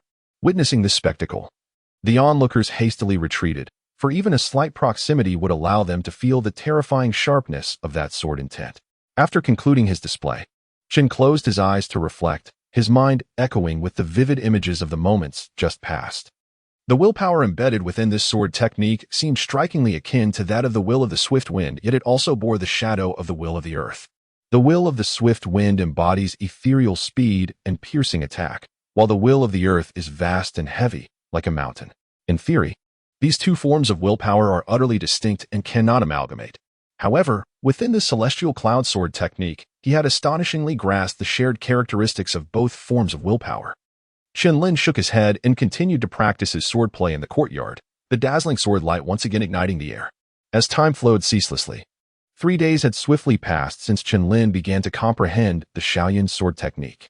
At this moment, he stood in the courtyard, his eyes slightly closed, the enchanted sword in his hand resonating with a melodic hum. When he opened his eyes, he wielded the enchanted sword, unleashing a blinding beam of sword light that sliced through the void with grace. After executing this strike, Chen Lin furrowed his brow. Despite 3 days of diligent effort, he had yet to grasp the essence of the willpower embedded within the Shaoyan sword technique. However, he had gleaned a faint understanding. This willpower was far more formidable than that of the earth will and the gale will. It possessed the expansive depth of the earth will, combined with the ethereal sharpness of the gale will. What manner of rare will could this be? Chen Lin exhaled deeply, his gaze sharpened, and he resumed his practice once more. Thus, a fortnight slipped by, during which Ouyang Mu and Ouyang Mu would seize moments to visit. Both bore expressions of profound astonishment. For within this fortnight, Chen Lin had devoted himself solely to swordsmanship, seemingly entranced by its depths. Lord Prefect, what do you suppose young Chen's comprehension of the Shaoyan sword technique has reached? In the loft, Old Hai withdrew his gaze and inquired solemnly. Ouyang Mu replied with a wry smile, "It has been half a month, yet it appears young Chen has made little progress." Old Hai chuckled softly. The ancestors of the Ouyang clan pondered for many years without unraveling the mysteries contained within the Shaoyan sword art. How could one expect young Chen to achieve any insight in merely half a month? Ouyang Mu nodded in silent agreement, preparing to depart with Old Hai. Meanwhile, in the courtyard, Chen Lin remained blissfully unaware, tirelessly wielding his sword in repetition. The immortal points the way, a melodic pursuit of intoxication. The ghostly rain of the yellow springs. Waves of sword light erupted from the enchanted blade, cascading through the air. Yet, in an instant, a glimmer of understanding flickered in Chen Lin's eyes. What was that just now? Chen Lin's mind was momentarily startled, as if enlightenment had dawned upon him. However, in the blink of an eye, that fleeting sensation vanished without a trace. Once more, Chen Lin continued to wield his sword, sensing that he was exceedingly close to comprehending this formidable willpower. If only he could seize that fleeting glimmer that had just flitted across his mind. Chen Lin's bright eyes were as sharp as a sword as he continued to wield it. In the courtyard, the fierce sword aura intensified with each stroke. Before long, his yard had transformed into a realm of sorts. This scene did not escape the notice of Ouyang Mu, who was about to take his leave, his spirits lifted. He exclaimed, "Let us observe a while longer." Beside him, Old Hai's gaze sharpened, and he nodded gravely. As night approached, Ouyang Mingwei arrived at Chen Lin's courtyard. However, Upon witnessing the overwhelming and terrifying sword energy that filled the space, she couldn't help but puff her cheeks in frustration. This guy never takes a break. What a madman! She internally scoffed. Yet, as she gazed upon the figure within the courtyard, a profound concern and guilt welled up in her heart. Half a month prior, she had learned from Old Hai about the current situation in Tianyang County. Reflecting on her past actions, a wave of remorse surged within her. Ouyang Mu stood outside the courtyard, her expression inscrutable. The longer she watched, the more lost her gaze became. The same sword technique, in Chen Lin's hands, was as if it belonged to the heavens, while in her hands, it felt as though it sank to the depths of the earth. Clenching her fists, she resolved silently, fully aware that the path ahead of her remained long and arduous. Meanwhile, Chen Lin continued his sword practice until he completely exhausted his inner force, finally coming to a halt. At that moment, he was utterly fatigued, drenched in sweat. Lying on the ground, he gazed at the rising moon in the sky, a bitter smile escaping his lips as he murmured, "What exactly is this power of will?" In that moment of distraction, a ray of morning light pierced through the clouds and cascaded down to the earth. Was this light? A flicker of brilliance illuminated Chen Lin's vision, prompting him to rise from the ground. He gazed at the radiant glow, which pierced the once opaque shroud of night like countless sharp blades. I understood then. It was the will of the aurora, more ethereal and piercing than the swiftest gale, broader and more profound than the very earth itself. Only light possesses the power to caress all creation, illuminating the eternal night of existence. Chapter 45, Refining the Sword Technique. In Chen Lin's discerning gaze, the demonic sword once again resonated, and with a single stroke, he wielded it into the heavens. That glimmer of sword light transformed into an ethereal shadow, appearing instantaneously within 100 feet of the void. With a thunderous roar, the blade flashed brilliantly, cleaving a desiccated tree 100 feet away into splinters. Within the pavilion, upon witnessing this strike, Ouyang Mu's countenance shifted dramatically, and in the next moment, his figure vanished without a trace. With a humming sound, following the execution of that sword strike, Chen Lin stood firm, observing the approaching silhouette, his gaze flickering with intrigue. "Was your recent swordplay a celestial guidance?" Ouyang Mu inquired, his expression a blend of surprise and delight. Chen Lin nodded and said, "Indeed, it is the guidance of the celestial beings. However, the technique I just executed, the celestial path, contains a trace of the aurora will." Aurora will. Ouyang Mu's pupils contracted. The county governor's conjecture was accurate. The power of will embedded within the Shaolin sword technique is precisely what is known as the aurora will. The aurora will is more ethereal than the swift winds and broader than the vast earth. Chen Lin, with unwavering determination, ultimately attained the profound understanding of the aurora will after a fortnight. "Young friend, allow me to pay my respects." Ouyang Mu unexpectedly bowed, clasping his hands in greeting. "Governor." At the side, Elder Hai's eyes widened in astonishment. Yet upon recalling the secrets unveiled within the Shaolin sword technique, he was momentarily lost in thought. Chen Lin expressed his astonishment, saying, "Your Excellency, the county governor, there is no need for such humility. I have gained insight into the Shaolin sword technique during this time, and it is likely that I will employ it in future confrontations." "Haha, my young friend, there is no need for concern. As the governor of Tianyang County, I certainly possess the magnanimity to allow you to wield this Shaolin sword technique. However, I do have one stipulation. Regardless of how you choose to employ it in the future, it must not be imparted to others." Ouyang Mu's expression brightened, and he replied with a gentle smile. Chen Lin nodded silently. This request was not unreasonable. After all, the Shaolin sword technique was a treasured martial art of the Ouyang family. Had it not been for a fortuitous coincidence, he would likely never have had the opportunity to cultivate this sword technique. At that moment, a graceful figure approached slowly. Upon seeing the newcomer, Ouyang Mu laughed heartily. "Ah, Mingwei, you have arrived just in time. Young friend Chen has already grasped the essence of the Shaolin sword technique. For the time being, you shall closely follow him to practice the sword technique. As for me, I shall promptly seek out a treasure capable of comprehending the aurora intent to assist you in your cultivation." Ouyang Mu spoke with a gentle smile. Meanwhile, Ouyang Mingwei, upon hearing that Chen Lin had successfully understood the aurora intent, displayed a look of astonishment in her eyes. "This fellow." Chen Lin turned to Ouyang Mingwei behind him and smiled. "Miss, are you no longer angry?" "Humph." Ouyang Mingwei let out a light snort, aware that Chen Lin was referring to their earlier disagreement. She recognized her own fault and chose to remain silent. After Ouyang Mu left with a hearty laugh, Chen Lin's demeanor shifted to seriousness as he remarked, 2 months have passed, and nearly half of that time is already gone. Today, you shall begin your sword practice. Seeing Chen Lin's intention to depart, Ouyang Mu hastily interjected, if I am to practice swordsmanship, what will you do? Me? Naturally, I shall indulge in a well-deserved nap. Chen Lin yawned. He had not properly rested in the past half-month, and all his fatigue rushed upon him now. You actually left me here alone. Ouyang Mu exclaimed, pointing at Chen Lin with indignation. If you do not wish to practice, then simply return, Chen Lin replied casually. Return and... Ouyang Mu contemplated turning to leave but soon recalled the impending competition in a month and a half, her resolve quickly waning. As she witnessed Chen Lin truly entering the room, Ouyang Mu gritted her teeth in frustration and declared, Damn Chen Lin, may you sleep forever in there. As a day passed, Chen Lin awoke, stretched his arms, glanced out the window, and smiled faintly.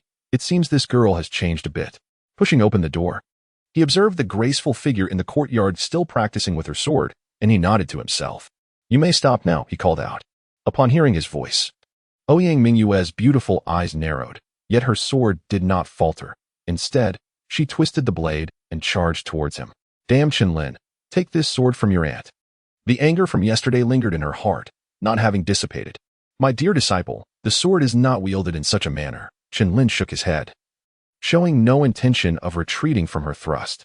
Seeing this, Ouyang Mu smirked with confidence. Though Chen Lin's swordsmanship surpassed her own, he would surely struggle against her sudden assault.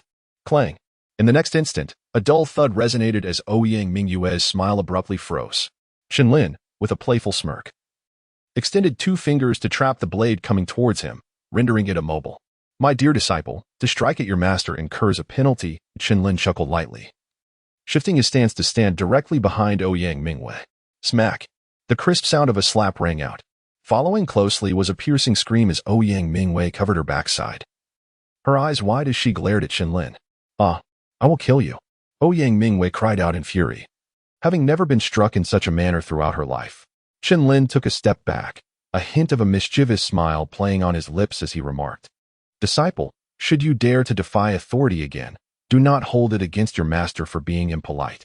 Ouyang Mu, however, paid no heed to his words and drew her sharp sword, charging at Chen Lin with intent to strike. Chen Lin remained indifferent, wielding the enchanted sword as he engaged in battle with Ouyang Mu. Throughout their confrontation, Ouyang Mu exerted her utmost strength with each strike, her swordsmanship sharp and precise. In contrast, Chen Lin merely adopted a defensive stance with his blade. This exchange persisted until the sun dipped below the horizon. It was only then that Ouyang Mu, panting heavily, glared at Chen Lin with fury and declared, Damn you, Chen Lin. Just you wait, for tomorrow I shall ensure you regret this. Chen Lin smiled gently, seemingly oblivious to Ouyang Mu's words. When the next day arrived, the first sound that broke the silence was the crisp echo of applause. And it was not just a single clap. Today, at least a dozen resounded in succession. Ouyang Mu felt her eyes moisten slightly. But then a surge of furious wrath erupted within her as she declared, Even my father has never struck my backside. You wretched Chen Lin. I shall make it my mission to end you. Chen Lin smiled wryly as he gazed upon the oncoming brilliance of swordlight, drawing forth the demon sword to engage in battle once more. The 3rd day, the 4th day, the 5th day. Such days persisted for half a month, and each morning, the crisp sound of clapping had already surpassed 100 times. In Chen Lin's palm, there was a noticeable swelling, a testament to the recent events. Such news inevitably reached Ouyang Mu's ears. Elder Hai remarked, Governor, the young lady has grown up, yet has never suffered such indignities. I can no longer tolerate that young man's behavior. Instead of properly instructing the young lady in swordsmanship, he seems to take advantage of her daily. Upon hearing this, Ouyang Mu chuckled softly and replied, Elder Hai, we both understand Chen Xiao's character well. His actions are merely a means to facilitate Mingyue's sword practice. Elder Hai's expression shifted to one of confusion. Ouyang Mu continued, Given Chen Xiao's swordsmanship, it is unlikely he would require more than 10 moves to defeat Mingyue. Yet, why is it that she can persist for an entire day against him? It is simply because Chen Xiao serves as her sharpening stone, aiding her in honing her skills. Elder Hai's eyes widened in realization. It is time to observe them, Ouyang Mu declared with a smile. The two quickly made their way to Chen Lin's courtyard, where they beheld the two figures engaged in combat, their gazes revealing a hint of admiration. The young lady's swordplay has become considerably sharper within a month. She may grasp the essence of innate sword intent. Elder Hai exclaimed with delight. Indeed, if you spar daily with someone whose skills vastly exceed your own abilities will surely advance swiftly, Ouyang Mu replied with a grin. A flicker of guilt crossed Elder Hai's face as he began to comprehend Chen Lin's intentions. Ouyang Mu, choosing not to elaborate further, patted Elder Hai on the shoulder and proceeded into the courtyard. The two combatants, upon noticing Ouyang Mu's arrival, immediately ceased their duel. Father, Ouyang Mingyue exclaimed joyfully, having spent the past 2 weeks sparring with Chen Lin without the opportunity to see Ouyang Mu. Ouyang Mu affectionately ruffled Ouyang Mingyue's hair and then turned his grateful gaze towards Chen Lin, saying, I extend my heartfelt thanks to you on behalf of my daughter for your guidance during this time. Father, when did that fellow ever guide me? All he does is hit my backside. Ouyang Mingyue quickly fell silent, her expression morose. Haha, Mingyue, have you not noticed your sword intent has indeed progressed? Ouyang Mu hinted. Upon hearing this, Ouyang Mingyue appeared to gain insight. Over the past fortnight, she had indeed felt a significant enhancement in her swordsmanship. Could it be attributed to that fellow? Ouyang Mingyue paused, a dawning realization washing over her. It turned out that those days of him striking her backside were merely his way of compelling her to wield her sword against him. With this thought, Ouyang Mingyue's emotions became inexplicably complex. Noticing her gaze, Chen Lin smiled gently and said, Governor, this is merely my duty. However, while I am confident in helping Miss Ouyang break through her sword intent, the comprehension of the aurora will remain beyond my control. Ouyang Mu replied with a smile. I have come precisely for that purpose. 15 days ago, the existence of the sacred source luminescent fruit was discovered on the desolate plains of the great wilderness county. This sacred source luminescent fruit is a spiritual entity capable of comprehending the will of the aurora. If one could obtain the sacred source luminescent fruit, it would greatly facilitate the young lady Mingyue's understanding of the aurora's will. Upon hearing this, Chen Lin's eyes sparkled with brilliance. If that is the case, then the sacred source light fruit must be obtained without fail. Chapter 46, Journey to the Great Wilderness County. The sacred source light fruit is located in the ancient plains of the Great Wilderness County. Thus, it appears we must depart at once. Chen Lin spoke in a deep voice. Although the Great Wilderness County is adjacent to the Tianyang County, its overall strength far surpasses that of the latter. Thus, despite their proximity, the two great counties have had minimal interaction. Consequently, Ouyang Mu possesses little knowledge of the Great Wilderness County. With a somewhat heavy heart, he turned his gaze towards Ouyang Mingyue and said, Child, should you venture to the Great Wilderness County, be sure to heed the instructions of young friend Chen. Ouyang Mingyue raised her eyebrows, surprised by the sudden prospect of traveling to the Great Wilderness County. Young friend Chen, she began, before we depart, there is something I must convey to you. In the past, you killed Yang Feng, Lu Bai, and Song Ming in the wild demon forest. These 3 individuals are renowned geniuses within their respective sections. Recently, news of your activities at the county governor's office has spread like wildfire. And the 3 major sects are keeping a close watch on you. While you remain within the confines of my governor's estate, there is no cause for concern. However, once you step outside and journey towards the Great Wilderness County, I fear the road ahead may not be tranquil. Moreover, the most critical aspect is Yang Feng's identity. As Ouyang Mu reached this point, a flicker of worry appeared in his eyes. Chen Lin's gaze sharpened as he inquired. Could it be that Yang Feng's background extends beyond merely the Jiuyang Palace? Indeed, Yang Feng's father, Yang Teng, is the leader of the Black Dragon sect in the Great Wilderness Prefecture, a formidable force within that region. Ouyang Mu sighed deeply and continued. If we were in the Tianyang Prefecture, Yang Teng would not dare to act recklessly. However, in the Great Wilderness Prefecture, it is likely. Chen Lin was momentarily taken aback, having not considered that behind Yang Feng there lurked the Black Dragon sect. However, should this sect stand in his way, he would harbor no fear.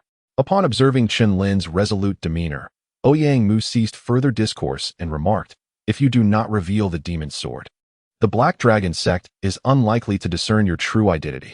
Chen Lin nodded slowly. With merely a month remaining until the martial arts tournament in Tianyang County, you shall depart tomorrow. Ouyang Mu glanced at the two and raised his hand, summoning a streak of azure light that swiftly approached the 4. With a clear and melodious cry, Chen Lin and Ouyang Mingyue looked up to see a griffin with azure feathers and dual wings soaring through the air. A 7th-tier beast. Chen Lin's gaze sharpened. However, Ouyang Mingyue, filled with excitement, exclaimed, Father, Do you intend for Shaoqing to take us? Ouyang Mu slightly inclined his head and replied. Though the Great Wilderness County is not far from our Tianyang County, with Shaoqing, your journey shall undoubtedly be expedited. Chen Lin's eyes brightened. This griffin must be the traveling beast of the prefectural governor's office. As night fell, Chen Lin sat alone on the couch, engaging in breath control. Waves of primordial energy surging forth with tremendous force. This torrent of energy had nearly reached the nascent stage of the path of truth. At present, his sword intent had attained a moderate level of completion, yet a breakthrough to a greater mastery within a short span seemed rather arduous. His thunder elemental body had also been cultivated to perfection. However, any further advancement would necessitate the second layer of the indomitable thunder dragon body, the dark demonic dragon body.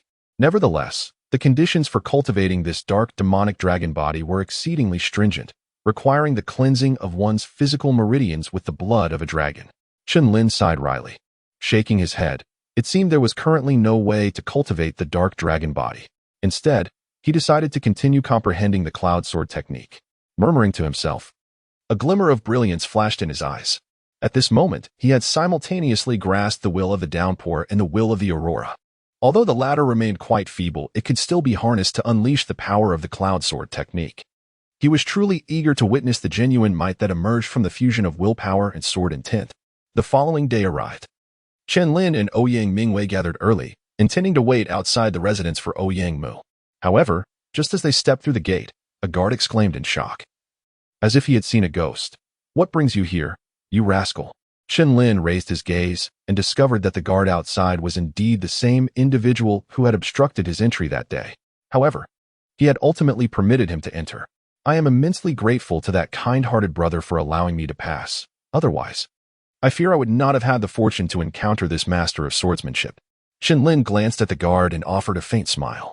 However, to the guard, this smile appeared as ghostly as an apparition. Ouyang Mingwei, clear-minded, waved her hand and said, "You need not remain here. The side hall is in need of a captain for the guard." The guard was momentarily taken aback, then joyfully exclaimed, "Thank you, young lady. Thank you, young lady." The other guards around looked on with envious eyes, realizing that this fellow had struck a stroke of luck by securing the favor of the young lady. Yet, the guard understood that Ouyang Mingyue's actions were prompted by the presence of the young man in black beside her. As Chen Lin and Ouyang Mingwei departed, the guard could not help but sigh, thinking that youth ought to shine brightly. Soon after, Ouyang Mu arrived. Offering a few reminders before Chen Lin and Ouyang Mingwei mounted the griffin and transformed into a streak of azure light, heading towards the Great Wilderness County. Watching their retreating figures, Hai Lao, who had been standing behind, suddenly exclaimed, "County Lord, allow me to accompany them." Ouyang Mu shook his head, saying, "No. The journey to the Great Wilderness County is indeed perilous, yet I choose to place my trust in Yangchen. Besides, compared to the Great Wilderness County, the Qingyun Hunt is the true realm of danger." Hai Lao nodded solemnly, choosing to remain silent thereafter. The Great Wilderness County, in contrast to Tianyang County, exudes an air of desolation, with vast plains and forests predominant, and the overall strength of martial artists being relatively superior. In the rankings of the Empire's 100 counties, it occupies a central position. A clear and melodious whistle pierced the air, as a streak of azure light darted through the void, traversing the sky before vanishing into a forested area. "Where's this place?" a feminine voice inquired softly, her features charming and her eyes sparkling. Belonging to none other than Ouyang Mingwei. Beside her stood Chen Lin. Upon hearing Ouyang Mingyue's question, Chen Lin's eyes twitched slightly, and he replied, "We have just landed. Let us find someone to inquire, and we shall soon know. We still need to venture to the ancient plain in search of the holy source-light fruit. If we delay, we may not even find a leaf." Ouyang Mingwei pouted in response. Chen Lin, feeling helpless, said, "Conceal your presence. I can sense a dozen formidable auras ahead." Ouyang Mingwei paused for a moment and replied in a low voice, "Should we proceed to investigate?" Chen Lin pondered for a moment and nodded, saying, "It is acceptable. However, once you arrive, you must heed my instructions." "Understood," Ouyang Mingwei replied, waving her hand and proceeding directly ahead. Chen Lin could not help but let out a sigh from behind. This girl. The two figures swiftly emerged from behind a thicket, allowing them a clear view of the distance. There, upon a stone bridge, a procession of approximately a dozen individuals traversed its length. The majority of these individuals emanated an aura of cultivation between the threshold of half-step and the Tao realm. A few among them were at the nascent stage of the Tao realm, while the leader exuded a formidable wave of energy characteristic of the mid-Tao realm. Chen Lin's gaze sharpened, discerning from the attire of these individuals that they were undoubtedly a merchant contingent. Merchant groups have existed through the ages, thriving in every era. They revel in navigating through the nooks and crannies of society, ever present where commerce and profit intertwine. Naturally, such merchant factions are formidable, often shadowed by influential clans. Otherwise, they would have long been ravaged by bandits, meeting a grim fate. This particular entourage was likely poised to rendezvous for the exchange of certain goods on the Iron Chainstone Bridge. Brother Zhu, will Tianbao Tower truly deliver the 7-leaf spirit flower as promised? At that moment, a robust young man stepped forth from the group, directing his inquiry towards the leading young man. The one addressed as Zhu was strikingly handsome, with a faint scar etching across his brow, lending him an air of fierce intensity. Haha, third brother, we have no reason to doubt Tianbao Tower's integrity. We simply need to wait patiently. Zhu replied with a hearty laugh. Brother, do you think that our wait for news regarding the 7-leaf spirit flower might attract the attention of those scoundrels from the Tianfeng merchants? A melodious voice chimed in, causing Chen Lin's gaze to falter. A pale, petite young girl emerged from the throng. Yuner, your spirit is wounded. It would be best not to exert yourself. Once Tianbao Tower delivers the 7-leaf spirit flower, your injuries can be treated. Zhu hastily approached the girl, a flicker of concern illuminating his eyes. Third brother, keep a close watch on Yuner, Zhu instructed the burly man beside him. Miss Zhu offered a bittersweet smile. Brother, we should depart quickly, otherwise those rascals from Tianfeng merchants will surely arrive. A stubborn determination flickered across her face. Zhu hesitated, his expression revealing a struggle, yet he resolutely declared, Yuner, do not fret. If the Tianfeng merchants truly come, I shall not fear them. However, as his words hung in the air, a tremendous surge of elemental power rippled through the distant mountains. Haha, Zhu, I never imagined your fire cloud merchants would be hiding here. Suddenly, a sneering voice echoed through the woodland. The group turned their gazes to see a dozen formidable figures approaching in succession. At the forefront stood a young man clad in a blue robe, his gaze directed mockingly towards Zhu. Tengqianha. Zhu eyes flared with indignation as he gritted his teeth. Chapter 47. Forced to act, Miss Zhu. I warned you before. Following such a feeble brother will bring you hardship. You would be far better off with me, Tengqianha. I can promise you a life of luxury and joy every night. Tengqian had disregarded Zhu, directing his lewd gaze towards the delicate silhouette. Upon hearing this, Zhu felt her eyes redden uncontrollably. Her already pallid complexion turned as white as snow. Tengqianha, having slain so many of my brothers, have you come today to settle this with a fight to the death? Zhu's eyes blazed crimson as he fiercely shielded Zhu behind him, shouting with authority. Haha, a fight to the death. With you, Zhu, and the remnants of your Huiyun merchant guild? That is the most amusing joke I have ever heard in my life. Tengqianha retorted coldly, his tone laced with mockery, and his demeanor exceedingly contemptuous. Brother Zhu, give the order. The second brother died at the hands of these scoundrels. Even if it costs me my life, I shall take a piece of Tengqianha with me. The burly man, known as the third brother in Zhu's words, had blood and tears welling in his eyes as he bellowed. Zhu fell silent, turning to face the remaining 10 brothers. Each of their gazes was resolute, devoid of any trace of fear, concealed in the shadows. Chen Lin observed this scene and nodded slightly. The remaining members of the Huiyun Merchant Guild were indeed true men. Conflicts often arise between merchant guilds due to interests, and the outcome typically culminates in the complete obliteration of one side. However, it appeared that the Huiyun Merchant Guild was on the brink of collapse. Where's the Huiyun Merchant Guild? A voice echoed across the stone bridge. The crowd looked up to see a celestial crane soaring through the air, upon which stood a figure exuding an enigmatic aura. That is a member of Tianbao Tower. Someone from the Huiyun Merchant Guild exclaimed. Zhu stepped forward, displaying his identity credentials before inquiring, I am from the Huiyun Merchant Guild. Has the 7-leaf spirit flower been delivered? After verifying Zhu's identity, the figure on the crane tossed a brocade box towards him, stating, This is the 7-leaf spirit flower. Having completed this task, the figure then departed on the celestial crane. Upon receiving the brocade box, Zhu's expression brightened momentarily, but his joy was swiftly subdued as Tengqianha's figure suddenly closed in. Zhu, hand over the 7-leaf spirit flower. Tengqianha's form shifted, and a powerful wave of primordial energy surged forth, reaching the peak of the mid-stage of the ultimate realm. His palm sliced through the air, striking towards Zhu with an immeasurable and formidable force. In the distance, Chen Lin was taken aback, astonished that Tang Qianhe had comprehended the will of the earth. Moreover, he had integrated this understanding into his martial techniques, amplifying their might exponentially. In stark contrast, Zhu not only lagged in cultivation but also bore old injuries. Under Tang Qianhe's fierce onslaught, he was swiftly pushed into a disadvantaged position. Brother, Zhu Yun, witnessing this dire situation, gazed with worry, yet felt powerless to aid Zhu, overwhelming guilt surging within her heart. Third brother, keep an eye on you. Zhu struggled to cope with Tang Qianhe while anxiously shouting. The burly man, upon hearing his words, immediately trembled and shielded Zhu Yun behind him. Humph. Everyone from the Tianfeng Chamber of Commerce, kill them all, leave no one alive. Tang Qianhe declared coldly, striking Zhu with a punch that sent him reeling back. As he steadied himself, he announced his intent with a chilling demeanor. Upon hearing Tang Qianhe's proclamation, a woman from the Tianfeng Chamber stepped forward. Zhu Yun, you have repeatedly seduced my brother. Today, I shall teach you a lesson, you little harlot. The speaker, clad in a striking red outfit that accentuated her alluring figure, possessed eyes that were as icy as the winter winds. Tang Ying, are you seeking death? Zhu Laosan glared fiercely, his voice laced with anger. With your current state, you are no match for me, Tang Ying retorted mockingly, her cold gaze flickering. People of the Tianfeng Chamber, kill, she commanded with a sneer. In an instant, the two factions clashed, sending forth a wave of powerful energy that rippled through the air. Meanwhile, Tang Ying engaged in battle with Zhu Laosan.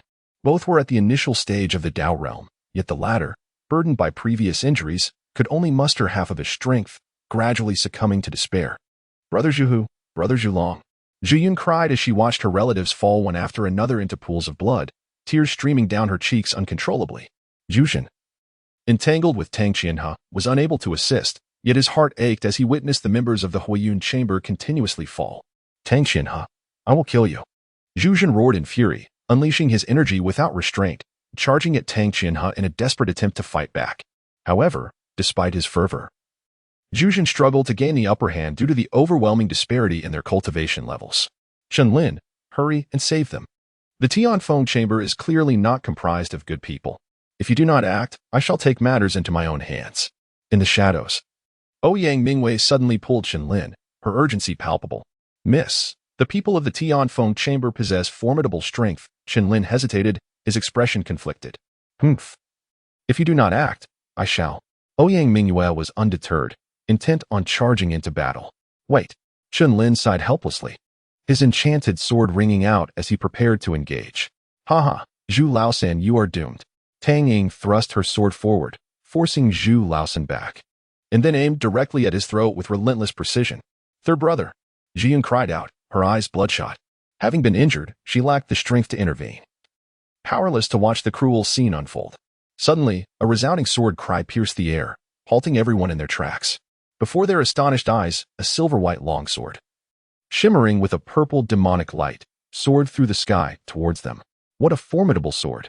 After a clash between Tang Qianhe and Zhu, both staggered back, surprise etched upon their faces. Zhu, equally perplexed, lifted his gaze to the distance. A mere trick. Upon witnessing the silver-white sword soaring toward her, Tang Ying scoffed and swiftly swung her own blade in response. Bang! In an instant, a sharp sound reverberated through the air. Tang Ying's sword met the silver-white blade, yet, upon mere contact, her weapon shattered into fragments. How could this be possible? Tang Ying gasped in disbelief. Her sword was an 8th-grade superior spiritual treasure. Zhu Laosan's eyes narrowed. Seizing the opportunity while Tang Ying was momentarily stunned, he had already retreated to a safe distance. Who was playing tricks here? Tang Qianhe and Tang Ying stood side by side, their voices cold and commanding. As his words echoed, two figures gradually came into view. On the left stood a young man clad in black, his handsome features adorned with a hint of a mischievous smile. It was Chen Lin, and the demon sword had returned to his grasp. However, at that moment, his expression was more one of helplessness. Ouyang Mu glanced coldly toward Tang Ying, stating, You are utterly shameless, striking when your opponent is injured. Even if you win, it would be an unworthy victory. Tang Ying, incensed by her words, retorted, And who are you to meddle in the affairs of my Tianfeng Chamber of Commerce? Tang Qianhe gestured for Tang Ying to be silent and spoke in a deep tone. Brother, Our Tianfeng Chamber of Commerce has long-standing grievances with the Huiyun Chamber of Commerce. If you two have no other business, it would be wise to depart promptly. Chen Lin remained silent, attempting to take Ouyang Mu away. However, the latter forcefully shook off her sleeve. If you wish to leave, then go on your own. I shall not depart, Ouyang Mu declared, indignantly tossing her sleeve. Chen Lin's lips twitched, rendering him motionless. In the distance, Zhu Zhen offered a wry smile and remarked, "Thank you both for your kind intentions, but today, even with your participation, it is unlikely to alter the final outcome." Chen Lin was acutely aware of the cultivation level of the two individuals before him, sensing it to be merely a half-step into the Dao realm. Despite the formidable sharpness of the sword moments ago, it ultimately could not alter the outcome. Should he forcibly remain, he would likely forfeit his life. It would be prudent for both of you to depart swiftly. Zhu, the third elder, spoke up, his gaze filled with gratitude. Had it not been for Chen Lin's timely intervention, he might have perished beneath Tang Ying's blade. Have you both reached a decision? Tang Qian's voice turned frosty. Before Chen Lin could respond, Ouyang Mu coldly interjected, "I shall not be leaving, though this fellow intends to." All eyes turned towards Chen Lin, their expressions marked by an unusual intrigue. Chen Lin, feeling helpless, touched his nose and said, "I do wish to leave, however. I made a promise to her father to ensure her safe return. I cannot go back on my word, can I?" Tang Qian's gaze turned icy in an instant as she sternly remarked, "So, you intend to stay and court death?" Sighing, he replied, "Whether it is courting death remains uncertain. But since you have been lurking in the shadows for so long, it is time for you to reveal yourself." Chen Lin's gaze turned solemn as he wielded his demonic sword, slicing downwards towards the distant mountains and forests. With a thunderous roar, the sword's light shattered countless withered leaves, revealing a figure wielding a sword in its wake. Upon recognizing the individual, Zhu Zhen's pupils constricted in terror as he exclaimed, "The one-character swordsman, Pan Yu." The members of the Fire Cloud merchants, upon hearing this, trembled in unison, and Zhu Laosen cried out in disbelief. It is said that the one-character swordsman, Pan Yu, can kill with a single strike. 3 years prior, he had already comprehended the complete innate sword intent, and now, 3 years later, it was likely that his swordsmanship had reached a significant level of mastery. Chapter 48. The bloodshed erupts. Zhu Zhen despaired at the realization that Tang Qianhe had managed to summon even Pan Yu. Tang Qianhe, noticing that his plan had been uncovered, laughed heartily. "I never expected you to possess such strength, capable of perceiving Pan Yu's presence." Pan Yu, on the other hand, cast a cold gaze at the demonic sword in Chen Lin's hand, sneering, "That sword in your possession, I presume, is the fabled demonic sword?" At these words, everyone present was momentarily taken aback, their eyes shifting towards Chen Lin. Could he truly be the legendary master of the demonic sword? Tang Yin gasped, her eyes wide in disbelief. The news of the demonic sword's emergence had already swept across the entire Qiyun Empire in recent days, including the Great Wilderness Prefecture. What astonished everyone was that the master of the demonic sword stood before them. Haha, the master of the demonic sword? How laughable. Merely an ant at the half-step Dao realm dares to call himself a sword master. It is indeed a source of amusement. Tang Qianhe, regaining his composure, spoke with a mocking tone. The crowd was momentarily stunned, for Chen Lin's aura indeed revealed he was merely at the half-step Dao realm. Zhu Zhen sighed bitterly. "Brother Chen, Pan Yu's strength surpasses even that of Tang Qianhe. You should flee." "Haha, Zhu Zhen, don't you think it's a bit late to say that now?" Tang Qianhe laughed maniacally, his voice tinged with delight. The master of the demonic sword had traveled from Tianyang Prefecture to Great Wilderness Prefecture, likely drawn by the recently emerged sacred source light fruit. However, compared to the sacred source light fruit, I may be even more intrigued by the demonic sword in your possession. Tang Qianhe fixed his gaze on Chen Lin, like a hunter eyeing its prey, his eyes burning with fervent desire. The reputation of the demonic sword needed no elaboration. It held immense allure for any young prodigy. Those who entertain such thoughts generally meet their demise beneath my blade. Chen Lin's voice turned frigid, and a surge of formidable sword intent erupted from within him, filling the forest with an aura akin to a chilling frost. Boom. "Then allow me to have a word with you, the master of this demonic sword," Tang Qianhe declared coldly. With Pan Yu present, he felt no need to regard Zhu Zhen. As his words echoed, his figure abruptly transformed into a fleeting shadow, launching a fist imbued with the might of 1,000 pounds toward Chen Lin's face. Bang! Chen Lin let out a cold sneer, as the surging power of thunder roared to life. With his left hand gripping the sword and his right fist striking out, a tremendous sound akin to thunder erupted, causing both figures to stumble backward. However, upon witnessing this, the expressions of the onlookers hardened. Tang Qianhe's face darkened as he coldly bellowed, "You little brat. So you are a body cultivator as well. But today you cannot escape death." With that declaration, Tang Qianhe drew a sharp sword and a weighty willpower. As formidable as a mountain, enveloped the blade. With a swing, he aimed to cleave through the eternal mountains. Sensing the might of the strike, Chen Lin roared in fury. Thunder Dragon Eternal Slash. The sky was filled with flashing lightning, morphing into a fearsome thunder dragon that clung to the sword, slashing down from the heavens with a resounding roar. The clash between the two continued, and bolstered by the innate sword intent and the will of torrential rain. Chen Lin surprisingly held his ground against the mid-stage Dao realm Tang Qianhe.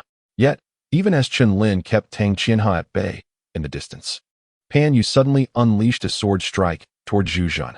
The blade shimmered like a phantom, appearing completely formless to Zhu Zhan's eyes. So fast, Zhu Zhan gasped in shock, only able to raise his sword in defense as a fierce gust of wind approached. The impact from the razor-sharp strike sent him staggering backward, blood spilling from his mouth. Brother, Zhu Yun, hiding in the distance, felt her eyes sting with tears, wanting to rush to Zhu Zhan's side, but was held back by Zhu Laosan. "Yin sister, wait here, I will assist elder brother Zhu." At this critical juncture, Zhu Laosan gritted his teeth and dashed toward Zhu Zhan. Just as he left, Tang Ying's cold gaze turned toward Zhu Yun, but just as the former thought she had succeeded, a sword-wielding figure once again stood in her way. "You again, woman," Tang Ying exclaimed in shock, her voice icy. The newcomer was, of course, Ouyang Mu, sword in hand, her beautiful eyes filled with disdain. "As long as I am here, you shall not take advantage of others' misfortune. Since you seek death time and again, I shall grant it to you." Tang Ying's fury surged as she drew another sword and engaged Ouyang Mu in battle. Though Ouyang Mu was slightly weaker in cultivation, her sword intent was far more fierce, nearly approaching the true innate sword intent. The two fought fiercely, and for the time being, no victor emerged. Meanwhile, after repelling Zhu Zhan with a single blow, Pan Yu's cold gaze turned toward the remaining martial artists of the Fire Cloud Merchant Association. "Heh, a bunch of worthless fools. Let me send you to your demise." Pan Yu sneered, drawing his sword once more, and his figure transformed into a blur as he advanced on the members of the Fire Cloud Merchant Association. In the distance, Zhu Zhan, straining to rise, could not help but exclaim as he witnessed Pan Yu's figure vanish once more. "Everyone, take cover." However, the members of the Fire Cloud Merchant Association could only gaze at him in confusion, utterly unaware of the impending peril. A sense of dread washed over them. As the blade's radiance approached, their expressions shifted dramatically, engulfed by an overwhelming aura of death. With swift precision, Pan Yu wielded his sword, unleashing a flurry of sword shadows that sliced through the throats of the crowd. In an instant, the air was filled with the chilling sound of blades tearing through flesh. Zhu Zhan, witnessing the lifeless bodies collapsing around him, felt a surge of rage. His eyes, filled with bloodlust, glinted ominously as he let out a low, guttural roar, emanating an overwhelming killing intent. "I will slay you." Ignoring his injuries, he wept blood and charged at Pan Yu with his battered body. "Huh, is that all you've got? If you wish to court death, I shall oblige you. Besides, exterminating such insignificant insects holds no appeal." Pan Yu sneered contemptuously as he brandished his sword. Despite Zhu Zhan's furious attempt to unleash half of his strength, he posed no threat whatsoever before Pan Yu. Boom! The clash echoed as Chen Lin, engaged in combat with Tang Qianhe not far away, was stirred into a fervor upon witnessing Pan Yu's actions. "Path of the Immortal, Aurora will." Chen Lin stepped forward, his cold gaze emanating a chilling intent to kill. As his powerful shout reverberated through the air, a brilliant beam of sword light suddenly sliced through the sky from his blade. The hum of the sword was blinding. It tore through the void with a speed imperceptible to the naked eye, hurtling towards Tang Qianhe. A sense of dread washed over Tang Qianhe as he sensed the approaching lethal aura. Rarely did he feel a shiver run down his spine. His eyes, now fierce, mirrored the urgency as he too unleashed a strike. Bang! Yet, upon collision, Tang Qianhe's sword light was instantaneously extinguished, swallowed by the void. What? A mix of shock and fury surged within Tang Qianhe, and in a moment of panic, he raised his sword to shield himself. The oncoming sword light crashed forth, its terrifying energy roaring like a tempest, sending Tang Qianhe's body hurtling through the air. After Chen Lin executed this sword strike, his gaze suddenly narrowed. He then stepped forward with a dragon-like grace, swiftly approaching Zhu Jun. Upon repelling Zhu Jun with a single sword stroke, Pan Yu's expression turned icy, evidently no longer wishing to engage in this contest. The game was drawing to a close. As Zhu Jun charged ferociously, Pan Yu's eyes darkened, and his sword sliced through the air with a swift horizontal motion. Buzz! The sword's momentum shattered the stillness, causing Zhu Jun to shudder as an inexplicable sense of impending doom enveloped him. In this moment, he managed a bittersweet smile and glanced back at the distant maiden. Yinner, it seems that brother may have to break his promise. Chen Lin, caught off guard, had already exerted his utmost agility. Yet, in an instant, Zhu Jun's formidable figure did not falter. Gazing at the imposing shadow before him, which wore a smile directed at him, Zhu Jun trembled uncontrollably. Tears of blood streaming down from his eyes, beyond his ability to restrain. Their brother. Zhu Jun roared like a wild beast. The towering figure blocking his path was none other than Zhu Laosan. He cast a glance at Zhu Jun and, with a trembling voice, uttered, "Elder, brother, you must go. In the next life, let us be brothers again."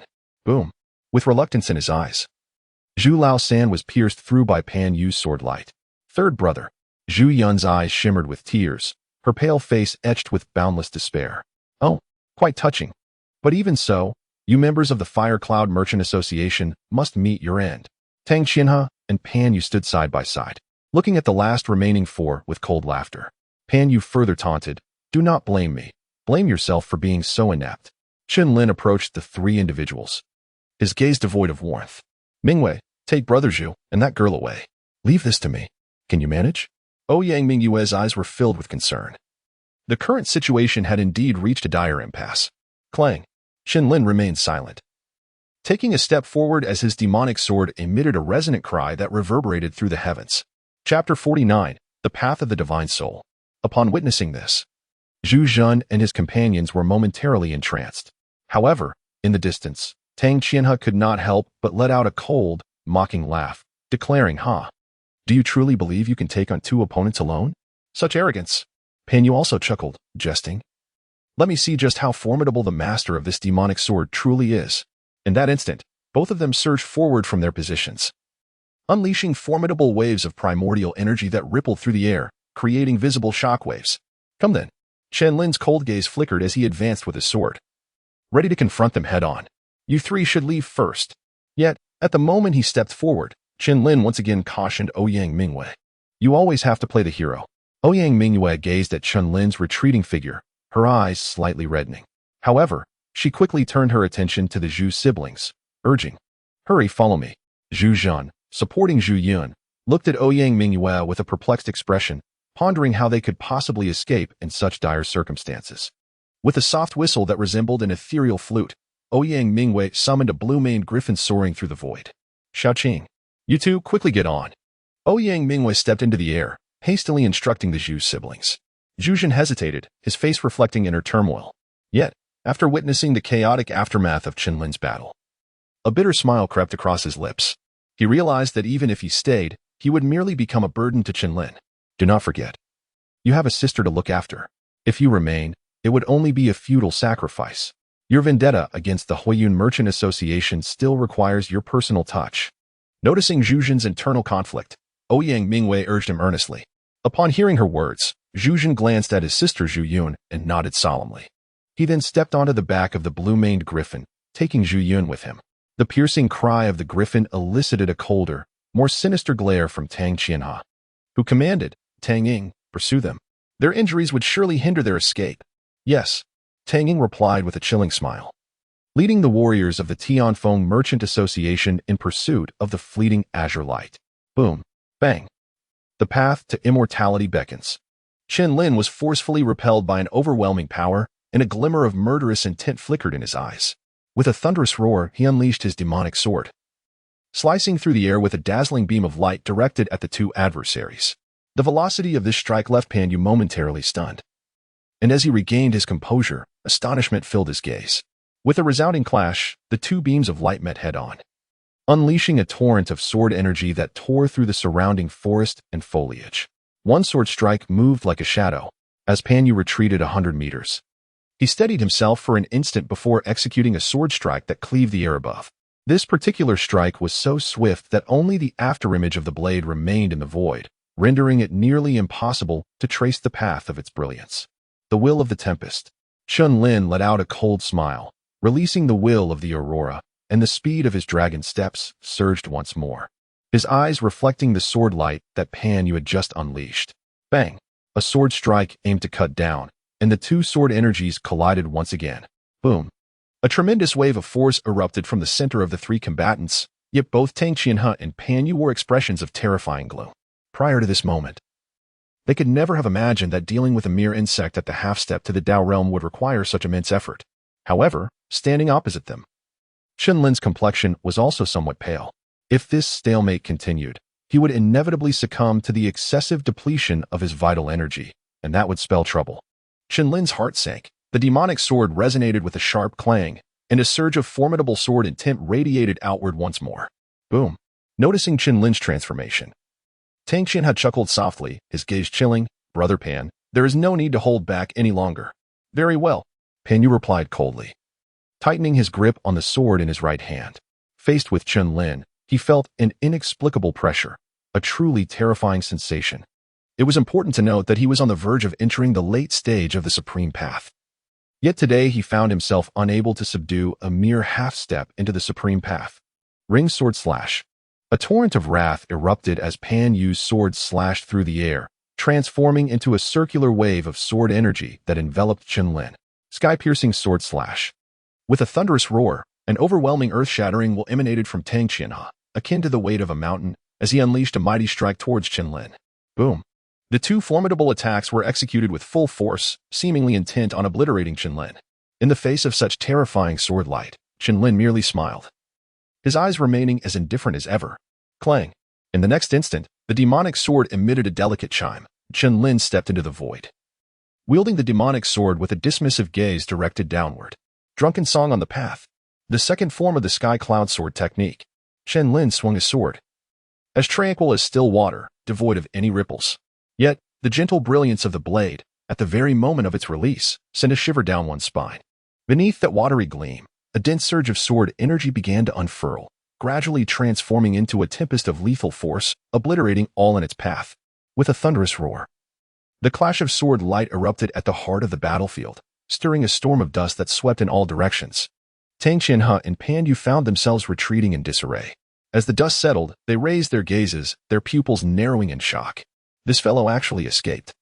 Tang Qianhe's eyes widened in fury. Quick, pursue him, Pan Yu commanded coldly. However, Tang Qianhe waved his hand to halt him, saying, wait a moment. This boy poses little threat to us. Our immediate priority is to reach the ancient plane. As for the fire cloud merchants, only Zhu Zhen and Zhu Yun remain. They no longer pose any significant threat to our Tianfeng merchants. Pan Yu chuckled softly. You speak true, Brother Tang. But we must not underestimate the strength of this sword master. Tang Qianhe shook his head with a smile. Fear not, Brother Pan. I believe this sword master is also headed for the ancient plane. When that time comes, united, we shall ensure he meets nothing but a dead end. Upon hearing this, Pan Yu's expression turned cold, a sinister smile gracing his lips, his eyes gleaming with a chilling light. In a secluded ravine, a figure dashed forward with great speed, occasionally glancing back. Once assured that no one followed, he slowed his pace and came to a halt. This figure was none other than Chen Lin. However, at this moment, his complexion was slightly pale, a trickle of blood escaping from the corner of his mouth, and his aura appeared somewhat diminished. My cultivation is still too weak, Chen Lin murmured, taking a deep breath. Facing two mid-stage Dao realm powerhouses with only half a step into the Dao realm was ultimately too much to bear. Chen Lin raised his gaze to the side, his eyes lighting up at the sight of a prominent sword mark etched upon a withered tree. It must surely be the clue left by that girl. Chen Lin continued his search for the sword marks, pressing onward. After a while, he caught sight of a group of figures, which turned out to be Tang Ying and the members of the Tianfeng Merchant Association. However, Tang Ying was somewhat agitated at that moment. Initially, under the abundant flow of elemental energy, they could barely perceive the fleeting azure silhouette of the blue-maned griffin. Yet, after excessive depletion of their elemental force, their pace slowed, rendering it impossible to catch a glimpse of the blue-maned griffin any longer. Chen Lin concealed himself in the shadows, feeling a twinge of trepidation. The sword marks left by Ouyang Mu had vanished in this very spot, suggesting that the three of them must be hiding nearby. Yet, within his perception, there lingered an air of obscurity. Could it be that they were not present here after all? Chen Lin found himself in a state of bewilderment, however. It was evident that Tang Ying had lost her patience and was preparing to return home with the members of the Tianfeng Chamber of Commerce. Half an hour later, Chen Lin emerged from the forest, surveying his surroundings, yet he could not detect the presence of the three individuals. At that moment, a familiar voice suddenly rang out from behind him. "You foolish Chen Lin, I am right here." Chen Lin turned around and beheld Ouyang Mu standing behind him, his eyes glistening with unshed tears. Without uttering a word, Ouyang Mu swiftly stepped forward and embraced Chen Lin. A scene that captured the attention of the Zhu siblings behind them, momentarily halting their gaze. Chen Lin felt his limbs stiffen, paralyzed by an overwhelming trepidation, as he pondered the enigmatic thoughts swirling within the mind of the young lady before him. Soon, the quartet arrived at a secluded tree hollow, where Chen Lin learned that the recent occurrences were entirely orchestrated by Zhu Yun. My sister is a soul cultivator." Zhu Yun explained with gratitude shimmering in his eyes. "It was she who established a barrier outside the tree hollow, severing our connection to the outside world. Which is why you were unable to sense anything." Upon hearing these words, a faint blush adorned Zhu Yun's pallid visage as she softly interjected.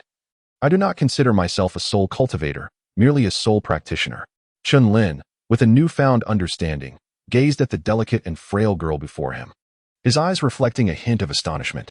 Soul cultivation, as its name suggests, pertains to the refinement of one's spirit. This is particularly crucial for alchemists and artifact masters, who have exceedingly high demands for their spiritual essence. However, due to the formidable challenges posed by soul cultivation, the majority of individuals opt for martial cultivation instead. The first realm of soul cultivation is known as the Soul Seeker, akin to the martial initiate in the realm of martial arts. Following this is the Soul Master, which corresponds to the Supreme Path realm. Beyond the Soul Master, one can ascend to the esteemed rank of Grand Soul Master in the expansive hollow of a colossal tree. For individuals sat cross-legged, a state of stillness persisting until the third day, Zhu Yun had partially recovered from his injuries and produced an ornate box. Upon opening it, a vibrant purple seven-leaf flower was revealed, emanating a subtle yet intoxicating fragrance that beckoned to those nearby. Chen Lin's eyes widened in astonishment, and for a fleeting moment, his consciousness became remarkably clear. "Is this a divine soul elixir?" he inquired. Zhu Yun nodded emphatically and replied, "Indeed, this is the case. My sister previously failed to advance to the Soul Master realm due to insufficient refinement of her soul power, which resulted in damage to her soul force. This item is known as the seven-leaf spirit flower, and it was procured with considerable effort by our fire cloud commerce from Tianbao Tower." Zhu Yun's voice turned grave. Yet as he mentioned the fire cloud commerce, a shadow of melancholy crossed his countenance. Beside him, Zhu Yun's eyes were swollen with tears as she gently tugged at Zhu Yun's sleeve, whispering, "Brother, I miss third brother and the others." Zhu Yun's body jolted slightly as he tenderly ruffled Zhu Yun's fluffy head and comforted her, saying, "Do not be disheartened, Yuner. One day, I shall personally storm the Tianfeng commerce to avenge our third brother and the others." Chen Lin remained silent, his thoughts consumed by the cunning methods of Tang Qianhe and Pan Yu, igniting a fervent flame within him. "Yuner, swiftly refine this seven-leaf divine flower, otherwise your soul's injuries will only worsen," reminded Zhu Yun. Zhu Yun, suppressing her sorrow, accepted the seven-leaf divine flower and commenced the refining process, while Zhu Yun sat quietly beside her, vigilantly guarding. Both Chen Lin and the other individual sat with their eyes closed, continuing to recuperate from their internal injuries. Time flowed silently, and on the following day, a suppressed groan gradually echoed within the tree hollow. Soon after, Zhu Yun was taken aback in alarm. There lay Zhu Yun, who had been refining the seven-leaf divine flower, her body convulsing as she painfully collapsed to the ground. "Yuner, what has happened to you?" Zhu Yun hurriedly rushed to support Zhu Yun, but the young girl's complexion was exceedingly pale, clearly enduring an immense suffering. "Brother, am I going to die?" she weakly uttered, her eyes filled with reluctance as they gazed at Zhu Yun. "Yuner, do not speak such nonsense. It will not happen. Believe in your brother. As long as I am here, I will not allow anything to harm you." Zhu Yun was at a loss, tears streaming down his face. Meanwhile, Chen Lin and Ouyang Mu had also awakened early, bewildered by Zhu Yun's condition. "Chen Lin, you must think of a solution," Ouyang Mu urged anxiously. However, Chen Lin found himself somewhat helpless and indecisive. He slowly approached Zhu Yun. The girl lay with her eyes tightly shut, her expression one of agony. occasionally clutching her head and shaking violently, evidently suffering from a disturbance in her spirit. Upon seeing Chen Lin approach, Zhu Jun seemed to grasp at a final glimmer of hope, urgently pleading, "Please, Brother Chen, save my sister." Upon hearing this, Chen Lin took a deep breath and remarked, "Miss Zhu Yun must be suffering from a wounded spirit. The seven-leaf spirit refining flower has not only failed to alleviate her condition, but has exacerbated it instead. However, I am utterly ignorant when it comes to matters of the spirit." At these words, Zhu Jun's last glimmer of hope was extinguished, and her eyes lost their final spark. "Yun'er, do not be afraid. Your brother is here with you." Zhu Jun gently caressed Zhu Yun's cheek, seemingly finding a measure of solace. Ouyang Mingwei turned her head away, choosing not to look further, her gaze helplessly directed towards Chen Lin. In her heart, Chen Lin appeared to be an omnipotent figure. Yet, in this moment of his own helplessness, an inexplicable voice resonated from within his sea of consciousness. "Young Chen, if you do not devise a solution soon, that little girl shall meet her demise." Chen Lin furrowed his brows and said, "Esteemed Emperor, I find myself utterly at a loss when it comes to the realm of the divine soul." The heavenly desolation Emperor smiled gently and replied, "Have you forgotten, my young friend, that the third volume of the Heavenly Desolation Divine Techniques pertains to the Refining Spirit chapter?" Chen Lin was taken aback and, in a perplexed tone, remarked, "However, I have yet to unlock the second volume of the sword training chapter." His sword intent had already reached a moderate level of mastery, and he had made several attempts to access the sword training chapter, yet to no avail. Consequently, he harbored little hope for the subsequent chapter, the spirit refinement section. The girl's constitution was far too frail. Her soul sea could not withstand the potent effects of the seven-leaf divine flower, exacerbating her injuries. Nevertheless, the esteemed lord of the Heavenly Desolation Empire assured him, "I shall assist you in unlocking the spirit refinement chapter ahead of time, enabling you to become a soul practitioner. Subsequently, you can absorb the excess medicinal power from the girl's soul sea, thus aiding her in overcoming her plight." Chen Lin's gaze sharpened as he inquired, "Esteemed Emperor, why can the spirit refinement chapter be accessed in advance?" The great Emperor of the Desolate Age chuckled and replied, "The sword refinement chapter necessitates your innate sword intent to reach its zenith. Yet the spirit refinement chapter imposes no such prerequisites. You possess unparalleled skills, yet you fail to harness them. It is truly a waste of extraordinary talent." With a sudden twitch of his visage, Chen Lin realized the truth in the words of the Heavenly Desolation Emperor. He had been persistently attempting to unlock the sword practice chapter, all the while neglecting the chapter on spirit refinement. Time was of the essence. He must commence without delay. The Heavenly Desolation Emperor formed a seal with his fingers, and an enigmatic force of spells surged forth from the void, entering Chen Lin's body. In that fleeting moment, Chen Lin felt a clarity enveloping his mind, and the previously ethereal essence of his spirit became tangible. Observing Chen Lin's transformation, Ouyang Mingyue's expression tightened, and she refrained from further discourse. This extraordinary change persisted for a full hour. Upon awakening once more, Chen Lin sensed that everything around him was within his perception. Moreover, he could see the restrictions outside the tree hollow with utmost clarity. His spirit cultivation had now ascended to that of a soul practitioner. Hastened to absorb the excess medicinal energy from that girl's soul sea, the Heavenly Desolation Emperor chuckled softly before his voice faded away. Chen Lin felt a surge of gratitude and, without hesitation, recounted everything to Zhu Jun. Upon hearing these words, Zhu Jun's expression shifted dramatically, and he exclaimed in astonishment, "Brother Chen, you too are a soul wielder?" Chen Lin slightly nodded, manifesting a surge of spiritual energy, which brought a glimmer of joy to Zhu Jun's face. "I would appreciate it if you could assist Miss Zhu Yun," Chen Lin indicated, settling into a meditative posture. Upon seeing this, Zhu Jun did not hesitate, and promptly helped Zhu Yun to sit facing Chen Lin. The young girl's forehead was already beaded with sweat, her pallid face resembling that of frost and snow. Chen Lin took a deep breath. Having just become a soul master, he was still not well versed in the manipulation of soul energy. A moment's carelessness could lead to even more disastrous outcomes. "Miss Zhu Yun, I kindly ask that you do not resist my soul energy.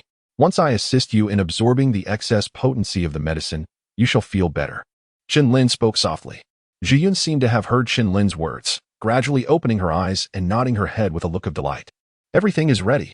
Chen Lin closed his eyes and focused intently, gradually channeling his soul power into Zhu Yun's sea of consciousness. The moment he entered, he could not help but feel a sudden tightening in his heart.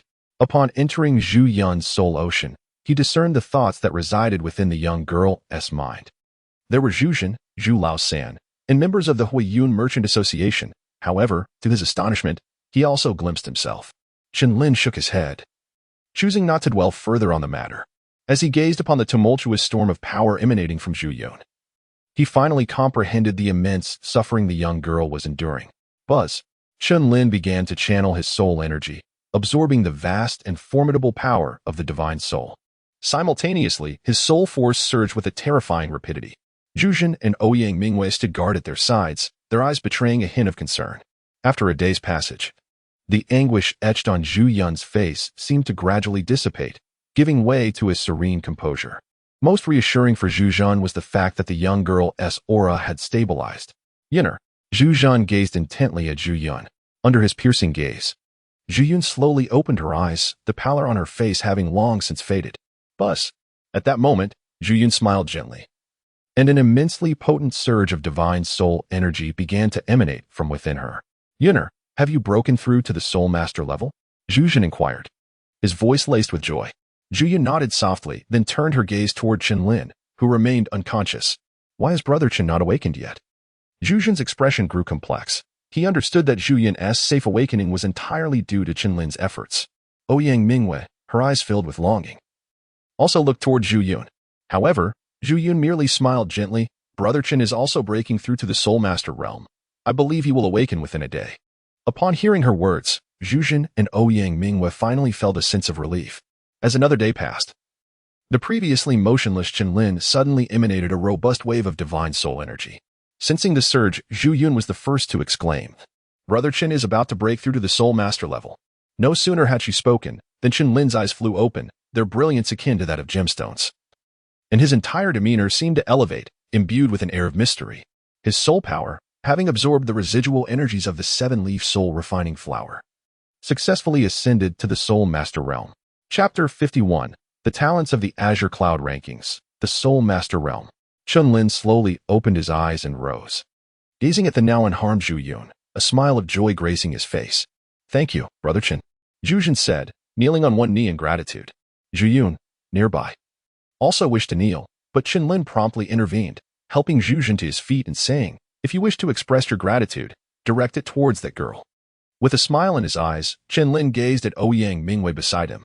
The latter raised an eyebrow in surprise upon noticing this. Zhu resolutely declared, regardless of the circumstances, my life henceforth belongs to Brother Chen. Command me as you wish. I fear not life or death. Chen Lin smiled and said, if you regard me as a brother, then retract those words. Zhu's body trembled slightly, his eyes glistening with unshed tears. Brother Chen, he replied, once I have avenged the beast Tang Qianhe, I shall undoubtedly be at your service. He cannot perish just yet. The blood feud of the dozens of brothers from the fire cloud chamber must be avenged by his own hand. Upon hearing this, a hint of determination appeared on Zhu delicate face as she declared, Brother, I am now a soul master and can assist you. Zhu felt warmth in his heart as he gently tousled Zhu's hair. Yet, in a fleeting moment, Zhu seemed to recall something and turned to Chen Lin, asking, Brother Chen, have you come from Tianyang in search of the sacred source light fruit? Chen Lin slightly nodded. Ouyang Mu, observing this, inquired, Brother Zhu, are you aware of the existence of the sacred source light fruit? Zhu replied with a smile, the sacred source light fruit resides within the ancient wilderness plain. Prior to this, our fire cloud merchants had also received news of its emergence. At this point, Zhu's gaze turned indifferent as he continued. It is not just our fire cloud merchants. The Tianfeng merchants and several influential families will likely converge upon the ancient wilderness plain as well. The sacred source light fruit can aid warriors in comprehending the legendary Aurora will, a temptation that we, as practitioners of the ultimate path, find utterly irresistible. Ouyang Mu's beautiful eyes grew solemn. If that is the case, seizing the sacred source light fruit may not be as simple as it seems. Chen Lin smiled and said, do not let your thoughts wander, my dear. Time is of the essence. We must make our way to the ancient plain. Indeed. Brother Chen speaks wisely. If we wish to seize the sacred source light fruit, we must depart immediately. Zhu's expression shifted. As they had already lingered here for quite some time, the four of them unanimously decided to set forth towards the ancient plain without delay. Upon exiting the tree hollow and once again basking in the brilliance of the sun, a smile blossomed on Zhu's face. However, in the next instant, The young girl cast a gentle glance towards the figure of the boy standing at the forefront. It seemed that his mere presence was enough to instill a sense of calm within her heart. Little Ching. Ouyang Mingyue's whistle echoed, and the blue-maned griffin transformed into a streak of light, soaring towards the four. Let us go. Chen Lin took the lead, and the remaining three exchanged glances before following suit. With a flap of its wings, the blue-maned griffin propelled the four towards the ancient plain. The ancient plain lay to the southeast of the Great Wilderness County, and it would take approximately 5 days to reach. However, it seemed that the sacred source light fruit would appear in half a month's time, and during this interval, many unfamiliar figures would likely emerge in the ancient plain. Zhu explained as they journeyed. Chen Lin, lost in contemplation, listened intently, for this was not Tianyang County, and caution was imperative. However, upon finishing the conversation, he turned his gaze towards the two figures in the distance, unable to resist a gentle touch on his nose. There sat Ouyang Mingyue and Zhu Yun, exceedingly intimate, engaged in a discussion that left him utterly exasperated. So, Brother Chen obtained the demon's sword in that manner. Indeed, aside from his foul mouth, he possesses considerable strength. Then how did you and Brother Chen reunite after parting ways? Oh, Xiaoyan, you have no idea. It was that fellow who missed me so much that he took the initiative to visit my home. So that is how it came to be. Chen Lin had already become a soul master, absorbing every word spoken by the two without missing a syllable, and as he listened, his expression grew increasingly grim. Beside him, Zhu struggled to suppress his laughter, daring not to meet Chen Lin's gaze. This uneasy tranquility persisted for 2 days, until on the third day, the stillness was abruptly shattered. With a thunderous roar, the four individuals, who were originally seated in meditation, were taken by surprise as a colossal wave of elemental energy surged upwards from the void. Chen Lin was the first to perceive the unfolding scene and promptly roused the other three. Everyone, be cautious, prepare for an early descent. Ouyang Mingyue was taken aback as well, swiftly directing Xiaoqing to descend toward the ground. Zhu shielded Zhu Yun, his gaze flickering. Once the four had stabilized their positions, they cautiously surveyed their surroundings and noticed, not far from them, two formidable waves of elemental energy radiating outward. The astonishing turbulence they had just experienced was, in fact, the result of a fierce clash between these two individuals. Chen Lin discerned the truth at a glance and began to speak slowly. Zhu expression tightened, revealing a hint of astonishment. The cultivation levels of those two were already in the late stage of the ultimate realm. Chen Lin spoke in a low voice, feeling a headache when it came to discussing his cultivation. So far, he had only reached the threshold of half a step into the Dao realm. He sensed that he had approached the very limit of this stage, yet he found himself unable to take that final step. A foreboding feeling lingered within him. Should he break through, it would be akin to a volcanic eruption, fierce and overwhelming. In the midst of the battle, a relatively youthful figure, tall and slender, wielded a long blade. In the instant of his strike, he exuded an aura of formidable sword intent that even caused Chen Lin to squint slightly. The might of that sword intent was astonishing. Chen Lin remarked solemnly. This sword intent was nearly on par with his own developed innate sword intent. Zhu also cast his gaze towards the figure, and upon recognizing him, he could not help but exclaim, Yuan Kuang, is this person well known? Noticing Zhu's momentary loss of composure, Chen Lin raised an eyebrow and inquired. Zhu took a deep breath to quell the astonishment within him and replied, Brother Chen, have you ever heard of the Qingyun ranking? Chen Lin was taken aback for a moment, then nodded slightly and said, could it be that this Yuan Kuang hails from the prodigies of the Qingyun list? The Qingyun list is a prestigious ranking of 108 young geniuses who have distinguished themselves in the Qingyun hunt. Within the realm of the Qingyun Empire, only those who ascend the Qingyun list can truly be regarded as exceptional talents. The significance of this list is undeniably profound. Upon hearing the words Qingyun list, Ouyang Mingyue and Zhu Yun both cast astonished glances at Zhu. Under the scrutiny of the three, Zhu slowly replied, you are correct, Chen brother. This Yuan Kuang is indeed a prodigy from the previous Qingyun list, ranked at the 100th position, the 100th rank on the Qingyun list. Chen Lin's gaze sharpened, revealing a hint of gravity. The Qingyun ranking comprises a total of 108 individuals. Although Yuan Kuang occupies a lower position, his prowess has ascended to the late stage of the supreme Dao realm. Moreover, the intent of his blade is exceedingly fierce, underscoring the terrifying nature of this list. One can only speculate what level of strength the current top contender of the Qingyun ranking possesses. Perhaps they have already transcended into the third stage of the innate realm. Entering the realm of void transformation? Chen Lin's gaze slightly lowered, but he soon broke into a smile. Regardless of how far Emo Xiuhan might lead him, the blood feud that demanded retribution would be avenged by his own hand, until his last breath. Observing Chen Lin's sudden transformation, Zhu Zhen was momentarily taken aback, choosing not to pursue the conversation further. The four of them redirected their attention to the other individual engaged in battle with Yuan Kuang, a gaunt old man clad in a gray robe. Behind the elder, there were no fewer than 10 formidable figures, presumably his companions. Brother Chun, they belong to the Black Dragon sect. Zhu Zhen spoke slowly. Upon hearing this, Chen Lin furrowed his brow. That elder, if my suspicions are correct, is none other than Chang Xiong, the Grand Elder of the Black Dragon sect. Behind him, one can only assume, are the sect's disciples, all of whom possess formidable strength. Zhu Zhen has always walked the fine line of danger and is well acquainted with the various powers within the Great Wilderness Prefecture. It is said that many years ago, the Black Dragon sect committed unspeakable atrocities, razing a village and mercilessly slaughtering all 500 households within. Unbeknownst to them, one of those households belonged to Yuan Kuang's parents. In a tragic twist of fate, the Black Dragon sect inadvertently took the lives of Yuan Kuang's mother and father, a blood feud that he naturally seeks to avenge. Subsequently, Yuan Kuang ascended the Qinyan ranking, and the Black Dragon sect, fearing his exceptional talent, sought to make amends. Yet how could Yuan Kuang relinquish the enmity born of such profound loss? Despite his prodigious gifts, his youth renders him insufficiently powerful. It appears that Yuan Kuang has once again encountered the Grand Elder of the Black Dragon sect. When enemies meet, the tension is palpable. Zhu Zhen, recalling these rumors, spoke gravely. So it is. Chen Lin nodded silently.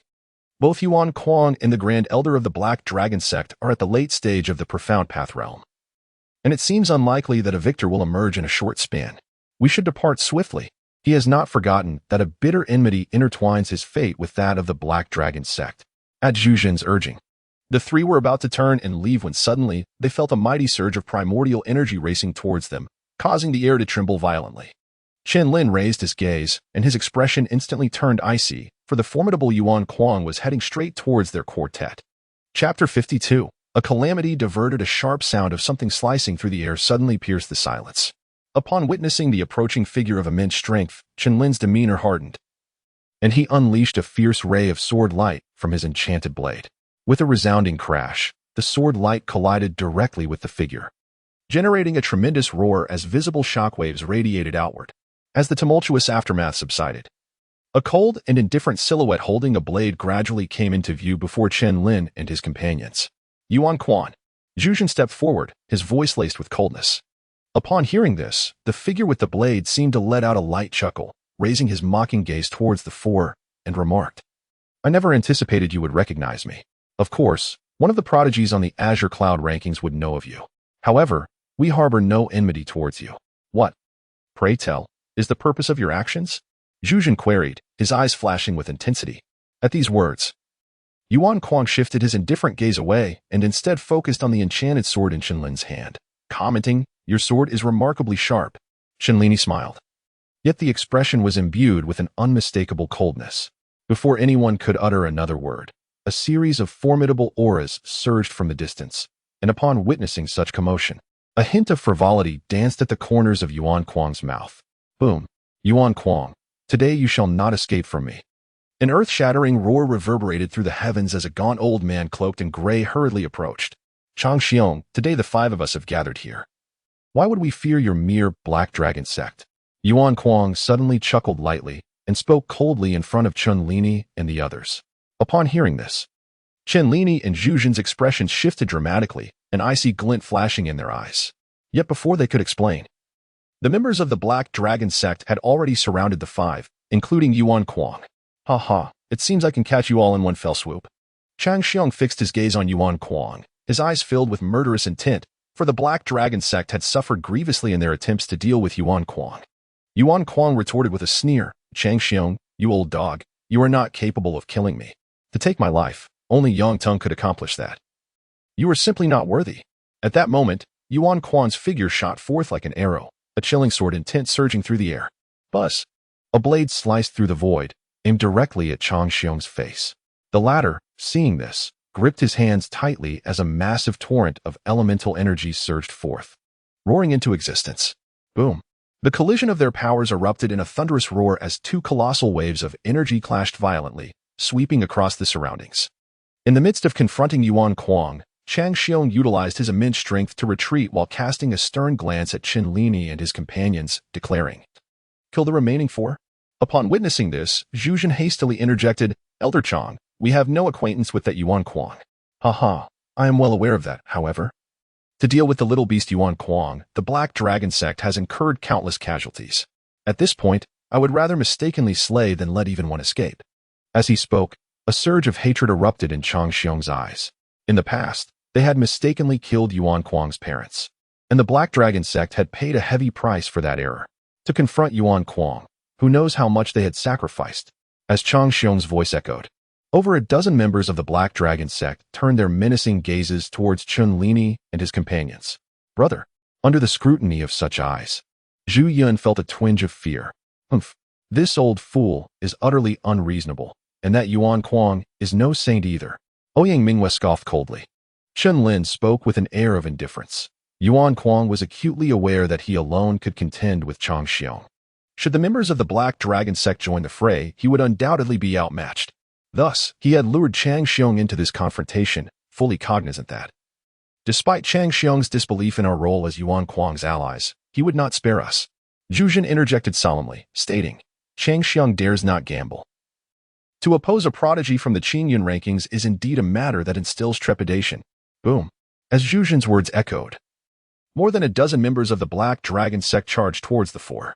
Each figure exuded a formidable wave of elemental energy, with the weakest among them possessing the strength of a half-step to the Dao realm. Among them were 2 individuals at the mid-stage of the Dao realm, causing Zhu Jun's brow to furrow deeply. His injuries had yet to heal, making it exceedingly challenging to confront even one foe.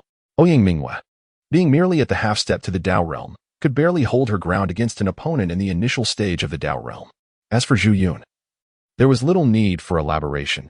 She had only just ascended to the Soul Master realm and was still unskilled in mastering her soul power. Among the 4, only Chen Lin maintained a relatively calm demeanor as the Black Dragon sect members charged forth. However, this tranquility was fleeting. Chen Lin's expression momentarily froze, his footfall resonating heavily as he transformed into a bolt of thunder, charging towards the members of the Black Dragon sect. With a sweeping fist, he effortlessly dispatched one of them. The prowess displayed by a mere half-step into the Dao realm was astonishing. Truly, he deserved to be recognized as an ally of that unruly Yuan Kuang. The leader, a mid-stage Dao realm cultivator, furrowed his brow upon witnessing Chen Lin's might and surged forth from the crowd, intent on confronting him. Chen Lin's face revealed a cold smile as he continued to raise his fist. However, at this moment, Zhu Jun's complexion appeared somewhat pale. In addition to facing a mid-stage practitioner of the ultimate path, several figures surged toward Zhu Yun. In such a critical moment, Zhu Yun unleashed her soul power, but could only restrain one opponent. Before Ouyang Mu, there were also 2 initial stage practitioners of the ultimate path. Under such relentless assault, she had already brought the Shaoyan sword technique to its zenith. Boom! A torrent of thunder roared forth as Chen Lin's ferocious fist struck with remarkable speed. Upon sensing the surging power behind this punch, the Black Dragon cultist's expression involuntarily tightened, a profound weight manifesting upon his visage.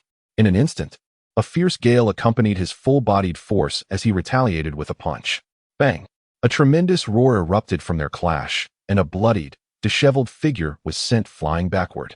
The figure of Chen Lin emerged from the swirling smoke, and upon witnessing the dire state of Zhu Jun and Ouyang Mu, his cold gaze lifted, emanating a mesmerizing violet glow. In the next moment, the sinister sword resonated with a sharp clang, unleashing a transcendent sword intent that spanned the heavens and enveloped the remaining disciples of the Black Dragon sect. This sword intent, how terrifyingly sharp! As the disciples of the Black Dragon sect found themselves shrouded in this formidable aura, they instinctively raised their eyes towards the sword-wielding figure, their expressions betraying a flicker of dread.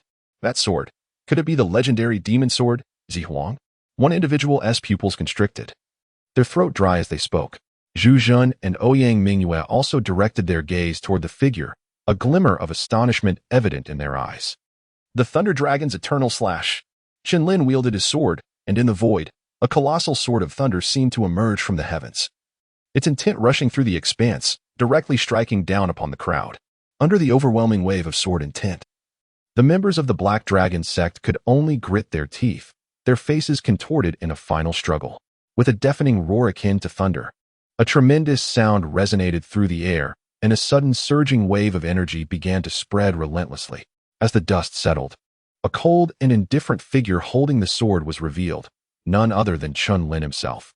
Zhu Zhen and his companions felt a surge of joy, but their expressions swiftly shifted as they witnessed the battle between Chang Xiong and Yuan Kuang come to an abrupt halt the moment the colossal sword fell. Upon seeing the entire Black Dragon sect perish beneath Chen Lin's blade, a torrent of rage surged within Chang Xiong's eyes. "You insolent boy, I shall not spare you," Chang Xiong bellowed, his gaze aflame with bloodlust, disregarding Yuan Kuang as all his murderous intent focused solely on Chen Lin. Yuan Kuang, witnessing this scene, was taken aback. After all, Chen Lin's previous strike did not resemble that of a mere martial artist at the threshold of the Tao. As Chang Xiong charged toward Chen Lin with reckless abandon, Zhu Zhen exclaimed in alarm, "Brother Chen, it appears that Chang Xiong has likely reached the pinnacle of the late stages of the Tao. We must leave at once." Chen Lin smiled enigmatically, his expression inscrutable as he uttered, "There is no escape now." Just as his words resonated, a formidable figure suddenly surged forth, accompanied by an overwhelming aura of murderous intent. "You wretched creature, you have slain my disciples. Your transgressions are utterly unforgivable." Chang Xiong's piercing gaze fixated intently on Chen Lin. "Ha! You unleashed your wrath upon us without discernment, and now you too shall come to no regret." Chen Lin's gaze was indifferent, yet his murderous intent towards Chang Xiong was unmistakable. Chang Xiong let out a cold laugh, his eyes suddenly fixating on the demonic sword in Chen Lin's hand. As if a thought had struck him, his expression hardening with intensity. "Ha ha ha, you dare wield the demonic sword." Chang Xiong laughed uproariously at the sky. Then, his gaze turned savage as he declared, "So you are the one who killed my nephew. To be honest, the Lord has been searching for you far and wide. I never expected you would come to deliver yourself to your death." Chapter 53. A critical moment. The master of the demonic sword had traveled across great distances from Tianyang County to Dawang County, presumably in pursuit of the sacred source light fruit. However, do you truly believe this treasure is within your grasp? Chang Xiong sneered coldly, now seemingly unconcerned about his previous losses. If he were to slay Chen Lin today and return to the Black Dragon sect with the latter's head, he could already envision the immense gratitude the Lord would bestow upon him. Moreover, your arrival seems to be fate itself. I shall gladly accept your life." Elder proclaimed Chang Xiong with a sinister laugh. Chen Lin's countenance was grave. He had initially refrained from wielding the demon sword, fully aware that having slain Yang Feng, the Dark Dragon sect leader, Yang Teng would undoubtedly be searching for him. However, should he choose not to employ the demon sword, Zhu Zhen and the others would be unable to withstand the impending threat. The revelation of his identity ignited a fierce indignation within him, a fury not solely directed at Chang Xiong, but equally at the mischievous Yuan Kuang. With this thought in mind, Chen Lin lifted his gaze towards the distant Yuan Kuang, who wore a frivolous expression, and a surge of murderous intent welled up in his eyes. Were it not for this individual sowing discord, they would not have found themselves in such dire straits. How amusing it was that a mere insect dared to aspire to alter the course of fate. Yet the ultimate outcome could only be one of futility. Noticing Chen Lin's stare, Yuan Kuang shook his head with a light chuckle. His scheme had already been successful, and it was time for him to head towards the ancient wilderness plain. Yuan Kuang's departure did not go unnoticed by Chang Xiong, who remained unperturbed, his cold gaze fixed unwaveringly on Chen Lin. Witnessing this scene, Chen Lin turned to Zhu Zhen and commanded, "Take them away." Zhu Zhen's expression was grave as he replied, "Brother Chen, allow us to stay." Ouyang Mu quickly interjected, "You shall not drive me away this time." Zhu Yun's face was pale, clearly a sign of excessive soul power consumption. Nevertheless, her eyes radiated an unwavering determination. Chen Lin let out a bitter smile, realizing that today he could only fight with all his might. Observing the determined expressions of Chen Lin and his three companions, Chang Xiong's sinister grin became increasingly pronounced as he remarked, "A group of insignificant ants dares to lay hands on this elder. Truly, they know not what they are doing." Clang. Chen Lin remained silent, his enchanted sword resonating with a powerful clang as a blinding beam of sword light swept forth.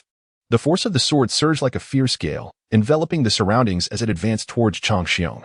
Yet, in the face of this strike, Chang Xiong's eyes reflected nothing but disdain. With a mere flick of his sleeve, a robust torrent of primal energy shot forth, piercing the air. Bang! A wave of energy surged outward, and with a mocking glint in his gaze, Chen Lin remarked, "Is this truly the extent of your swordsmanship?" Chen Lin's gaze was cold and indifferent as he tightly gripped the demonic sword, taking a step into the air. The sword's body thrumming with thunder as it cleaved through the atmosphere once more. Chen Lin, with a mocking smile, thrust out his right palm, summoning a vast imprint of a hand that appeared in the sky, obliterating the sword's radiance and advancing directly towards Chen Lin. In an instant, under the residual force of that palm strike, Chen Lin's body was propelled backward like a cannonball, spitting out copious amounts of blood. Chen Lin. Ouyang Mu's expression was filled with concern. "Big brother Chen." Zhu Zhen's countenance hardened as he gazed towards Chen Lin, his eyes filled with resolve. "Oh, do you also wish to intervene?" Chen Lin sneered. Zhu Zhen stepped forward, positioning himself in front of the three, declaring, "Were it not for brother Chen, my sister and I would have surely perished long ago. Today, I shall repay brother Chen. A man of honor born in turbulent times fears not death." Zhu Zhen's eyes were resolute, unfazed by the specter of mortality. The only thing he could not bear to part with was his sister, Zhu Yun. "Brother Zhu, step back. Allow me to take action." A voice emerged from behind Zhu Zhen. "Brother Chen, you." Zhu Zhen's eyes widened in shock as he beheld the bloodied figure behind him. Chen Lin smiled gently, wiping the blood from the corner of his mouth, and offered a faint smile to Zhu Zhen before turning his gaze towards Chen Lin. "Old scoundrel, it is not so simple to take my life." A deep voice resonated from Chen Lin's lips, and in an instant, a fierce sword aura surged upwards, piercing the heavens. This sword intent seemed to solidify into a tangible form, causing even Chen Lin to raise his eyebrows in surprise. With a decisive step, Chen Lin unleashed a brilliant arc of sword light, akin to the shimmering aurora, nearly imperceptible to the naked eye. This very strike caused even Chen Lin to regard it with caution. He brought his palms together, summoning a blue-hued palm imprint that he subsequently thrust forth. Bang! As the sword descended, Chen Lin stepped into the void, channeling all his vital energy into this singular blow, his expression transforming into one of fierce intensity. "Step forward in search of intoxication." At the instant those words fell, to the eyes of Zhu Zhen and the others, Chen Lin's sword appeared remarkably gentle and serene, as if it possessed the power to enrapture the soul. However, in Chen Lin's gaze, this sword ignited a primal fear, his demeanor unusually grave. "Azure Void Grand Palm." With a fierce exclamation, Chen Lin's eyes blazed with fury, and a colossal azure palm erupted from the void, colliding with the sword light. Boom! In an instant, two formidable shockwaves erupted, the sheer intensity of the resulting turbulence rendering Zhu Zhen and his companions pale. "Brother Zhu, we must separate."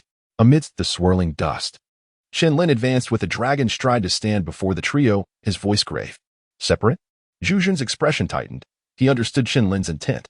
For Chen Lin, the target had always been Chen Lin, and this course of action was undoubtedly meant to divert Chen Lin's attention away from them. "I wish to accompany you." Ouyang Mu, disregarding the gravity of the situation, clutched Chen Lin's sleeve tightly. Time did not permit the four to deliberate further. Chen Lin acquiesced, saying, "Brother Zhu, we must hurry." Zhu Zhen, his expression a mix of emotions, glanced at the pale-faced Zhu Yun before resolutely gritting his teeth and leading Zhu Yun away into the distance. Chen Lin offered a faint smile, but upon seeing Ouyang Mu, his expression turned gravely serious. The two, without further hesitation, hastened away into the distance. "You wretched child.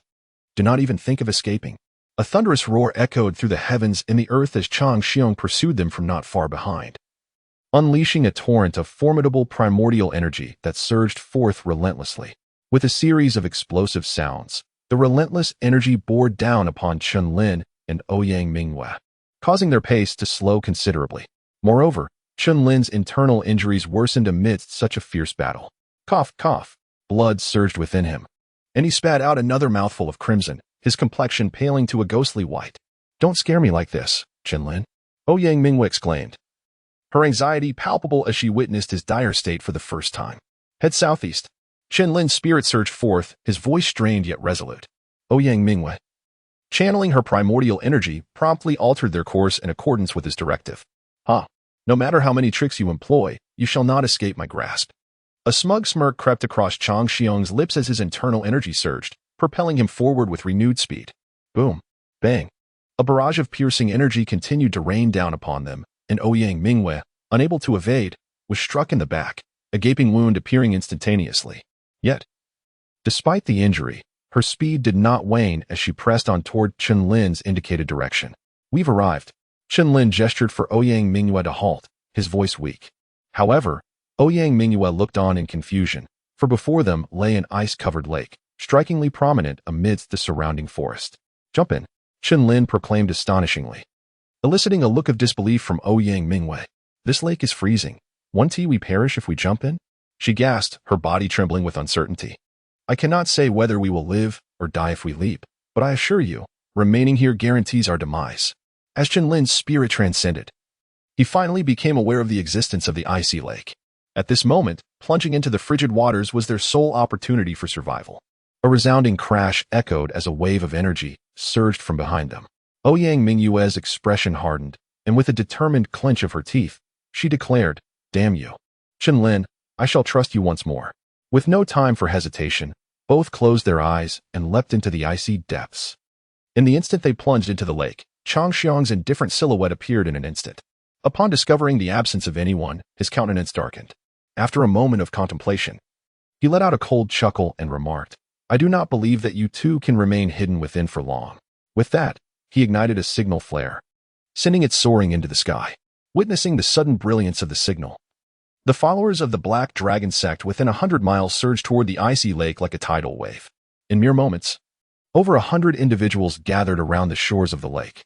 "Leave half of your number to guard this spot. Should anyone emerge, they are to be executed without mercy.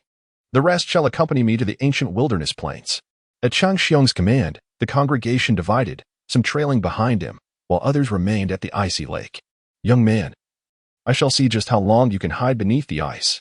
Chapter 54. The Water Mansion Formation. A hum resonated as the day slipped by in silence. At the deepest part of the icy lake, two figures rapidly descended, gradually regaining consciousness from their stupor. "Is this the bottom of the icy lake?" Ouyang Mu's complexion turned pale as her body trembled uncontrollably in the frigid temperature. Chen Lin pressed his hand against his chest, emanating a force of spirit to explore the surroundings. However, after a considerable time, he found nothing. It seemed he had reached the deepest part of the lake, where not a single living being could be found. Chen Lin's gaze was heavy, as both he and his companion were gravely injured and needed to swiftly extricate themselves from their dire predicament. Ouyang Mu nodded slowly, and without further hesitation, the two set off into the distance. 2 hours later, they continued their forward march, yet their line of sight remained shrouded in a pervasive darkness. Under the terrifying pressure of the water, no signs of life could be found. It was not until a certain moment that Chen Lin's footsteps abruptly halted. His eyes narrowing slightly, and a faint violet sword light suddenly flared to life. Instantly, the area within 100 feet became bright and vivid. But upon discerning what lay beyond 30 feet ahead, his pupils constricted sharply. At the very end of their gaze, an enormous black door, approximately 10 feet in height, loomed ominously. The door stood tightly shut, resembling the head of a colossal beast lurking at the bottom of a lake. Above this black door were engraved 4 striking golden characters. Chen Lin stepped forward, his gaze penetrating, and he uttered 4 words. "Qing Miao Water Palace." Could it be that there exists a water palace cave here? Ouyang Mu's expression also darkened. Beneath this icy lake lies an expanse of darkness, devoid of any living creatures, and the pressure of the water is utterly inhospitable to life. In such a lethal zone, to find such a vast and mysterious water palace. Qing Miao Water Palace. Reciting these 4 characters once more, Chen Lin contemplated their current predicament. Given their circumstances, should they attempt to leave, they would undoubtedly be pursued by Chang Xiong. Yet, remaining here beneath the ice would not sustain them for long. The only apparent route to safety seems to be bravely forging ahead. Entering this water palace might present unforeseen dangers. Would you prefer to wait for me outside? Chen Lin gazed at Ouyang Mu, carefully contemplating her words, for the enigmatic water mansion held secrets unknown to all. Am I to be frightened? How dare you abandon me here alone? What if that old wretch descends? Ouyang Mu's face turned ashen, yet she took 2 steps forward, resolutely staying close behind Chen Lin. Upon hearing Chen Lin's words, a trace of heartache appeared on his face, yet beneath that pain lay an overwhelming intent to kill. Suppressing the turmoil within, Chen Lin fixed his gaze and approached the ominous black door. However, as he drew near, he noticed a line of gilded characters inscribed outside. Only those with destiny may enter. Stunned by this inscription, Chen Lin's expression momentarily faltered. Before he turned his attention to the side, where he observed a handprint imprinted to the right of the gilded words. Why not place your hand upon the print? Ouyang Mu suggested, raising an eyebrow. In Chen Lin's eyes, there was an inexplicable expression as he extended his right hand, gently placing it upon the palm print on the obsidian door. In a mere instant, a resplendent radiance erupted from within the door, illuminating the surroundings. With a thunderous roar, the black door began to tremble violently before their eyes, causing the ground to quake. This sudden upheaval darkened Chen Lin's countenance. After a brief moment, the door returned to a state of tranquility, devoid of any disturbance. What is this? Chen Lin mused, rubbing his nose and pushing against the door. Yet it yielded no response. Should I give it a try? Ouyang Mu stifled a laugh and inquired tentatively. Chen Lin silently nodded, his eyes reflecting a sense of resignation. He had thought himself to be the fated one. A soft hum resonated as Ouyang Mu smiled faintly, her fingers forming a seal that gently descended upon the imprint. A subtle radiance quietly emanating. This glow was not as blinding as Chen Lin's, but rather serene and gentle. Observing this scene, Ouyang Mu withdrew her hand, preparing to depart. For the commotion caused by Chen Lin had been far greater than her own. However, just as Ouyang Mu began to retreat, the ground beneath their feet suddenly trembled violently. In the next moment, the imposing black gate, which had stood for countless ages, began to quake. The tranquil waters within 100 feet surrounding them surged, forming a terrifying vortex that drew the two of them in with relentless force. Be careful, Chen Lin called out, his energy surging as he warned her. Ouyang Mu's expression changed, and she hastily conjured a protective barrier with her own energy. Under the immense pull, they floated for what felt like an entire hour before finally coming to a halt. Once they stopped, Chen Lin steadied himself, his keen gaze sweeping the surroundings. He was quite astonished that Ouyang Mu's palm seal had the power to unlock the gate to this watery realm. The latter appeared somewhat bewildered. Her eyes filled with confusion as she looked towards Chen Lin. Let us continue onward, Chen Lin declared decisively. The place where they found themselves was merely a passageway. Only by advancing could they uncover the secrets hidden within this aquatic domain. Ouyang Mu nodded slightly, closely following Chen Lin. After walking for another hour, their steps abruptly ceased. What is that? Chen Lin thought, his throat dry with anticipation. Before them, at a distance of several dozen feet, a small waterfall cascaded down, the sound resonating clearly within this space. Yet what truly captivated Chen Lin's attention was the golden lotus, radiating a soft blue glow, nestled beneath the rushing waters. The heart of ice golden lotus. This was a 6th-grade spiritual herb, rumored to appear only in realms of utmost cold and darkness. Ouyang Mu gasped in astonishment. Upon hearing this, Chen Lin's astonishment gradually faded, replaced by a fervent intensity in his gaze. Even from such a distance, he could sense a chilling sensation that penetrated his very soul. What a precious treasure! I shall go and retrieve it.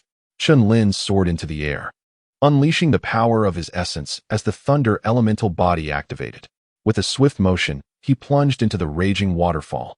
A resounding impact, not overwhelmingly powerful but fierce nonetheless, struck Chen Lin's body. Yet a subtle smile curled at the corner of his lips as he surged boldly toward the base of the waterfall. However, when he was approximately 10 zhang away from the heart of ice gold lotus, an inexplicable sense of danger surged within him, causing the hairs on his body to stand on end.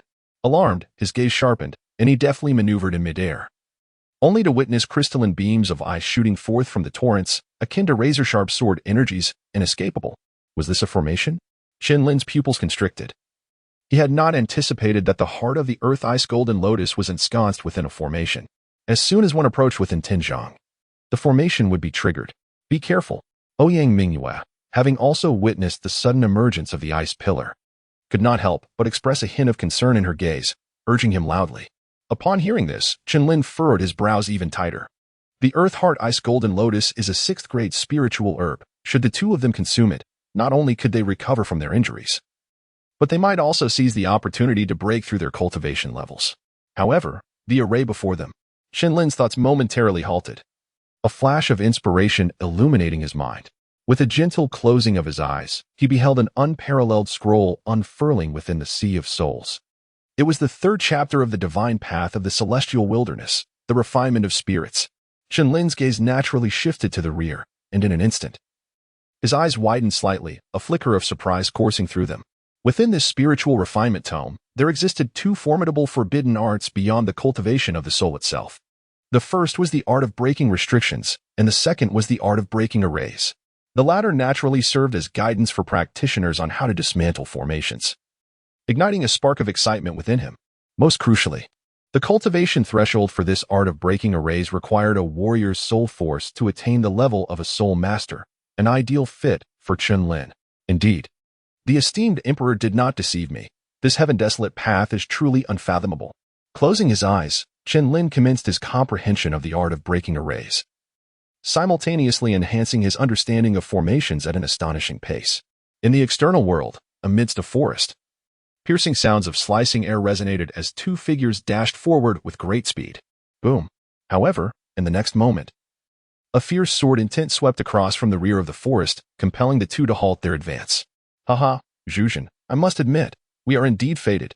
Accompanied by a sinister laugh, two chilling figures emerged from the woods. Upon seeing them, a striking wave of murderous intent crossed Zhuzhen's pale face as he declared, Tang Qianhe, I will kill you. You overestimate yourself. Yet before Tang Qianhe could make a move, the sword-wielding Pan Yu struck out, the sword's shadow rolling like waves, engulfing Zhu Yun's form. Xiao Yun'er, you should come with us. Fixating on Zhu Yun's petite figure, Tang Qianhe licked his lips and stepped forward, arriving directly in front of her. No. Zhu Yun's eyes widened in desperation, blood spilling from his mouth as he struggled against the torrent of sword shadows. But all was in vain. Brother. Zhu Yun's eyes reddened as tears cascaded down her cheeks at the sight of Zhu Yun. Zhu, quickly tell me where Chen Lin is. Tang Qianhe coldly interrogated while stepping on Zhu Yun's back. Haha, Tang Qianhe, if you dare, kill me. There is no way I would betray Brother Chen. Zhu Yun roared with ferocity.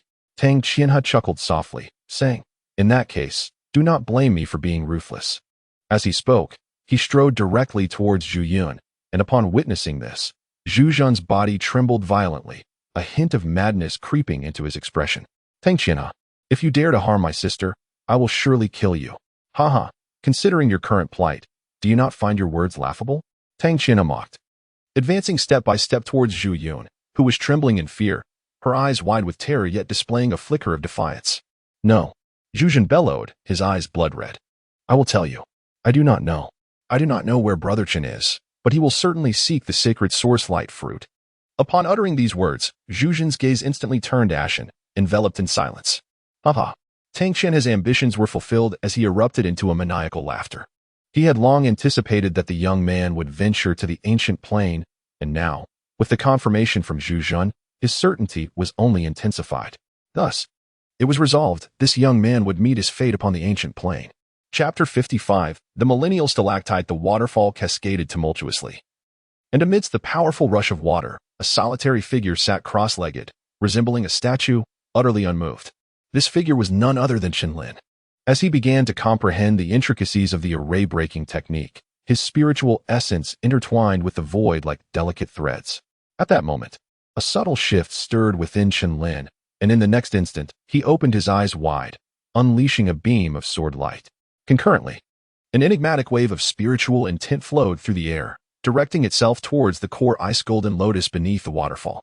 With a stern countenance, Chen Lin stepped forth from the waterfall, advancing further. Yet, as he drew near, countless ice pillars shot forth once more, akin to sharp sword energies, aimed at him. However, a cold smirk graced Chen Lin's face as he bellowed, Spirit, array break. A dense surge of spiritual power enveloped the core ice golden lotus like a radiant orb. And at the moment of contact, an invisible wave of spiritual light began to radiate outward, with a gleam of joy illuminating his countenance. Chen Lin executed a powerful dragon stride, his speed surging once more. The earth core ice gold lotus, gazing at the 6th grade spiritual herb mere inches away. Chen Lin's eyes burned with fervor. He immediately summoned his vital energy, plucking the radiant lotus shimmering with golden light. The instant he secured the earth core ice gold lotus, he felt a profound clarity envelop his soul, revealing the extraordinary essence of the 6th tier herb. Buzz, as he took another dragon stride, his figure began to move toward the distance, but just as he was about to turn and depart, a dazzling, crystalline light suddenly captivated his attention. What could that be? Chen Lin's eyes widened momentarily, yet he did not hesitate. With a powerful leap, he soared toward the land. With a thud, he landed firmly on the ground. Turning to Ouyang Mu with a smile and saying, I have not disappointed you. Seeing Chen Lin unscathed, Ouyang Mu finally felt a sense of relief, her eyes reflecting a glimmer of joy. She did not hold the Earth Core Ice Golden Lotus in such high regard. However, recalling Chen Lin's recent breakthrough that caused the ice pillar to vanish, she looked at him in astonishment and asked, "What was that move you just performed?" Chen Lin chuckled and said, "Curious to know? Call out for your master to teach you." She huffed lightly. "I'm not particularly eager to learn." Ouyang Mu gave a soft snort, yet her expression bore no sign of displeasure. "Prepare yourself to traverse the waterfall." Chen Lin suddenly turned his gaze towards the rushing cascade, his voice steady. A flicker of confusion crossed Ouyang Mu's eyes. However, Chen Lin offered no further explanation, merely smiling as he continued. "There may lie undiscovered secrets behind that waterfall. If you wish to remain here, then by all means, do so." As his words lingered in the air, he swiftly propelled himself forward, charging towards the thundering waterfall. With a resounding crash, as his form entered the depths of the cascade, an immense force surged downward. Yet Chen Lin's countenance remained unchanged. With a furrowed brow, he pressed on through the waterfall. "Wait for me," Ouyang Mu exclaimed, stamping her foot before hastily following him. Upon witnessing the scene, Chen Lin offered a faint smile, wielding the enchanted sword to deliver a decisive strike that cleaved the waterfall in twain. Observing this spectacle, Ouyang Mu gradually relaxed her furrowed brow, a gentle warmth blossoming within her heart. As the two of them successfully traversed the waterfall, they cast their scrutinizing gazes around. And in just a moment, their pupils constricted in astonishment. Right before their eyes stood a resplendent glass sculpture, its crystalline form shimmering as if hewn from the purest of crystals. Despite the passage of countless years, it continued to radiate a divine brilliance, enigmatic and sacred. Their gazes sharpened, and they regarded the sculpture with palpable awe. As they approached, a faint silver glow began to emanate from within Ouyang Mu, dazzling in its luminescence. "What is this?" Chen Lin's eyes widened in surprise. "Chen Lin, what is happening?" Ouyang Mu was enveloped by this radiant light, a look of inexplicable dread painting her features. Observing the luminous aura enveloping her, Chen Lin felt a tremor of recognition. This brilliance was strikingly reminiscent of the light that had emerged when the door was opened earlier. Most crucially, the figure of the glass sculpture unmistakably depicted a woman. In terms of appearance, this woman possessed an ethereal beauty, her features exuding a serene and majestic aura. Recalling the earlier moment when the door had opened, Chen Lin felt a stirring in his heart, a vague hypothesis forming. "Mingyue, do not be alarmed. This is the selection of the master of this water palace." Just as his words fell, the water palace suddenly quaked violently, an inexplicable force surging forth from the glass sculpture before them. In the next instant, their vision became obscured, filled with countless halos, engulfed in a void. After what felt like 3 breaths, as Chen Lin felt a slight tremor beneath his feet, his surroundings once again transformed into a realm of light. However, Ouyang Mu's figure had long since vanished. Yet, Chen Lin remained unfazed, stepping forward with a detached gaze that swept across the surroundings. Buzz, as he took his first step, a brilliant and resplendent light erupted from the eyes of the glass sculpture. In the next moment, a breathtaking stream of light soared skyward from the sculpture as if piercing through boundless voids, manifesting from above. The sudden emergence of this scene caused Chen Lin to brace himself, for the aura he sensed surpassed even that of the esteemed Xin Yun from the Qinglong Tower. A woman's silhouette materialized. Although veiled in ambiguity, Chen Lin could still discern her unparalleled grace and beauty. At that instant, realization dawned upon him. The visage of this woman was eerily identical to that of the glass sculpture, the very master of this enchanting water palace. Just as Chen Lin prepared to offer a respectful bow, a divine voice resonated within his soul. "Young Chen, this is merely the consciousness of a sage, devoid of any sentience infused within it." Upon hearing these words, Chen Lin's expression grew solemn. Indeed, in the next moment, the woman spoke with an emotionless demeanor. "My name is Qing Miao, and this place is where I once secluded myself. After a century of introspection, I have attained enlightenment and stepped into the sacred realm. The creation of this water palace serves the purpose of finding a worthy disciple to impart my teachings." Chen Lin raised an eyebrow, remaining silent for a while, and gradually came to the realization that the one who imparted the teachings was none other than that girl. "Ouyang Mu, within this water palace, aside from the legacy I hold, there exists another treasure intended for those fated yet unconnected." The celestial sage spoke once more, causing Chen Lin's gaze to flicker, and before him appeared a nearly transparent small jade vial, emanating a subtle radiance. Upon uttering this final phrase, the indistinct figure of the celestial sage gradually faded away, dissipating like mist. However, an inexplicable expression crossed Chen Lin's face. Could it be that he was indeed that faded yet unconnected individual? The gaze of the Emperor of the Desolate seemed to pierce through everything, as he remarked softly, "Merely possessing the rank of a sage is insufficient to inherit my legacy." Chen Lin was momentarily taken aback, his gaze filled with uncertainty. Hadn't the earlier examination of the palm print already sufficed to illustrate this? The heavenly desolation Emperor smiled faintly. How could the disciple he had chosen possibly be one who merely possessed the realm of a saint? Chen Lin remained silent, yet his heart was resolute.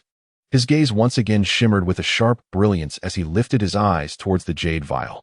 In an instant, he discerned that the vial seemed to harbor an extraordinarily pure essence, imbued with a tremendous vitality.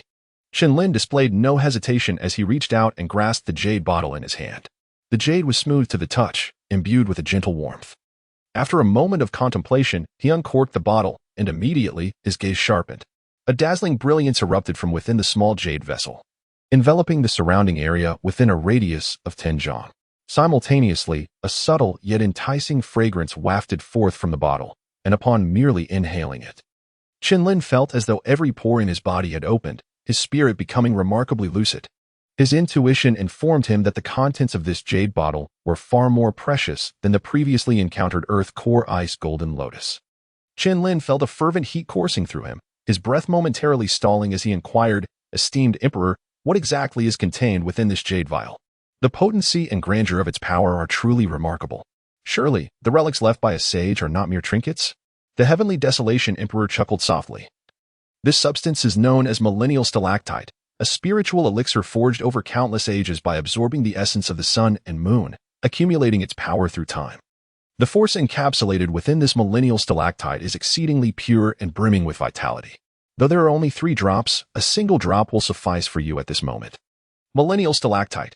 Upon hearing these words, Chen Lin's breath hitched, his gaze ignited with fervor, and his heart raced with exhilaration. Truly, the wisdom of a sage is unparalleled. Such a precious treasure is bestowed only upon those deemed worthy. Chen Lin smiled faintly, realizing that he had stumbled upon an extraordinary fortune. A thought crossed his mind, and he chuckled softly, surmising that the inheritance that girl comprehended must indeed be that of the saintly legacy. However, regarding inheritances, he bore the celestial dragon battle method and the heavenly desolation Tao scripture, rendering him devoid of further aspirations, suppressing his musings. Chen Lin gazed at the millennium stalactite before him, his eyes brimming with boundless delight. With the aid of such a celestial treasure, his cultivation would undoubtedly surge. And when he next confronted the old rogue Chang Xiong, the outcome might be entirely different. Chapter 56. Accumulation and Eruption. The explanation from the Emperor of Heavenly Desolation sent Chen Lin's heart racing. As he stared intently at the millennium stalactite within the small jade vial, his throat feeling somewhat parched. This wondrous artifact, born from the convergence of heavenly forces, had fortuitously fallen into his hands, a truly magnificent opportunity. Thus, without a moment's hesitation, Chen Lin extracted a drop of the millennium stalactite from the vial. In an instant, a delicate fragrance wafted through the air. His eyes sparkled with brilliance as he consumed the drop, and immediately, a rich, resplendent light enveloped him, inundating the surrounding area for dozens of yards. Time became an abstraction within this extraordinary space as radiant light radiated outward, accompanied by indescribable waves of terror emanating from the void. Most alarming was the presence of an overwhelming vitality intertwined within those horrific fluctuations. Through the ether, one could discern a dazzling figure seated amidst the brilliance, an aura of piercing sword intent saturating the 10-yard radius around him. The power emanating from the millennium stalactite was continuously absorbed and refined by Chen Lin, and the vital energy within his body surged at an astonishing pace, until, at a certain moment, the drop of millennium stalactite floating in the void was entirely consumed, prompting him to retrieve a golden lotus flower to continue the refinement process. The unparalleled foundation forged by the 10 great emperors was indeed formidable. A single drop of millennium stalactite had been swiftly exhausted, truly, a manifestation of accumulation leading to eruption. The Emperor of Heavenly Desolation smiled slightly, and then his voice faded into the void. Boom. At that moment, Chen Lin, who had kept his eyes tightly shut, suddenly opened them wide, radiating a fierce brilliance as a powerful surge erupted forth. Simultaneously, A tumultuous wave of vital energy akin to a volcano began to rise within him, transcending from the half-step to the pinnacle of the Tao realm to the initial stage of the Tao realm. But that was not the end. The power of the Earth Heart Ice Gold Lotus surged through his meridians, unleashing another wave of terrifying energy. From the initial stage of the Tao realm peak to the mid-stage of the Tao realm. At that moment, a surge of mid-stage Tao realm vital energy erupted from within Chen Lin, soaring skyward. The efficacy of this millennia-old stalactite and the core ice golden lotus from the depths of the earth is astonishing, far beyond my imagination. Upon opening his eyes, Chen Lin immediately sensed his cultivation had remarkably advanced from the threshold of the Tao realm to the mid-stage of the Tao realm. He had directly surpassed the initial stage of the Tao realm. This revelation is almost beyond belief. Gazing at the remaining 2 drops of millennia-old stalactite in the small jade vial, a hint of regret flickered in his eyes. Such spiritual treasures yield their most potent effects upon first consumption. A second intake would significantly diminish their efficacy. Buzz, as Chen Lin mused in silence. A mysterious rumble resonated through the void once more.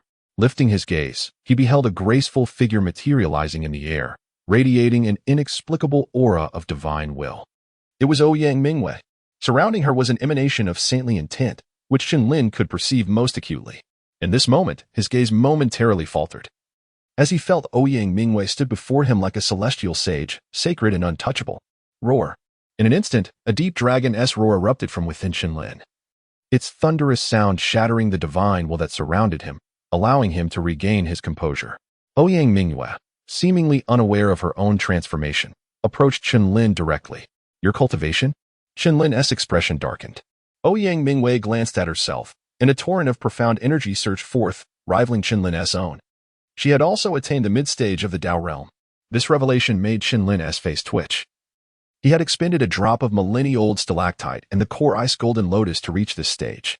It was evident that the inheritance Ouyang Mu had received was extraordinary. Otherwise, such a leap in cultivation would not be plausible. This substance, known as millennia-old stalactite, contains an exceptionally pure essence of power and vitality, capable of aiding one significantly as they approach the late stage of the Tao realm. After pondering for a moment, Chen Lin retrieved a drop of millennia-old stalactite from the small jade vial and offered it to Ouyang Mu.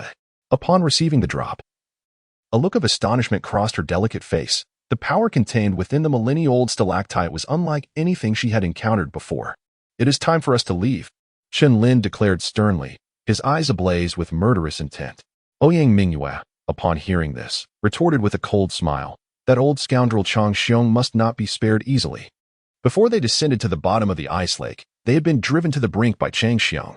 However, neither of them had anticipated the existence of such a mysterious water palace at the lake's depths.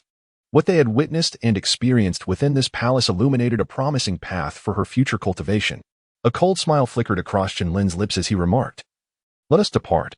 I believe there are still many awaiting us outside the ice lake.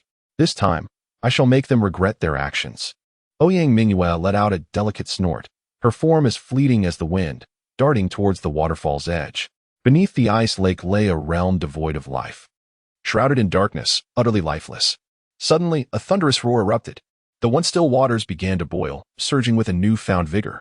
The ebony gates of the pure water palace creaked open, and in the next instant, a tall figure, radiant with violet sword light, stepped forth. Clad in dark attire, his piercing gaze revealed it was indeed Chen Lin. Following closely behind was a graceful figure in azure, her luminous eyes glinting with a chilling brilliance.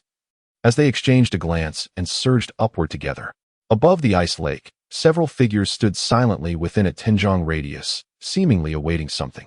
At the forefront was a man with a scarred face, radiating immense power, having reached the pinnacle of mid-stage Tao realm. The auras of the others were equally formidable, the weakest among them being half a step into the Tao realm, with most residing in the initial stage of the Tao realm. Their identities were all linked to the Black Dragon sect, summoned here by the elder Chang Xiong. "Brother, what exactly are we waiting for as per the elder's orders?" One of the Black Dragon sect members asked impatiently. "Indeed, it has been nearly 10 days, yet we have seen no sign of anyone." The scarred man chuckled softly. "It is said that beneath this ice lake lies the fugitive sought by our sect master, the infamous sword master of the Demon Blade." "What? Is the murderer of the young master hidden within?" Someone gasped, eyes widening in disbelief. "Precisely, thus we must not let our guard down." Once this person emerges, we shall strike together and eliminate him, the scarred man commanded coldly. Upon hearing this, the crowd's expression sharpened, and they nodded slowly in agreement. Suddenly, a clarion sound of swords resonated through the air, causing many swords to tremble uncontrollably. What is happening? Such formidable sword intent, the scarred man exclaimed in shock. As the members of the Black Dragon sect turned their astonished gazes towards the ice lake, a mesmerizing silver longsword, as if summoned from the depths of hell, soared through the air, mercilessly claiming lives. Crack, crack. Under the flashing purple brilliance of the sword, the members' blades shattered effortlessly. In that instant, the sword's rank surged tremendously. With a series of sickening sounds, the relentless slicing of flesh echoed, and the scarred man's expression turned to one of panic as he attempted to flee. Perish! Ouyang Mu unleashed a chilling beam of sword light, sweeping mercilessly towards the scarred man. Thud! In an instant, a lifeless body collapsed onto the ground. Until the very moment of death, the scar-faced man could scarcely comprehend why they, who were meant to be the hunters, had become the prey. Buzz! The figure of Chen Lin emerged from the icy lake, retracting his enchanted sword, gazing upon the battlefield now strewn with corpses and rivers of blood. His heart still brimming with murderous intent. Calculating the time, it was evident that we should set forth to the ancient plains. A low, rumbling whisper escaped his lips as Chen Lin's eyes gleamed with a sharp intensity, a smirk of arrogance gracing his features. Chapter 57, The Holy Source Celestial Pool. Buzz, buzz, buzz. Shadows radiating with mighty waves of primal energy surged forth like flowing light, all heading in a singular direction. Clearly, such commotion typically heralded the emergence of a rare treasure. Upon closer inspection, one could discern the expressions of anticipation and fervor etched upon the faces of the 100-odd warriors. The Holy Source Celestial Pool has already begun to boil. We must hasten to the ancient plains, for today marks the final day. Indeed, the Holy Source Celestial Pool has boiled thrice thus far, yielding 4 Holy Source Lumina fruits during the first 2 occasions. Who knows how many will appear this final time? A warrior, his gaze ablaze with eagerness, remarked. The Holy Source Lumina fruit is a 6th-tier spiritual herb. Consuming it could not only facilitate a breakthrough in cultivation, but may also grant insight into the legendary Aurora Will. The Aurora Will is an exceptionally powerful and rare insight. Even with the Holy Source Lumina fruit, grasping it is no easy feat. Your words ring true, my friend. The prodigy Yuan Kuang, listed on the Azure Cloud rankings, merely managed to break through his cultivation after consuming the Holy Source Lumina fruit. Yet he has yet to comprehend the Aurora Will. Besides Yuan Kuang, it is said that Tang Qianhe of the Tianfeng Merchant Guild possesses extraordinary talent as well. Having vowed to comprehend the Aurora Will within 3 days, one wonders how his progress fares today. A warrior smirked slightly, clearly skeptical. After all, could Tang Qianhe's talent surpass that of Yuan Kuang on the Azure Cloud rankings? Yet, such sentiments remained unspoken by many. Time is of the essence. Let us depart. Someone urged in a hushed tone. Alas, the Holy Source Celestial Pool is now encircled by Yuan Kuang, the Black Dragon cult, and the Tianfeng Merchant Guild. Unless one possesses strength surpassing the late stage of the Tao realm, even approaching the Holy Source Celestial Pool is an unattainable dream. Upon hearing this, many present darkened in countenance, a hint of despondency visible on their faces. It seems that the Holy Source Lumina fruit is destined to elude us. A sigh escaped one of the warriors. Not necessarily. A chilling voice suddenly resonated from behind the crowd. All eyes turned to behold a youth exuding an aura of cold elegance, a playful smile gracing his lips as he approached. Following him was a young maiden clad in azure, her bright eyes and pearly teeth radiating an air of serene coolness. The moment they appeared, the crowd narrowed their eyes slightly, for such an aura was not commonplace. I wonder, what exactly is this Holy Source Celestial Pool you speak of? Chen Lin smiled faintly. A martial artist was momentarily taken aback, then spoke. The primordial plains were once a barren expanse, yet 3 years ago, a celestial blessing transformed it into a shimmering pool. Within this pool, ethereal lights danced, and celestial energies swirled, revealing the fabled 6th-tier spiritual artifact, the Sacred Source Light Fruit. Recently, the Sacred Source Heavenly Pool has begun to boil every 3 days, each eruption yielding the Sacred Source Light Fruit. To date, the pool has boiled 3 times. And today marks the 4th, likely the last opportunity. Thus, if one wishes to seize the Sacred Source Light Fruit, today may be the final chance. As he finished speaking, a hint of bitterness escaped from the corners of his mouth. We must hasten. Ouyang Mu exclaimed eagerly upon hearing this. Chen Lin slightly nodded. And under the astonished gazes of the crowd, he and Ouyang Mu continued their swift approach towards the sacred source celestial pool. The youth was still too impetuous. This endeavor would likely prove futile. The previous martial artist could only manage a wry smile. The others subtly nodded in agreement, clearly resonating with the sentiments expressed by this warrior, and they too gravitated towards the direction of the sacred source celestial pool. A resonant sound pierced the air as their figures darted forward with remarkable speed, yet Ouyang Mu, trailing behind, spoke solemnly. I did not expect we would arrive too late. Chen Lin smiled and remarked, fortunately, I have managed to arrive on this final day. He had not anticipated that Yuan Kuang and Tang Qianhe had successfully obtained the holy source light fruit, which would undoubtedly enhance their strength significantly. A flicker of concern washed over Ouyang Mu's previously confident visage. After all, she had believed that her own cultivation would enable her to overpower Yuan Kuang and kick Xingxing aside. However, it now appeared that her adversaries had also experienced considerable growth and strength over the past few days, likely reaching the pinnacle of the path of truth. With this thought, Chen Lin's expression darkened, while a colder glint flashed in his eyes as the speed surged once more. Soon, at the edge of their vision, they beheld the silhouettes of over 100 warriors, densely clustered in a vast mountain hollow. Exchanging a glance with one another, they moved towards the hollow. Upon halting, Chen Lin cast a frigid gaze around, and in an instant, a sharp glimmer flickered in his eyes. Within the hollow, a grand expanse of water lay before the gathered crowd. Above this pool, radiant light shimmered, and wisps of mist curled like ethereal clouds, enveloping the surroundings. This was indeed the holy source heavenly pool. However, what astonished Chen Lin was the presence of 3 formidable factions warriors stationed around the pool, seemingly guarding it fiercely and preventing anyone else from approaching. On the far right stood a lone figure wielding a blade, exuding an overwhelming aura of murderous intent, with a bloodthirsty glare emanating from his eyes. The onlookers regarded this figure with a mixture of awe and trepidation. It was none other than Yuan Kuang, the top-ranked prodigy on the Qingyun list.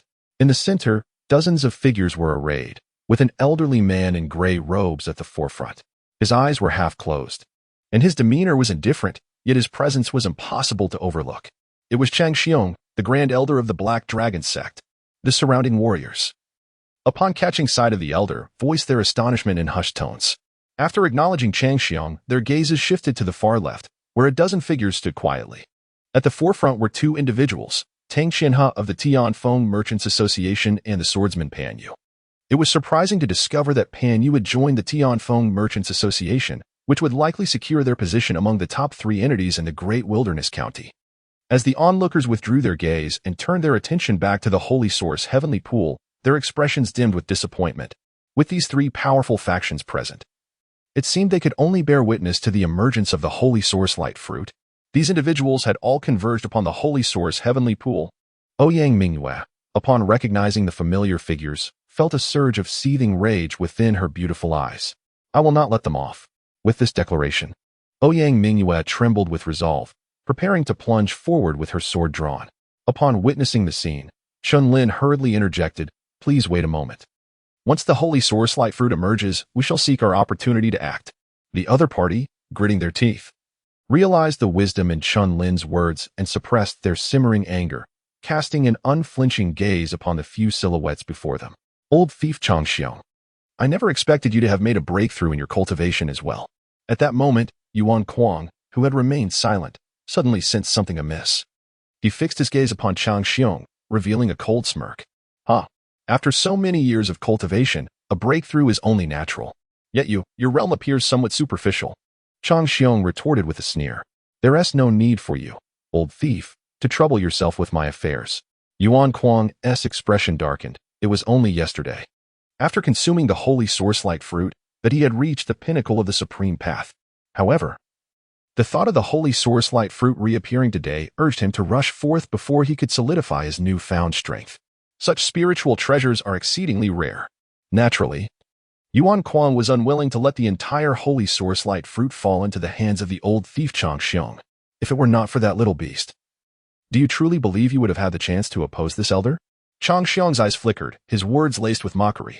Upon hearing this, Yuan Kuang's mind conjured the image of a cold, black-clad figure, but he merely scoffed and replied, That lad possesses decent strength, yet his cultivation is too feeble. As the two conversed, a series of chilling laughter suddenly erupted from the location of the Tianfeng Chamber of Commerce. The crowd froze momentarily, then turned their attention, with Chen Lin and Ouyang Mu among them. However, upon their first glance, their expressions hardened, and an uncontrollable wave of murderous intent erupted from Chen Lin. Beneath Tang Qianhe and Pan Yu's feet lay two battered figures, barely clinging to life, their bodies marred with wounds. "Brother, do you think Chen Gu will come to rescue us?" The girl's face was as pale as frost, her eyes reflecting despair as they searched for the silhouette of a young man. Zhu Zhan, soaked in blood with his meridians in a state of ruin, bore excruciating pain but managed a pained smile. Silly girl, I'm sorry for you." Upon hearing this, Zhu Yun's tears streamed down her cheeks, rendering the scene particularly heart-wrenching. The onlookers, taken aback by this sight, gasped in astonishment, exclaiming, "That is Zhu Zhan of the Huiyun Chamber of Commerce." They had not anticipated that Tang Qianhe had successfully ensnared the entirety of the Huiyun Chamber of Commerce. If this news were to spread, it would likely instill dread in other chambers regarding the Tianfeng Chamber of Commerce's reputation within the Great Wilderness County. Amidst a chorus of exclamations, Tang Qianhe's mocking gaze swept over the crowd as he called out, "Chen Lin, I know you have arrived. If you continue to cower in the shadows, do not blame Tang for being merciless." Chapter 58. Fearless in battle, Tang Qianhe stood with one foot firmly planted on Zhu Zhan's back, the latter's chest caved in. As he coughed up a mouthful of blood mingled with the remnants of shattered teeth, Zhu Yun's eyes were filled with desperation as she pleaded, "I implore you. Spare my brother. Ha. Spare this worthless fool. That can be arranged, but only if that little bastard shows himself right now. I shall promise not to take his life." Tang Qianhe laughed heartily, his gaze sweeping the surroundings as if searching for something. Beside him, Pandu chuckled. That boy must be terrified, should he dare to appear. His fate would be nothing but death. Ha. Tang Qianhe sneered, choosing not to elaborate further, and redirected his attention to the shimmering sacred source, Heavenly Pool. Their primary objective today remained the sacred source light fruit. In such a tense atmosphere, the onlookers waited anxiously. After about an hour, the previously tranquil sacred source, Heavenly Pool, finally displayed signs of agitation. Buzz. Sensing this shift, Yuan Kuang, Chang Xiang, and Tang Qianhe stepped forward. Their eager gazes fixed upon the sacred source, Heavenly Pool. It is coming. The sacred source, Heavenly Pool, was about to boil over one last time. How many sacred source light fruits would emerge? Some individuals were consumed with fervor, their hearts racing wildly. Buzz. At that moment, a warrior, unable to suppress his inner desires, gritted his teeth and dashed towards a gap in the pool. Seeking death, Pan Yu coldly laughed, his sword shimmering slightly, unleashing a sharp streak of crimson light. Thud. A bloodied head flew through the air like a sack of sand, causing the crowd to shudder. It was known that this warrior had reached the pinnacle of the mid-level Dao realm, yet he could not withstand Pan Yu's strike. The others could only manage bitter smiles, the fervor in their eyes gradually dimming. Compared to the sacred source light fruit, they cherished their lives far more. A bunch of clowns, desiring to lay claim to the sacred source light fruit. How misguided. With his sword returned to its sheath, Pan Yu mockingly remarked, his voice unrestrained and clear to all present. The crowd's faces flushed red, fists clenched tightly, yet no one dared to make a move. His strength. In the midst of the throng, Ouyang Mu stared in astonishment. Chen Lin's complexion remained unchanged as he remarked, "You have already reached the later stage of the ultimate realm. With the enhancement of sword intent, it is hardly surprising to slay a warrior at the pinnacle of the mid-stage of the ultimate realm with a single strike. Given your current strength, you are still no match for them. Stay here." Ouyang Mu clenched her silver teeth, unwilling to concede, and retorted, "I am not afraid." Upon hearing this, Chen Lin's gaze shifted, as if he had perceived something, and he replied indifferently, "Shortly, I shall distract Tang Qianhe and his companion. You must then rescue Zhu Zhan and Zhu Yun." Ouyang Mu's eyes flickered with intrigue as she inquired, "How do you intend to divert their attention?" Chen Lin remained silent. Yet a glimmer of coldness flickered in his eyes. Following Chen Lin's gaze, Ouyang Mu's expression shifted, a hint of speculation emerging as her delicate fingers involuntarily clenched. Her demeanor laced with complexity. Amidst the fervent attention of the crowd, the waters of the sacred source pool suddenly began to ripple in expanding circles. Brilliant rays of light radiated from the pool, an exceptionally pure power surging forth in abundance. In an instant, a dazzling brilliance enveloped the area, completely submerging the valley. Thud. Thud. The sound reminiscent of boiling magma reverberated from the sacred source pool as mist billowed into the air, scattering light in all directions. Buzz. At that moment, An indescribable wave of spiritual energy surged from within the sacred source pool, manifesting in torrents of light. In the center of the pool, 3 resplendent beams of light emerged. And when the radiance dissipated, the crowd gasped in astonishment. Some widened their eyes in disbelief, their throats dry as one stammered. 3 sacred source light fruits appeared simultaneously. Above the sacred source pool, 3 luminous, palm-sized crystalline fruits floated, the sacred source light fruits indeed. The waters of the pool began to churn wildly, the atmosphere thick with energy. Witnessing this scene, Yuan Kuang, Chang Xiong, and Tang Qianhe wore expressions of fervor and madness. However, their countenances soon returned to normal as they surveyed their surroundings, seemingly deliberating. At that moment, Chang Xiong broke into a sudden laugh. Gentlemen, today marks the final boiling of the sacred source pool, and these 3 sacred source light fruits are the last of their kind. Elder Chang seemed poised to speak further, but Tang Qianhe, with a sharp gaze, refrained from making any rash movements. Haha, among us 3, the Black Dragon sect holds the greatest power, and thus we should rightfully claim 2 of these sacred source light fruits. Chang Xiong declared nonchalantly, a hint of indifference in his tone. Yet, as soon as he finished speaking, Yuan Kuang scoffed. Old thief Chang Xiong, if you wish to claim 2 sacred source light fruits, you ought to first inquire whether my blade agrees. Buzz. A fierce intent emanated from Yuan Kuang, causing Tang Qianhe's expression to shift, for among the 3, only he remained at the late stage of the true path realm. At that moment, Pan Yu swiftly approached, standing beside Tang Qianhe. In this tense standoff, Chang Xiong's face darkened like a stormy sea. With his current strength, facing both the Skywind Merchant Guild and Yuan Kuang simultaneously proved exceedingly difficult. Buzz. Just as the 4 stood in confrontation, a sound of breaking air suddenly echoed through the void, as a figure cloaked in black descended, moving with the grace of a dragon, elusive and enigmatic. Oh no! Chang Xiong was the first to react, turning sharply to gaze at the sacred source pool, his pupils narrowing in alarm. Tang Qianhe and Yuan Kuang turned their gazes towards the sacred source heavenly pool. Upon spotting the familiar figure cloaked in black, an overwhelming aura of murderous intent surged forth. Chen Lin, cease at once. Tang Qianhe clenched his teeth, his expression fierce. Above the sacred source heavenly pool, Chen Lin had already approached the sacred source light fruit. Witnessing such a spiritual treasure, his breath quickened. Truly, the sacred source light fruit. Without the slightest hesitation, Chen Lin swiftly collected the 3 sacred source light fruits before him into his storage ring. The onlookers, taken aback by the sudden appearance of the black-clad youth, were expressions of incredulity. This boy dared to pocket the sacred source light fruits right in front of Tang Qianhe and his companions. He likely had no inkling of the terrifying lineup that awaited him. Some in the crowd, their expressions inscrutable, smirked. Naturally, they too coveted the sacred source light fruit. However, in the face of Yuan Kuang and Tang Qianhe, none possessed the courage to take action. Witnessing Chen Lin's audacious move, their eyes gleamed with mockery. As the cacophony of gasps filled the air, Zhu Jin, who had previously appeared expressionless, slowly lifted his gaze. Upon seeing the youthful figure once more, a glimmer of hope flickered amidst the despair in his eyes. It's Brother Chen. Zhu Yun's faint voice emerged, joy illuminating her small face. Yet, Zhu Jin could only manage a wry smile, fully aware that today at the sacred source heavenly pool, it was highly probable that Chen Lin would not leave unscathed. Buzz. Just as the two were conversing, a live figure wielding a sword suddenly flashed into view. Upon recognizing the newcomer, Zhu Jin exclaimed in surprise, Miss Ouyang. Zhu Yun struggled to lift her head and asked, Sister Ouyang, did Brother Chen send you to rescue us? Ouyang Mingyue nodded with a smile, but her expression soon faltered as several formidable presences began to surround her. You again, woman. Tang Ying of the Tianfeng Merchant Association stepped forth from the crowd, gazing at Ouyang Mingyue with a cold sneer. Today, I shall engage you in earnest. Ouyang Mingyue retorted icily, her beautiful eyes glinting with a sharp light. I fear not.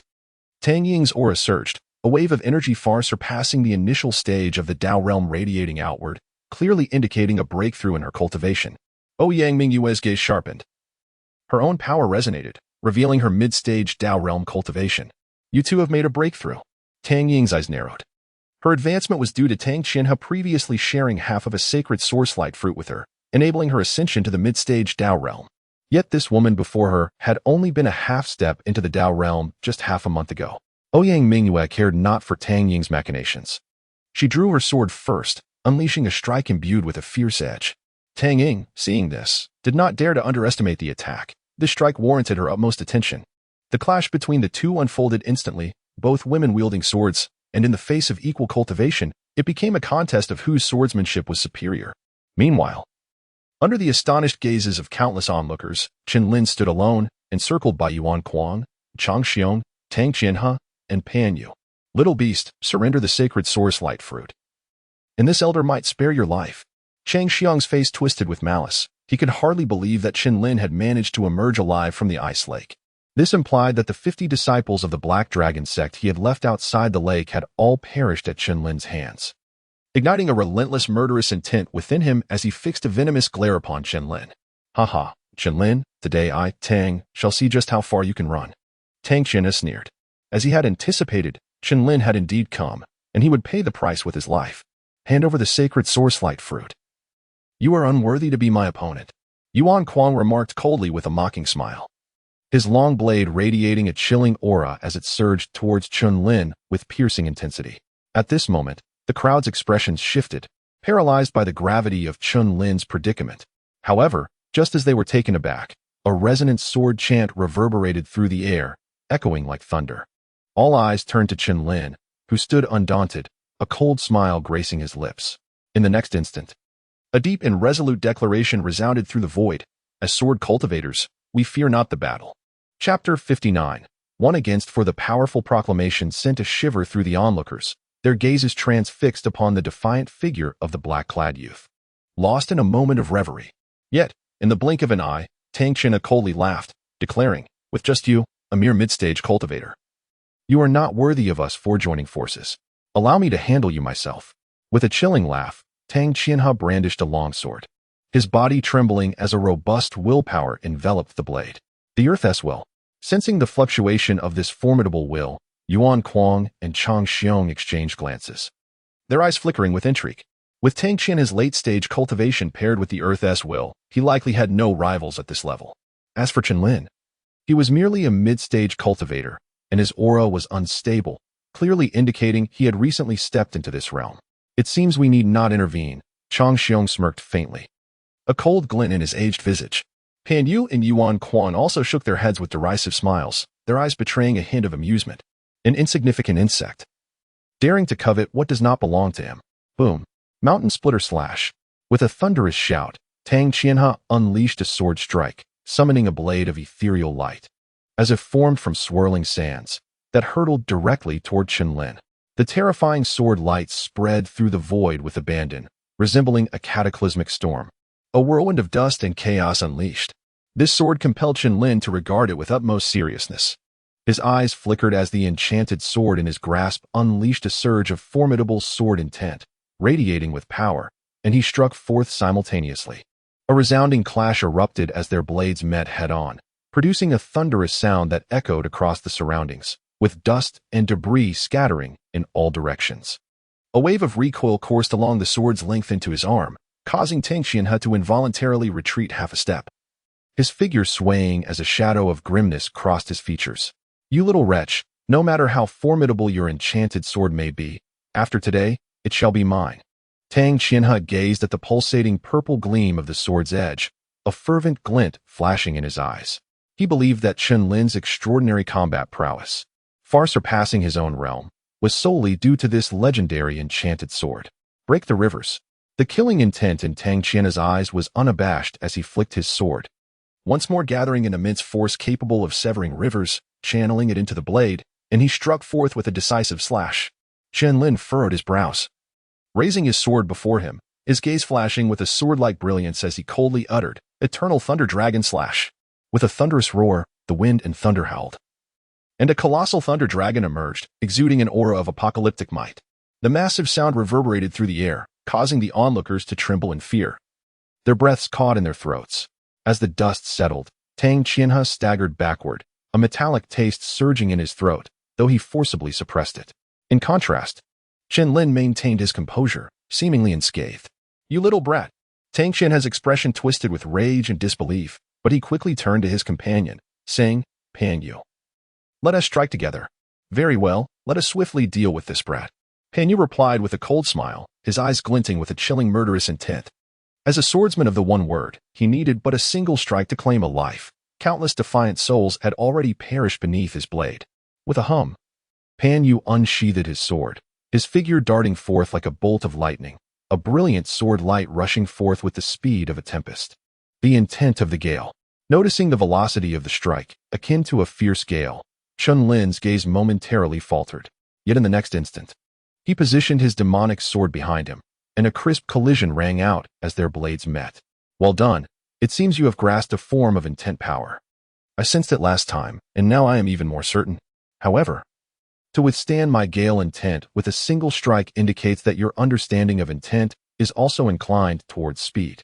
Seeing his initial attack blocked by Chen Lin, Pan Yu's eyes narrowed, and he spoke slowly.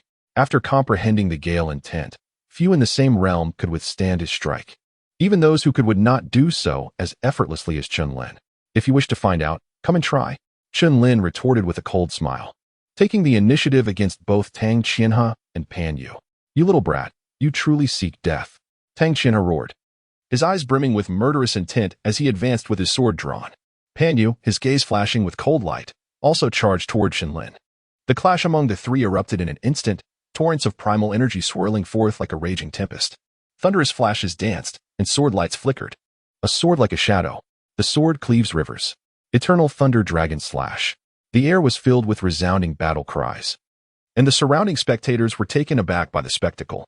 This young man, despite being in the mid-stage of the supreme path, was able to contend with Tang Qianhe and Pan Yu to such an extent. The legendary master of the demonic sword truly lived up to his reputation. Haha. Have you forgotten that Yuan Kuang and Elder Chong have yet to make their move? A derisive snicker escaped someone's lips, followed by a slow utterance. The remaining onlookers, upon hearing these words, felt their gazes darken. It was crucial to note that the two individuals who had yet to make a move were both at the pinnacle of the path to truth. With a thunderous roar, three figures simultaneously retreated, stabilizing themselves, at which point a chill washed over Tang Qianhe's face. Pan Yu's expression also grew somber. Astonished that this mid-stage practitioner of the path to truth before him could unleash such terrifying combat prowess, truly an unexpected revelation. Brother Pan, eliminate him. Tang Qianhe, sensing the peculiar gazes of those behind him, felt an inferno of rage welling up inside. Should he fail to subdue this youth, the Tianfeng Chamber of Commerce would undoubtedly become a laughingstock. Very well, Pan Yu barked coldly. In the next instant, a formidable surge of elemental energy enveloped both of them. And under the violent fluctuations, two thunderous shouts resonated forth. Burial of the yellow sand. Phantom's ghostly slash. In that fleeting moment, Tang Qianhe and Pan Yu's faces contorted into fierce grimaces as they simultaneously unleashed their battle cries. A profound force of earths will surge forth. And from the void emerged a colossal yellow sand dragon, roaring fiercely as it charged toward Chen Lin. Simultaneously, a gust of winds will burst forth from Pan Yu's sword. A gray sword light, as if summoned from the abyss, exuding a sinister aura that instilled dread in all who beheld it. The two assaults surged toward Chen Lin from opposite sides. Faced with this spectacle, Chen Lin's countenance remained icy. He brandished his long sword, and a dazzling brilliance erupted from within him. Upon witnessing this familiar radiance, the gathered crowd, including Chang Xiong and Yuan Kuang, felt their expressions stiffen. Is that the Aurora Will? Tang Qianhe shuddered, incredulous. He was certain that Chen Lin had not consumed the holy source light fruit. Pan Yu, too, was taken aback, exclaiming in astonishment. Who said one must consume the holy source light fruit to comprehend the Aurora Will? Chen Lin's words thundered in the ears of the onlookers. At this proclamation, the crowd's gazes trembled in astonishment. Some shook their heads, lamenting. This prodigious sword master possesses martial talent that may very well rival the foremost figures on the Azure Cloud rankings. With that statement, an unusual silence fell as no one dared to refute it. Tang Qianhe's expression darkened considerably for merely days prior. He had proclaimed that only by consuming the holy source light fruit could one grasp the Aurora Will. Yet, only those who had truly experienced it could comprehend the arduousness of understanding such rare wills. Now, the Chen Lin he deemed a mere insect had, without the aid of the holy source light fruit, comprehended the Aurora Will. How could he not harbor resentment? Kill. The yellow sand dragon and the ghostly sword light surged toward Chen Lin at astonishing speed, a tempest of murderous intent enveloping the arena, howling with ferocity. In the next moment, Chen Lin's cold gaze flickered, and he softly murmured, "Guidance of the immortal." As the words fell, a dazzling and boundless sword light burst forth from the demonic sword. For a fleeting moment, the world before the onlookers dimmed, only to be suddenly stirred by a tremendous wave of residual energy. Boom! The clash of sword light, akin to a raging tempest, carved a scar several hundred feet long into the ground where the three combatants had engaged, overwhelming all with its visual intensity, even from a distance. Yuan Kuang and Chang Xiong could not help but be struck with astonishment upon witnessing this spectacle. As the grand dust settled, the silhouettes of the three figures gradually emerged. Two were half kneeling on the ground, spitting blood, while one, clad in black and stained with blood, stood defiantly holding a sword. This little beast, Chang Xiong snarled, for the figure wielding the sword was none other than Chen Lin. Yuan Kuang's gaze sharpened, and in the next instant, he turned to Chang Xiong and declared, "First, eliminate this brat, and then we shall discuss the ownership of the holy source light fruit." Chang Xiong had intended to refuse, but upon seeing the condition of Tang Qianhe and Pan Yu, he grimly nodded. There are no eternal enemies, only eternal interests. At that moment, Tang Qianhe and Pan Yu were engulfed in tumultuous waves of shock, unable to comprehend how the two of them, united, still fell short against Chen Lin. Just then, Yuan Kuang and Chang Xiong arrived, standing shoulder to shoulder with them, their indifferent gazes fixed on Chen Lin. "Little beast, I must admit, you possess some degree of strength. Given more time, you would surely secure a place on the Azure Cloud rankings. Alas, today, in the face of our united front, you are left with but one path, death." Chang Xiong's expression turned vicious, shedding any earlier disdain. He was intent on unleashing his full power to extinguish Chen Lin. Otherwise, he would inevitably become the next Yuan Kuang, and at that point, his Black Dragon sect might cease to exist. Let us strike together and eliminate this child. With Chang Xiong's command, he moved first, unleashing a torrent of violent primal energy. Peak of the Dao realm. Yuan Kuang also brandished his blade, a fierce intent accompanying the robust wave of primal energy that surged forth with abandon. Tang Qianhe and Pan Yu exchanged a glance, their eyes glinting with murderous intent. Their faces twisted in rage as they advanced once more. A monumental battle was about to erupt, poised to ignite at any moment. Chapter 60. First, eliminate two. The true spectacle of 1 against 4. The spectators gazed at the lone, sword-wielding youth, a flicker of respect unwittingly surfacing in their eyes. Yet, many lamented. The cultivation of this sword master was ultimately still too low. Some sighed, believing that if given more time, Chen Lin would undoubtedly surpass these 4 opponents. However, at present, his cultivation was still significantly inferior to that of Yuan Kuang, a prodigy of the Azure Cloud rankings. Witnessing this scene, even the duel between Ouyang Mu and Tang Ying came to a halt, their gazes drawn towards the awe-inspiring battle unfolding in midair. Haha, I am eager to see how your little lover can possibly survive against the combined strength of the 4 great powerhouses. Tang Ying cast a cold smile towards Ouyang Mu, her words laced with mockery. In response, Ouyang Mu, unusually, refrained from retorting. Her gaze remained fixated on the unfolding scene. Zhu Jin and Zhu Yun shared equally intense expressions, their eyes shimmering with concern as all their hopes rested upon the young man. With a thunderous roar, a fierce clash erupted in an instant. Chang Xiong took the lead, stepping forward with an explosive surge of primordial energy that shot forth like a dazzling comet, hurtling towards Chen Lin. What appeared to be a simple strike concealed a terrifying wave of energy at the pinnacle of the Dao realm, far surpassing the earlier combined assault of Tang Qianhe and Pan Yu. Celestial guidance. Aurora will. Chen Lin let out 2 cold shouts in quick succession, and with a tremor of the enchanted sword in his hand, a dazzling beam of sword light shot forth, slicing towards the ethereal stream of elemental energy with the swiftness of a shooting star. Bang! The moment their forces collided, a visible wave of energy surged forth. The immense recoil reverberated through the sword, causing Chen Lin's right hand to tingle slightly. Yet, before he could hesitate even for a moment, Yuan Kuang's figure, wielding his blade, suddenly closed in. The air shattered with a decisive strike. Yuan Kuang smirked mockingly, his gaze locking onto Chen Lin with a glint of bloodlust. And then a flash of the blade pierced through the void like a startled swan. This strike captivated the attention of the onlookers. The fierce momentum of the blade reminiscent of a tempestuous tide, truly befitting of a prodigy on the Azure Cloud ranking. Before the blade's light even arrived, the terrifying intent of the sword had already erupted in successive bursts in midair. As Chen Lin Yuan infused his energy into the blade, he faced the oncoming strike with his sword raised defensively. Bang! The blade collided fiercely against his sword, unleashing a violent shockwave that sent Chen reeling back several dozen yards.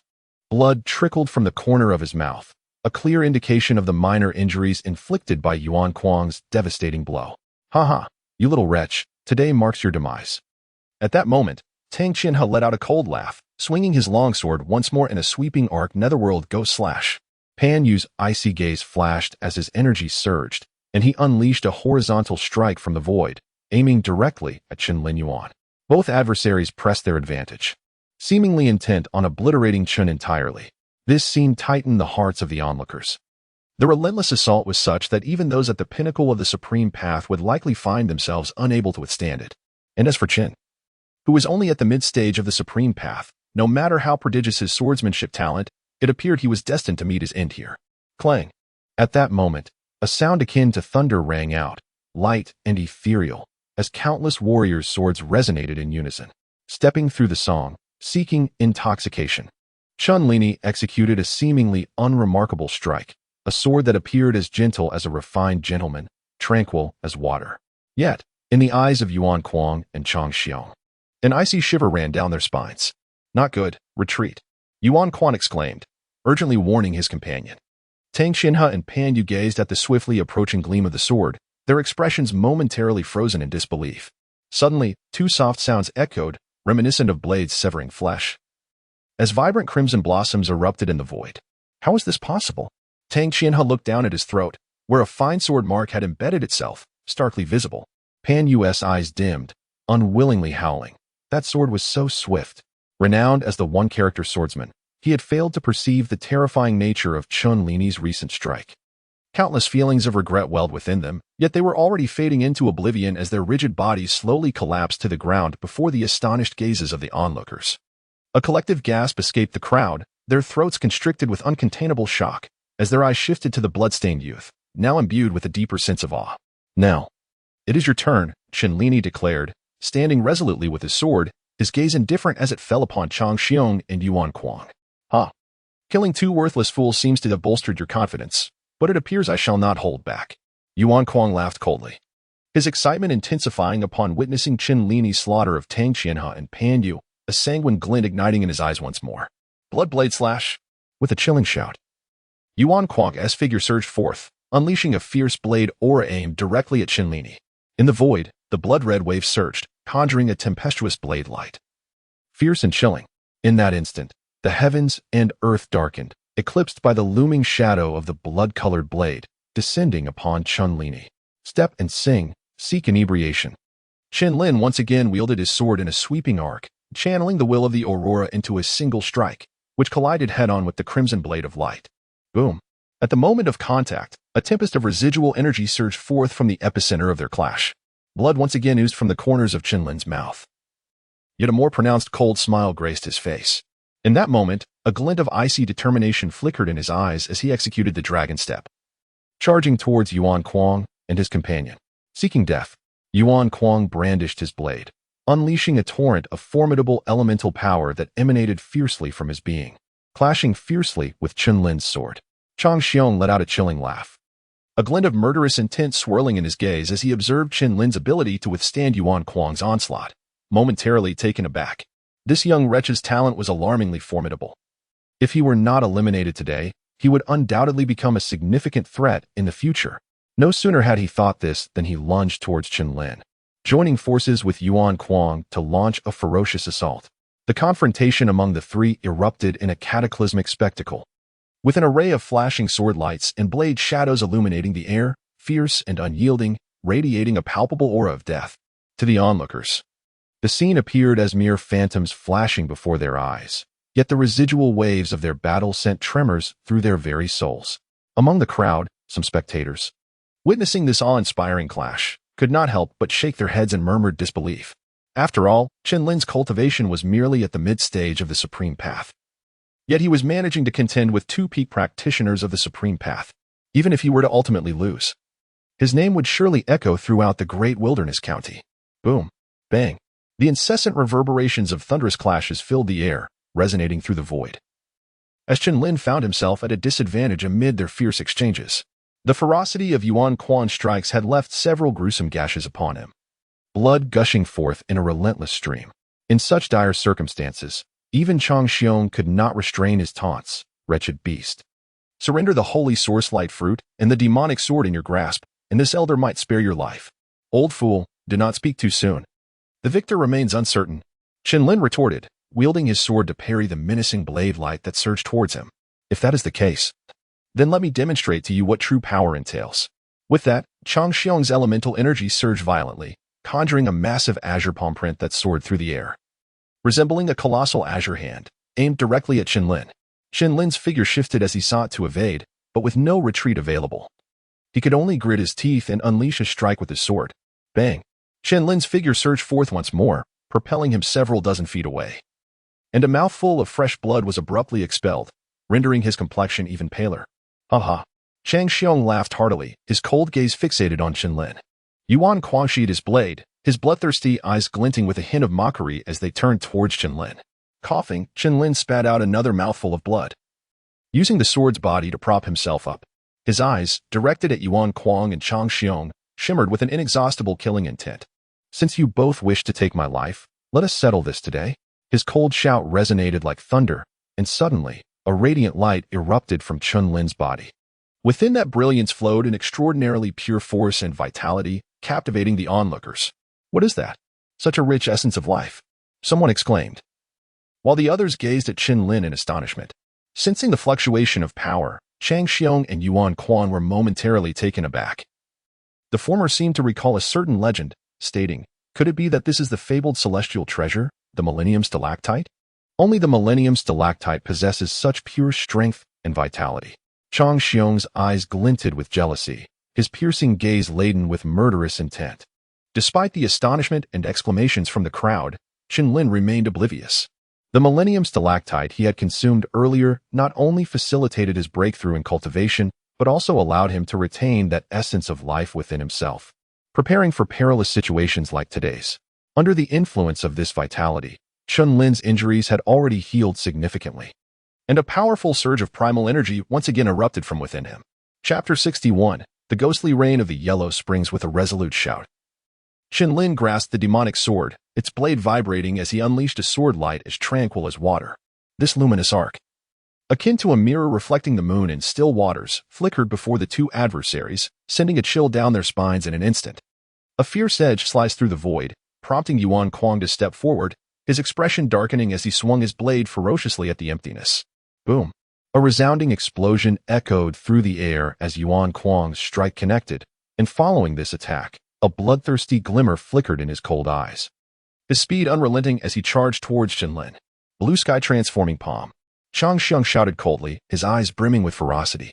Upon witnessing Yuan Kuang's assault, he too grinned wickedly and advanced. Even if your methods defy heaven, you shall meet your demise upon this ancient plane. The fierce onslaught of the duo resembled a rapid crimson tempest, enveloping Chen Lin with terrifying pressure that instantaneously radiated in all directions. Today, you shall both perish here. Chen Lin faced their simultaneous assault without a trace of fear. As his icy words fell, he suddenly exploded from his position, akin to a dragon transforming its shadow, rendering him nearly invisible to the naked eye. Boom! Bang! Amidst the resounding clashes, the onlookers beheld Chen Lin growing ever more valiant in battle, showing no signs of retreat. Moreover, the most terrifying aspect was that an aura of sword intent was continuously converging around the latter, as if preparing to soar into the heavens amidst the ongoing battle.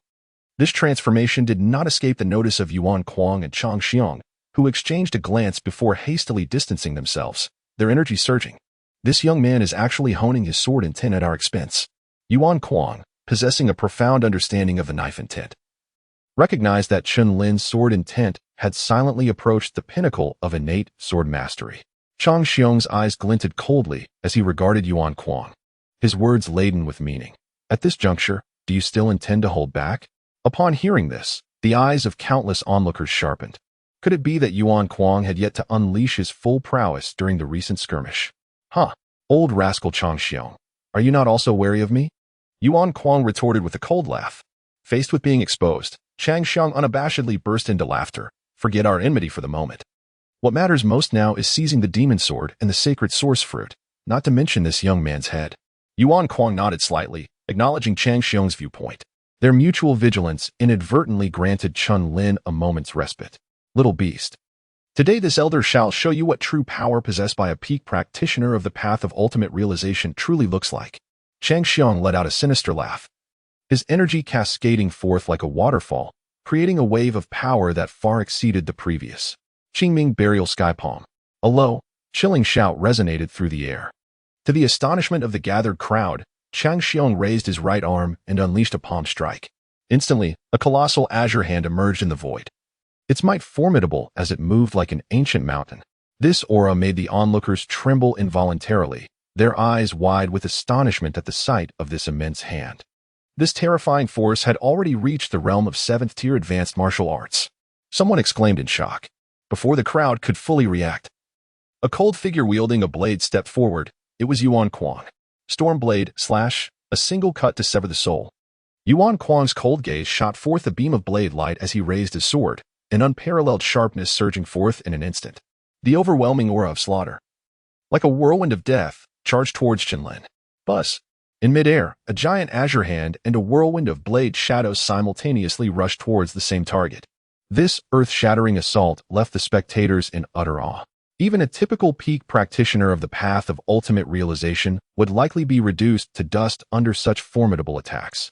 However, amidst the astonishment of the crowd, Chen Lin appeared unfazed, his expression unchanged. Standing poised in the void, his indifferent gaze swept over the two, the demon sword pointing skyward as he softly declared, "Will of the deluge." A low murmur resonated, and as his words faded, a gentle rain began to fall from the sky. The onlookers were bewildered when they cast their gazes skyward. The rain descended upon them as if it were a torrential downpour. Gradually, the deluge enveloped the crowd, and in an instant, they all felt an overwhelming, piercing energy. Wait, this rain. Retreat quickly. It is the sword energy of the torrential rain, someone in the crowd exclaimed. As the words echoed, the assembled bodies trembled. The rapidly descending rain transformed into sharp sword energies, creating an inescapable sensation. In the heart of the battle, Chang Xiong and Yuan Kuang were already shrouded by the torrential rain, the terrifying downpour striking fiercely against the protective barrier of their vital energies. This young man has actually comprehended the will of the torrential rain. Yuan Kuang gritted his teeth.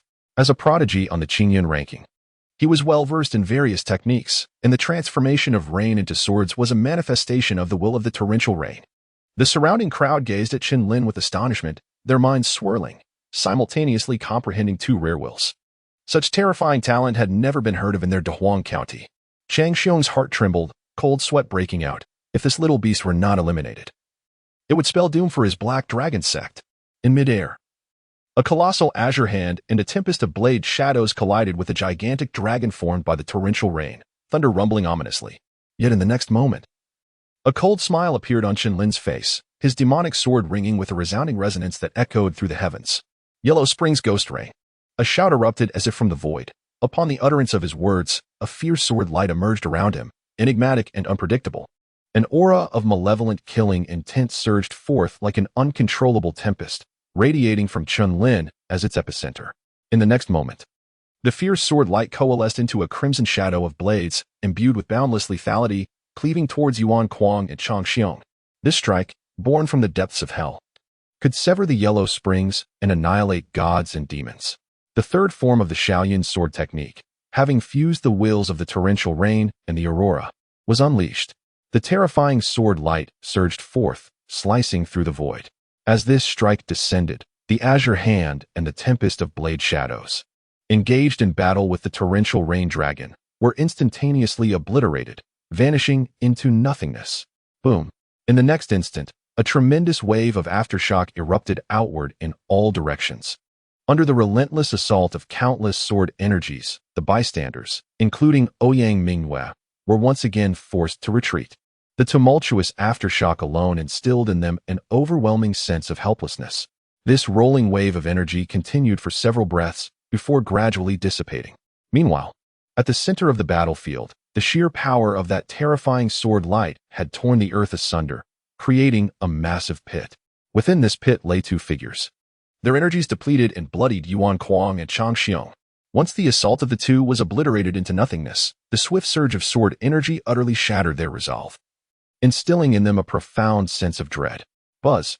Before anyone could react, in the fleeting span of a breath, A figure wielding a sword darted directly towards Yuan Kuang and his companion. "Do you intend to kill me?" Yuan Kuang gazed at the encroaching Chen Lin, his eyes betraying an uncontrollable fear. "When you led the calamity eastward, forcing us four to separate, it was you, Yuan Kuang, who set in motion the chain of events that led to the Zhu siblings being captured by that scoundrel Tang Qian'a." Chen Linson opened his mouth, a murderous intent emanating from his eyes, as if it might overflow. He vividly recalled how the esteemed prodigy before him had embarked on this path of inevitable demise. "Rest easy," Chen Lin sneered. The demonic sword swept through the air, and Yuan Kuang's gaze filled with terror as he attempted to plead for mercy. However, all that met him was a fleeting glimmer of the sword. With a soft thud, a bloodied head spun through the air, landing squarely before Chang Xiong, whose eyes widened in disbelief as Yuan Kuang's defiant gaze remained fixed ahead. Witnessing this scene, Chang Xiong trembled, and then, with a look of sheer horror, turned to Chen Lin, exclaiming, "Brother Chen, if you spare me, I shall erase all grievances between the Black Dragon sect and you from this moment forth." Chen Lin raised his gaze, observing Chang Xiong with keen interest, and remarked, "Is that so?" "Indeed, I am the Grand Elder of the Black Dragon sect, and all matters within the sect are subject to my decree. As long as you spare my life, I assure you that it is a promise I shall honor." Chang Xiong hastily responded, his eyes filled with dread, his body trembling. Faced with the specter of death, the elder's usual demeanor had been cast aside. All he desired was to return to the Black Dragon sect, rally the disciples, and eliminate this wretched Chen Lin, the fleeting glimmer of murderous intent. What Chang Xiong believed he concealed adeptly was utterly transparent to Chen Lin's formidable spiritual perception. With a gentle smile, Chen Lin replied, "Since Elder Chang has expressed such sentiments, I shall naturally acquiesce." Upon finishing his words, he turned to walk away. Witnessing this, Chang Xiong's expression brightened, seizing the moment when Chen Lin was unguarded. He prepared to strike with a thunderous blow. Clang! Just then, a sudden sound of a sword resonated through the air, as a violet sword light swiftly sliced through Chang Xiong's throat. With a splash, the blade passed, and a spray of blood burst forth. As he stared at Chen Lin's retreating figure, Chang Xiong's eyes widened in disbelief, a reluctant whimper escaping his lips as his body fell stiffly to the ground. Blood pouring forth.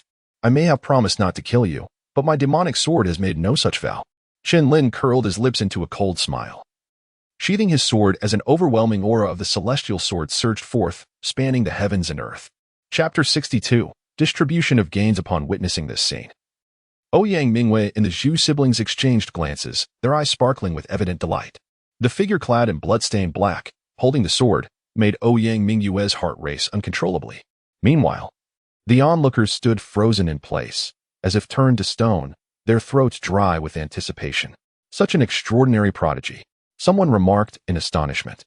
With a cultivation base at the mid-stage of the Dao realm, he had defeated the combined forces of Yuan Kuang and Chang Xiong. This individual was far from ordinary. An elder martial artist in the crowd spoke, his eyes gleaming with insight, and notably, no one dared to refute his words. Today's battle would swiftly reverberate throughout the great wilderness county and even the entire Qingyun Empire. After all, when Chen Lin felled Yuan Kuang, it was already evident that his strength ranked him among the top 100 on the Qingyun list. The crowd's expressions turned solemn. Every young martial artist who ascended the Qingyun list was a prodigy of exceptional talent. Those at the forefront of the list were often referred to as true dragon talents. In the hearts of the people, Chen Lin was now seen as a contender for a high rank on the Qingyun list. Disregarding the astonished and horrified gazes directed at him, Chen Lin seemed unfazed, merely retracting his demon sword and gazing towards another fierce battle in the distance. Boom! The clash of sharp sword lights erupted, albeit on a smaller scale than before. When he turned his gaze, he saw Ouyang Mingyue's long sword shoot forth with piercing brilliance, unleashing a radiant beam of sword light. Buzz! The sword light tore through the air, a resounding roar echoing in the void. The sword intent carried by this strike had evidently reached the pinnacle of half-step innate sword intent.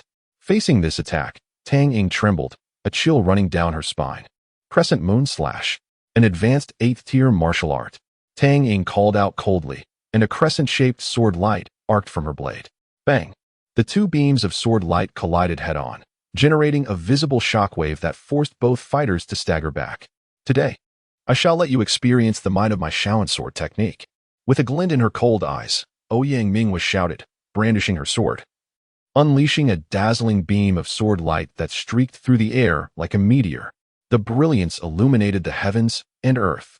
Sensing the sharpness of the strike, Tang Ying gritted her silver teeth, unleashing her full power in a desperate counterattack. Boom!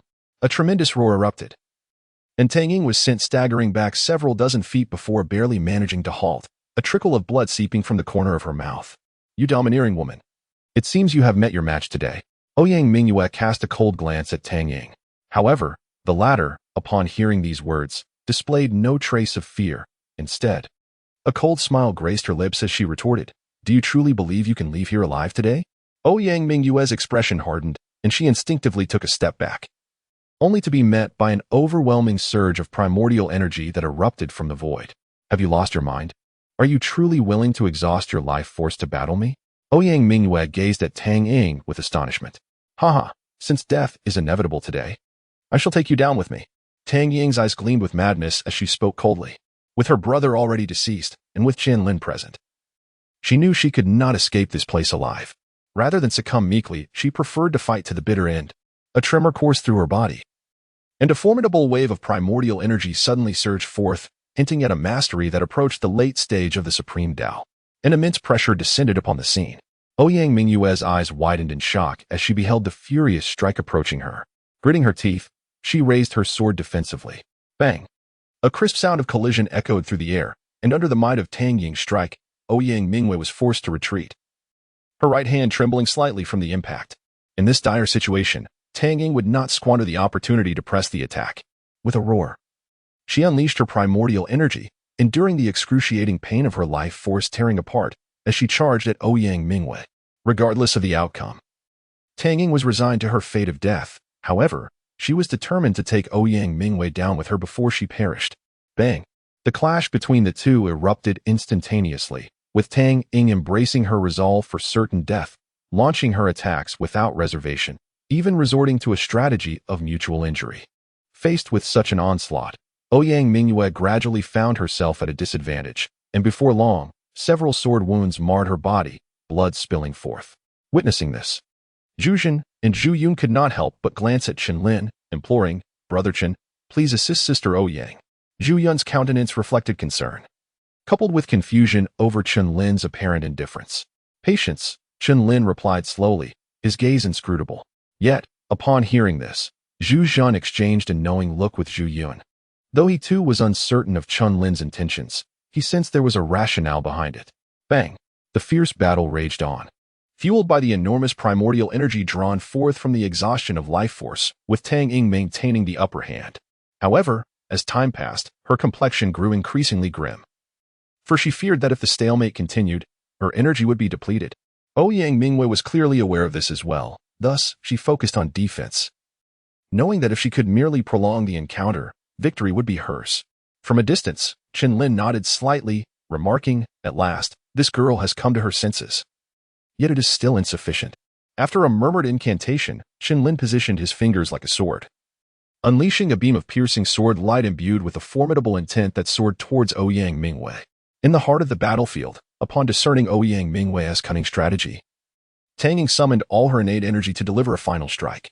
A terrifying storm of sword chi surged through the air, the power of this strike nearing the pinnacle of the Tao. Faced with this onslaught, Ouyang Mu, her complexion ashen, felt an acute sense of impending doom. At this critical moment, a dazzling sword light suddenly reflected before her, emanating a profound and sentient consciousness. This was not merely the half-step sword intent. It was the true innate sword intent. As her heart quaked, Ouyang Mu was momentarily stunned. When she regained her composure, an overwhelming brilliance surged forth from the sword light. With a piercing sound, the sword light cleaved through the void, leaving a trail of resplendent crimson. In disbelief and horror, Tang Ying glanced at her throat, where a conspicuous gash was evident. Under the influence of genuine innate sword intent, nothing was deemed impossible. Ouyang Mu shook her head and smiled, choosing not to linger on the moment. In that fleeting instant, she had grasped the intricate essence of complete innate sword intent, transforming the formless into form, and the unperceived into the sentient. This spark of enlightenment allowed Ouyang Mu to break through her limitations. Indeed, the sound of footsteps echoed as Chen Lin and the Zhu siblings approached with measured strides. "My innate talent for swordsmanship undoubtedly surpasses that of ordinary individuals," Ouyang Mu haughtily declared, though her cheeks flushed slightly afterward. It seemed that the talent she prided herself on paled in comparison to this insufferable individual. Moreover, the sword light imbued with intent had originated from him. With this thought, warmth spread through her heart, and her expression shifted subtly. Noticing the change in her gaze, Chen Lin swiftly diverted the topic, saying, "There are less than a few days left until the martial competition in Tianyang County. You should hasten your comprehension of the radiance intent." As his words concluded, Chen Lin retrieved a sacred source light fruit from his storage ring and presented it to Ouyang Mu. Upon hearing this, Ouyang Mu's countenance grew serious. Despite her current prowess enabling her to contend with those at the pinnacle of the Tao, she knew that Ling Yamo from the Jiuyang Palace and Luo Feng from the Butcher Alliance would not remain idle in these 2 months. Against these two, she held no absolute confidence of victory and could only rely on the sacred source light fruit to grasp the radiance intent. Brother Zhu, this is a drop of millennium stalactite, capable of healing your injuries. After a moment of contemplation, Chen Lin produced the last drop of millennium stalactite and presented it to Zhuzhen. Upon hearing this, Zhuzhen's body trembled slightly. As the leader of the Huiyun Chamber of Commerce, he was well aware of the illustrious reputation of the millennium stalactite, which could be deemed priceless. To Chen Lin's astonishment, he willingly offered such a precious spiritual object. Tears welled in Zhuzhen's eyes as he half knelt on the ground, saying, "Brother Chen, there is no need for further words. Is this not the best outcome?" Chen Lin understood well that, due to Zhu Yun, Zhuzhen was often compelled by circumstances beyond his control. From this moment forth, Zhu's life would be Chen's to command, ready to face any peril at his behest. With his vendetta avenged, Zhu Zhen now sought nothing more. In the next moment, Chen Lin approached Zhu Yun, presenting a sacred source light fruit, and said, "Miss Zhu, this sacred source light fruit will greatly aid your spirit." Zhu Yun's beautiful eyes sparkled with concern as she hastily replied, "Brother Chen, you have already saved both me and my brother. We are unable to repay such kindness. I cannot accept the sacred source light fruit." Chen Lin smiled and remarked, "It appears that Miss Zhu does not consider me a friend." "No, Brother Chen." Zhu Yun quickly waved her hand, her eyes filled with panic.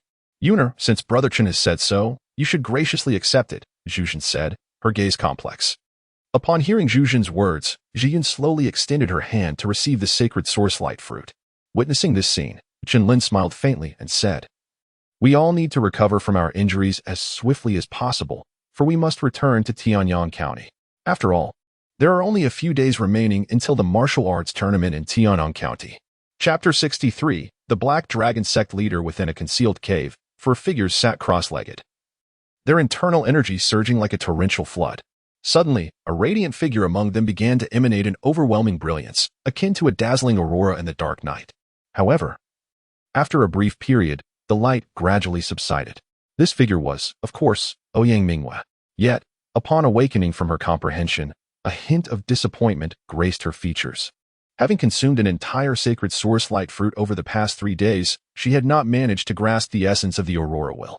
Chen Lin observed this scene and gently remarked, "The Aurora Will is even more elusive than the sword intent, making it more challenging to comprehend. But you have not fully grasped it yet. I believe you have begun to understand its significance. I am confident that you will achieve comprehension in the near future." As he spoke, a surge of formidable energy flickered briefly, indicating that his cultivation had once again advanced. A single sacred source light fruit had propelled him from the mid-stage to the peak of the mid-stage within the ultimate realm. Moreover, his understanding of the Aurora Will had deepened further. This signified a notable enhancement in his combat prowess, should he face Yuan Kuang again, who possesses peak cultivation in the ultimate realm. Victory would likely come with greater ease. Seeing this, Ouyang Mu smiled bitterly, her gaze turning peculiarly towards Chen Lin. For now, she truly comprehended the feelings of Tang Qianhe. In terms of talent, she felt utterly overshadowed. Boom. At that moment, both of them turned their attention to Zhu Zhen, who had been diligently cultivating. His body trembled slightly, and his internal energy began to stir restlessly.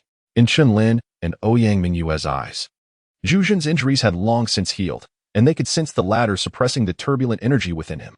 Boom. In the next instant, Zhu Zhen's eyes abruptly opened, a glimmer of brilliance flashing through them. As his body shook, a powerful, dragon-like energy surged forth. He had reached the late stage of the ultimate realm. Clenching his fists and feeling the surge of newfound power, he was filled with joy. "Brother Chen, your immense kindness leaves me with no means to repay." Zhu Jun expressed gratefully as he looked towards Chen Lin. Chen Lin shook his head with a smile, acknowledging Zhu Jun's breakthrough. Although the effects of the Millennium Stalactite were significant, the majority of his strength stemmed from his profound foundation. It seemed that Zhu Jun had lingered in the mid-stage of the ultimate path for quite some time. However, as Chen Lin pondered for a moment, a surge of powerful soul energy suddenly rippled through the cave. Zhu Yun. The trio turned their gazes in unison, only to behold the petite girl, who now radiated a brilliant white light, an indication of the manifestation of her soul energy. After consuming the sacred source light fruit, her soul energy level had advanced once more. The classification of soul energy levels differs from that of martial arts, distinguishing only between minor success, major success, and perfection. Chen Lin discerned at a glance that Zhu Yun had indeed ascended to the pinnacle of soul mastery. "Brother, Chen Deji," Zhu Yun exclaimed, emerging from her cultivation. Her eyes meeting those of Chen Lin and the others, her cheeks flushing with a hint of embarrassment. Zhu Jun, her brother, could easily perceive his sister's sentiments. He couldn't help but sigh inwardly. If it were anyone else, he would feel they were unworthy of his sister. However, in the case of Chen Lin, he pondered with a bittersweet smile. Since everyone has reaped their rewards, it is time for us to return to Tianyang County. Chen Lin slowly began to speak, noting that the month had come to an end. If all went as expected, it was now time for the martial arts competition in Tianyang County. However, since the organizer was the county magistrate Ouyang, it was likely that the event could be postponed by a few days. Thus, he and Ouyang Mu needed to return to Tianyang County immediately. Upon hearing this, Zhu Jun's expression turned serious as he said, "Brother Chen, the Huiyin Chamber of Commerce now consists solely of my sister and me. In the past, my only motivation for living was vengeance. However, with Tang Qianhe now dead at your hands, and our lives saved by you, if you do not mind, allow me and my sister to accompany you." Zhu Jun's gaze was earnest, and beside him, Zhu Yun stepped forward, looking at Chen Lin with gratitude in her eyes. This scene surprised Chen Lin somewhat, prompting Ouyang Mu to laugh and say, "Why on earth would you refuse? Let Brother Zhu and Little Yun accompany us back to Tianyang County." Seeing that Chen Lin remained silent, Ouyang Mu, unconcerned with his hesitation, declared, "You shall come home with me. In Tianyang County, I will look after you." Upon witnessing the scene, Chen Lin shook his head with a smile, choosing to say no more. However, just before his departure, he called out to Zhu Jun. And the two engaged in conversation for a brief moment, after which Zhu Jun, with a slightly furrowed brow, nodded in acknowledgement. "What were you discussing?" Ouyang Mu inquired. Raising an eyebrow, Chen Lin smiled faintly and said, "I shall not tell you. This young lady is not inclined to listen." Ouyang Mu pouted. And seeing that Chen Lin remained tight-lipped, she decided not to press further. "Brother Zhu will not be returning with us to Tianyang County. He is headed elsewhere." Chen Lin spoke in a solemn tone. Upon hearing this, Zhu Yun could not help but furrow her brows, yet Chen Lin reassured her with a smile. With Brother Zhu's current strength, it is unlikely he will encounter any peril. Zhu Yun cast a glance at Zhu Jun, seemingly searching for something in his eyes, yet found nothing of significance.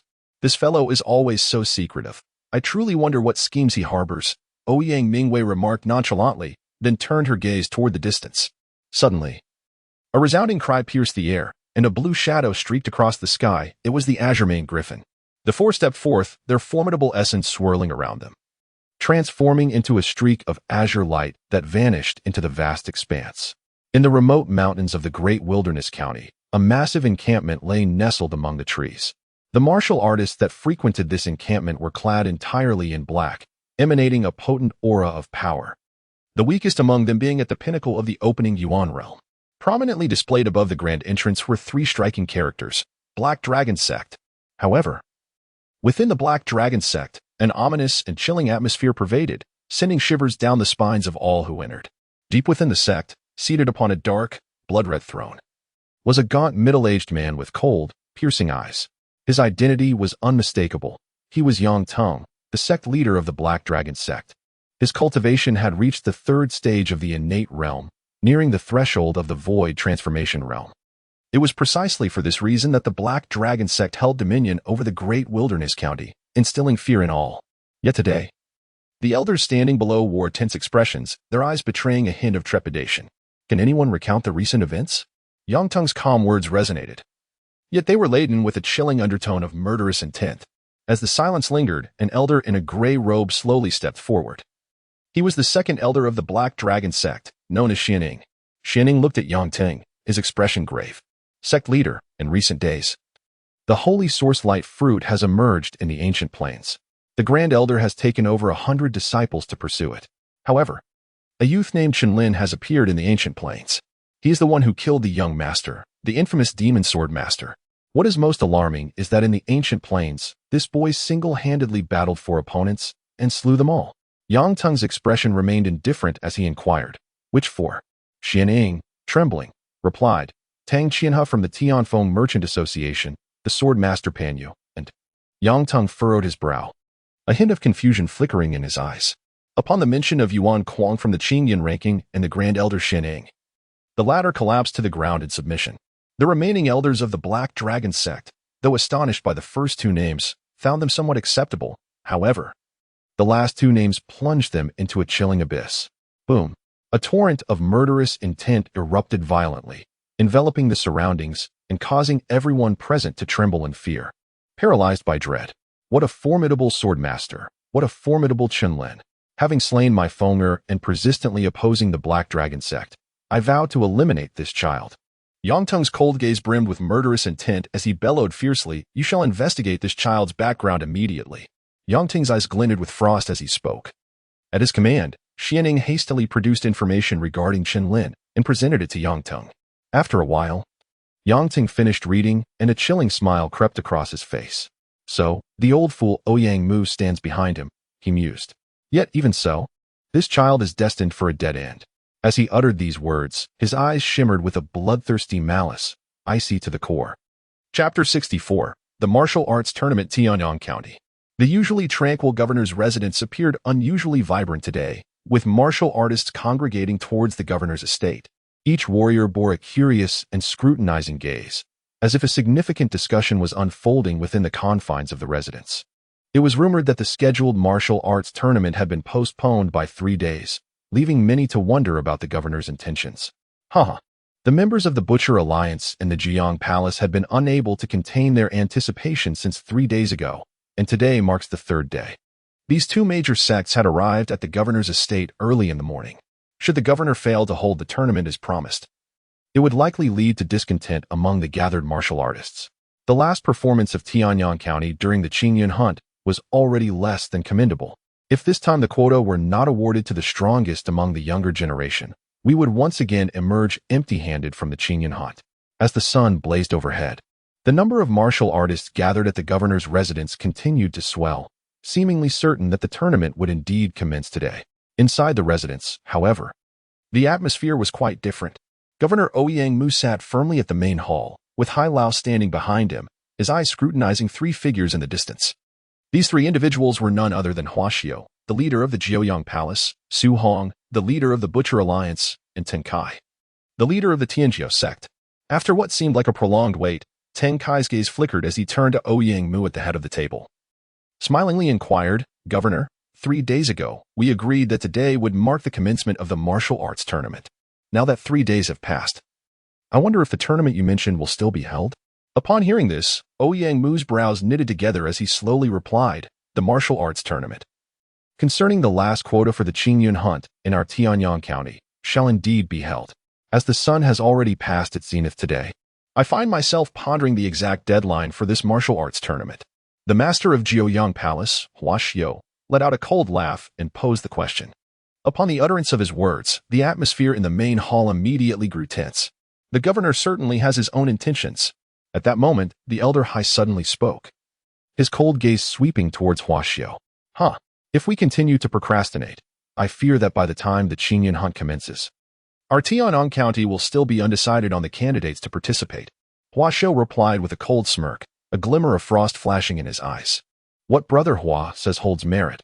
I have long heard that the governor has a beloved daughter of exceptional talent, and it is likely she intends to partake in this tournament. Why not let her compete against our useless lad from the Butcher Alliance?" Su Hong, the muscular leader of the Butcher Alliance, remarked with a glint of brilliance in his eyes as he smiled at Ouyang Mu. Upon hearing this, Ouyang Mu's expression shifted slightly. At this juncture, how could he be unaware that these 3 had been well prepared? However, thinking of Ouyang Mingwei only deepened his despair. The events of the ancient plain had already reached Tianyang County a fortnight ago. At that time, Chen Lin and Ouyang Mingwei had been driven into the ice lake by the Grand Elder of the Black Dragon sect, Changxiong, and subsequent news had yet to arrive, which was a cause for concern. Moreover, what troubled him most was that both Ling Imo of Jiuyang Palace and Luo Feng of the Butcher Alliance had recently advanced in their cultivation, now reaching the late stage of the ultimate realm. Even if Ming Yue were to arrive, there would be no necessity for her to battle. Upon this realization, a bitter smile crept across Ouyang Mu's lips as he gestured behind him. Elder Hai, understanding the governor's intentions, could not help but widen his eyes in surprise. Issue the order. Even if Chen returns, it cannot alter the final outcome. Ouyang Mu spoke slowly. At the conclusion of his words, both Hua Xiu and Su Hong's faces brightened, while Tung Kai remained indifferent, merely allowing a cold smile to flit across his lips. After all, Tian Kai sect already had a Yin San, who ranked 101st on the Qingyun list, possessing his own exclusive spot. However, neither Jiuyang Palace nor the Butcher Alliance had any prodigious disciples on the Qingyun list. Their final hope lay in this martial arts tournament. Approximately an hour later, the figures of Ouyang Mu and the other two appeared in the Qingshi Square of Tianyang County.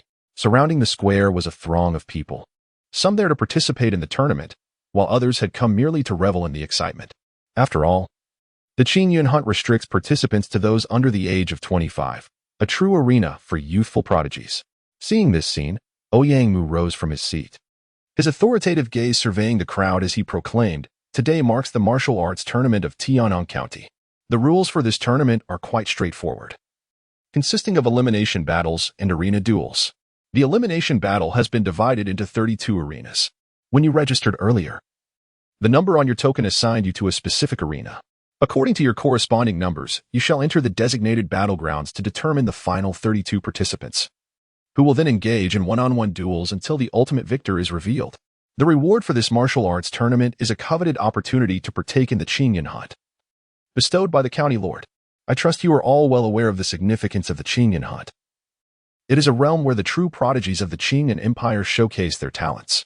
Should your innate abilities be sufficiently formidable, and if fortune smiles upon you as you ascend the Qingyun rankings, you shall become a renowned figure, revered across Qingyun. Therefore, I urge each of you to unreservedly display your prowess and gifts during this competition. Youth is synonymous with pride. Who would willingly settle for the role of a mere supporting character?" Ouyang Mu's words resonated through the air like a solemn bell, causing a subtle tremor in the eardrums of the audience. A surge of passionate fervor coursed through their hearts, reminiscent of a mighty tide. Following this exhortation, many clenched their fists, their elemental energy surging, and after casting a glance at their token numbers, they soared towards their respective arenas. With a flurry of movement, figures infused with elemental energy erupted from their positions, akin to locusts sweeping across the land. This scene prompted a silent nod of approval from Ouyang Mu. Yet his gaze dimmed slightly as he recalled the image of Ouyang Mingyue. Just then, the usually indifferent Elder Hai abruptly directed his gaze into the distance, as if he had spotted a familiar azure silhouette. "County Lord," Elder Hai exclaimed, and upon confirming the figure in the void, he joyfully announced, "The young lady and Chen Xiao have returned." At these words, Ouyang Mu's body trembled, and he followed Elder Hai's gaze, witnessing a cherished figure descending from the back of a blue-maned griffin. Mingyue. Before him stood Ouyang Mingyue, accompanied by two figures, Chen Lin and Zhu Yun. As for Zhu Jin, after receiving Chen Lin's instructions, he had parted ways with the trio during their journey, recalling the events of the past month. Ouyang Mingyue felt a surge of emotion, her eyes brimming with tears as she leapt into Ouyang Mu's embrace, feeling the familiar presence in his arms. Ouyang Mu affectionately ruffled Ouyang Mingyue's hair, offering a bittersweet smile. "It's a relief to see you safe." He then turned his gaze towards Chen Lin, expressing his gratitude with a smile. "Thank you, Chen Xiu." Chen Lin smiled faintly and remarked, "The events of the past month are indeed difficult to articulate, yet fortunately, we did not miss the final martial arts tournament." The tournament revealed that Mingyue's cultivation had reached the mid-stage of the supreme path. Both Ouyang Mu and Old Hai's expressions hardened, their eyes reflecting profound astonishment. Indeed, this young lady not only experienced a breakthrough in her cultivation but also made significant advancements in her sword intent. Chen Lin spoke in a composed manner. Ouyang Mu, however, gazed at Ouyang Mingyue in disbelief, only to find her cultivation aura remarkably stable, which eased his worries.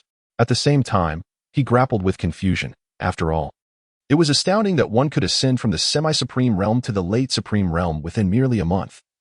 and transition from a half-formed sword intent to a complete innate sword intent. Had he not witnessed it with his own eyes, Ouyang Mu would have found it hard to believe. Nonetheless, the occurrence of such a phenomenon in his own daughter stirred a tumult of emotions within him. Old Hai. Quickly arrange a numbered token for Mingwei. Suppressing his thoughts, Ouyang Mu hastily instructed Old Hai. The latter promptly complied. Recognizing the urgency of allowing Ouyang Mingwei to enter the battlefield without delay, child, both Ling Yamo and Luo Feng have also made breakthroughs in their strength. If you encounter them, conceding is an option, Ouyang Mu advised. However, Ouyang Mingwei paid no heed. Instead, she smiled gently and declared, Father, just watch how I teach those arrogant fellows a lesson. Ouyang Mu let out a wry smile. Then he and Chen Lin took their seats on the high platform, observing the battles unfolding across the 32 arenas from their elevated vantage point. This scene did not go unnoticed by Hua Xiao, Su Hong, and Teng Kai, who fixated on Chen Lin's figure, their gazes subtly imbued with a hint of malice. Are the three of you here to share a cup of tea? Chen Lin turned, a cold smile gracing his lips.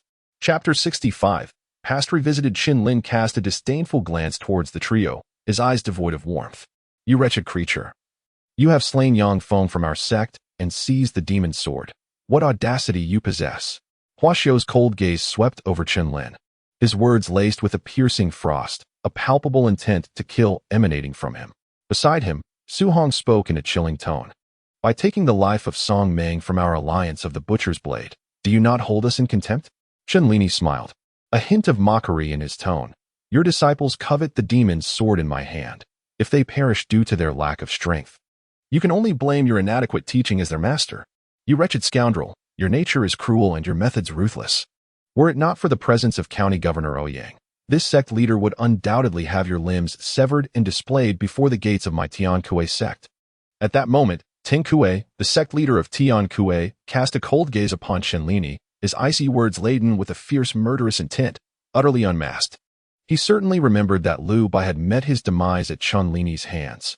Lu Bai was a prodigious disciple, nurtured by Tian Kue's sect for many years, second only to Yen Sun. Upon receiving the news of Lu Bai's death, he found it nearly impossible to accept the reality. Hearing the words exchanged among the three, Chen Lin exhibited no signs of fear. Rather, a smirk graced his lips as he replied, Since you are aware that the county governor is present, why waste breath on such trifles? You. Hua Xiao, upon hearing this, nearly choked on a mouthful of blood, pointing at Chen Lin, yet found himself at a loss for words. Teng Kue's lips curled into a cold smile, maintaining his composure as he remarked, I hope you can still find amusement later. The threatening undertone in his words caused Chen Lin's gaze to sharpen. Today is the martial arts tournament. Should any trivial matters disrupt its proceedings, the county governor shall not be lenient. Ouyang Mu naturally overheard the conversation among the four and directed his cold gaze toward Hua Xiao and the others. Feeling a powerful aura locking onto him, Hua Xiao's expression shifted, astonished as he glanced toward the distant battlefield. As for Teng Kue, a flicker of surprise crossed his eyes. The fleeting wave of energy had even stirred a twinge of trepidation within him. It must be noted that his cultivation had already reached the brink of the virtual realm. Clearly, this county governor Ouyang is indeed as rumored, having attained the true virtual realm. The four of them then turned their attention to the battlefield ahead.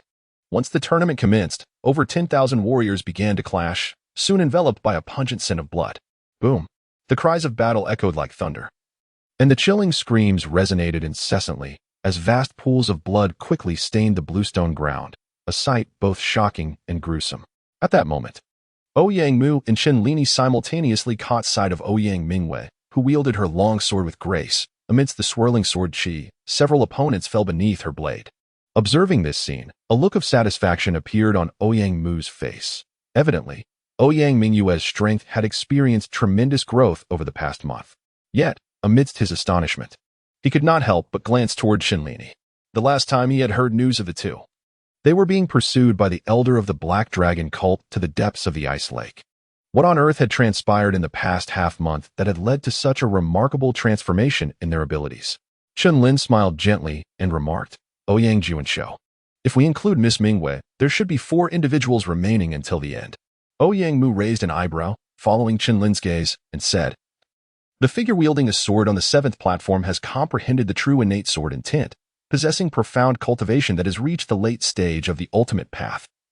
That is Ling Yamo from the Jiuyang Palace. On the 8th platform, the robust figure wielding a long knife hails from the Butcher Alliance, named Luofeng, whose cultivation is also at the late stage of the ultimate path. As for the 9th platform, it is Ling Yin from the Yinshan Hall. Ouyang Mu glanced towards the direction of the Yinshan Hall and spoke slowly.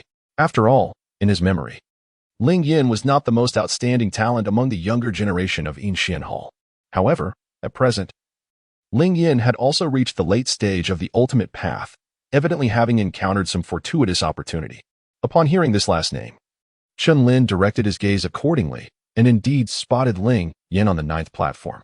Yet, he soon shifted his attention to the position of the Yinshan Hall, where he beheld a middle-aged beauty standing at the forefront, her every gesture exuding captivating charm that drew attention.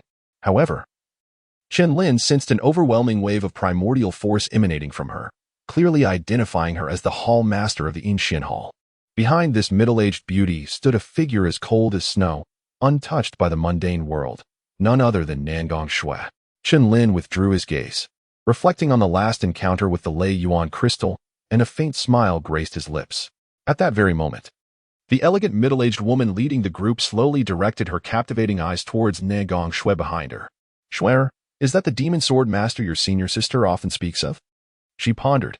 Upon casting a glance at the young man in black atop the platform, Nangong Shui's eyes flickered, and she affirmed, "It is he." The woman, witnessing this exchange, smiled and remarked, "I fail to see what sets this lad apart." Nangong Shui remained silent, refraining from rebuttal, recalling that her senior sister Ling Yin had uttered similar sentiments before. Amidst their conversation, the elimination rounds of the martial arts tournament gradually drew to a close, leaving only 32 contenders on the stage. Meanwhile, Ouyang Mu, positioned at the 10th arena, effortlessly dispatched the last warrior who had reached the threshold of half-step to the Dao realm with a mere flicker of her sword intent. Ling Mo, observing this scene, could not suppress a derisive laugh, stating, "So, she possesses some degree of strength, yet it pales in comparison to my own qualifications for that coveted spot." "Huh, Ling Mo, spare the intimidation for the young lady. Perhaps she is merely here for amusement. If you wish to secure your position, you must first contend with me," Luofeng declared, wielding his long blade, cleaving a mid-stage Dao realm warrior in two, blood splattering across his visage in a gruesome display. "If you seek death, then come forth," Ling Mo retorted, standing with his hands clasped behind him, sword resting at his back, a glint of disdain crossing his eyes. However, in the next instant, a familiar silhouette caught his attention, his pupils narrowing as he exclaimed, "Is that you, Ling Yin? Have I disappointed you? Yet, I have awaited this day for 3 long years, each day filled with a desire to rend you to pieces." Ling Yin replied with a gentle smile. Despite the murderous intent evident in her words, her countenance remarkably serene. As the crowd listened to their exchange, confusion swept over them. However, upon closer examination of the names mentioned, they finally discerned a hint of the unusual. Chen Lin also raised an eyebrow and said, "Governor, could it be that these two share a deeper connection?" Ouyang Mu scrutinized Ling Yin closely, then slowly nodded and replied, 3 years ago, the Ling family was a prominent clan in Tianyang County. At that time, the two were as close as siblings. However, one fateful day, news spread that the Ling family had unearthed the Yin-Yang totem, a treasure embodying the will of raging fire. Once this revelation emerged, warriors from all corners coveted the Yin-Yang totem. In that tumultuous moment, Ling Mo, driven by greed for the totem, murdered the head of the Ling family and subsequently allied himself with the Zhejiang Palace. Upon learning of this betrayal, Ling Yin was consumed by a furious wrath, yet, due to her insufficient strength, she proved no match for Ling Mo and was compelled to join the Yinshan Hall, biding her time for revenge. Little did they expect that 3 years later, they would encounter each other once more at this martial arts tournament. Chen Lin was taken aback and asked, "Is this so-called head of the Ling family, Ling Jias, the father of Ling Mo?" Ouyang Mu shook his head and replied, "Not at all. Ling Mo was adopted by the head of the Ling family when he was a child, so he can only be considered a foster son. Nevertheless, it is astonishing that Ling Mo could ruthlessly take the life of the Ling family head for the sake of a yin-yang totem, showcasing a heart of unimaginable cruelty and ruthlessness." Chen Lin inwardly clicked his tongue, reflecting that Ling Mo was indeed a beast. To kill his own foster father for the sake of a treasure, such a person truly ought not to exist in this world. With this thought, Chen Lin's gaze towards Ling Mo turned as cold as frost. As the second stage of the martial arts competition commenced, the arena battles began, with pairs drawn by lot until the ultimate victor was determined. Hai Lao stepped forward, his voice resonating through the air. Following his announcement, countless spectators turned their eager eyes towards the final 32 individuals, from whom the strongest of the younger generation of Tianyang County would emerge. Chapter 66, Confrontation of the Final Four. A wave of exuberant cheers erupted, and the 32 individuals standing on the stage wore expressions of pride, though their eyes betrayed a significant gravity. For those remaining on the platform were no ordinary contenders. Indeed, most of them cast wary glances towards Ling Mo and Luo Feng. The prowess of the two was regarded as the most formidable among the crowd, making them the adversaries that others least desired to encounter in the ensuing draw. The drawing commenced. Hai Lao's voice echoed, causing a ripple of anticipation among the onlookers. A cold smirk danced across Ling Mo's lips as he approached the first arena after the draw. Luo Feng followed closely behind, but upon seeing the number assigned to him, his brow furrowed slightly, and he turned towards the second arena. "Seems your fortune is still favorable," Ling Mo remarked, standing with his hands clasped behind his back, a disdainful smile gracing his features. Luo Feng, his garments stained with blood, felt a surge of bloodthirsty madness at Ling Mo's scornful words. "I hope you can maintain such confidence when the time comes," he retorted, upon witnessing the distribution of the two across the first and second arenas. The remaining competitors trembled slightly, gritting their teeth as they approached the draw.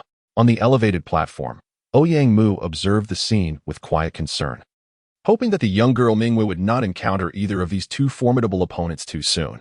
Chen Lin appeared at ease, unperturbed as he remarked, "It is an inevitability that we shall encounter it sooner or later, and it shall undoubtedly be a fierce battle." Ouyang Mu turned to Chen Lin and inquired, "Might you discern something, young friend?" Chen Lin smiled and said, "The strength of Ling Mo should surpass what has been displayed thus far." Ouyang Mu, taken aback, cast a deep glance at Ling Mo and inquired, "What brings you to such a conclusion, young friend?" Chen Lin chuckled softly, feeling his paramount.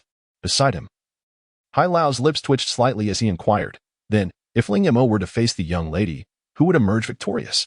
Ouyang Mu also turned to Chen Lin, his eyes reflecting a hint of inquiry. If Chen Lin's assertion held true, a confrontation between Ouyang Mingyue and Ling Mo was inevitable. Under their scrutiny, Chen Lin smirked and replied, "I believe Miss Mingwei would prevail." Both Ouyang Mu and Hai Lao were taken aback. However, deep down, they held a different opinion. Despite Ouyang Mingyue's significant enhancement in strength, her chances against the late-stage Ji Dao realm Ling Mo appeared exceedingly slim. Boom. Just as the trio conversed, the climactic battle on the arena had commenced. On the first platform, Ling Mo regarded his opponent with a cold smile. Clang. The sound of swords clashing echoed as a sharp blade illuminated the air, followed by a dazzling spray of blood. One sword. Another sword. The onlookers were momentarily stunned, their eyes wide with astonishment. Until this point, no one had managed to compel Ling Mo to draw a second sword. Witnessing this scene, Luo Feng on the second platform was jolted, a surge of yuan force erupting from him as he infused it into his blade, executing a horizontal slash. Boom. With a fierce strike, blood gushed forth, and limbs were sent flying. Another decisive blow. Observing Luo Feng's battle, the crowd gasped in surprise once more. On the high platform, Hua Xiao and Su Hong, upon witnessing this, were quite pleased as they stroked their beards. On the third platform, Ling Yan's swordsmanship shimmered, engaging in fierce exchanges until she seized the opportune moment, unleashing a frigid beam of sword light that sent her adversary hurtling away. "Thank you." The warrior, spewing a trickle of blood, cast a grateful glance at Ling Yan before departing, fully aware that had she not shown mercy, his life would have been in grave peril. On the fourth platform, Ouyang Mingyue triumphed. On the first platform, Ling Mo emerged victorious. On the second platform, Luo Feng claimed victory. On the third platform, Ling Yan was victorious. In this series of encounters, all four had vanquished their respective opponents, successfully standing at the pinnacle. Hiss.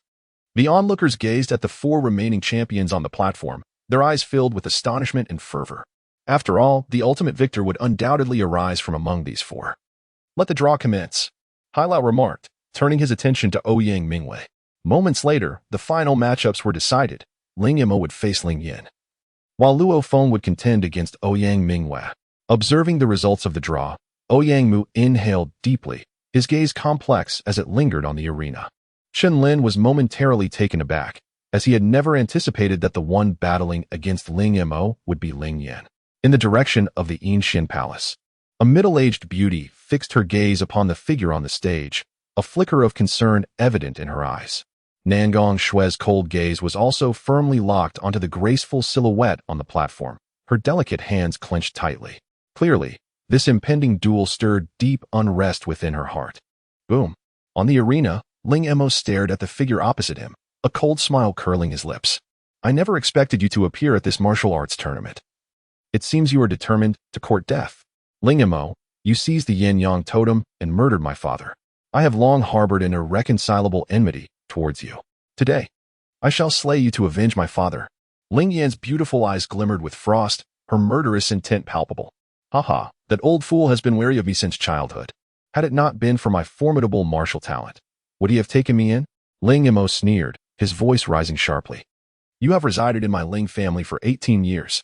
During this time, my father has never wronged you. You are nothing but a beast. Ling Yan's silver teeth clenched as she spoke furiously. Your words are excessive. Since you seek death, I shall grant your wish. Ling Mo's sword rang out, the blade slicing through the air as a fierce beam of sword light shot toward Ling Yan without hesitation. Cold moon slash. Ling Yan's beautiful eyes flickered, sensing the sharpness of the sword intent, and she immediately launched her full strength. Bang! The two beams of sword light collided head-on, the ensuing shockwave wreaking havoc as their figures intertwined, a flurry of sword light continuously clashing. Meanwhile, glancing at Ouyang Mu before him, Luo Feng smirked coldly. Step down. You are no match for me. Had it not been for Ouyang Mu's status, he would have already struck without mercy. Ouyang Mu trembled with rage at his words, her sword quivering in her grip, slicing forth a blinding beam of light. The sword light pierced through the air, igniting the surrounding currents. Sensing the chilling sharpness approaching, Luo Feng's brow furrowed slightly as he swung his long blade, delivering a decisive cut. Boom! A tremendous explosion erupted, and a powerful backlash surged toward Luo Feng. Stumbling back several dozen paces, Luo Feng finally steadied himself, astonishment and disbelief washing over his face. It seems you possess some skill. In that case, I shall not hold back. Tianlang blade slash. With a thunderous shout, the spectators beheld as Luo Feng's long knife cleaved through the void. A phantom of the celestial wolf manifesting upon the blade, its gaping maw and sharp fangs looming ominously over Ouyang Mu. A mortal's guiding finger. Upon witnessing this scene, Ouyang Mu flicked her wrist, unleashing a fierce sword intent that cleaved through the air, manifesting as a dazzling beam of sword light. The radiant sword light collided head-on with the colossal wolf, sending tremendous shockwaves surging outward from the epicenter of their clash, causing both figures to stagger backward.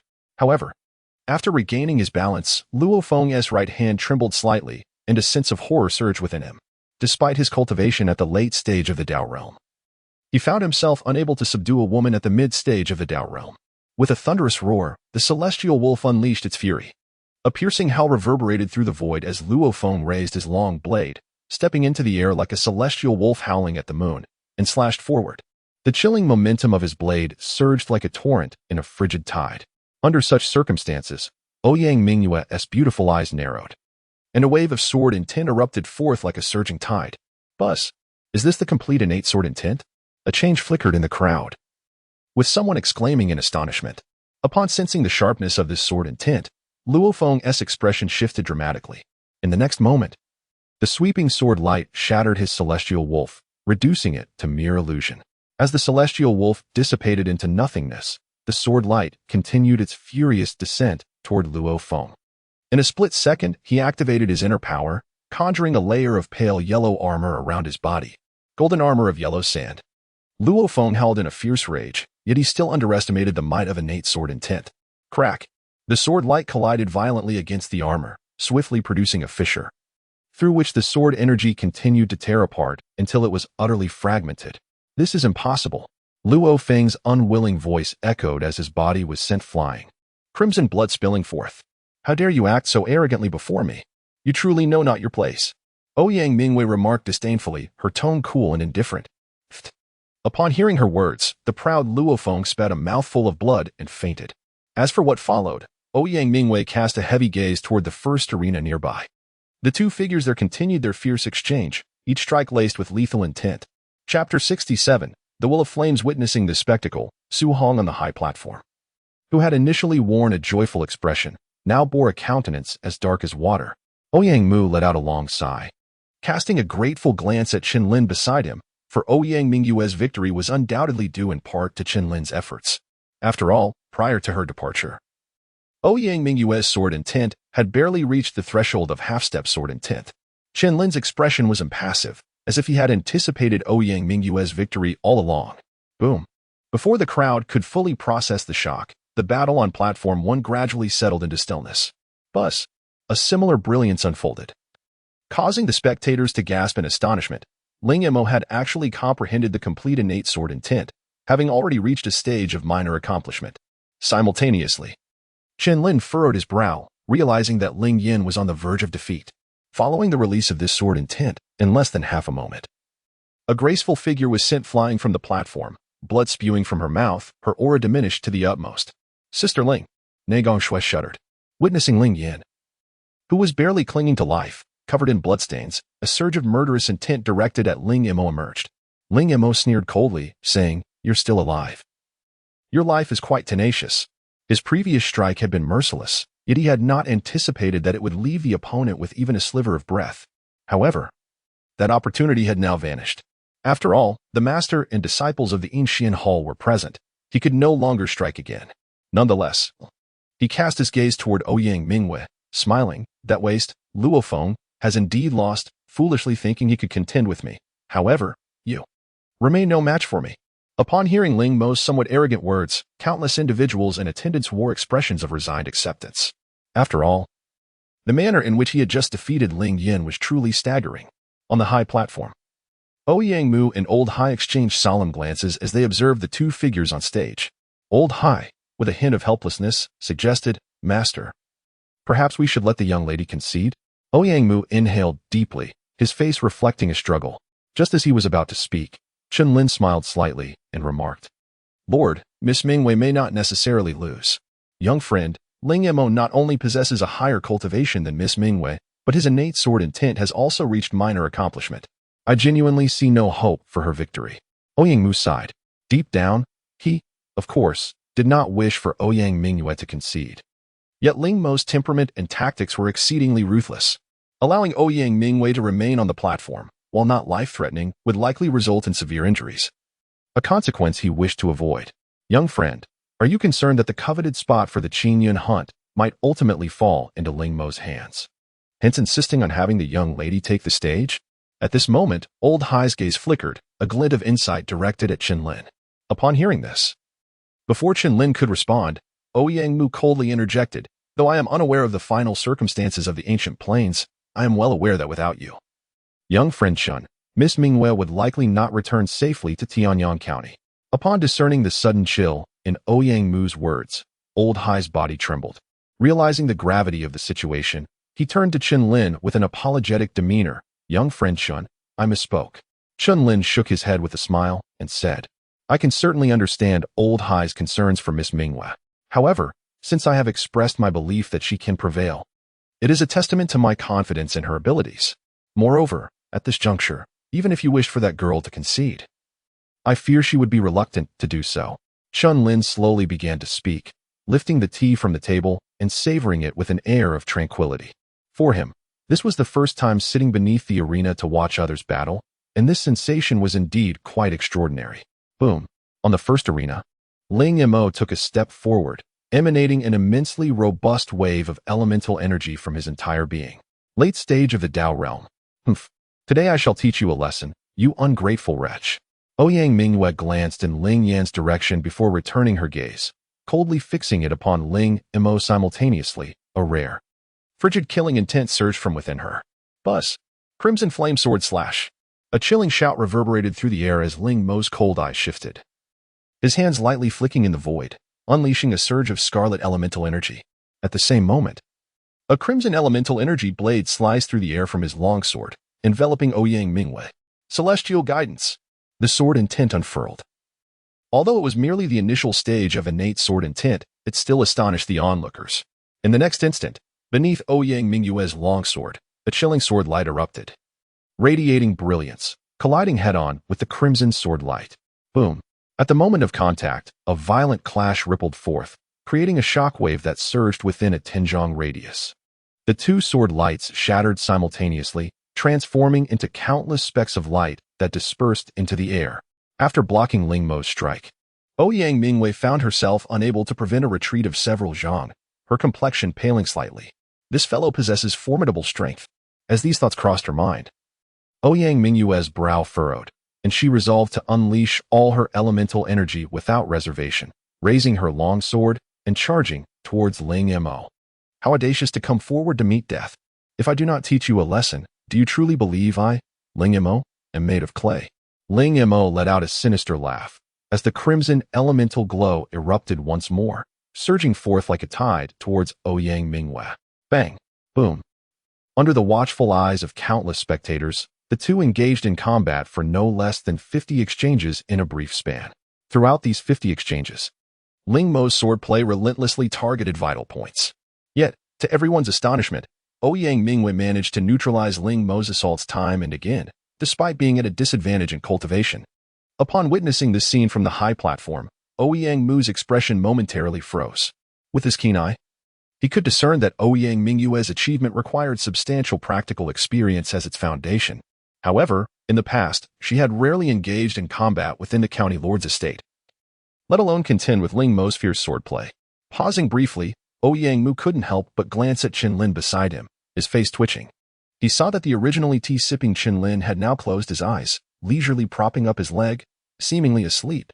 The eyelids of the elder high quivered slightly.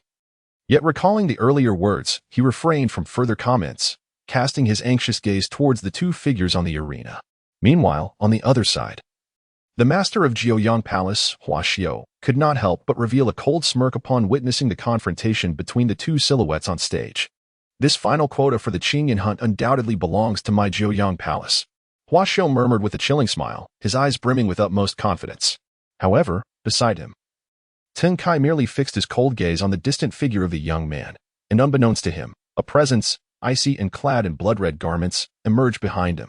As the crowd took notice of this sanguine figure, their expressions abruptly stiffened, as if the appearance of this individual instilled great shock within them.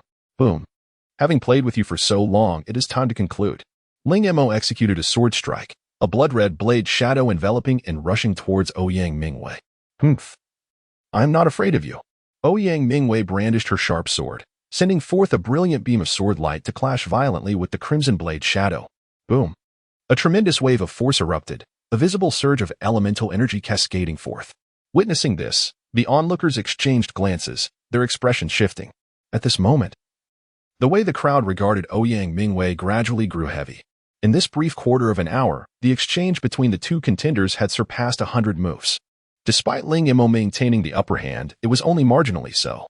This clearly indicated that Ouyang Mingwei's innate prowess was among the most exceptional in Tianyang County. Haha. Intriguing. Being able to defeat that waste, Luophone, truly demonstrates considerable strength. However, for the sake of the Qingyan hunt's quota, I shall show no mercy. So prepare to cherish your final opportunity to strike. Boom.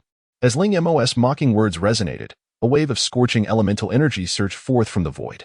Ling Mo radiated with a fiery red glow, his body resembling a searing iron, as torrents of elemental energy spilled forth, causing the spectators to feel as though they were enveloped in volcanic magma, the heat rising. This is the will of flames.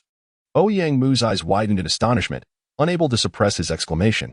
To think the rumors were true, indeed, within the Ling family of yore, there existed the presence of the yin-yang totem. Elder Hai's gaze turned grave as he spoke in a low tone. Ouyang Mu's body grew tense. Ouyang Mingwei had already fallen to a disadvantage, and now she seemed to be at the end of her tether.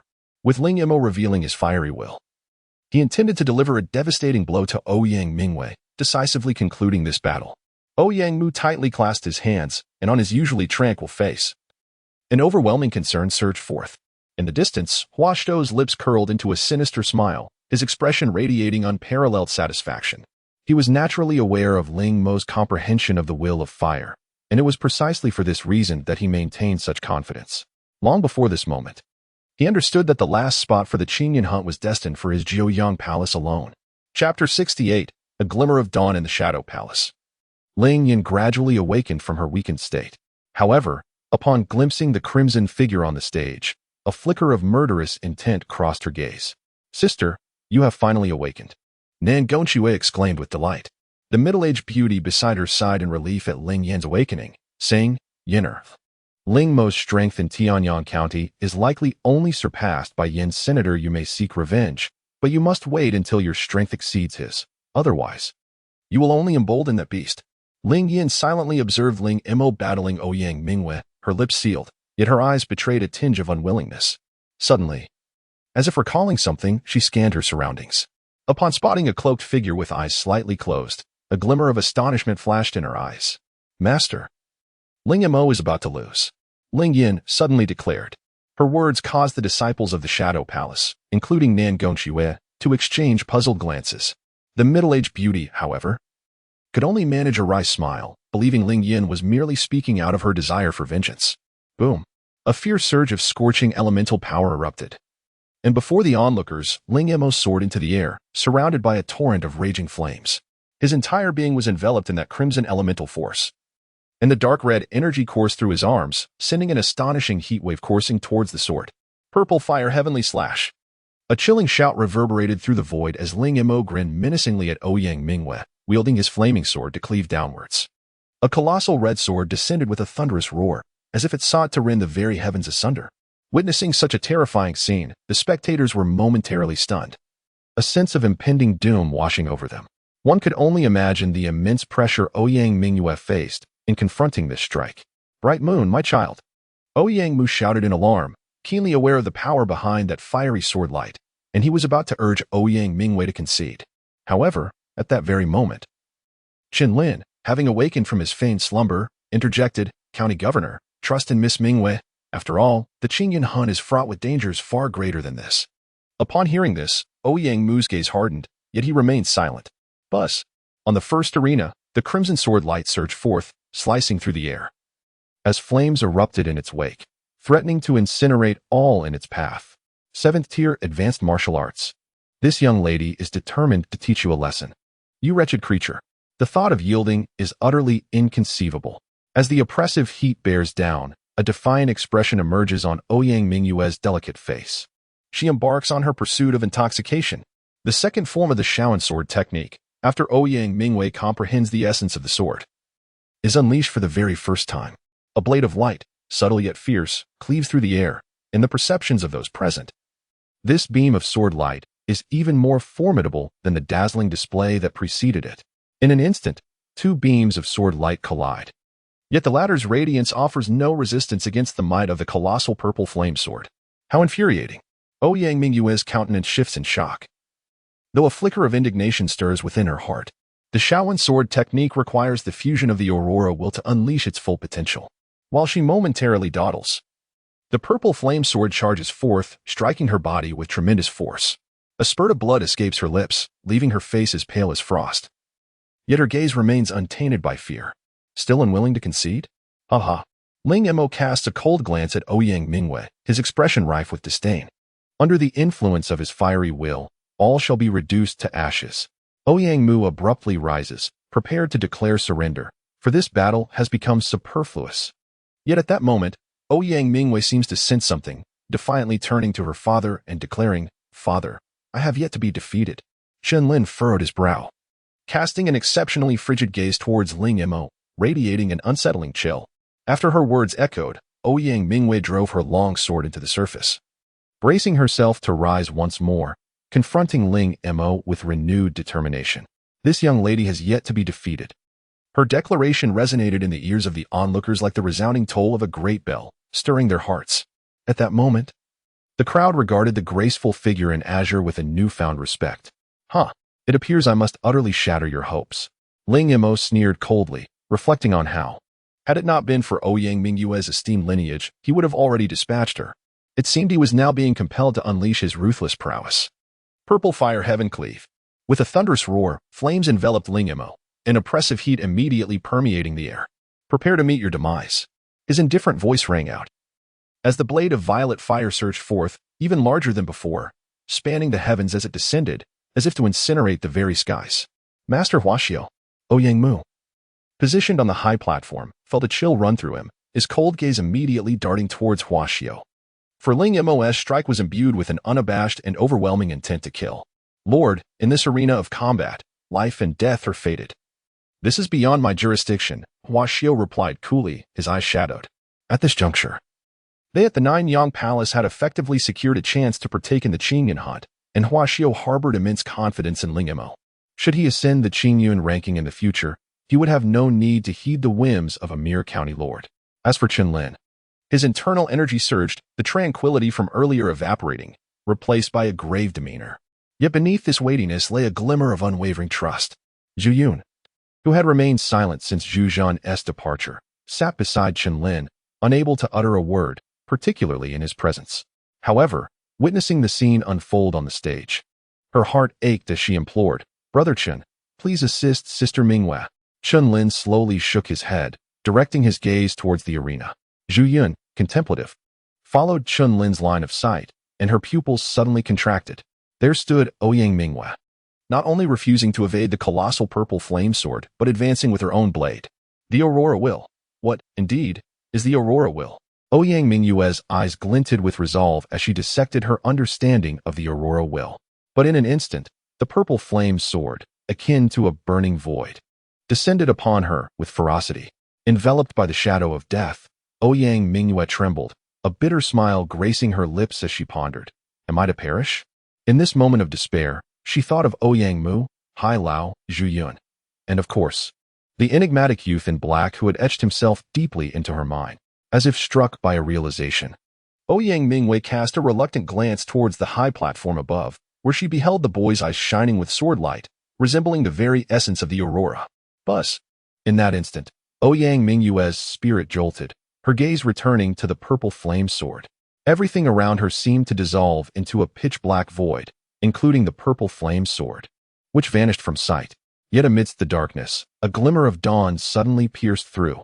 The confusion that had clouded Ouyang Mu's eyes vanished, replaced by unparalleled determination and clarity. The Aurora will. With a soft exclamation, Ouyang Mu flicked her wrist, unleashing a dazzling sword light that swept across the arena like a radiant rainbow. Boom! The purple flame sword shattered into fiery fragments under the onslaught of this brilliant sword light, dissipating into the vastness. What? Ling Mo's pupil shrank in disbelief as he howled.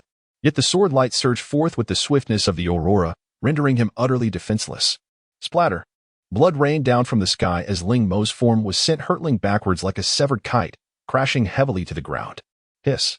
Upon witnessing the figure that lay sprawled on the ground, resembling a lifeless dog, the audience collectively gasped. The sword light from moments ago. Was that the Aurora will? Someone exclaimed in shock. To think it was the fabled Aurora will, a rare and elusive understanding. And yet the martial talent of the governor's daughter proved to be so formidable. The crowd murmured in astonishment, their expression shifting to one of awe as they confirmed the duel had concluded, casting wide-eyed glances at Ouyang Mu.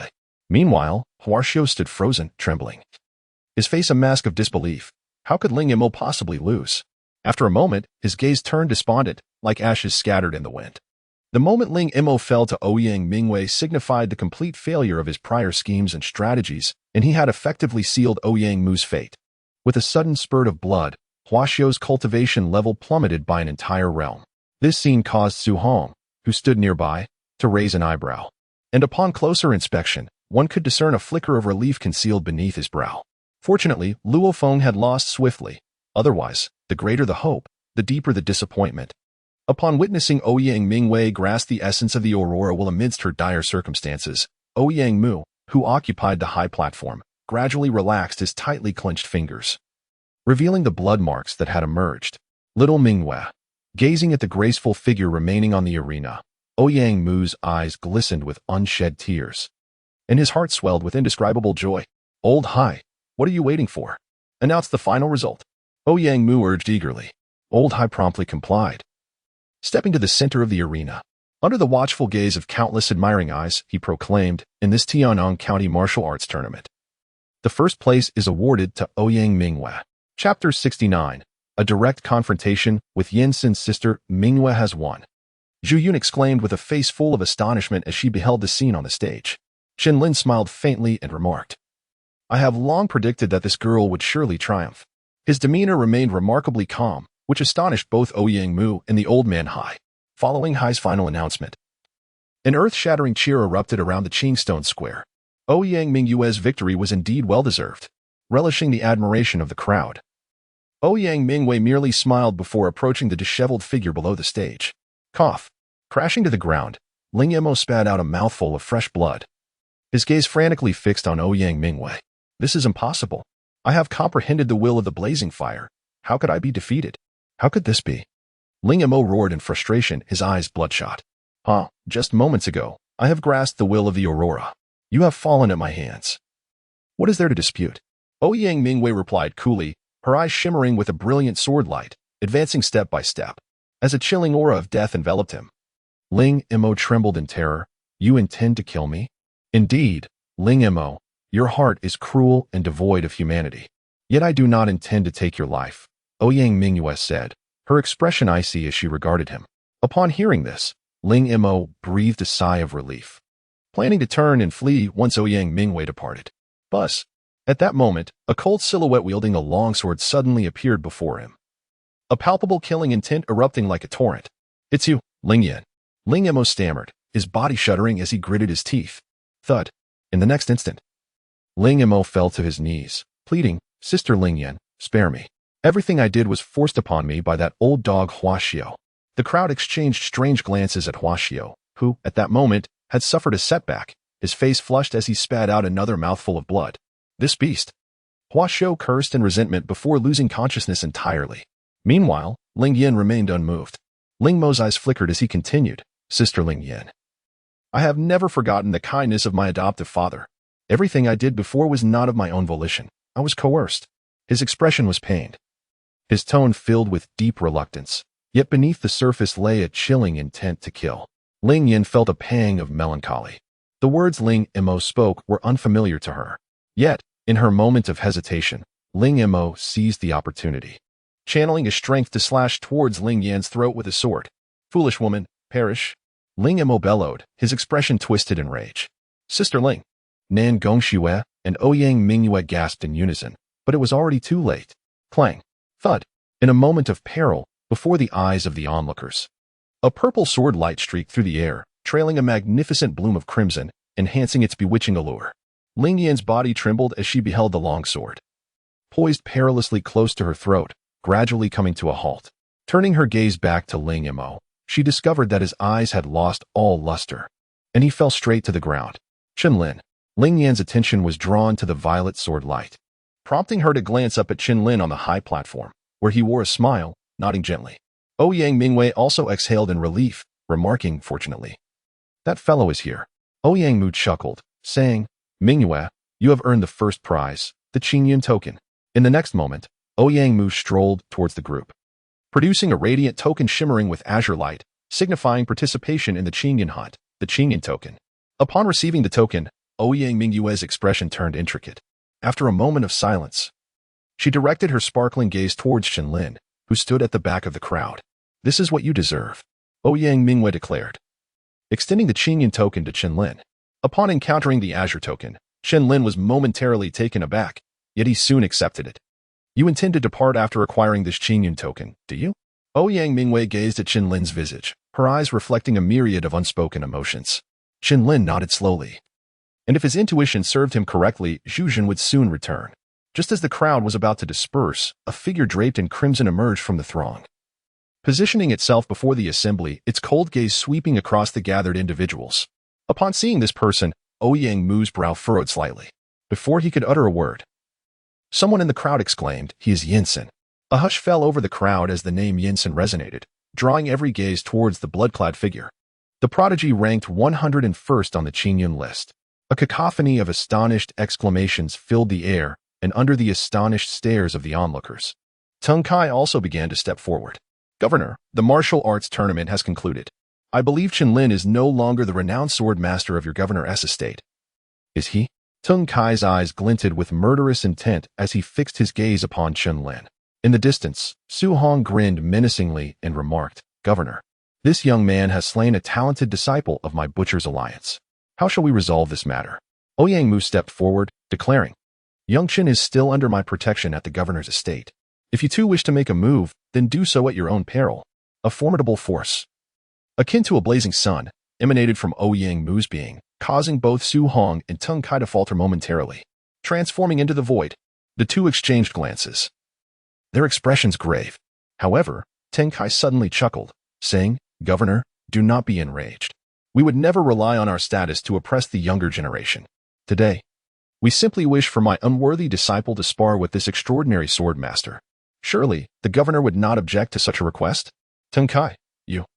Ouyang Mu's brow tightened, ready to refuse. In his mind, Yin-Sin had undoubtedly reached the pinnacle of the true path realm. And being able to ascend the Qingyun list indicated that his strength far surpassed mere appearances. Although Chen Lin's talent is not inferior to his opponents, he has ultimately been given too little time.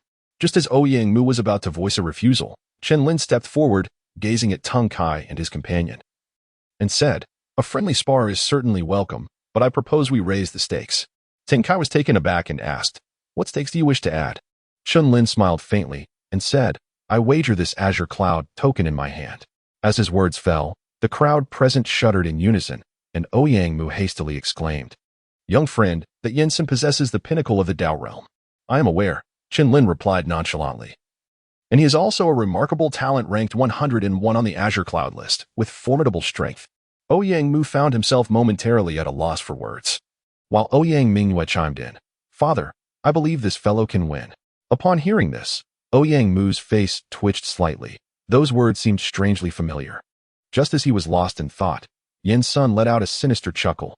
"Kid, since you wish to wager, I accept." With that, he tossed an Azure Cloud token into the air, and Chen Lin, with a light chuckle, mirrored the action. Buzz! The azure light shone brilliantly, and countless gazes from the crowd were drawn to the two floating Azure Cloud tokens, their eyes ablaze with uncontainable fervor.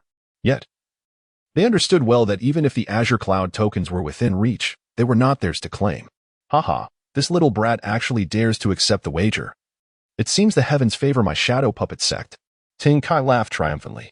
The thought of his sect potentially acquiring another Azure Cloud token filled him with exquisite delight. In the direction of the Yinshian Hall, a middle-aged woman initially intended to escort Ling Yin and Nangong Shui back to the sect, but upon hearing the wager, she paused to observe. Did this demon sword master possess such confidence in his abilities? After all, his opponent was Yin-Sin, a figure on the Azure Cloud list. The middle-aged woman shook her head slightly. In her view, Chen Lin's proposal was exceedingly irrational. How could someone at the mid-stage of the Dao realm contend against Yin-Sin? She glanced at Ling Yin and Nangong Shui, but both exhibited eyes shining with trust. "Do you both truly believe that lad can win?" The middle-aged woman furrowed her brows, perplexed. Both nodded in unison, disregarding her concerns. "I hope that lad can withstand 3 moves from Yin-Sun," she thought inwardly, a hint of disdain flickering in her eyes. Suddenly, a tremendous aura erupted, reverberating through the void. Under the astonished gazes of the crowd, Yin-Sin stepped forward, his vital energy surging forth like a tidal wave, overwhelming and magnificent. The pinnacle of the Dao realm. The crowd's expressions turned grave. This momentum alone eclipsed that of Ling Mo by an unfathomable margin, rendering them incomparable. "Is it you who killed junior brother Liu?" Yin-Sin's gaze was condescending as he coldly inquired. Chen Lin smiled faintly, remaining silent as he drew forth the demonic sword. A resounding and magnificent hum of the blade reverberating through the air. "The disciple Liu, whom you spoke of, met his demise beneath this very sword. He has no one to blame but himself for not having mastered his skills adequately." With a broad smile, Chen Lin remarked, "Haha, you, a mere ant at the mid-stage of the Dao realm, are unworthy to be my opponent. It is indeed a privilege for you to perish at my hands today. Thus, I shall grant you 3 moves. Cherish your final opportunities to strike." Yin-Sun, hands clasped behind his back, laughed heartily, his mocking gaze sweeping over Chen Lin, exuding an air of indifference. Chapter 70, granting you 3 moves. Yin-Sin, with an air of mockery, regarded Chen Lin, and amidst the astonished gazes of onlookers, he appeared exceedingly dignified. To allow 3 moves? Truly, he is a prodigy on the Qingyun ranking. Such confidence is rarely matched. Although Yin-Sin's rank is only 101, there are merely 108 individuals within the 100 prefectures of the entire Qingyun Empire. Many gazed at his poised figure with focused eyes, for Yin-Sin's reputation in the Tianyang prefecture has long been established. On the high platform, Ouyang Mu's expression darkened as he said, "Mingwei, though Qin Xiaoyu possesses extraordinary talent, he is still merely at the mid-stage of the Dao realm. Why wager the Qingyun token?" Sensing the regret in Ouyang Mu's words, Ouyang Mu merely smiled lightly. Isn't Yin-sen ranked 101 on the Qingyan list? Both Ouyang Mu and Old Hai nodded in agreement, their eyes reflecting a hint of confusion. Observing this, Ouyang Mu settled beside Zhu Yun and remarked, "Then father shall watch closely. Shaolin, whom do you believe will triumph?" She turned her gaze towards Zhu Yun. The latter, with a sweet smile gracing her lips, confidently declared, "Of course, it will be Brother Chen." In Zhu Yun's memory, the formidable Yuan Kuang from the ancient wasteland had seemingly ranked higher than Yin's son, hadn't he? Ouyang Mu and Old Hai exchanged glances, each perceiving a shared, inexplicable sense of bewilderment. Given Chen Xiaoyou's strength, it seems plausible that he could withstand 3 moves from Yin-sen, does it not? Most spectators held the same thoughts as Ouyang Mu and his companion. Observing the two on stage. Haha, Chen Lin, having been recognized by the demon sword, it seems your talent in the sword path is not lacking. Draw your sword. Remember, you have only 3 chances. Yin-sen's cold gaze flickered as he spoke disdainfully. As his words echoed, all eyes turned toward Chen Lin, eager to witness how this rumored master of the demon sword would respond. After all, Yin-sen's disdain was laid bare for all to see. Under the scrutiny of countless gazes, Chen Lin merely smiled in response to Yin-sen's scorn, extending his right index finger to indicate 1. What do you mean by that? Yin-sen's cold gaze sharpened as he questioned. Chen Lin chuckled softly, stating, 3 moves are unnecessary. 1 will suffice to defeat you. Upon hearing these words, a wave of astonishment swept through the crowd, leaving many with trembling jaws and incredulous expressions directed at Chen Lin. Could this young man possibly be insane? To think he could vanquish Yin-sen with a single strike was nothing short of delusional. Ouyang Mu and Elder Hai exchanged perplexed glances, questioning when Chen Xiaoyu had become so excessively arrogant. The middle-aged beauty from the Yinxian Hall shook her head with a sigh, lamenting, I once regarded Chen Lin as a promising young talent, but it appears he is merely a figure of empty reputation. Casting a glance at Nangong Shui and Ling Yan, she felt a headache brewing. This lad possessed a remarkable talent for deception, managing to bewilder her 2 most outstanding disciples of the Yinxian Hall. On the arena, Yin-sen's laughter erupted thunderously, his face a mask of disbelief, as if he had just heard the most amusing joke of the past 2 decades. Young man, I truly wonder who instilled in you the audacity to utter such brazen words. Even Yuan Kuang, ranked 100 on the Qingyan list, would not dare to make such claims. Yin-sen sneered, fully aware that while he may not be Yuan Kuang's equal, defeating him was no trivial matter. On the Qingyan list, each rank signifies a discernible disparity in strength. He had made several attempts to challenge Yuan Kuang in the Great Wilderness County, yet each time he had narrowly lost to his formidable opponent. Chen Lin's smile deepened as he calmly remarked, Then, go ahead and strike. I shall grant you 3 moves. The crowd's expression shifted, their gazes toward Chen Lin now devoid of any hope. In the distance, Tung Kai could hardly contain his laughter. He had initially believed Chen Lin to be a talented and patient prodigy, but it seemed he had misjudged him. Since you were so intent on courting disaster, it would be remiss of me not to oblige. Allow me to send you on your way.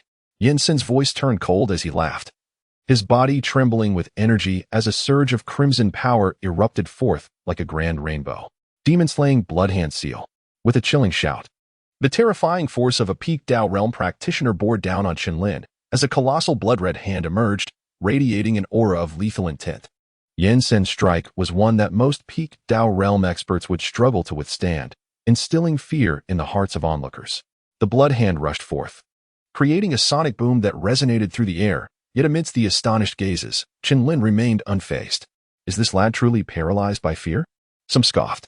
Has he surrendered? Gasps of disbelief echoed through the crowd. However, just as the blood-red hand was a mere 10 paces from Chen Lin, he suddenly moved. With a motion as fluid as a dragon, he unleashed the Dragon Shadow 9 transformations. Chen Lin's figure surged with astonishing speed, moving through the eyes of the onlookers like an illusory dragon soaring through the heavens, eluding capture. This was the essence of the Dragon Shadow 9 transformations, which Chen Lin comprehended from the second stance of the Heavenly Dragon Step, having grasped the profound meaning of the Dragon-S metamorphosis. Once unleashed, he could manifest 9 ethereal afterimages, gliding like a dragon across the rivers. As the blood hand descended, Chen Lin effortlessly evaded it, casting a light-hearted glance at Yin Sun and uttering, that was the first strike. Yin Sun, filled with fury, seemed utterly unprepared for Chen Lin's evasion of his demonic blood hand seal. Without a moment's hesitation, he coldly bellowed, demonic suppression seal. Boom. As his words resonated, A ghostly palm imprint emerged from the void, causing the very air to ripple with the force of its presence, spreading waves of disturbance throughout the atmosphere. Intriguing. Chen Lin mused, observing the spectral palm imprint in the void, silently acknowledging its significance. In terms of this single maneuver, Yinsen undoubtedly deserved his reputation as a prodigy on the Azure Cloud rankings. Prepare to meet your end. Yinsen's murderous intent surged as he thrust his palm downward, causing the void to erupt with explosive force, reverberating with thunderous roars. The momentum of his strike tore through the air, as if to suppress the 5 sacred mountains and obliterate the verdant hills. As Chen Lin stepped forward, a tempest of thunder surged around him, and a colossal thunder dragon materialized behind him, roaring ferociously. With a detached gaze, Chen Lin unleashed a punch, and the thunder dragon surged forth, colliding head-on with the ominous palm print.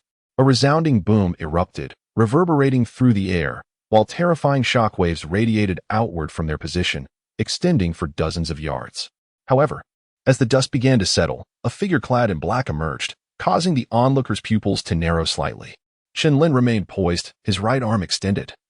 Yet his previously pristine attire was now speckled with dust. Another move, just one more? Chen Lin remarked indifferently, casting a faint glance at Yin's senator upon hearing this. Yinsen could no longer maintain his composure. With the power of his previous strike, he could obliterate any opponent at the pinnacle of the path of truth. Yet, he was utterly unable to subdue a mere mid-stage practitioner of the same realm. Devil Suppression Heavenly Seal. Yinsen howled with a ferocious intensity, his blood surging as an overwhelming aura of murderous intent emanated from him. Suddenly, the void trembled violently, and a massive hand, as if drawn from the depths of the void, descended like a colossal palm, aiming to suppress Chen Lin. This hand loomed ominously, akin to ancient mountains. Anything caught beneath it would be rendered to nothingness. Sensing this shift in energy, Ouyang Mu and Zhu Yun felt their spirits quiver, their hands instinctively clenching tighter. Underneath the colossal palm, Chen Lin's expression remained unchanged, as the thunder dragon behind him roared once more, its roar echoing through the heavens. At that very instant, a torrential downpour began to cascade from the sky, quickly enveloping the area in a curtain of rain. Will of the torrential rain? The crowd gasped, feeling as though the deluge fell like razor-sharp blades, threatening their very lives. Within their view, a dragon formed from the rain entwined with the thunder dragon, the two converging towards the colossal palm. With a cataclysmic crash, akin to a volcanic eruption, the two forces collided, sending shockwaves rippling through the air. Moments later, the onlookers turned their gaze back to the platform, their expressions darkening in disbelief, for the black-clad youth stood unfazed, completely unscathed. How can this be? Under my devil suppression heavenly seal, he remains untouched? Yinsen exclaimed, his voice laced with incredulity. 3 moves have passed. It is time for you to receive my sword, Chen Lin declared coolly, drawing forth his demonic sword. He hadn't even wielded it until now. A sword practitioner, managing to withstand Yinsen's full-force 3 strikes without drawing his weapon. In that instant, the crowd seemed to awaken to a profound realization, their bodies trembling as they gasped in astonishment. With a clang, a streak of purple radiance streaked across the sky, the resounding sound of the sword ringing out like a clarion call through the heavens. With a swift stroke of his sword, Chen Lin unleashed a blinding beam of light, akin to the brilliance of the aurora, slicing through the void towards Yin's senator, the demon suppression seal. Recognizing the sharp intent of the sword, Yinsen's expression twisted in fury as he roared, summoning yet again a colossal hand to grasp the heavens. However, at the moment this titanic hand met the radiant sword light, it shattered like fragile tofu, scattering into starlight that vanished into the vast expanse. With a resounding thud, the sword light surged forth, causing Yinsen to violently spew a mouthful of blood, his body hurtling backward like a lifeless dog crashing onto the platform. Gulp! Witnessing this spectacle, the multitude stood frozen in place, unable to move, their throats parched, gazing at the sword-wielding figure with words unspoken, caught in a moment of stunned silence. Chapter 71. A Farewell to Zhu Zhan. Chen Lin stood resolute with his sword, clad in black attire, merely dusted with a hint of grime, yet devoid of any bloodstains. Gazing upon Chen Lin's figure, Ouyang Mu and Hai Lao trembled slightly, shaking their heads with a long sigh, their faces adorned with an expression of bewilderment. After a brief moment, they turned to Ouyang Mu and remarked, "Indeed, my dear daughter possesses far superior judgment than her father." Ouyang Mu, with a sheepish smile, replied, "I too harbored some concerns about this fellow, but it appears my worries were somewhat unfounded." Zhu Yun also exhaled in relief, although she had faith in Chen Lin's victory. She had not anticipated such an extraordinary triumph. In the direction of the Yinshan Hall, Ling Yin and Nagong Shui, witnessing Chen Lin's victory, exchanged astonished nods. His victory was assured, yet to vanquish Yinsen with a single strike was indeed remarkable. Upon turning away, they noticed the middle-aged beauty's rigid expression, prompting their speculations. "Master, what occupies your thoughts?" Ling Yin inquired with a smile. The middle-aged woman, roused from her shock, stammered, "This lad actually defeated Yin San, ranked 101st on the Qingyun list, with a single sword stroke." Ling Yin and Nangong Shui exchanged glances and replied, "Did you not witness it yourself?" The middle-aged woman, struggling to comprehend, found the recent events profoundly unsettling. The one who suffered the most was Tin Kai, who had initially believed victory was assured. However, the moment Yin Sun collapsed in a pool of blood, his smile froze entirely. How could this little wretch possibly achieve such a feat? Tin Kai's heart shattered, his mental state crumbling as he regressed from half a step into the void realm back to the pinnacle of the ultimate realm, aging visibly in an instant. Witnessing this scene, Su Hong felt a twitch at the corner of his eye, relieved that he had never placed any hopes upon Luo Feng. Sensing Su Hong's gaze, Luo Feng, amidst the gathered disciples of the Slaughter Knife Alliance, adopted an air of arrogance. Despite his defeat, he remained the most trusted disciple of the alliance leader. The crowd stood as if petrified. After a moment of stunned silence, they mustered the strength to accept the reality of Yin Sen's defeat by a solitary sword strike. At that moment, a messenger on horseback emerged from the throng, presenting a confidential letter to Ouyang Mu. Observing this, Ouyang Mu spoke solemnly, "Hai Lao, please read it aloud." Hai Lao, upon hearing this, directed his gaze towards the letter and began, "Lord Prefect, this concerns the events that transpired on the ancient plain involving the young lady and her companions." Upon hearing this, the entire assembly, including the middle-aged beauty, Tung Kai, and Yinsen, fell silent, eager to learn what Chen Lin and his companions had done on the ancient plane to achieve such a terrifying enhancement in prowess. Hai Lao's gaze sharpened as he declared, "On the ancient plane, at the sacred source heavenly pool, the demon sword master Chen Lin single-handedly confronted Tang Qianhe of the Tianfeng Chamber of Commerce, the sword master Pan Yu, the grand elder of the Black Dragon cult, and the prodigy Yuan Kuang, ranked 100th on the Qingyun list." Upon hearing this, the crowd was struck with sheer astonishment. The Wind Merchant Guild wielded formidable power in the vast wilderness, and Tang Qianhe had already reached the late stage of the Supreme Path. Furthermore, the legendary swordsman Pan Yu had comprehended the essence of the Gale, capable of dispatching foes with a single stroke. The Grand Elder of the Black Dragon cult was a long-established powerhouse, likely having attained the Supreme Path, while Yuan Kuang held the prestigious position of the 100th on the Qingyun ranking, surpassing Yin Sun by a rank. One among the crowd slowly recounted the backgrounds of these four figures, leaving everyone in a state of profound shock. However, Elder Hai continued, recounting the epic battle that took place at the sacred source heavenly pool, where Chen Lin single-handedly felled the four, embodying the grace of the sword master. After reading this confidential letter, Elder Hai's heart was tumultuous. To face four adversaries and slay them all. Ouyang Mu exclaimed in disbelief, his countenance reflecting incredulity. The middle-aged beauty and Tung Kai quivered in astonishment, questioning the very nature of this young man. Upon hearing this, Yinsen's fury erupted as he bellowed, "You actually killed Yuan Quan. This is impossible." The crowd gasped in shock, their expressions filled with horror. Chen Lin, however, appeared unfazed, merely taking a step into the void and effortlessly stowing away the 2 Qingyun tokens into his storage ring. "How dare you?" Yinsen's eyes blazed with fury as he witnessed his Qingyun tokens being seized by Chen Lin, his wrath overwhelming him as he spat out another mouthful of blood. Chen Lin's gaze turned icy, a surge of murderous intent rising within him. With a single stroke, his sword soared into the sky, slicing through the air with unerring precision. Yin San, filled with shock and fury, could scarcely believe that Chen Lin intended to kill him. "No," Yin Sun bellowed in rage. Yet under the brilliance of the sword's light, all his resistance proved futile. With a soft thud, a dazzling spray of blood erupted as a head fell to the ground. Witnessing Yin Sen's tragic demise before their eyes, everyone stared at Chen Lin in horror. With Yin Sun dispatched, Chen Lin flicked his fingers, summoning Yin Sen's storage ring from the air. As he gazed inside to find a wealth of spirit stones, Chen Lin remained unfazed, merely surveying his surroundings until his eyes fell upon a martial arts technique, which ignited a spark of interest within him. The Demon Suppression Seal. This was evidently the martial art Yin Sun had just employed, consisting of 3 moves, the final one possessing a force that could rival even 6th-tier martial skills. Such a formidable technique, in Yin Sun's hands, was nothing short of a waste. Chen Lin stored it within his storage ring, a flicker of joy gracing his countenance. However, the others remained ensnared in a state of shock, including Ouyang Mu and Elder Hai, both profoundly astonished by the events of the martial arts tournament. The defeat of Yin Sun had utterly disheartened Ting Kai, for his own cultivation had regressed, rendering him no match for Chen Lin. Among the 4 great sects, only the Yin Xian Palace and the Butcher Alliance retained their strength, and with the connection between the Yin Xian Palace and the governor's mansion, a subtle trend emerged, suggesting the former might take the lead. The middle-aged beauty surveyed the martial artists around her, all vying for the favor of the Yin Xian Palace.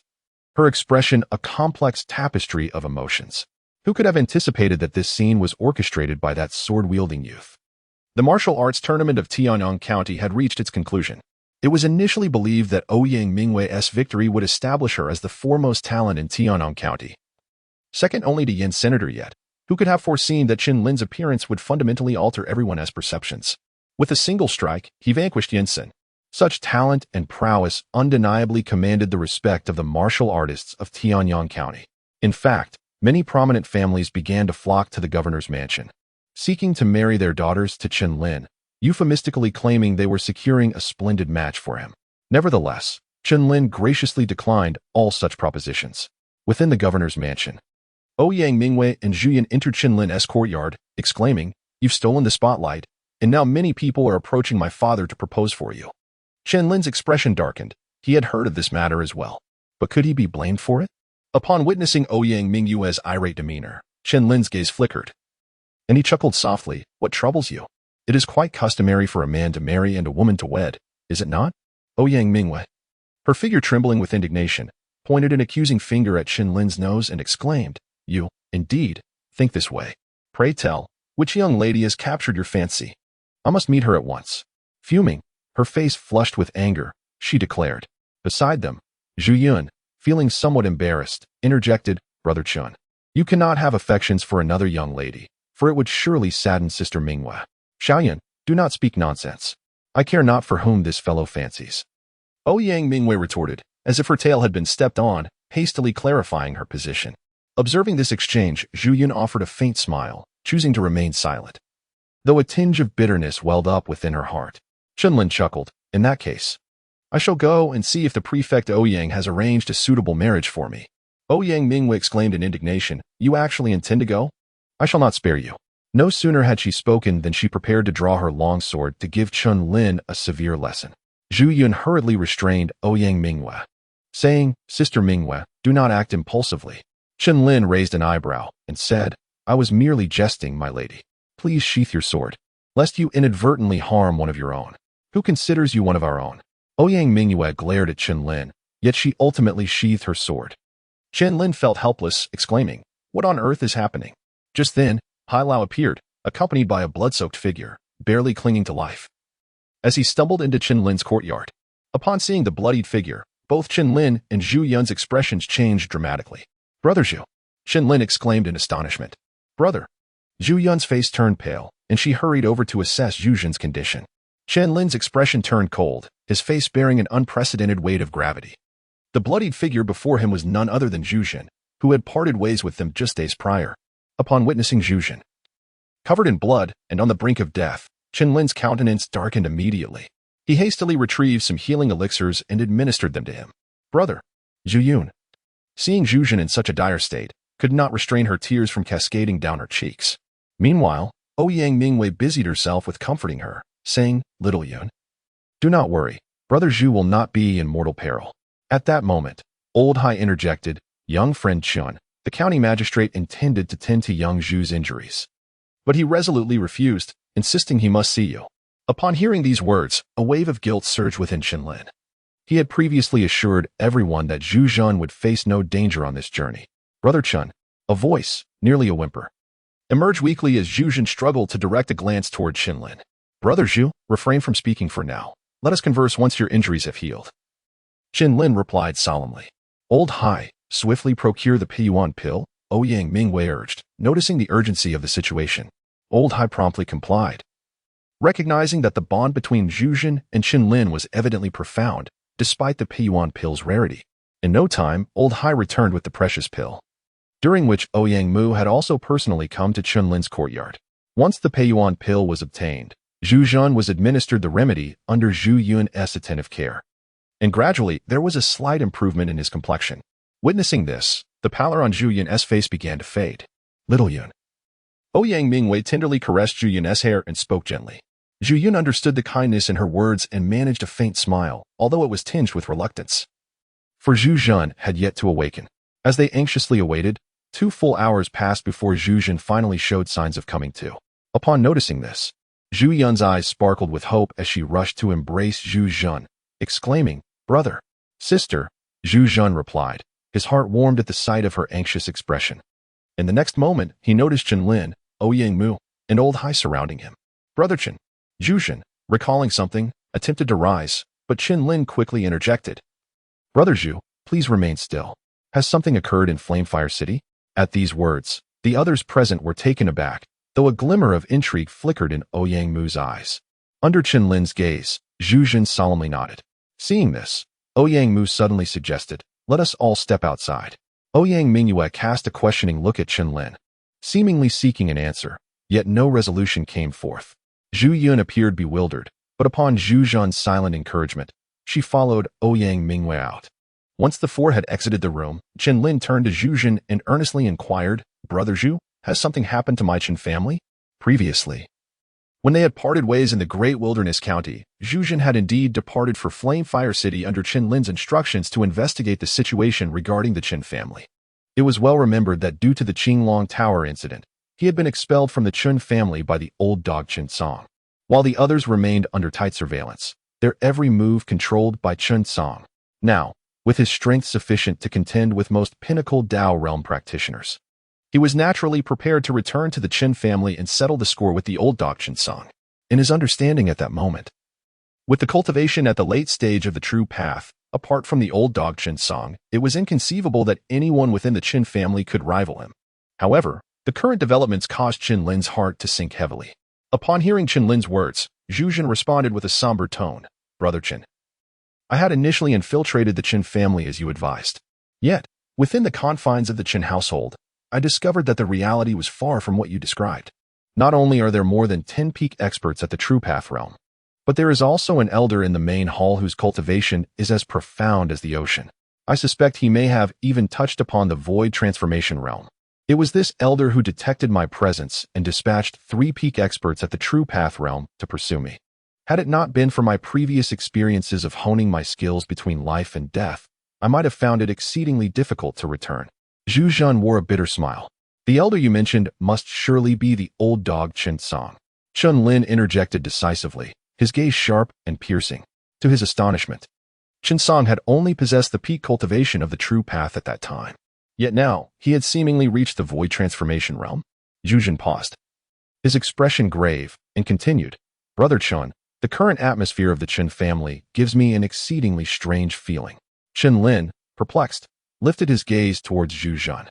Zhu Jun, reminiscing about the scene from that time, slowly began to speak. Within the Chen residence, it appeared that I had not encountered any of the individuals you mentioned.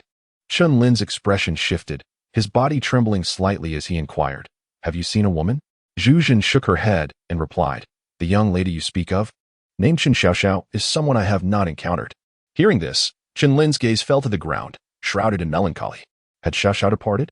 Was she disappointed in him? What of his father, his uncle, and Chen Gang? What was their current plight? As these thoughts surged through his mind, a wave of self-reproach and guilt washed over Chen Lin. Suppressing the tumult of negative emotions within, he chose silence and exited the room. The 4 waiting outside exchanged glances as Chen Lin emerged. Ouyang Mingyue stepped forward, poised to inquire, but she was met with Chen Lin's dazed and despondent demeanor. Observing his pale visage and vacant eyes, Ouyang Mingyue hesitated, a flicker of inexplicable emotion crossing her face. Ouyang Mu gently restrained her, meeting her bewildered gaze with a subtle shake of his head, whispering, Give our young friend some time. From Ouyang Mu's words, it was apparent he was privy to undisclosed matters. Zhu Yun entered the room, remaining by Zhu Jun's side. Her expression mirroring the heaviness that weighed upon her brother, her eyes clouded with confusion. Thus, in this oppressive atmosphere, 3 days passed. Throughout this period, Chen Lin sat alone in the courtyard, his former spirited bravado seemingly vanished. Ouyang Mu and Zhu Yun visited several times, but upon witnessing Chen Lin's state, a pang of sympathy flickered in their eyes. On the 3rd day, Ouyang Mu resolved to confront Ouyang Mu, asking, "Father, do you know what has become of that fellow?" Ouyang Mu's gaze faltered momentarily as he replied solemnly, "Chen Xiaoyu hails from the Chen family of Yinhua City. Yet the current circumstances of the Chen family are far from optimistic." After this brief explanation, Ouyang Mu began to grasp the gravity of the situation. "So, you mean to say he has been expelled from the Chen family?" Ouyang Mu shook his head, a bitter smile gracing his lips. The new head of the Chen family is shrouded in mystery, and the true state of the Chen family remains unknown to anyone. Ouyang Mu's lovely eyes dimmed. Her delicate hands clenched tightly, a glimmer of resolve flashing within them as she dashed out. Witnessing this scene, Ouyang Mu could only shake his head with a sigh. While behind him, the elder Hai looked on, bewildered. "My lord, are you not aware of the current situation in Yinhua City?" Ouyang Mu shook his head, retrieving an envelope that contained all pertinent information regarding Chen Lin. It detailed how the city lord, Sun Ling, and the head of the Chen family, Chen Song, had joined forces to seize control of Yinhua City, with the Chen family bolstered by a formidable cadre of shadow guards, hinting at a royal connection. Ouyang Mu's expression turned grave. After reading the contents of the envelope, Elder Hai was taken aback. Could this Chen family be the same one that made waves in Qingyun 5 years ago? Ouyang Mu nodded slowly, a look of resignation on his face. When he uncovered this information, he too was astonished. Most alarming of all was the revelation that Chen Lin was the very so-called useless genius who had been usurped by the Sword Sect 5 years prior. As the governor of Tianyang County, Ouyang Mu was naturally aware of certain matters that eluded the common understanding. However, his newfound knowledge plunged him into considerable dilemma. If this were the case, who would be Chen Xiaoyu's future adversary? Hai Lao seemed to have conjured a terrifying name, his pupils reflecting an indescribable dread. Ouyang Mu remained silent, yet his acquiescence was evident as he stated, "Do not disclose this matter to Miss Mingwei for the time being." Yet, if things continued down this path, the young lady would likely find herself in deeper trouble. Hai Lao inhaled deeply, expressing his concerns with a hint of melancholy. Ouyang Mu sighed heavily, choosing to say no more. In the east courtyard, after departing from the main hall, Ouyang Mu hurriedly made her way here. Upon entering the yard, she spotted a figure clad in black, leaning against a large tree, indulging in drink. Clenching her delicate hands and biting her silver teeth, she seized a cup from the table and approached Chen Lin. "Hey, you there. If you're going to drink, you ought to invite this young lady as well." "How inconsiderate of you," Ouyang Mu exclaimed, puffing her cheeks in indignation. Chen Lin raised his slightly grayish eyes and gazed at Ouyang Mu, bitterness lacing his words as he urged, "You should leave." Upon hearing this, Ouyang Mu's eyes reddened, feeling a pang of grievance. Accustomed to her noble status, she had prepared herself several times today, only to lower her pride for the first time for someone else. Yet, the feeling of grievance was not new to her. It had begun when she decided to represent Tianyang County in the Qingyun hunt. What truly moistened the young girl's eyes was the memory of the valiant youth who stood resolutely with his sword, shielding others in dire straits, now strangely devoid of spirit. The desolation and pallor reflected in his gaze left her breathless and at a loss. At that moment, outside the courtyard, Zhu Jun and Zhu Yun arrived. Observing Chen Lin's demeanor, Zhu Jun couldn't help but take a deep breath, swiftly stepping forward to snatch the wine jug from Chen Lin's grasp. Chapter 73. Self-reflection. Zhu Jun's action startled both Zhu Yun and Ouyang Mu, yet Chen Lin remained unresponsive, his gaze vacant as he stared at the sky. Suddenly, a surge of formidable elemental power erupted from the void. Zhu Jun stepped forth, his aura billowing, as waves of energy surged directly toward Chen Lin. Ouyang Mu's beautiful eyes flickered. She was about to intervene when Zhu Yun held her back. "Xiaoan, what's the matter?" Ouyang Mu inquired, puzzled. However, Zhu Yun gently shook her head, urging Ouyang Mu to observe Chen Lin. As the fierce wave of elemental energy approached, a flicker of change crossed Chen Lin's expression. In an instant, he formed his fingers into a sword stance. As the energy surged closer, he flicked his fingers, unleashing a beam of sword intent from his fingertips. Boom! Accompanied by a low, resonant roar that echoed through the void, Chen Lin cast a cold glance at Zhu Jun and asked, "What are you doing?" Zhu Jun, maintaining his composure, directed his gaze at Chen Lin and retorted, "Shouldn't you be asking yourself that question?" A sharp sword intent surged skyward. emanating from Chen Lin like the mighty flow of a great river, its edge piercing and formidable. Under this overwhelming aura, both Ouyang Mu and Zhu Yun trembled. Their eyes filled with deep concern for Chen Lin. They exchanged glances with Zhu Jun, signaling him to refrain from continuing. Yet, Zhu Jun remained undeterred. Pressing on, the Chen Lin in my memory was never a timid man, drowning in drink and idleness. You call me timid? Chen Lin's eyes reflected indifference. His sword intent wreaking havoc in the void, resonating with explosive sounds. The former Chen Lin, when faced with peril, stood unyielding with his sword, unafraid. His prowess as the demon sword master already renowned throughout the Qingyan Empire. But now, it seemed the world had misjudged him. I, Zhu, am ashamed to be associated with you. Yuner, let us depart. Zhu Jun's cold voice echoed as he addressed Zhu Yun, who, upon hearing his words, appeared somewhat troubled. Clarify your statement. Accompanied by a crisp sound of a sword's resonance, a purple demonic light soared through the air, revealing the enchanted sword. Thunder rumbled.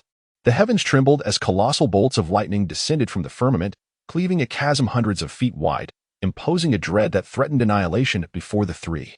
The clash of sword intent and cataclysmic thunder surged forth, causing even the concealed Hai Lao outside the courtyard to shudder involuntarily. Governor, should we intervene to stop Chen Xiaoyu? Hai Lao inquired, his expression grave. There's no need. This may present an opportunity for Chen Xiaoyu, Ouyang Mu replied, a glimmer of insight flashing in his eyes. Hai Lao appeared perplexed, seemingly unable to grasp Ouyang Mu's meaning. Meanwhile, in the center of the courtyard, Zhu Jun exhibited no fear. For his life was inherently tied to Chen Lin. Brother Chen, I know not what transpired within your family, yet it is evident that you are afraid. Zhu Jun's gaze flickered as he spoke solemnly.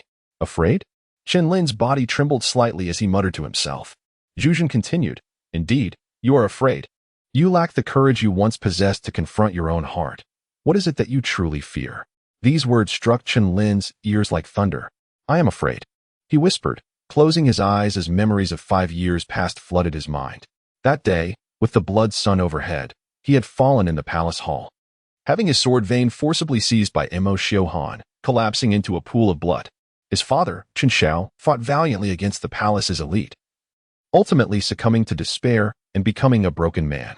His grandfather, Chen Shan, had exchanged his hard-earned merits merely to ensure Chen Lin's survival, leading the Qin family to relocate to this city of flames, struggling to exist in the crevices of society.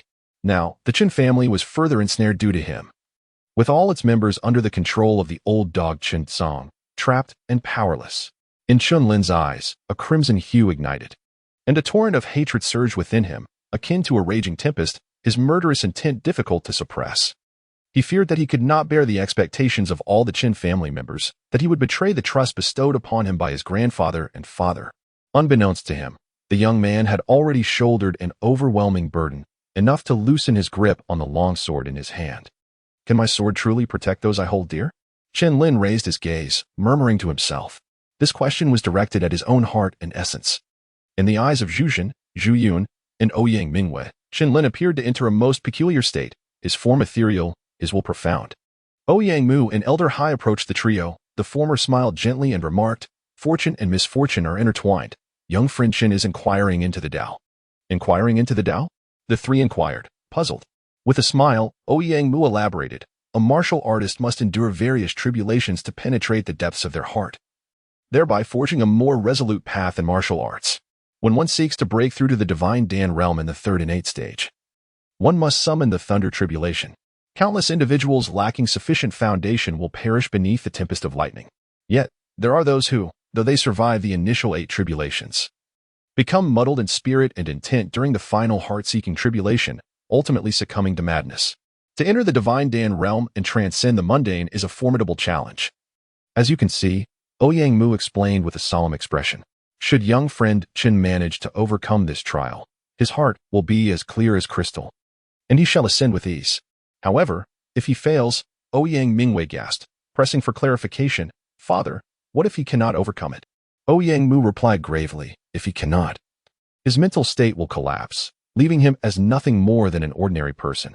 Upon hearing this, the three present exchanged solemn glances. Ouyang Mingyue's delicate hands tightened, her fingertips turning pale. After hearing those words, she spoke no more, merely gazing intently at Chen Lin. The expressions of Zhu Jun and Zhu Yun also reflected concern.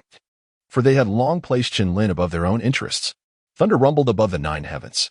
The demonic sword sang incessantly, as if sensing Chen Lin's plight, resonating repeatedly to remind him to navigate through the fog of his heart. In this anxious waiting, an entire day and night elapsed. Ouyang Mu's complexion had grown pale, prompting Ouyang Mu to tenderly suggest, "My dear, go rest for a while. I shall keep watch here." The girl stubbornly shook her head, determined to remain by his side, wishing to be the first one he saw upon awakening. Unlike the anxious crowd outside, Chen Lin found himself immersed in a realm of chaos. Before him lay the bloody scene from 5 years prior, his father's disappointment and the lifeless gazes of the Chen family members. Time became an enigma as he wandered, gradually succumbing to a sense of numbness. At this moment, the delicate sound of a sword echoed as if it had transcended the confines of time and space, though faint. It was impossible to ignore. It was the sound of a demonic blade. Chen Lin raised his gaze, the brilliance of sword intent illuminating his eyes. When he looked around once more, a cold smile imperceptibly graced his lips as he remarked, "A mere illusion dares to disturb my Tao heart." With a swift motion, a brilliant ray of sword light cleaved through the void. A thunderous roar erupted, and in that instant, Chen Xiao, Chen Shan, and all the members of the Chen family before him were reduced to mere shards of a mirror, dissipating into the vast expanse. In that fleeting moment, a thunderous voice resonated from the depths of the Sea of Souls. "Congratulations, young Chen." Upon hearing these words, Chen Lin's expression shifted to one of reverence as he replied, "Esteemed Emperor, what brings such congratulations? Haha, you have already questioned your own heart at the realm of Supreme Tao, with your Tao heart firmly established. I recall that I too achieved this milestone only upon entering the void transformation realm," the heavenly desolate emperor expressed with satisfaction. Chen Lin was momentarily taken aback and inquired, "Was that the sound of a sword's cry just now?" This sword, once wielded by a powerful holy emperor, has been tainted by the divine blood of a demon god. It possesses not only sentience, but also a trace of divinity. It is precisely for this reason that you were able to hear the sword's lament, awakening you to your destiny. This signifies the karmic ties you are destined to bear from ages past. The celestial desolation emperor spoke with eloquence. Chen Lin wore a perplexed expression, about to pose another question, when the heavenly emperor interjected, "Upon my awakening this time, I wish to convey to you that I shall enter seclusion for a period. During this interval, your progress will solely depend on your own endeavors." Chen Lin's gaze paused momentarily, but soon he affirmed, saying, "The younger generation shall certainly understand." The heavenly desolation emperor seemed to smile with satisfaction, and his voice gradually faded away. For Chen Lin, the departure of the heavenly desolation emperor was more beneficial than detrimental. Time and again, in moments of peril, it was this figure who had provided him with guidance and assistance, instilling in him a sense of reliance that the heavenly desolation emperor would surely lend a helping hand in times of crisis. If this continued, his martial will would undoubtedly weaken, and aspirations for attaining a higher realm of martial arts would become unattainable. With a slight shake of his head and a smile, Chen Lin thought of the anxious crowd awaiting him outside, and his consciousness slowly reached outward. Chapter 74, The 9 Extreme Sword of the Mortal World Boom. At that moment, the few who had been waiting in silence suddenly sensed an indescribable, overwhelming wave of energy, an unstoppable force. Thunder rumbled across the vast heavens. A magnificent and formidable sword intent surged forth, as if to pierce through the very fabric of the universe, emanating from the boy who had kept his eyes tightly shut. It is Brother Chen. Zhu Yun, with her extraordinary soul power, was the first to perceive that this surge of energy originated from Chen Lin. Ouyang Mu and the others simultaneously turned their gazes, and the next moment, they witnessed the boy opening his eyes, a radiant beam of sword light refracting from his gaze, causing the air around him to explode in a continuous frenzy. Clang! The demon sword rejoiced with a spirited chime, unleashing a sword intent far surpassing its previous form. A chilling brilliance that seemed to seize the very soul. This sword intent had reached the pinnacle of its innate potential. Ouyang Mu trembled all over. As a powerful being in the void transformation realm, he could naturally sense the terrifying essence of this sword intent. Moreover, it had already attained the level of innate perfection in sword intent. A further advancement would lead to the consummation of innate sword intent.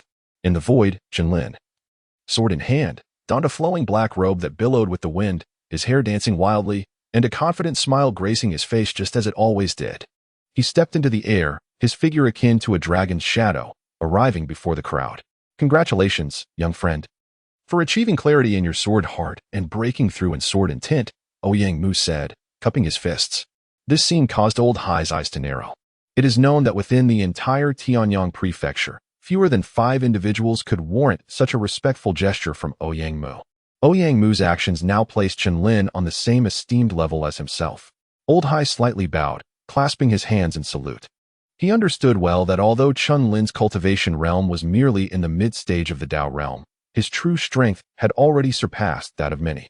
Ouyang Mingyue gazed at the young man before her, her eyes glistening with unshed tears, exclaiming, "You, rascal!" The myriad words she had intended to express were rendered momentarily speechless in that moment. Chen Lin smiled gently, his gaze toward Ouyang Mingyue tinged with a hint of guilt. And he inquired, "Have you been wronged?" Ouyang Mingyue shook her head. She was now acutely aware of the burdens the young man bore upon his shoulders, and she wished not to become a source of his distress. Zhu Zhan appeared somewhat troubled, eager to take Zhu Yun away, but just as he turned to leave, Chen Lin reached out and grasped his arm. "Brother Chen," Zhu Zhan began. "I have merely cast a glance at Zhu Yun and stated, if Brother Chen desires my life, he may take it at will, but I implore you not to blame my younger sister." Ouyang Mingyue hastily interjected, "You must not act recklessly. What Brother Zhu said was solely for your benefit." Zhu Yun, with teary eyes, looked at Zhu Zhan and declared, "Brother, I wish to be with you." Chen Lin's face twitched, and he felt a sense of helplessness toward the reactions of the three. He simply retrieved a radiant token shimmering with azure light from his storage ring and handed it to Zhu Zhan. "Brother Chen, what is this?" Zhu Zhan exclaimed, his expression shifting dramatically as he held the token, a profound curiosity reflected in his eyes. Ouyang Mingyue and Zhu Yun also recognized the token, their beautiful eyes trembling as they exclaimed, "The Qingyan token." Chen Lin smiled and said, "Brother Zhu, do you not regard me as a person lacking in discernment? Moreover, your previous words resonated deeply, revealing their profound significance. This azure cloud token rightfully belongs to you, Brother Zhu." As soon as he finished speaking, tears streamed down Zhu Zhan's face as he replied, "Brother Chen, your kindness is beyond my ability to repay. The azure cloud token is both an opportunity and a peril. Do not forget, Brother Zhu, that there is still the young lady Zhu Yun awaiting your care," Chen Lin cautioned. After all, obtaining the azure cloud token signifies a challenge against the exceptional talents within the 100 prefectures of the Azure Cloud Empire. Should one lack the requisite strength, their life may be at stake. Zhu Zhan nodded solemnly, understanding the weight of Chen Lin's words. Although he now possessed the Azure Cloud token, the decision to pursue it remained his own. Nonetheless, such gatherings of prodigies may occur only once in a warrior's lifetime. If one can survive the Azure Cloud hunt, there lies the hope of breaking through to the divine elixir realm. A flicker of determination ignited in Zhu Zhan's eyes. He had made his decision. Upon witnessing the scene, Chen Lin smiled faintly, seemingly reassured of his discerning judgment. With this realization, the crowd ceased to linger and departed, leaving only Ouyang Mu behind. "The governor must have discerned my identity by now," Chen Lin remarked, casting a probing gaze at Ouyang Mu. Ouyang Mu offered a bittersweet smile and nodded. "Indeed. I had not anticipated that the prodigious sword talent from 5 years ago would become the current master of the demon's sword. However, despite your extraordinary gift, which is truly unparalleled in a century, the adversaries you face," Ouyang Mu hesitated to continue. Chen Lin responded with a smile, "Indeed. You are even more extraordinary, possessing the innate qualities of a celestial dragon, and having merged with the sword's essence. At your current level of cultivation, I fear you may have already touched upon the realm of divine elixirs." Ouyang Mu's pupils contracted, seemingly astonished at Chen Lin's ability to speak such words without a change in expression. Chen Lin understood the situation clearly and said, "Rest assured, my lord.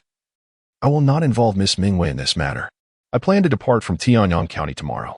Ouyang Mu forced a bitter smile and replied, "I hope you do not take offense, but I am truly powerless in this situation."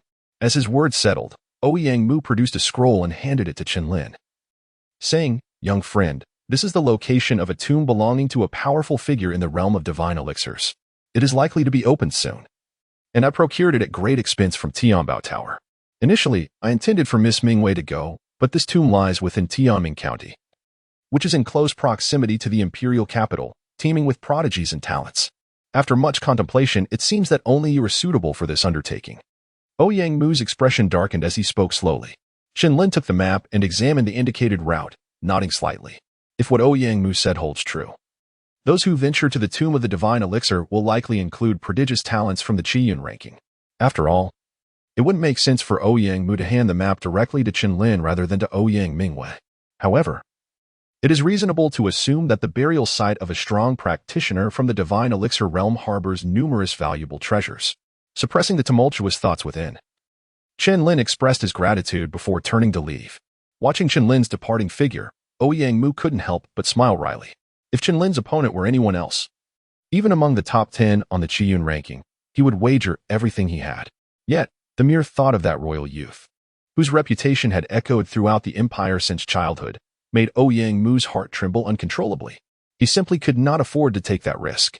As night fell, Chen Lin sat cross-legged on the couch, his eyes sparkling with brilliance as he proclaimed, "At last, I have achieved a breakthrough in my innate sword intent.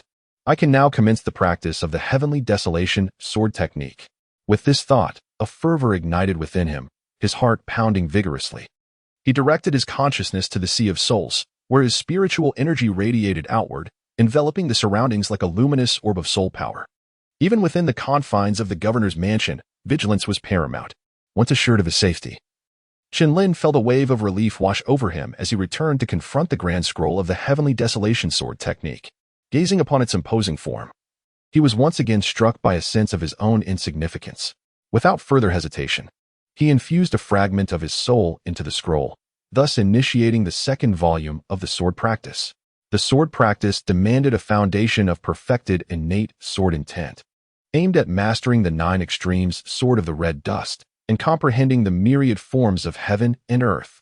The 9 extremes sword of the red dust. Upon reaching this point, Chen Lin's gaze suddenly sharpened, and his sword intent surged forth with unrestrained fervor, akin to the tumultuous tides of the sea. First stance, shadowy apparition. Second stance, withered blossom. Third stance, pursuit of the moon. But why is the fourth stance elusive? After absorbing the essence of the first 3 sword techniques, Chen Lin found himself unable to delve further into the fourth. From the 9 extremes, sword of the mortal realm, he sensed an immensely powerful and transcendent sword intent. As if, sword intent, Chen Lin suddenly experienced an epiphany. It seemed that only by further transcending his sword intent could he perceive the elusive 4th and even 5th forms. The initial 3 sword techniques were already proving to be exceedingly arduous for him. What was even more daunting was that the first form of the 9 extremes, sword of the mortal realm, known as shadowy illusion, was far more challenging to comprehend than the final form of the celestial cloud sword technique, known as divine heights. One can only imagine the sheer magnitude of power that the 9 extreme sword of the mortal realm possesses. Suppressing the tumultuous excitement within, Chen Lin realized that the heavenly desolation Dao was an unparalleled technique, so highly praised even by the esteemed Emperor Lord. At present, a glimpse of its brilliance was finally revealed. The following day arrived. Chen Lin had indeed prepared himself for departure.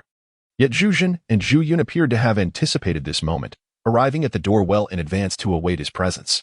"Brother Chen," Zhu Jun stated with unwavering resolve and earnest sincerity, "I have long proclaimed that wherever you go, I shall follow, be it through mountains of blades or seas of flames." Chen Lin shook his head and chuckled, saying, "Brother Zhu, there is no need to speak so gravely. In my line of work, I merely seek to comprehend certain grievances." Zhu Jun, naturally understanding Chen Lin's words, replied, "I, Zhu, have always been at your service, Brother Chen." Chen Lin smiled and said, "Brother Zhu, there is no need for such formality. Whether you go or not holds little significance. Rather, it could jeopardize your own life. If you cannot resolve this matter, there is even less to be said about Zhu Jun." At that moment, Ouyang Mingwei approached gracefully, observing Chen Lin's intention to depart, and remarked, "You, my friend, intend to leave without a word?" Chen Lin couldn't help but chuckle. If he truly intended to do so, wouldn't he have left long ago? Ouyang Mingwei spoke little, merely gazing intently at Chen Lin. After a moment, she inquired, "Will you return to the Chen family?" Chen Lin nodded, revealing no hesitation. "I shall accompany you," Ouyang Mingwei said with an air of ease. Chen Lin shook his head and said no. His words were succinct, yet impactful. "Chen Lin, has anyone ever told you that you are truly insufferable?" Ouyang Mingwei felt tears welling up but valiantly suppressed her emotions. A trace of melancholy surfaced in Chen Lin's eyes. In his recollection, this young lady seldom called him by his name. As he gazed at Ouyang Mingwei's sulky departure, Zhu Jun and Zhu Yun both sighed deeply. Casting a glance at Chen Lin, offering only a wry smile, Chen Lin inhaled deeply, a subtle smile gracing his lips, exuding a sense of nonchalance. He bore no burdens. For the presence of the demon's sword by his side was more than sufficient. It was time for the Chen family to return home. Chapter 75. Reunion with old friends in the fiery city of Yanhua. After departing from Tianyang County, Chen Lin hastened towards his destination with utmost urgency. After approximately 3 days, he finally arrived at the outskirts of Yanhua City. As he gazed upon the towering edifices lining the city gates, a momentary pause seized him, his emotions swirling in a complex tapestry.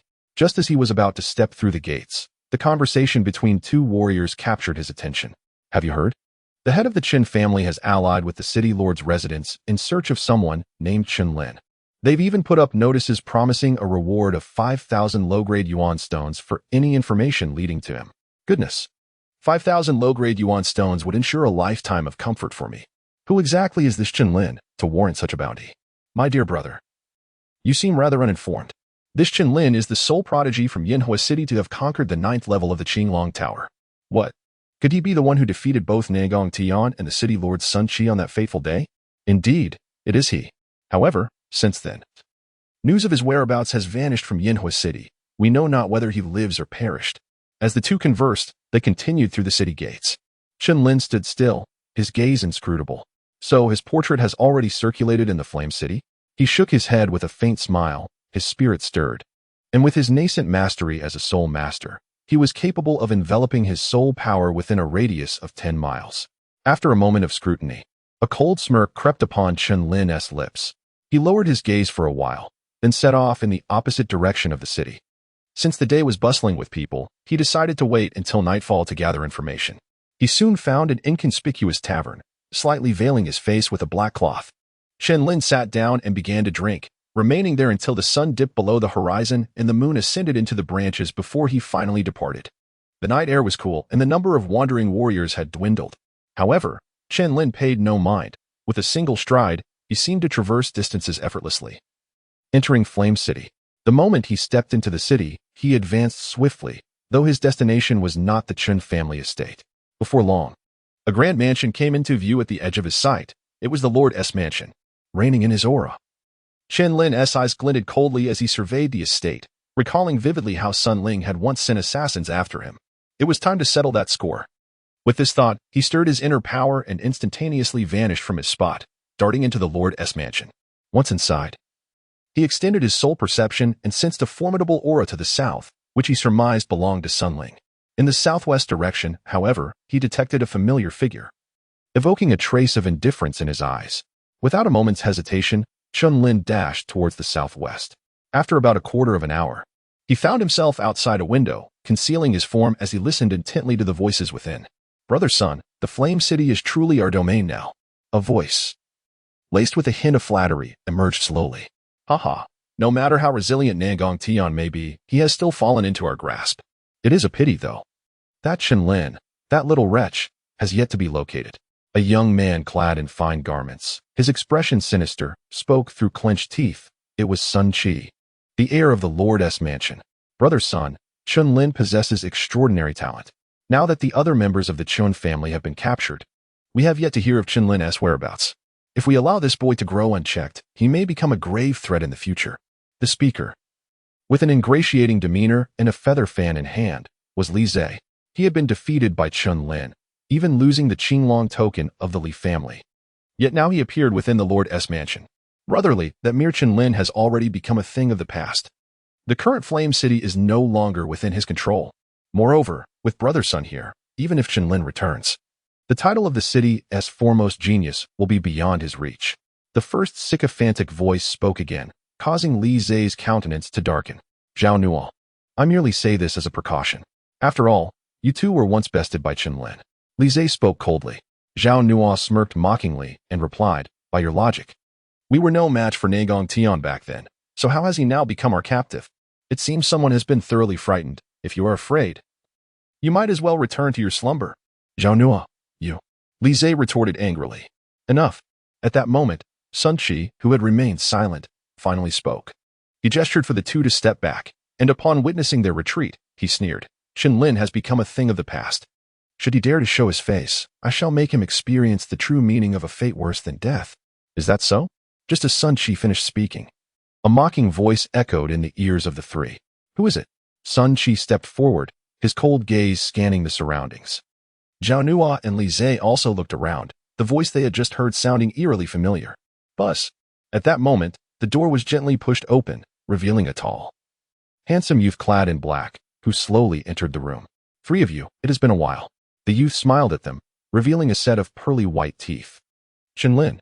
Li Zhe was the first to react, his jaw quivering as he spoke. At the mention of this name, both Sun Qi and Zhao Nua's expressions changed. Sun Qi's previously sullen face suddenly blossomed into a look of surprise upon seeing Chen Lin. Chen Lin, you have come to our doorstep, Zhao Nua exclaimed with excitement. Haha. Chen Lin, do you have any idea how hard I've searched for you? I never expected you to be so considerate, choosing to come here at this hour to deliver yourself to your doom, Sun Qi said, his eyes gleaming with uncontained joy. The reactions of the three did not escape Chen Lin's notice. He merely smiled and replied to Sun Qi, I did not expect your cultivation to have recovered.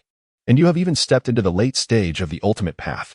Sun Qi grinned wickedly and declared, Chen Lin, did you not expect this?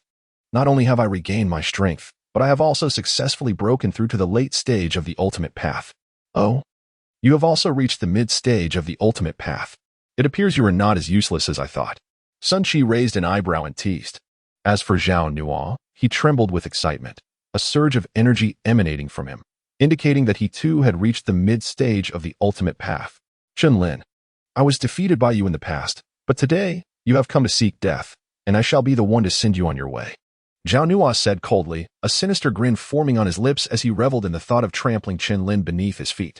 With a swift motion, Zhao Nua channeled all his energy, delivering a devastating punch, the force of which could shatter gold and crack stone.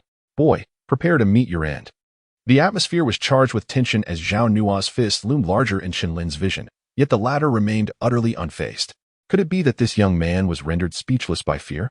Sun Qi shook his head with a derisive smile, his expression one of contempt. However, upon witnessing the scene, Li Zhe's brow furrowed in concern. Boom. In the next instant, a deep, resonant roar reverberated through the air, prompting Sun Qi to cast a cold smile towards the unfolding spectacle. Yet, in a mere heartbeat, his smile vanished completely, replaced by an expression of sheer astonishment.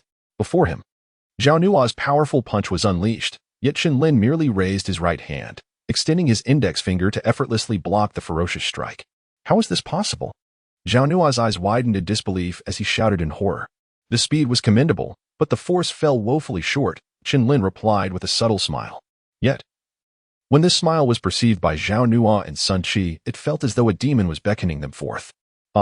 Before Zhao Nua could react, an excruciating pain surged through his arm, radiating throughout his entire body. In the next moment, his form was propelled backward like a cannonball, crashing into the wall. Shards of blood-stained debris scattering in every direction. Now it is your turn, Chen Lin maintained his smile. Sun Qi gritted his teeth,